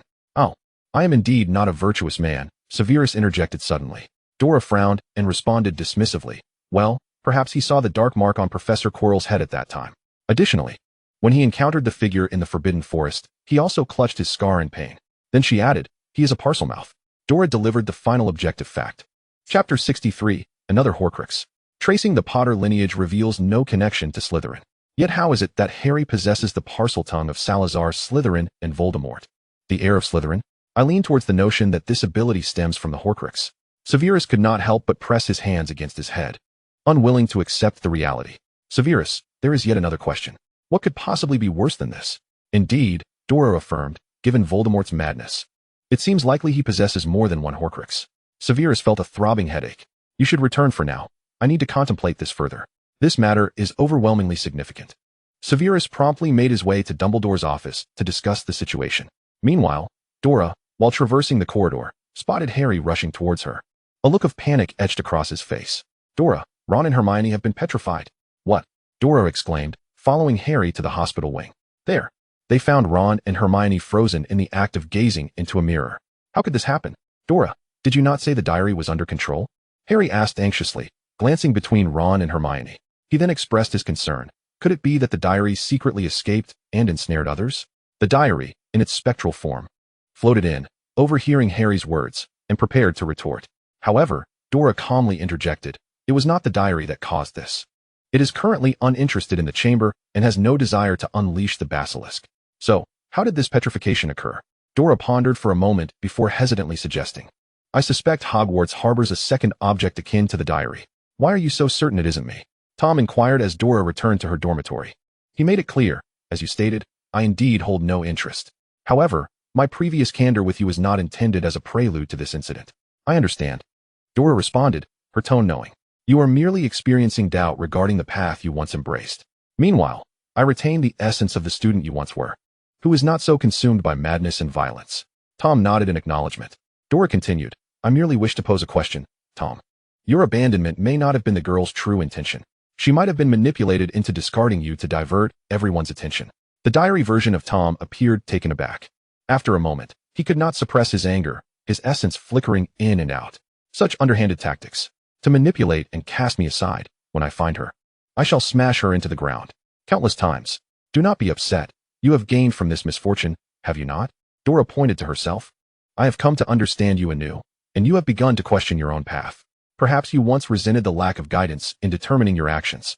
But now, you can observe me. That statement is rather audacious, Tom retorted with a scoff. At least the current version of you, I am certain, will not reopen the chamber. Dora glanced back at Tom. Would you take me to the room of requirement? The place where you once led that Slytherin girl. I wish to see if what you deemed a kindred spirit still exists. Ultimately, the item was indeed missing. The two stood before a concealed area. Thoughts of ill intent arising. Dora could not help but exclaim, truly fitting for your other Horcrux. As you once did, it also enjoys framing others. It most likely sensed you the moment you brought that young girl inside, enticing her. Witnessing how you opened the chamber and summoned the basilisk, it learned from you. Enough. This is beginning to feel like a betrayal. No, I merely commend your cleverness. Thank you. Ron and Hermione recovered from their petrification quite swiftly, within 3 days. The news of their revival circulated. This was largely thanks to Dora, who had taken the initiative to procure additional Mandrake supplies during the previous incident with Mrs. Norris, enabling Severus to concoct more of the antidote. How did you come to use a mirror? This piqued Dora's curiosity, hearing peculiar sounds, reminiscent of something slithering along the walls. Hermione remained vigilant and cautiously peered around the corner with a mirror. To her astonishment, she caught sight of the basilisk's eyes, and in that instant, they were rendered unconscious. Ron scratched his head, feeling a twinge of fear himself. Had it not been for Hermione's prudence, they would likely have remained in Hogwarts forever as ghosts. The more they contemplated the situation, the more dread and anger brewed within them. Unable to contain himself, Ron exclaimed. This is all Scabbers' fault. He has been running amok for reasons unknown. He went missing once before and was later found lurking in a corner on the 3rd floor. This time, we were simply trying to find him, only to encounter the basilisk. Hermione earnestly advised, Ron, next time, perhaps you should procure a sturdier cage and learn some reinforcement charms from me. It might be prudent. Next time, I shall. Ron gritted his teeth, resolute that he must confine it properly, preventing it from roaming freely. Hermione quietly inquired of Dora, Harry mentioned that the danger has been contained by you. Why has the basilisk resurfaced now? Could it be that it is no longer under control and can roam freely? No, it has merely been awakened. There is another one now, Dora replied succinctly. She earnestly instructed the trio to use mirrors to check around corners when traversing the halls to avoid an encounter with the basilisk. Petrification is certainly preferable to death. Regulus had allied himself with Lucius, gathering mandrakes available on the market for any unforeseen circumstances. Meanwhile, Dora had immediately sought out Tom. Tom, you are already aware of who discovered you, succumbed to your allure, and opened the Chamber of Secrets, are you not? Tom hovered in the air, gazing at her for a long moment before sighing. So you have known all along. Yes, I realized, upon becoming a wraith, that very first day I was with you. I found that girl. She was quite honest and revealed her name on the first day, Pansy Parkinson. Is it truly her? Dora had not anticipated that it would be someone familiar. She is envious of you for being the betrothed of the future heir of the Malfoy family. I initially thought the same, but Tom's voice turned bitter. Is her vision so clouded? Shouldn't she be jealous of why Draco Malfoy has the opportunity to be your fiancé? He even became somewhat gossipy. I heard you were betrothed since childhood. There was a chance to annul it, yet it never happened. Personally, I believe Draco Malfoy is unworthy of you. Chapter 64. The chamber reopened? Why? Because he lacks the strength to protect you. But I am quite strong. Dora could not help but chuckle. Tom, life does not offer merely one solution. Just as love does not necessitate that a man must be exceptionally strong to safeguard a woman. It need not be passionate or eternal. While Draco may not be as powerful as I am, he stands by my side. Whatever I wish to pursue, he supports me and facilitates my endeavors. Perhaps many do not understand why I do not sever the engagement given the opportunity. I believe that may be the reason. Ultimately, it could be Draco who suffers the consequences. Dora cryptically remarked, then continued, I yearn for freedom. I am uniquely individualistic. If I were to have a companion, I would wish for one who shares my ideals. In the end, I sense that what love becomes. I sense something amiss. I do not fit the mold of a traditional woman, unlike Aunt Narcissa, who revolves her life around Uncle Lucius, managing the household and caring for her husband and children. Oh, you are indeed not, Tom remarked. She envies you and longs for a love akin to that of the current head of the Malfoy family. Thus, her intention in reopening the chamber was to harness the basilisk's power to eliminate you. At this, Tom remained still, intrigued by how Dora would respond, whether in anger at the notion of someone wishing to harm her or with disdain towards the idea of being targeted. You lie. She would not act in such a manner, Dora countered decisively. She may be jealous, but I am confident she would not resort to violence against me. She paused. After all, I have known her since childhood. Your words echo Dumbledore, he mused. Thank you for acknowledging my wisdom. I understand, Dora continued. I suspect Parkinson merely desires to discover the Slytherin chamber in an attempt to elevate her or her family's status within the wizarding aristocracy. Tom remained silent, merely observing her until he discerned that Dora's words were not a mere test, but a genuine belief. He felt a swirl of emotions and pressed further. If she harbored no such ambition, why then would she open the chamber, release the basilisk, and instigate a second petrification incident, this time involving your brother's close friend? Ron and Hermione may have been an accident, but her reopening of the chamber is indeed peculiar. Do you not see? He pressed. I suspect she may have been bewitched. Unable to control herself, consumed by the necessity to find the Slytherin chamber and inherit Salazar's legacy for her family. Tom suddenly laughed, unable to restrain himself. It seems you genuinely believe that, even as I attempt to mislead you. For I perceive that the pansy I know is not such a person. Tom conceded, indeed. As you surmised, her envy is merely a superficial expression. Her true motivations lie in the glory of the Parkinson family. She is, without a doubt, a Slytherin. Dora sighed, then turned her gaze toward Tom. In that case, I presume you are keeping a close watch on her. What is her current state? In truth, I have not seen her for quite some time. Dora was taken aback to receive this answer. Are you implying that you have not encountered her during your outings, or that you simply cannot locate her? If it is the latter, the situation may be grave. This indicated that Pansy had not appeared before others for a considerable period. At present, it is the former, though I suspect it leans toward the latter. That is indeed troubling. Dora, pressed for time, hurried to the Slytherin common room, where she found Draco and inquired, Draco, have you seen Pansy Parkinson? Not at all. Draco replied swiftly, while Zabini leaned in and added, Pansy mentioned to me that she has been feeling unwell lately and has missed many classes. To be honest, I noticed something off about her, but when I inquired, she insisted it was nothing, merely fatigue. As Zabini spoke, he turned to Dora, questioning, has something happened? He suspected that she might have been ensnared by some dark force, draining her vitality unbeknownst to her. The moment Dora voiced this concern, Zabini's expression shifted dramatically. He understood that whatever could prompt Dora to express such worries must be serious. She has been unwell and has remained in her dormitory. Perhaps you should go and check on her? Zabini, aware of the urgency, relayed the room number to Dora, even contemplating following her inside. School regulations prohibited boys from entering the girls' dormitories, even if accompanied by a girl, but Draco dissuaded him with a nod toward Dora. Dora moved swiftly. Returning just a few minutes later, Draco and Zabini surveyed the emptiness behind her, an unsettling feeling creeping into their hearts. The absence of individuals in the dormitory? Indeed. It was quite peculiar.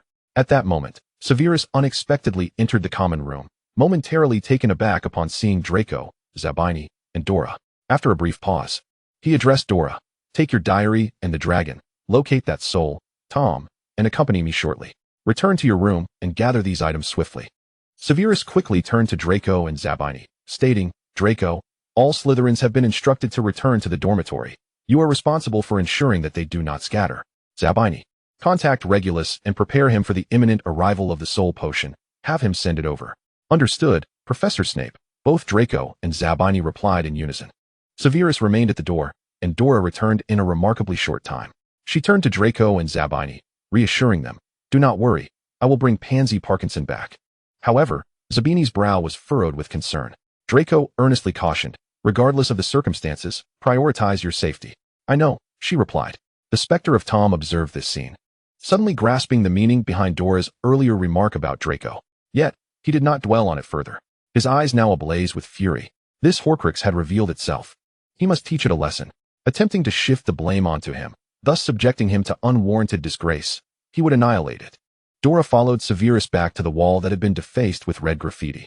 To her astonishment, new slogans had been inscribed beneath the original. Her remains shall forever linger in the Chamber of Secrets. Madame Hooch's knees buckled, and she could not help but inquire, who? Which student? Pansy Parkinson, Professor McGonagall replied. Her face ashen. We must send all students home by tomorrow. Hogwarts must come to an end. At that moment, the carefree Lockhart suddenly appeared. Observing the grave expressions on everyone's faces, he inquired in confusion, what has transpired? I dozed off and seemed to have missed something. Chapter 65. Rescue in the Chamber. Professor McGonagall, already troubled, found herself immensely irritated by Lockhart's nonchalance. Gilderoy, a girl has been taken by a monster and brought into the Chamber of Secrets. Your moment of glory has finally arrived. Professor Sprout chimed in.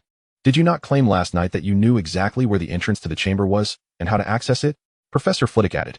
Did you not assure me that you were confident in knowing what beast resides within the chamber? Professor McGonagall concluded, since you are so well informed.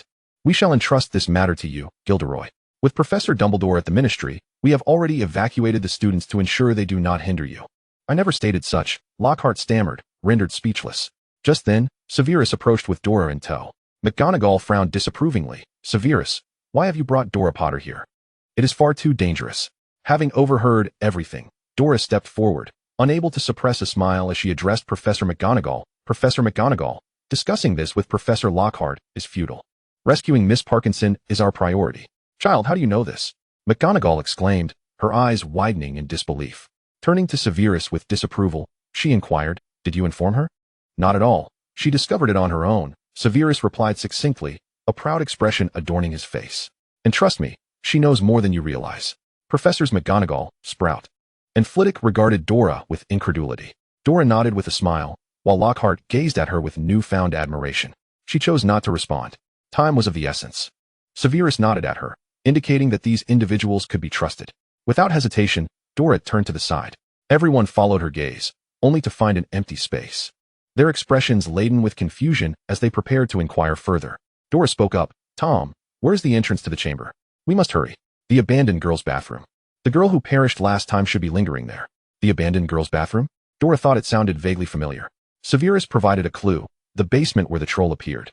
You were standing with Potter and the others when McGonagall and I discovered you. So it was there. Dora understood and promptly dashed in that direction, with the little dragon fluttering its wings in pursuit. Dora, Dora? Professor McGonagall called after her, noticing she had set off alone, seemingly intent on a rescue. Severus interjected. She can manage. The heir of Slytherin, Tom Riddle, will guide her. There is no cause for concern. Professor McGonagall felt somewhat dizzy. What had she just heard? Tom Riddle? Severus, are you suggesting that Tom Riddle is taking Dora into the chamber to rescue Parkinson? Her tone betrayed her disbelief, bordering on frantic. No, I must go to the ministry at once and bring back Headmaster Dumbledore. Severus turned sharply. Headmaster Dumbledore is already aware and has given his tacit approval. Ah! Professor McGonagall exclaimed, stunned. After a moment, she seemed to find it somewhat reasonable, her expression filled with indignation. Dumbledore. How dare he? How dare he put a child in such peril? She is more capable than either of us, Severus replied lightly, though his gaze betrayed concern for Dora's departure. I shall send word to Dumbledore, urging his swift return.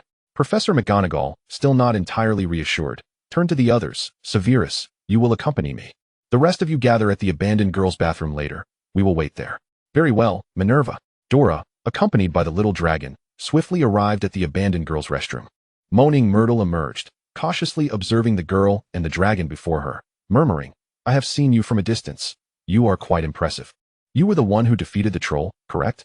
Indeed, that was I, Dora replied suddenly, turning to Myrtle and saying, someone wishes to convey a message to you. They deeply regret the circumstances surrounding your demise. They understand that death cannot be reversed. But they will endeavor to assist you in regaining your freedom. If you have any wishes, you may relay them through me, and I shall pass them along. Myrtle was momentarily speechless. She recounted the events of that fateful day. I was ridiculed, hiding in a stall and weeping. Suddenly, I heard someone enter. I thought perhaps someone had come to mock me again, only to hear a boy's voice speaking. At this point, she became quite irate, exclaiming, this is the girls' restroom. How dare a boy enter here? Pervert. Indeed, a pervert, Dora echoed with amusement, casting a sidelong glance at Tom. Tom averted his gaze, appearing exceedingly guilty. Then I saw a pair of frightfully large yellow eyes, and I fled. By the time I comprehended what had occurred, I had transformed into a ghost. And so I returned.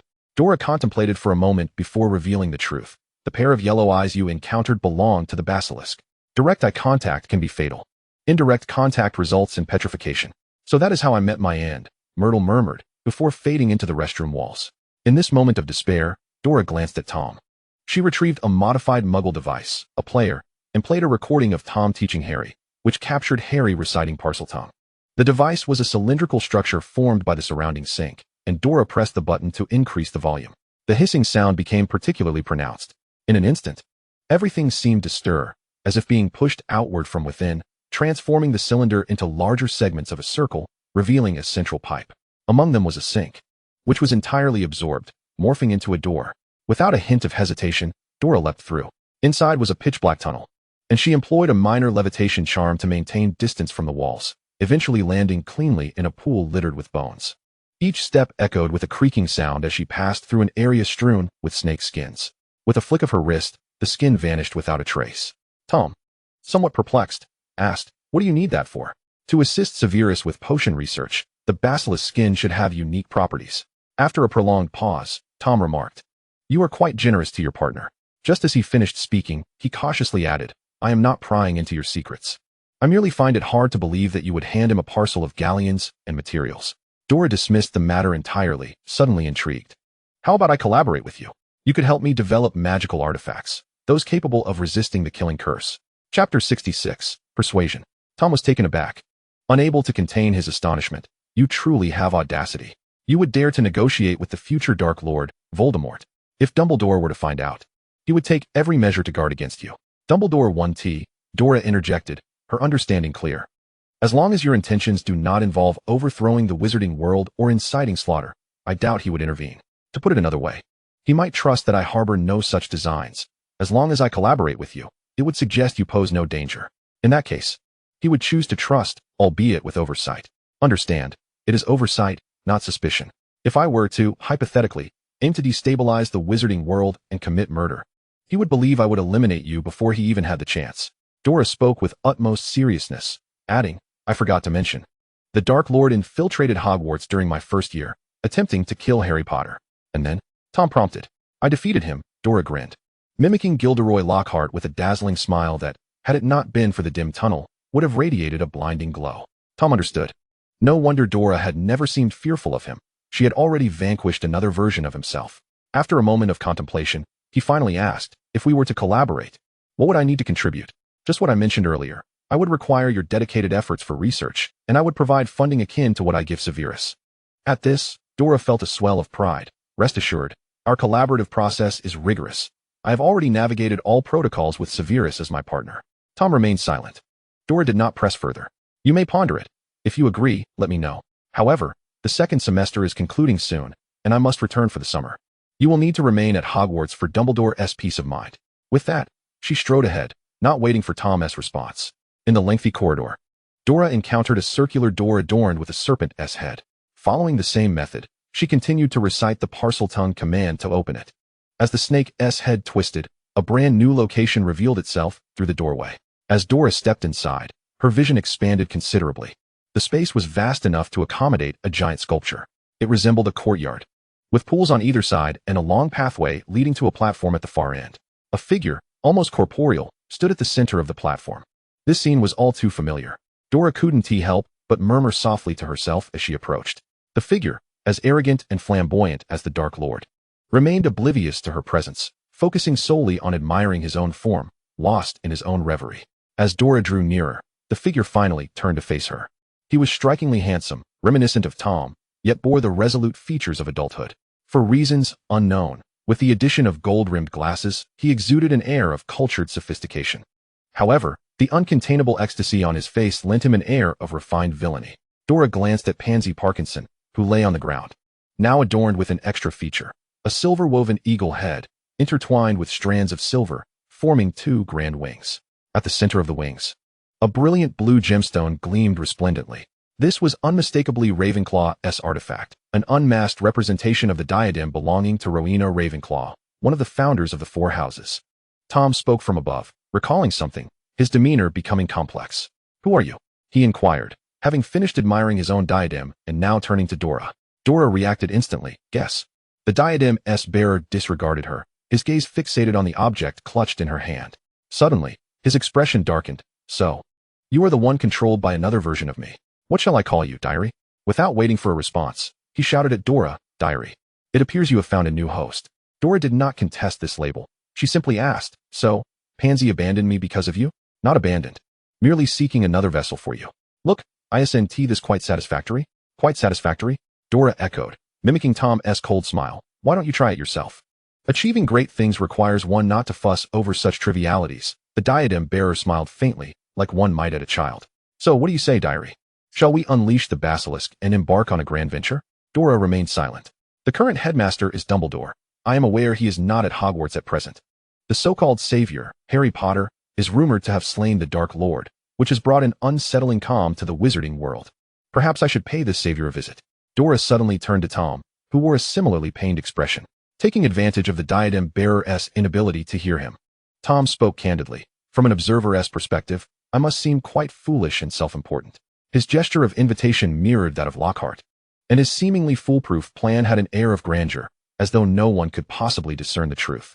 "I believe the key lies in appearances. Being exceptionally handsome, coupled with a lack of awareness of his intentions, leads one to unconsciously comply with his demands." Dora couldn't help but interject. At that moment, the diadem bearer's expression shifted, and he instinctively reprimanded, "Who are you talking to?" Before she could respond, the diadem bearer himself answered, "You, not the diary." "Who exactly are you?" Dora, with an air of poise befitting a Slytherin, offered a graceful bow and declared, "Allow me to introduce myself. I am Dora Potter, the sister of the so-called savior you speak of." "What? You?" The crowned one retreated a few steps, caught unawares by the audacity of his adversary. "Nevertheless, what did it matter? Your fate is sealed, and your remains shall remain here." He stepped back further, directing his words in Parseltongue towards the enormous statue. Tom, visibly anxious, turned to Dora and said, "He is summoning the basilisk." To which Dora replied nonchalantly, "And what of it? If the basilisk arrives, so be it." She called out towards the approaching creature, "Little dragon, it is you who shall emerge. Come forth." With a resonant roar, a dragon swiftly descended from the skies. With a mere flick of her hand, Dora severed the diadem from Pansy's head, casting it far away. The little dragon, in perfect synchrony, rushed to the diadem's location and unleashed a breath of dragon fire upon it. The crowned one, upon witnessing their actions, laughed arrogantly. "Futile. You are exceedingly naive. Ordinary dragon fire poses no threat to me." Chapter 67. The Battle in the Chamber. Indeed, Dora nodded in silence. Then, as the dragon fire engulfed the diadem, an instant of pain surged through him, causing him to writhe in agony, clawing at his face and body as if he were ablaze. After all, regardless of your corporeal form, the diadem remains your essence. As Dora spoke, she glanced at Tom, suspended in midair. This is all thanks to the feedback from your previous experiments. Tom felt a wave of discomfort wash over him as he recalled his own torments, casting a momentary sympathetic glance in her direction.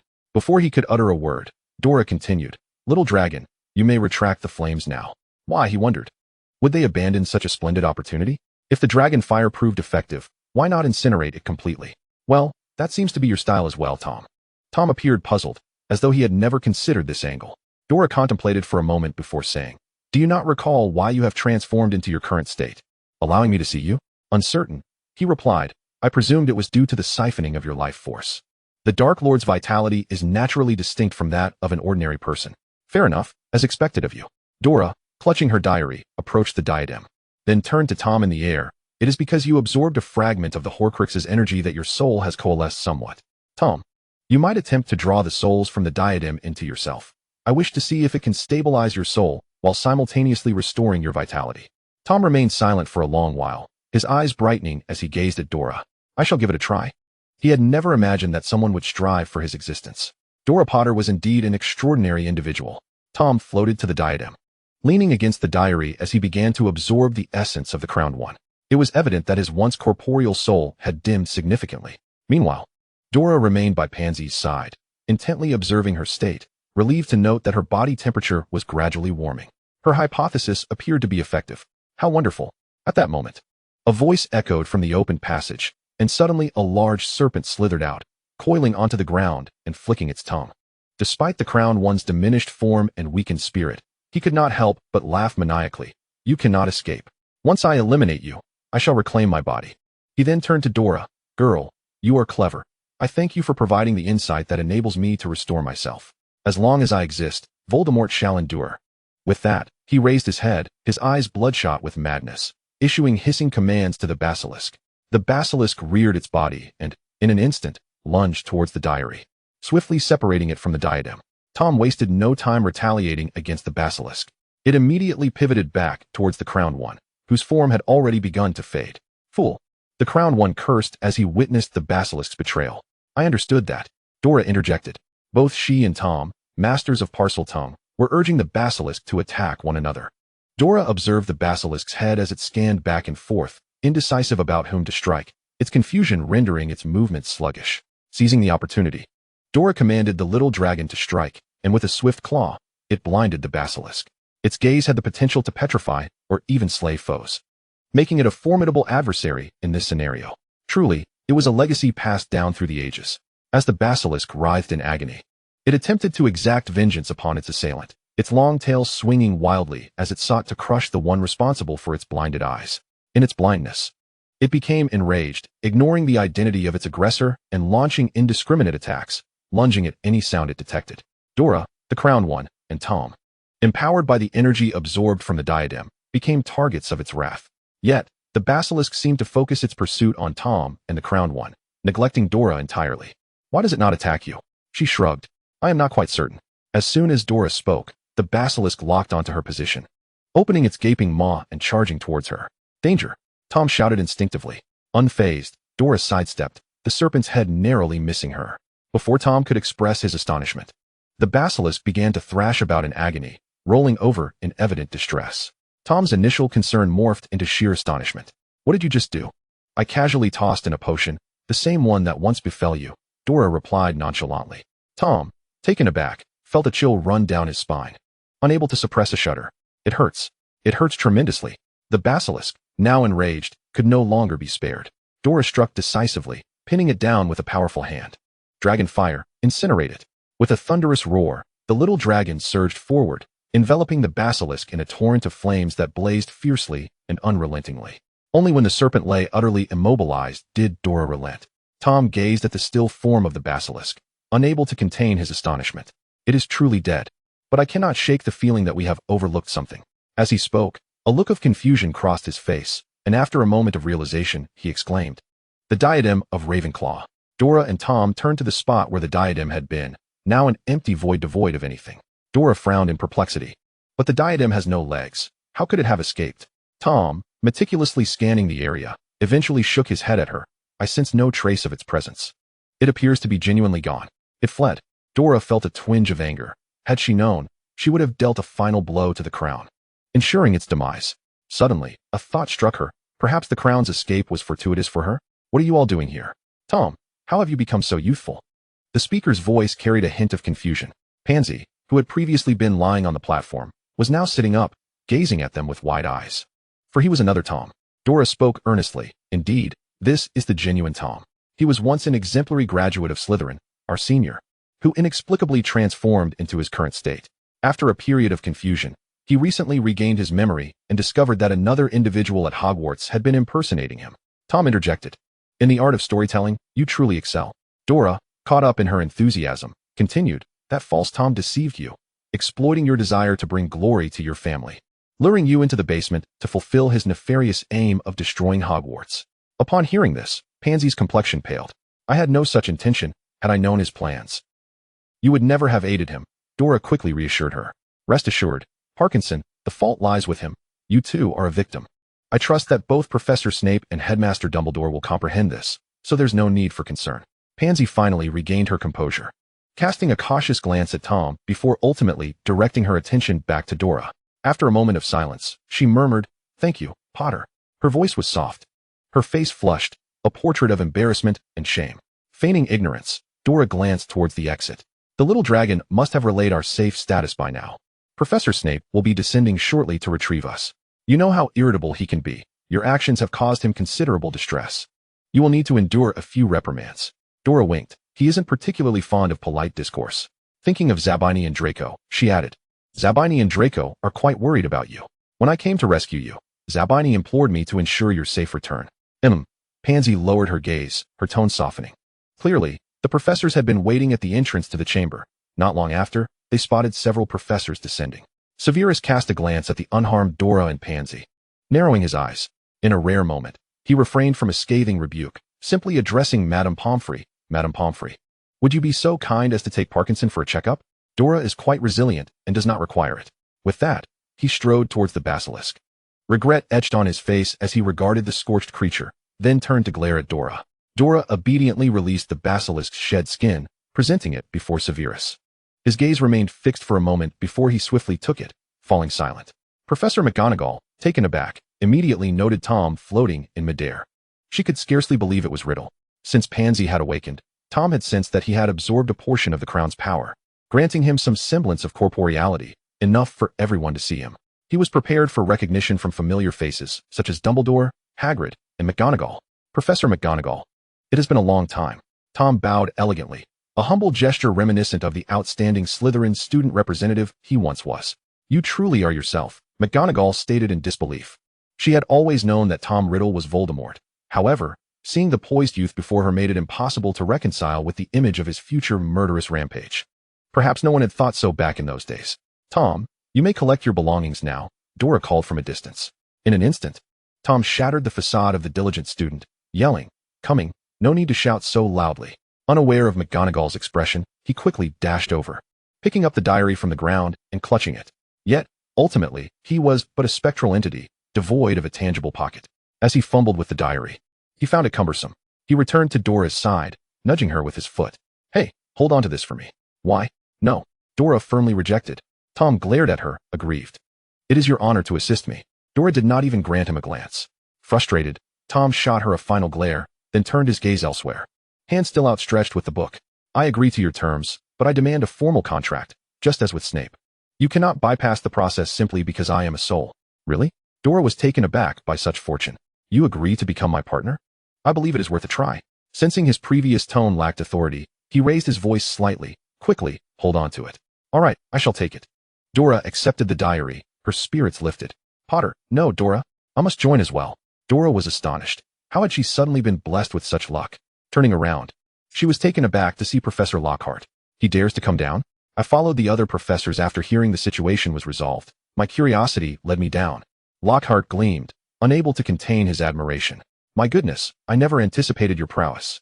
You vanquished the creature in the chamber and repelled the heir of Slytherin. This is my first time witnessing the glory of battle up close. Lockhart paused, then declared, I've decided. I shall adopt a new pen name and write the secrets of the castle. A daring battle with the chamber's monster. Chronicling your story. Do I have your consent? Of course. Go ahead. Just remember not to use my real name. Embellish it a bit, Add some exaggerated flair. Dora readily agreed.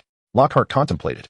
I could even incorporate elements from your character, perhaps transforming it into the air of our industry. It would serve as an excellent piece of subtle promotion. Oh, what a splendid idea, Dora praised, yet then recalled the conditions of their collaboration. You should be aware of the terms of our partnership. I understand. I now believe that if I can cultivate a group of exceptional sales talents, that in itself would be a remarkable honor. Lockhart stroked his chin, appearing to deliberate seriously. Rest assured, I will proactively send the terms of our collaboration by the end of the term. As for the rest, I will trouble you to arrange it. And I will handle it.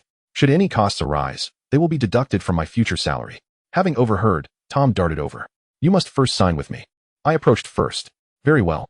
Professor McGonagall, having observed from a distance for quite some time, was left speechless in astonishment. She mused. It seems that Tom is drifting further from Voldemort. Since associating with Dora, he appears to have regressed into a more youthful state. Is this due to the injury to his soul, causing his emotional age to diminish significantly? Chapter 69, The Daily Prophet. Minerva, perhaps it is because someone is protecting him. That he has transformed into a child, remarked Headmaster Dumbledore upon his return, addressing Professor McGonagall. This is not about wrongdoing, is it? Dumbledore chuckled, his eyes twinkling as he stroked his beard. At present, there is no immediate concern. Dora is bravely shielding Harry. Indeed, she possesses considerable strength. Strength? Dora Potter? Professor McGonagall inquired, perplexed. Dumbledore merely smiled and shifted the topic. Hagrid's ability to clear his name was orchestrated by Harry and Dora. What a splendid development. Professor McGonagall, though skeptical, nodded in acknowledgement. Then, realizing the implications, she exclaimed, Dumbledore, how could you allow two children to venture into danger? Minerva, allow me to explain, Dumbledore replied. Following the events in the Chamber of Secrets, Hogwarts had regained its tranquility. Dumbledore made an unprecedented announcement regarding the basilisk's whereabouts, mentioning that its remains would be utilized for potion research, benefiting the wizarding community. However, during the subsequent summer, Harry spent his time at the Black residence, scarcely catching a glimpse of Dora. At that moment, Dora, Severus, Lucius, and Draco convened in a meeting room, their expressions grave. What shall we do about Harry? Severus spoke with an air of calm. Lucius noticed the tension in his grip on the chair, revealing his inner turmoil. After Tom's manifestation, he remained in the newly established laboratory built by Regulus, organizing efforts to develop defensive items. Dora, she began, during the chamber. I tested the limits of Tom's ability to absorb the diadem's power. It suffered substantial damage. Allowing Tom to absorb the fragment of soul from Harry could inflict severe harm upon him. Her tone was earnest. I will not permit this to transpire. At this juncture, Draco interjected, moreover, that fragment of soul within Harry has likely fused with his own over the years. This matter undoubtedly requires consulting Professor Dumbledore. He must possess greater knowledge. I shall seek out Dumbledore for answers, Severus declared, observing Lucius's troubled expression. What troubles you? Lucius's face was drawn. Severus, do you recall after granting me the diary, the Dark Lord also provided the Hufflepuff cup? Considering Regulus's acquisition of the Slytherin locket, could there be a possibility of the Gryffindor sword being among them? That is implausible. It is securely stored with Dumbledore, Severus replied. What concerns me more is how many such Horcruxes exist. Lucius's complexion darkened further as he uttered. The wizarding world has a peculiar fondness for the number 7. Severus, do you think it conceivable that the Dark Lord has madly divided himself into 7 parts?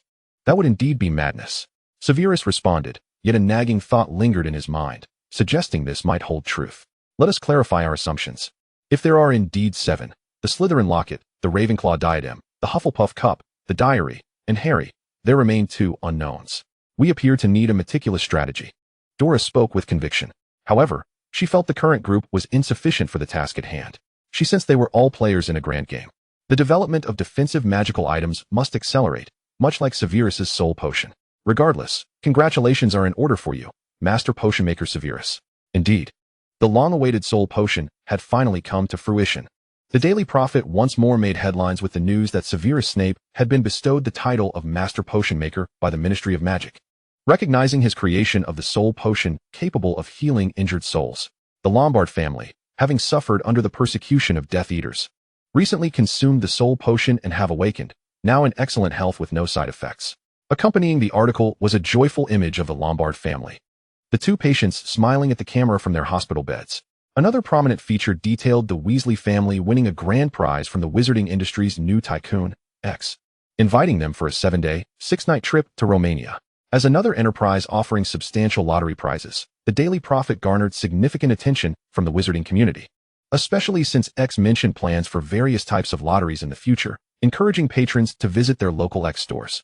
To celebrate Mr. Severus Snape's recognition, the X store offered the soul potion at a 20% discount, with a limit of 1 bottle per family, emphasizing the importance of avoiding secondhand potions. A photograph depicted the Weasley family beaming at the camera, with a breathtaking backdrop of dragons soaring in the expansive sky, their bodies adorned with tags suggesting safety. Additionally, Gilderoy Lockhart's public apology was relegated to a small section of the paper. Nonetheless, the deceived young women expressed their outrage, vowing to confront Lockhart should they find him. They had once held him in high regard, believing him to be formidable, only to discover he was a fraud claiming others' achievements. Fortunately, the brave individuals affected by his memory charm had ingested the soul potion from the X store, restoring their memories, and the Ministry of Magic returned their medals. The recipients extended their heartfelt gratitude to the X store for their assistance and fairness during the ceremony. The wizarding world seldom witnessed such lively happenings. Upon seeing the articles, Severus promptly sought out Dora, gesturing towards the 3 stories in the Daily Prophet. "Did you orchestrate all of this?" "Not entirely. It was Lockhart's suggestion," Dora remarked, unable to contain her admiration. "He truly is a born marketer. Who knew advertising could be so intricate?" Initially, she had rejected his proposal to release the 3 stories simultaneously, considering Severus's preference for discretion and the potential ramifications for the Lombard family. "Yet, your agreement is astonishing," she mused, casting a curious glance at him. In her perception, Severus was not one to seek the limelight. She wondered how Lockhart had persuaded him. Each of the 3 stories was, to some extent, related to the X store, drawing the attention of the entire wizarding community. Lockhart had even run an advertisement for his apology, granting it a prominent space for public condemnation. "What does he call this?" Dora pondered, struggling to recall the term. "Something about black and red. I'm not quite sure." Chapter 70, The Wandering Black Dog. She paused. "In any case, our X store has garnered considerable attention." Severus smirked slightly, remaining silent as he gazed at the back of Dora's head, lost in thought. "As long as you have your own plans, the X store holds no secrets for the Slytherin elite," Severus advised, having witnessed too many instances of envy. "Just be cautious when you venture out." He then pointed towards the article about the Weasley family's win, expressing concern. Did the Weasleys win due to Ron's involvement in bringing the baby dragon to Romania? Indeed, the dragon's freedom lies in the sky. Here at Hogwarts, it cannot soar freely. Confined to my dormitory. Last time, after it accompanied Harry and ensnared the acromantula, allowing Harry to escape using the door key. I noticed it had grown larger and lingered in the air for quite some time before returning. Dora responded earnestly. I should indeed allow it to explore the vast skies. I recall you have a contract regarding this. Yes, Dora nodded in understanding. Thus, if he wishes to return, he may send me a message, should I require it. I can also summon him back. This time, it is merely to facilitate an introduction to Charlie, making future dealings more manageable. You may have your plans, but remember to inform me if he returns. Severus uttered this somewhat cryptically. However, Dora comprehended his meaning, a look of exasperation gracing her features. Understood. I shall have him donate some materials to you. Initially, everyone's focus was on the X shop. But it wasn't long before the Daily Prophet unveiled an even more shocking front page. Sirius Black has escaped from prison. The Ministry of Magic confirmed today that Sirius Black is on the loose, reputedly the most malevolent inmate ever confined in Azkaban. 12 years ago, Black had cast a curse that resulted in the deaths of 13 individuals, causing the wizarding community to fear the resurgence of such a massacre. The repercussions of the Daily Prophet were beginning to unfold. Dora had been so occupied lately with marketing efforts alongside Lockhart, tending to the necessary services and products, while Severus busied himself concocting soul potions. Meanwhile, Malfoy was frequently on the move, gathering intelligence due to the matter of the Horcruxes. Regulus was also cooperating with the X shop, engaging in social interactions and navigating overt and covert challenges. Unbeknownst to them, a filthy black dog, matted with grime, was wandering on Privet Drive. It was frantic, resembling a feral beast devoid of canine decorum, baring its teeth and drooling at passing pedestrians, particularly growling fiercely at the Dursleys of number 4, driving their boisterous son Dudley to retreat indoors in fear. One day, however, the black dog vanished without a trace. On this day, Harry returned home after purchasing supplies from a nearby shop, having grown entirely accustomed to the vicinity of Grimmauld Place during last year's holiday. With sufficient pounds in his pocket, he ambled leisurely down the road. The setting sun cast a warm glow, and as he inadvertently turned his head, he spotted a large dog peering out from the underbrush. Its eyes shimmered with curiosity, fixated on him, motionless as though it were watching intently. Harry glanced around, confirming the dog's gaze was indeed directed at him. After a moment's thought, he retrieved a can of ham from his bag, opening it as he approached the imposing canine. Upon closer inspection, he realized what he had initially assumed to be a brown-coated dog was, in fact, a large black dog. As the sunlight illuminated its form, it appeared to be bathed in a golden hue. "Are you hungry, big dog?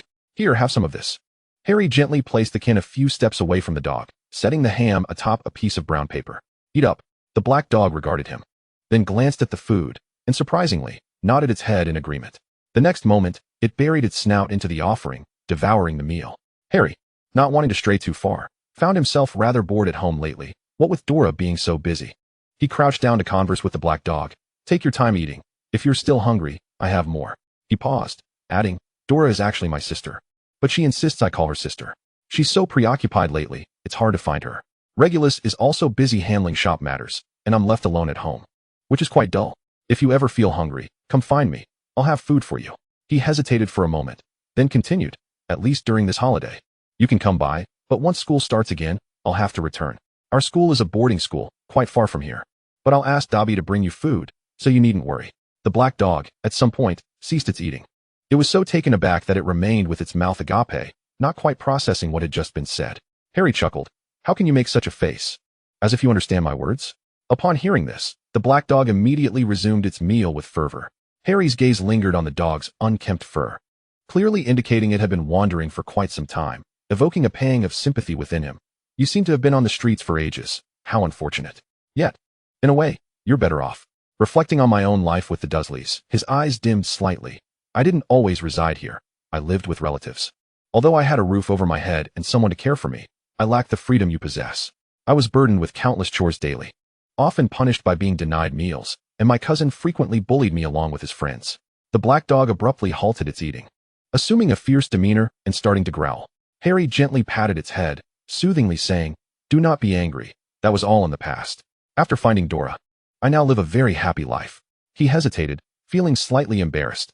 "Actually, it was Dora who found me, before we even recognized each other. She helped me deal with my cousin.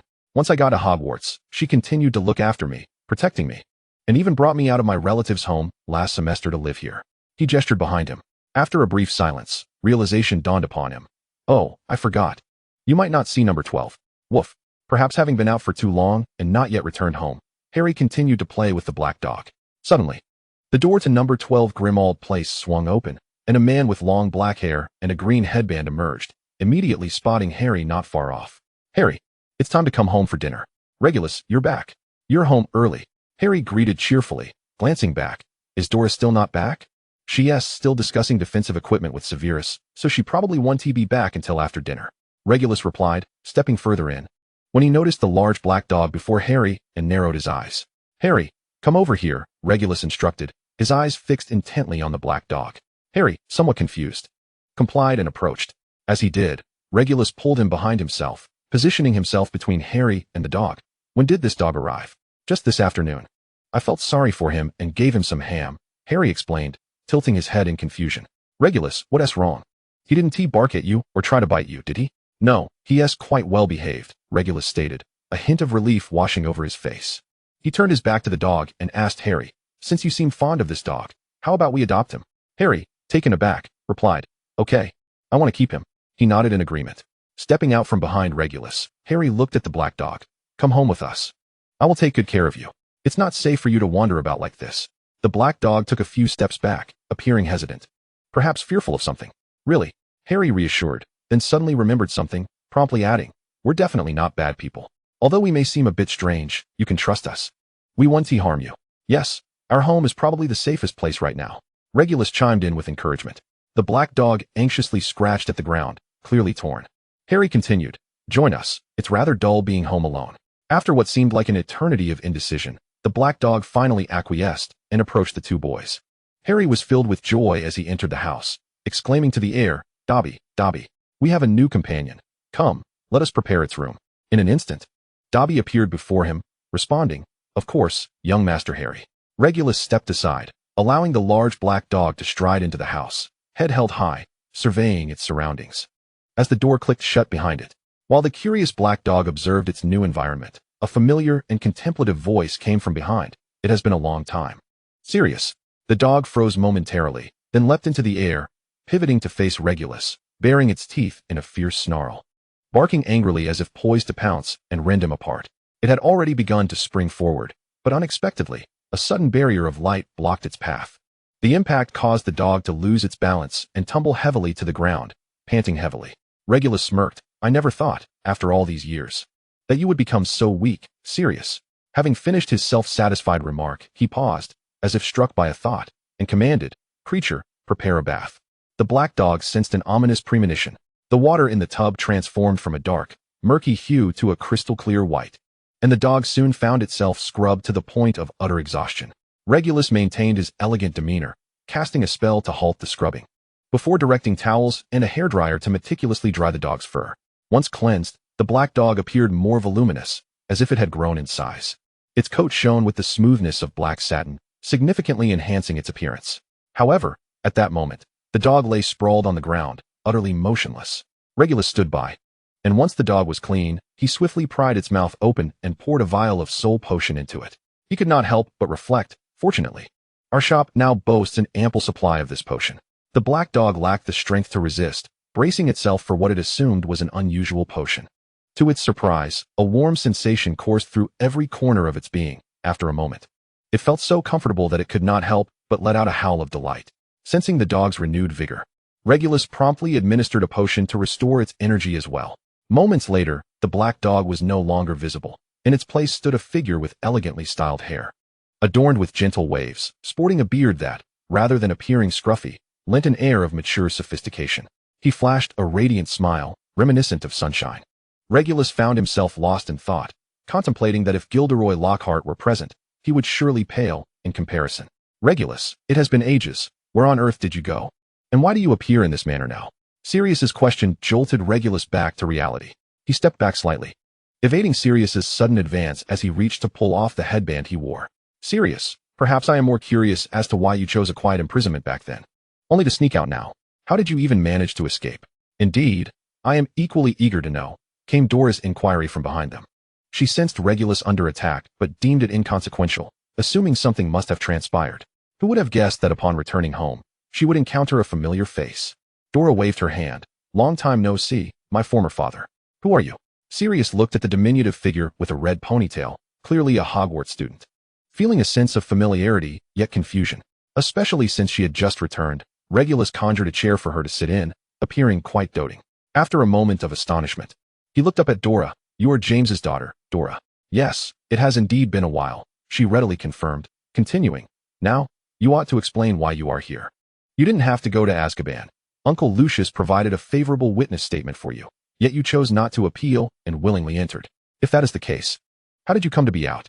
Sirius appeared slightly irked by the younger generation's probing inquiries. Yet, considering she was James's child, he tempered his annoyance. There are reasons. But little ones need not concern themselves with such matters. Focus on your studies and enjoy life. Leave the rest to the adults. Regulus and Dora exchanged raised eyebrows, casting glances at one another, deciding not to pursue the topic further. Dora simply stated, you should remain here. The Black family home is likely the safest place at the moment. Even if the Ministry of Magic comes knocking, nothing will happen. Your soul needs nurturing. Once your body is restored, you can pursue your desires. With that, she rose and departed. Sirius thought to himself, why does it feel so strange? It seems the Black household has become quite peculiar since my last visit. Chapter 72. The Ministry of Magic arrives. He turned to see, startled, his mother Walburga's portrait in a large frame. Instead of her usual deranged expressions and frenzied tirades, she held a cup of English tea, sipping delicately, exuding an air of refinement. Upon noticing Sirius's gaze, she raised her cup and spoke calmly. Listen to Dora, there is no cause for concern. Sirius found the situation utterly bewildering. Yet, his apprehension grew as he glanced outside, where the rustling leaves filled him with unease. Was it truly as they said? Was this place safe? Harry, on the other hand, was remarkably receptive to Sirius's presence. Goodness, you are incredible, Harry exclaimed at the dinner table. You taught yourself to become an animagus. No wonder I found it a bit odd. How could the big black dog be so intelligent? As if it understood everything I said? As soon as he finished speaking, Harry's curiosity resurfaced. If you are human, why do you appear so disheveled? It looks as if you are on the run. Sirius felt a tightening in his chest. Before he could respond, Dora interjected, Harry, We might have guests tonight. You should go to bed early. We will handle things.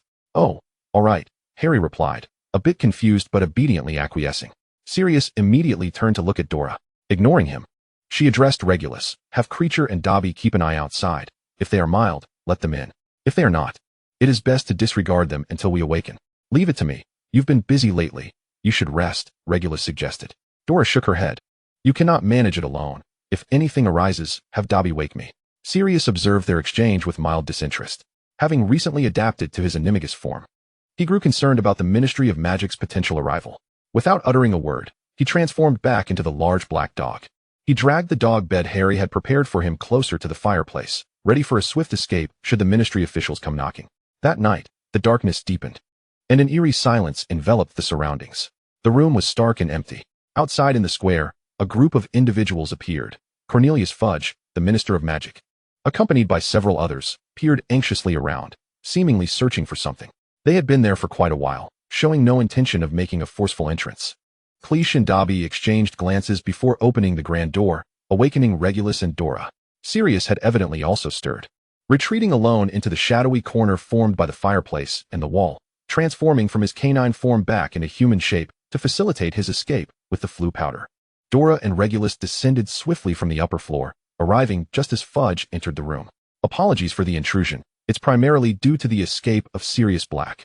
We've been unable to locate him and are concerned for your safety. Hence our visit, Fudge explained. Visit? Dora echoed playfully, concerned for our safety. And yet you choose to come here in the dead of night? Minister Fudge, if it weren't for Regulus being here at the Black residence, I might have thought you believed the Potter household consisted solely of 2 children, easily manipulated. Fudge's smile faltered, taken aback by Dora's sharp tongue during their first encounter. Adults are speaking. Children should refrain from interrupting. Regulus, shall we speak over here? Minister Fudge, the Black family does not adhere to such rigid protocols. You may speak freely here. Dora is not a child lacking understanding, Regulus replied, his demeanor serious as he regarded Fudge, who appeared slightly perturbed by the exchange. Oh, the Black family, unconcerned with decorum, Fudge remarked, clearing his throat. We merely suspect that Sirius Black might return here, given that he has spent so many years in Azkaban. Unaware that you have inherited the old estate, he may believe it unoccupied and have taken refuge here. We are also worried for your safety, particularly with 2 children present, one of whom is the famed Harry Potter. Regulus smiled amiably, yet his words were laced with a subtle edge. Minister Fudge, while the Black family may have fallen from grace, our foundations remain intact. We are not without means of protection, so your concerns are unwarranted. Fudge's demeanor grew slightly uncomfortable. Regulus continued without reservation. To speak candidly, our family may not be numerous, yet we are under scrutiny from many who seek to exploit our vulnerabilities. It seems quite brazen. Wouldn't you agree, Minister Fudge? Indeed, Fudge said, wiping his brow in a fluster. He had initially thought Regulus would be easy to manipulate, thus supporting and accelerating the transfer of the Black estate from Dora Potter to Regulus. Yet now, it was evident that Regulus still commanded the family's formidable presence. The atmosphere had grown tense, and Fudge found himself at a loss for words. Regulus, however, shifted his tone to one of congeniality. Of course. Since you've brought it up, we of the Black family are more than willing to accommodate your request for a search. However, he paused. What can we do to assist? We hope you do not find what you seek, and it would be appreciated if you could emphasize this matter in subsequent announcements. Regulus sighed. The Black family has worked hard to sustain its reputation. We would prefer not to be embroiled in trivial matters. I wonder if you could assist us with this? Of course, Fudge replied hastily, fearing that any delay might lead Regulus to retract his cooperation. He quickly instructed his men to conduct a search. Dora yawned lazily from the side, her voice drawn out. Please be gentle, everyone. The ex-shop has been exceptionally busy lately, and we haven't had time to tidy up at home. Many valuable items are carelessly placed about. Do be cautious, or we might all find ourselves in quite the predicament. Fudge glanced around, envisioning the costs of potential damages, and quickly urged, everyone, be careful. He failed to notice that after speaking to him, Regulus turned to Dora. The two exchanged a knowing nod, their expressions devoid of any trace of drowsiness. Sirius, feeling anxious, observed Regulus allowing Fudge to search, his hand reaching towards the fireplace, only to grasp at empty air. His eyes widened in alarm. Whereas the flu powder? Dora remained unfazed, having quietly sidled up to Sirius at some point, and whispered, don't panic, they cannot see you. Surprised, Sirius instinctively covered his mouth, fearing to attract Fudge and his men's attention. After a moment of assessing the room, he lowered his voice. What are you saying? I'm saying, As long as you remain in this corner, even if you don't control your volume, no one will notice you. Dora smiled, adding reassurance. Sirius looked perplexed, but her words piqued his curiosity. Yet, no one turned their gaze towards them, not even Fudge, who seemed oblivious to their presence. Chapter 73. Dora takes action. Fudge, of course, would not notice. Thus, it seemed that there was something peculiar about their corner. Dora said nothing further, patiently waiting for everyone to finish their inspection. And only then did she step out from the shadows. Feigning annoyance, she directed her remarks at Regulus. Regulus, are they not done yet? I'm tired and wish to sleep. Honestly, to be involved in such matters at this hour, I must speak to Uncle Lucius about this. Oh, and by the way, I plan to sleep in tomorrow and 1 be meeting Severus. Let him come back the day after for the soul potion. No, we're finished here. We kindly ask the Black family to continue supplying the soul potion, Fudge stammered, realizing the immense demand for the potion, already strained by purchasing limits. He feared that if word got out that he was responsible for halting supply, the ministry would be overwhelmed by a deluge of angry letters. Apologies for the disturbance. We shall take our leave, Fudge said hurriedly, exiting the premises. Once the room returned to silence, Sirius emerged, incredulous. Is that it? He felt that the current state of the Black family was rather impressive. I told you, this place is the safest right now, Dora added with a smile. However, just as she spoke, her brow furrowed as she gazed out the window. The night was pitch dark, devoid of wind, and the moonlight seemed obscured by clouds, rendering visibility nearly impossible. Yet the expressions of the three individuals present were far from pleasant. Sirius couldn't help but tremble, curling up in fear. Regulus cursed under his breath. Damn it, they've left a dementor here. There must be ministry personnel nearby to monitor the Black family. Dora's expression darkened. It seemed that, even after accommodating Fudge, he had resorted to such tactics. Observing Sirius tremble in terror, she made her way towards the door. Regulus, keep an eye on Sirius, don't let him rush out. I'll handle this. You be careful. Sirius, unable to voice his concern in time, watched as the door was shut. He trembled uncontrollably, yet he understood the danger posed by the Dementor outside. Grasping Regulus' sleeve, he stammered, the Dementor is dangerous. She can't go? Regulus paused, removing his headband to reveal a flower-shaped sigil, and earnestly stated, Sirius, our master is far more powerful than you realize. Sirius' pupils dilated in shock, momentarily forgetting his fear. Master? Are you referring to Dora? How could that be? Regulus guided him to the window, where he beheld Dora standing in the air, exuding a tangible aura of darkness that enveloped the Dementor, clenching it tightly, not allowing it an inch of escape. Just as he believed, the dark mist transformed into a colossal hand, which grasped several corners of the Dementor and, with a powerful tug, tore it apart, causing it to disintegrate into the air and vanish completely. In his line of sight, he noticed a subordinate from the Ministry of Magic, who had been lurking nearby, now petrified with fear and sitting on the ground, unable to react. At that moment, Regulus cast a memory charm on the ministry employee, rendering him unconscious, and subsequently sheathed his wand. A smirk graced his lips. Dora's prowess must remain undisclosed for the time being. Sirius, at a loss for words, could only nod vacantly as he observed Dora entering with an air of exuberance. She glanced over and found Sirius no longer trembling, nodding in satisfaction before addressing Regulus. I'm heading upstairs to sleep. All right, you've worked hard, Regulus replied. Dora waved her hand, radiating a joyful aura as she ascended to her chamber. Regulus, now readying his headband, turned to Sirius and said, It's quite late. You should rest.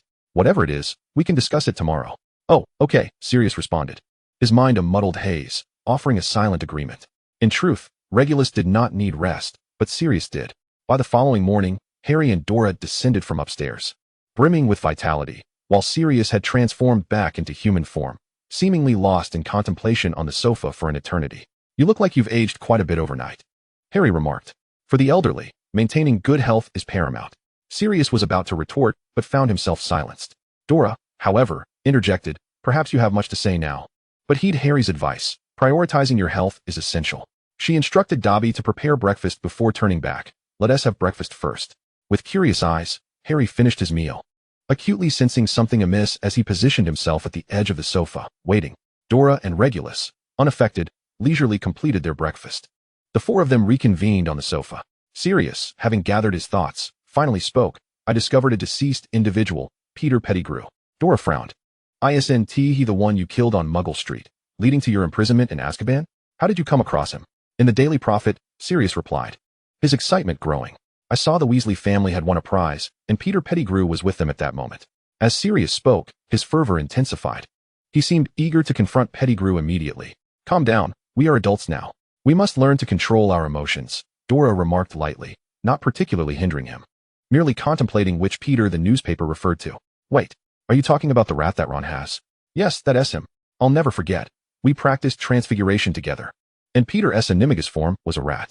Harry recalled Ron S. earlier remark about Scabbers, who had apparently inherited a missing toe from his brothers. Indeed, a rat cannot live that long. Right, he even had a missing toe. He used it to deceive everyone into believing he had perished there. Sirius fervently nodded. Dora looked increasingly disdainful. So you didn't even manage to kill your enemy, and instead landed yourself in Azkaban for so long. Nearby, Walburga, who was sipping tea and eavesdropping, chimed in, I once suspected this son of ours took most of the bravery, leaving the intelligence to Regulus. Very likely, Dora acknowledged, glancing at the now accomplished businessman Regulus, who nodded earnestly. Is that all you wish to convey? Sirius could hardly believe it. Regulus smiled and turned to Dora, asking, should we take action? Perhaps we should, given that he belongs to the Black family. If others discover such a fool exists in our lineage, it would tarnish our shop's reputation. You all Chapter 74, the plan. Before he could protest, he heard Dora and Regulus already formulating a plan. Pettigrew cannot be directly requested from Ron. After all, it has been passed down from his brother, and there are emotions involved, Dora pondered, recalling how she had encountered the basilisk last semester while searching for Pettigrew, resulting in her petrification. Harry, however, did not share her concerns but commented, Ron has a strong sense of pride. We cannot directly suggest a trade. He would assume we are deliberately aiding him, especially since his family is not affluent. Even his wand is secondhand. Ah, that makes sense, Dora replied, beginning to grasp the situation. But Ron is quite decent. He agreed to help me bring the baby dragon. Yes, so, Dora, if we truly want Ron to relinquish Scabbers, we must ensure he genuinely perceives Scabbers as the deceased Peter Pettigrew, Harry earnestly proposed, though internally anxious about whether anyone would heed his words. Indeed, it seems we must devise a way for Sirius to enter Hogwarts and capture Pettigrew himself, Dora added. Sirius's eyes widened in surprise. This seemed to be the opportunity he had long sought. I can't help but suggest that we involve another reliable member of our quartet from back then. Are you referring to that werewolf? Regulus mused, recalling the ever-gentle yet non-intrusive Remus. Are you certain he would trust you? Regulus inquired. Sirius's expression faltered. Ouch, I truly lack confidence. But at that moment, Dora reassured. Fear not. Since you all have great trust in Professor Dumbledore, I will approach him on your behalf. After all, she smiled, recalling, our defense against the dark arts professor this year is once again unavailable. Harry couldn't help but chuckle. The first semester S professor was eliminated by Dora, and the second semester S was recruited by her. Will this third one manage to endure? Sirius felt a surge of worry. Would Dumbledore believe in him? Would he extend an invitation to Remus to join Hogwarts on his behalf? When he could no longer contain his doubts, he posed the question aloud. Dora responded with a perplexed expression. I simply intend to suggest to Professor Dumbledore that Remus Lupin appears quite suited to teach this semester's defense against the dark arts class. Implicitly, she conveyed that it was none of his concern. Just like that? Sirius exclaimed, his eyes wide. So simple? How could Professor Dumbledore so readily accept Dora's proposal, especially one laden with loopholes? Sirius's mind was a chaotic jumble. His prolonged stay in Azkaban had significantly dulled his cognitive agility. Before he could make sense of it, a wave of visitors surged in. The green flames of the fireplace erupted, and individuals emerged in succession. Upon seeing Sirius nestled on the sofa, they glared at him with fury. Lucius, Narcissa, Severus, and Draco Malfoy had all arrived. The Malfoy family greeted Walburga in the wall painting, and Severus nodded in acknowledgement. As a frequent visitor, Walburga had grown accustomed to everyone around her. Upon witnessing such a scene, she understood that it was best to discreetly vanish from the frame, thus granting everyone a more intimate space. Sirius, do you dare to seek out Dora again? Narcissa's smile was devoid of warmth, her eyes nearly ablaze with fury. It was you who insisted on concluding matters with Pedro and entrusted Dora to the Malfoy family. How dare you return now? No, I merely came to check on Harry. Sirius evasively replied. What? You claim it's not about Dora? After all these years, your only concern is Harry, without a thought for Dora? Narcissa's anger intensified. Lucius gently patted Narcissa, signaling Draco to take her aside to calm her down. He approached Sirius with a forced smile, saying, Sirius, it has been quite some time. The last time I saw you was in the Daily Prophet, when you were imprisoned. Sirius, he grinned, revealing his teeth. Without the matter of Dora, he had reverted to his former demeanor. It seems you are faring rather well, as expected of the cunning Malfoy. Indeed, thanks to you, I managed to escape the ranks of the Death Eaters. Moreover, Your generous offer of such a fine daughter-in-law has greatly benefited both the Black and Malfoy families over the years, Lucius replied with an air of nonchalance, a smirk playing on his lips. What? Sirius exclaimed, glancing back at Draco and Dora, vehemently objecting. No, I cannot allow this. She is not to be wed to the Malfoy family. Draco immediately turned to him before shifting his gaze back to Dora. She maintained a calm demeanor, showing no visible reaction to Sirius's words. Draco exhaled in relief. You cannot allow it? Lucius found the idea laughable. What authority do you possess to deny this? I am their godfather, a suggestion from James and Lily themselves prior to their demise, which unfortunately prevented the children from knowing. Sirius, caught in a moment of heated impulse, blurted out, I am Harry's godfather. Harry's eyes widened in disbelief as he turned to look at Sirius. Really? You are my godfather? Harry's acceptance was immediate, joyfully exclaiming the title, which warmed Sirius's heart. However, Lucius and Severus were distinctly displeased. I never realized the Potter family was so inclined towards patriarchy, Severus commented. What are you saying, Snape? Sirius retorted angrily, his old rival from school days distorting the memory of his deceased friend. He instinctively tensed, ready to confront Severus. Is it not true? You have bound your daughter to a contract, compelling Dora to protect Harry Potter. What contract? What are you talking about? Sirius questioned, clearly perplexed, raising his voice in defiance. All eyes turned towards Dora, who could no longer suppress a sigh. Finally, she could reveal the truth. If I were to say that he was unaware of this matter, would you be less agitated? As her words hung in the air, several pairs of eyes regarded her with a mixture of anger and confusion. For now, Sirius can recount what he witnessed when he carried me away from Godric's Hollow, she suggested after a moment's reflection. Sirius, uncertain but encouraged by the expectant gazes of those around him, began, when I arrived at Godric's Hollow. It had already transformed into a desolate ruin. James lay sprawled at the entrance, as though he had been struck head-on by the killing curse. As I ventured inside, I found Lily on the ground. Unlike James, it appeared as though all the blood had been drained from her body. I was unsure of what had befallen her, but I dared not linger. He took several deep breaths, attempting to cast aside the sorrowful memories, and continued, I feared that Harry had also met with disaster. And in my haste, I stumbled upon a girl. The moment was fleeting. I assumed this child was hidden away by James and Lily, fearful of being targeted by Death Eaters. I took her with me, entrusted her to Lucius as my daughter. Drained of blood? The group noted the peculiarity of his revelation. It was only when Sirius spoke that they grasped the gravity of the situation. The stark contrast between Lily Potter's demise and James's was glaring, and it had been carelessly overlooked. Because of the contract, Dora interjected, pulling them back from the brink of their astonishment. Her words left them momentarily speechless. Once, I told you all, but you did not believe me. Over the years, you must have noticed many differences about me, such as the contract with Regulus. Dora began to elucidate her past. I hail from another world, endlessly managing affairs as a ruler until one day I heard a plea for help from a mother begging me to protect her child. I acquiesced, the price being her blood. Thus, I am, in essence, a continuation of Lily Evans, with no ties to the Potters. Perhaps due to the marriage, my surname was altered to Potter. In that moment, the assembly was at a loss for how to respond. Severus stared blankly, lost in thought. Lucius and Draco exchanged glances, their suspicions confirmed, yet astonished by the enormity of the secret. Narcissa remained indifferent, accepting the revelation with grace. As for Harry, his mouth fell agape, gazing at Dora in disbelief. So, Dora continued, the complexity of emotions reflected in the faces of those present, awaiting her conclusion. She turned her gaze firmly toward Harry. I am your sister. In every sense of the word. The crowd was left in stunned silence, unsure of the appropriate expressions to wear, unaware of the bombshell she had just dropped. Dora simply stated, this is the truth of the contract. How you choose to interact with me from here on out is entirely acceptable, but I cannot stray too far from Harry Potter. His safety is the essence of my contract and my very existence. Do you wish to leave? Lucius inquired abruptly. Before Dora could respond, Harry rushed forward, clutching the hem of her robe. No, you cannot leave. I won't allow it. According to bloodlines, we are not siblings. That would make you my mother, Harry asserted with unwavering certainty, oblivious to the shock on everyone's faces. That need not be the case, Dora replied, not wishing to complicate matters further with such convoluted relations. If we must define our connection, then so be it. As long as you remain, I will not care how we are related. I will only trust you. Harry's unwavering faith left everyone in stunned silence. Do you truly not mind? Dora questioned, unable to suppress her skepticism. Had Harry truly grown so dependent over the years? She contemplated the potential misunderstandings and posed, in a sense, Lily Potter's death was a consequence of my summoning. How could you think such a thing?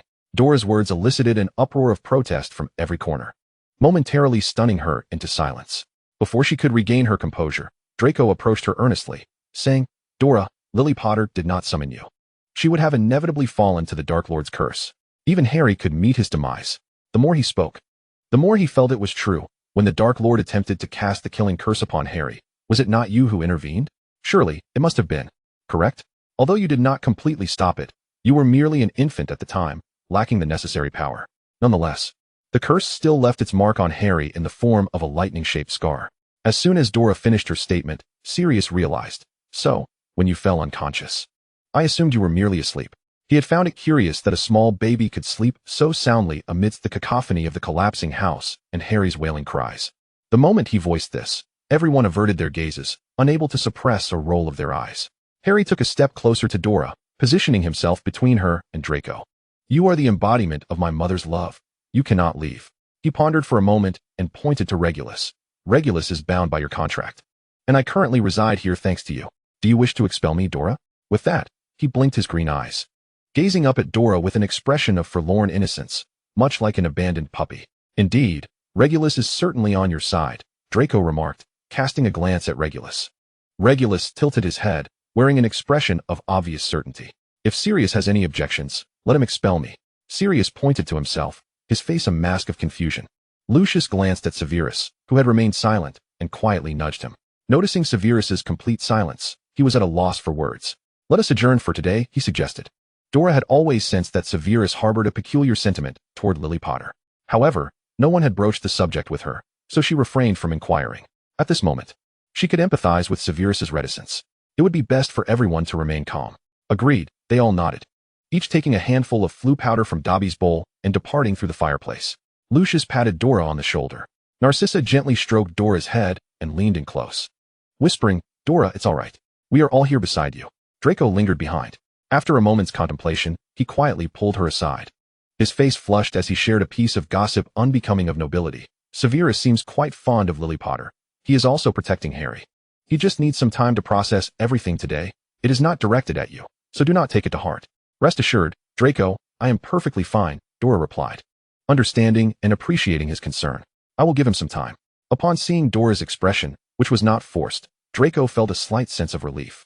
Then, he earnestly inquired, "The contract array is remarkably powerful. Harry's mother paid a heavy price for it. What about you?" Dora paused.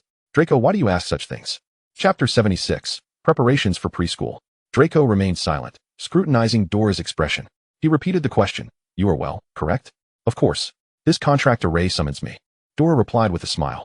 Summoning anyone incurs a cost. Lily Potter's price was steep, primarily because it involved crossing worlds. The cost of traversing dimensions is unimaginable. Draco remained silent, his gaze intent. After a while, he exhaled with relief. "As long as you are unharmed, that is sufficient." With that, he picked up the flue powder again, saying, "I will take my leave now. I shall see you in a few days when we discuss matters. Goodbye." Watching Draco depart through the fireplace, Dora released a breath she hadn't realized she was holding.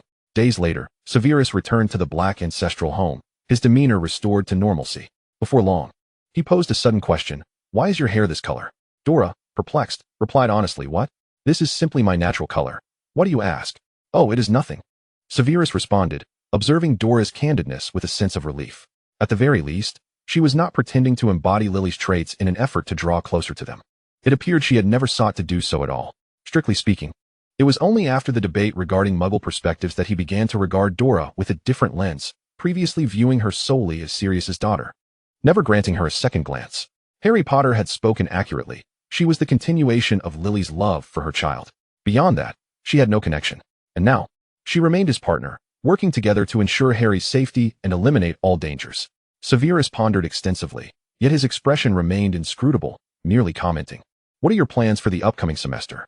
"I have already written to Headmaster Dumbledore, requesting his assistance in recruiting Remus Lupin as the defense against the dark arts instructor for this term. The Black family is willing to provide him with Wolfsbane potion for this academic year, aiding him through the full moon nights." Wolfsbane potion? Severus's eyes narrowed at the sensitive mention. An uneasy feeling washed over him. You will need to brew it," Dora replied with an apologetic smile, adding, "But do not worry. I will be fair and ensure you are compensated for your efforts." Severus dismissed her words, simply stating, "Dumbledore agreed without further inquiries?" "No," Dora added nonchalantly. He will likely wait until the school year begins to ask me, but for now, he is willing to offer some support. That is acceptable, Severus nodded, saying, at that time, Sirius will be reduced to the status of a pet, accompanying us to Hogwarts. After all, an animagus is merely a dog.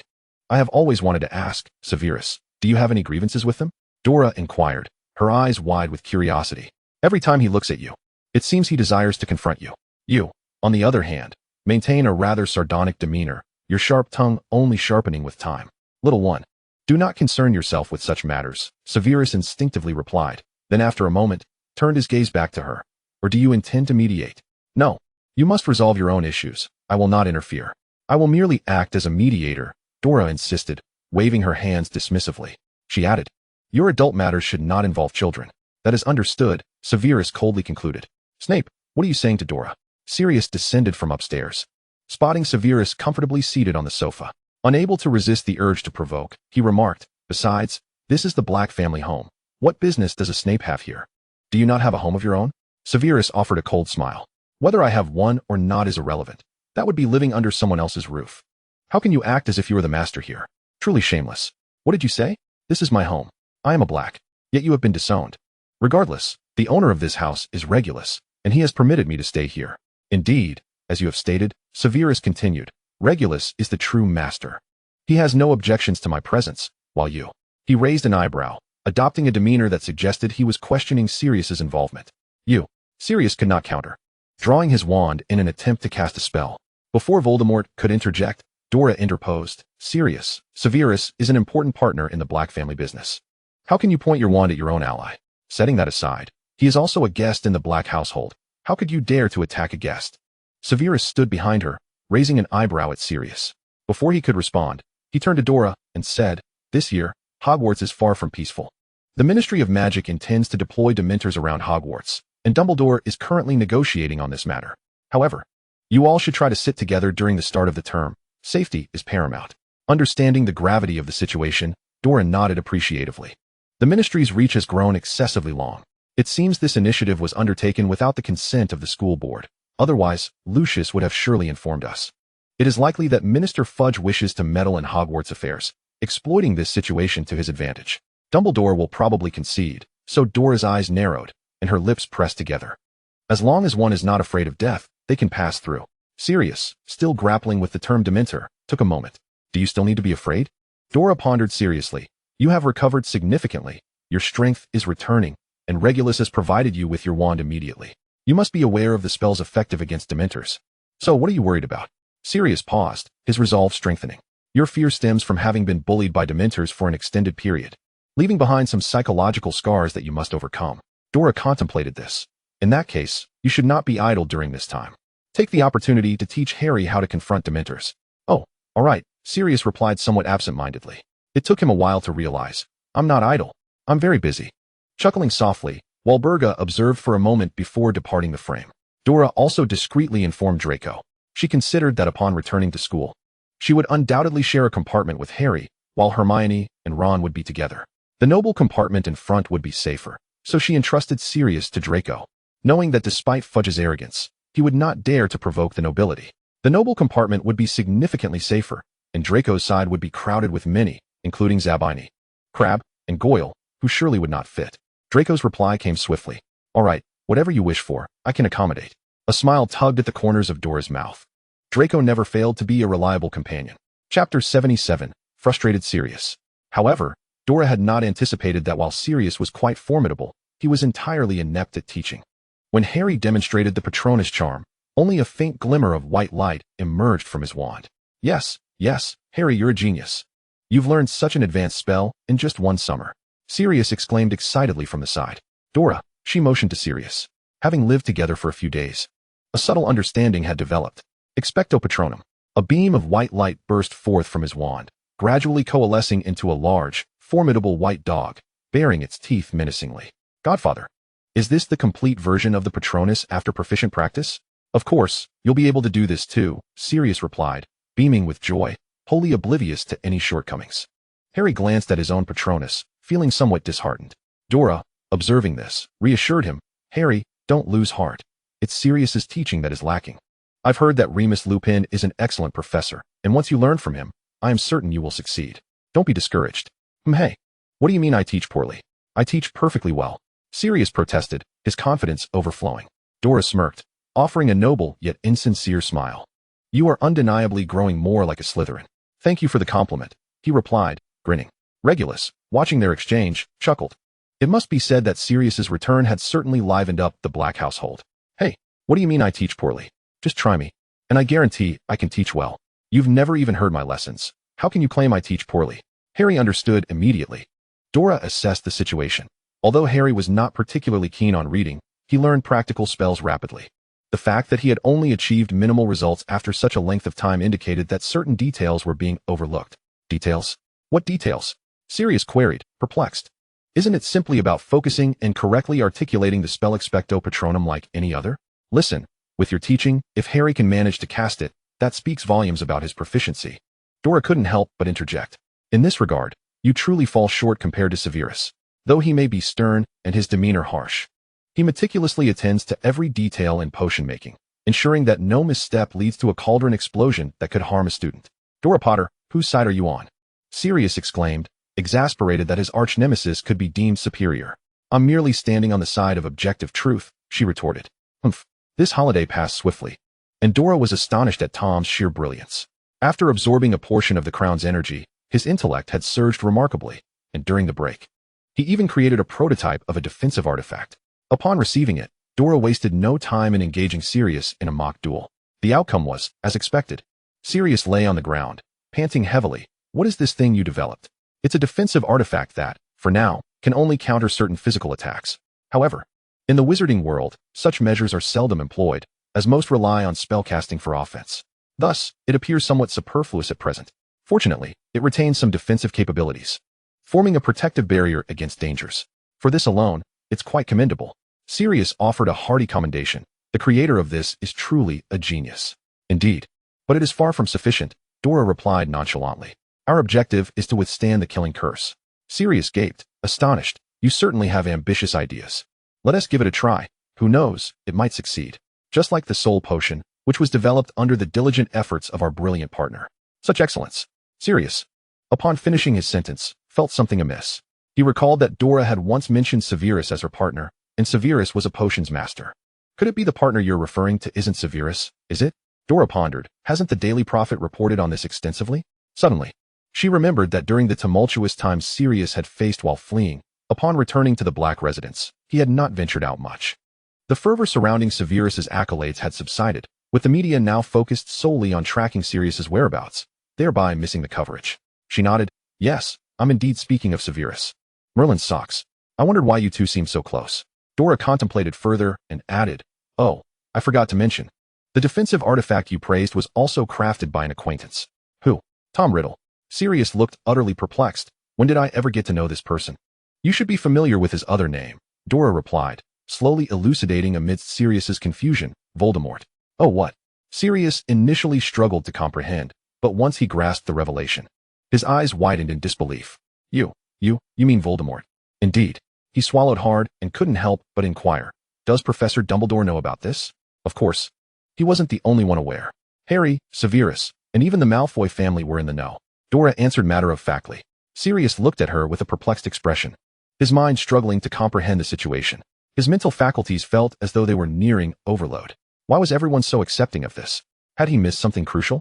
It felt as though the wizarding world was experiencing an unprecedented harmony. He had even contemplated the idea of seeking out Tom.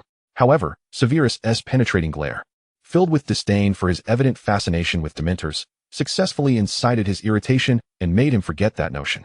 Dora had intended to continue her line of questioning about Harry's lightning scar, but Severus promptly intervened, claiming that too much stimulation at once could render them ineffective for the tasks ahead. As the world around them basked in tranquility, Sirius found himself alone in a state of distress as the third term commenced. Harry cheerfully led Dora into one of the compartments, where a middle-aged man was already soundly asleep against the window. Dora, should we change compartments? Harry was preparing to exit, but Dora pushed him back inside. Stay here. This compartment will be safer than the others. Dora immediately recognized the man as Remus Lupin. He appeared disheveled and weary. After a moment's contemplation, she surmised that he had likely just undergone his transformation during the full moon, leaving him utterly drained and in need of rest to regain his strength. Nevertheless, she refrained from greeting him and simply took a seat beside Harry. Harry, have you arranged to share a compartment with Ron and Hermione? She asked. I have. I even sent them a letter, Harry replied with a nod. Hermione is probably busy greeting others, and Ron's family tends to arrive just on time. So we might have to wait a bit. All right then. Dora reached into her pocket and retrieved a handful of chocolate candies, placing them on the table. In a moment, you two should sit inside with a piece of chocolate in hand. If you feel unwell at any point, eat it immediately, understood? Okay, Harry responded. Before long, Hermione and Ron arrived, surprised to see Dora. However, Ron, ever perceptive, sensed something was amiss. Hermione, too, felt that there must be a reason for Dora's deliberate choice to sit with them. The two shared a silent understanding, holding their chocolates tightly, ready for whatever might come. Dora chuckled. Don't be so tense. Rest assured, I am here with you. Her casual tone immediately eased Ron and Hermione's anxiety. And we also have a professor with us. She pointed to the sleeping man in the corner and continued, if I am not mistaken, this gentleman is the new defense against the dark arts teacher. So there is no need for concern. You are quite astute. The man in the corner suddenly stirred, opening his eyes to gaze in Dora's direction. What is your name? Dora, she replied. The man sat up slightly, adjusting his attire. Potter? He stared at her, momentarily taken aback, unable to suppress his curiosity. Did you say your name was? Dora Potter, she repeated amiably, gesturing towards Harry beside her. Allow me to introduce my brother, Harry Potter. Following their candid discussions over the holidays, everyone had unanimously agreed to keep Dora's identity confidential while optimizing it. Dora was now firmly established as Harry's sister. At least it's better than calling me mother, Harry quipped, accepting the situation quite well as he extended a greeting. Hello, I'm Harry. The man seemed to have too many questions and struggled to articulate them. Dora, unfazed, directly addressed him. Hello, Professor Lupin. It is a pleasure to meet you, and I hope we have a pleasant term together. Likewise, Lupin replied, a hint of hesitation in his voice. His gaze lingered on her eyes, then shifted to her dark green robes. The daughter of James, and yet a Slytherin? James has a daughter? The clarity of his thoughts was unmistakable, revealing his unspoken questions. Harry, sensing the tension, stepped in as Dora's spokesperson, explaining. Dora has been raised by Sirius Black since childhood. He almost let something slip, but quickly corrected himself. She was sent to the Malfoy family for upbringing. It wasn't until she arrived at Hogwarts that the Sorting Hat recognized her true identity, and that was when we finally met. Lupin furrowed his brow at this revelation. He understood Sirius's thought process, having been his friend for so many years. Clearly, Dora was James's hidden daughter, concealed to protect her from the Dark Lord. Yet, sending her to the Malfoy family felt rather inappropriate. Why not raise her himself? Moreover, since Sirius had managed to take Dora away, it implied he had been in Godric's Hollow. If he truly had betrayed James, he could have harmed Harry then and there. Instead, he entrusted Dora to the cunning Malfoys, allowing her to grow up safely while ensuring Harry made it to Hogwarts unscathed. Thus, one had to wonder if there were deeper truths behind past events. Perhaps Sirius was wronged. Lupin's eyes reflected a swirl of complex emotions, overwhelmed by the weight of this newfound information. Just then, a strange commotion broke the tension. The Hogwarts Express came to an abrupt halt, and many students peered outside, eager to uncover the cause. However, the chilling reality that followed sent shivers down their spines. The tiny flowers outside had frozen in an instant, and even the glass panes had formed a milky layer of ice. Was there something fluttering outside? Cloaked figures dancing in the air? It was a Dementor. Dora signaled for Harry and the others to eat some chocolate to replenish their energy. Standing in the aisle, she amplified her voice with a spell, calling out to the entire train, all Hogwarts students, please return to your compartments and secure the doors. If you have chocolate, feel free to consume it for relief. That is all. Please comply. Following this, she continued with another spell. Dementors are outside. Upperclassmen who know the Patronus charm. Please prepare to use it at a moment's notice. Lastly, she reassured them, do not worry, we are safe. With that, Dora returned to the compartment, handing Lupin a potion to help restore his strength. Professor Lupin, this will quickly revitalize you. I leave the three of them in your capable hands. And you? He asked. I will check on the situation up front. Dora replied with a slight smile, her expression revealing an underlying determination. She turned to Harry, saying, I'll go see Draco and the others. Harry, now that Professor Lupin is awake, he can protect you. Harry clearly understood Dora's intentions. All right, go ahead. Just be sure to close the door behind you. After Dora exited the compartment, passing by curious Gryffindors peering out, she reminded them to secure the door. Until her voice faded into the distance, Lupin remained in a state of confusion, observing Harry's blend of excitement and reassurance. After some contemplation, he inquired, is it truly safe for her to venture out alone? Naturally, she is none other than Dora Potter. Ron instinctively replied with a sense of pride. Hermione, sitting beside him, nodded in agreement, even feeling reassured enough to sip on her water in small gulps. The chilled water was remarkably refreshing. Meanwhile, Harry's interest in Ron intensified.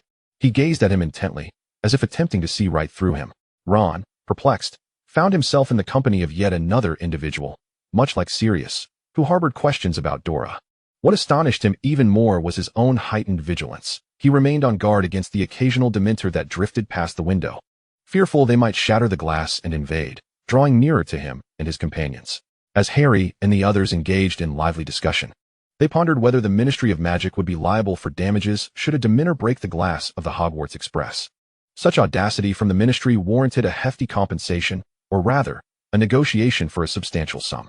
The thought delighted the trio, igniting a sense of exhilaration at the prospect of witnessing a Dementor approach, shattering the window before them.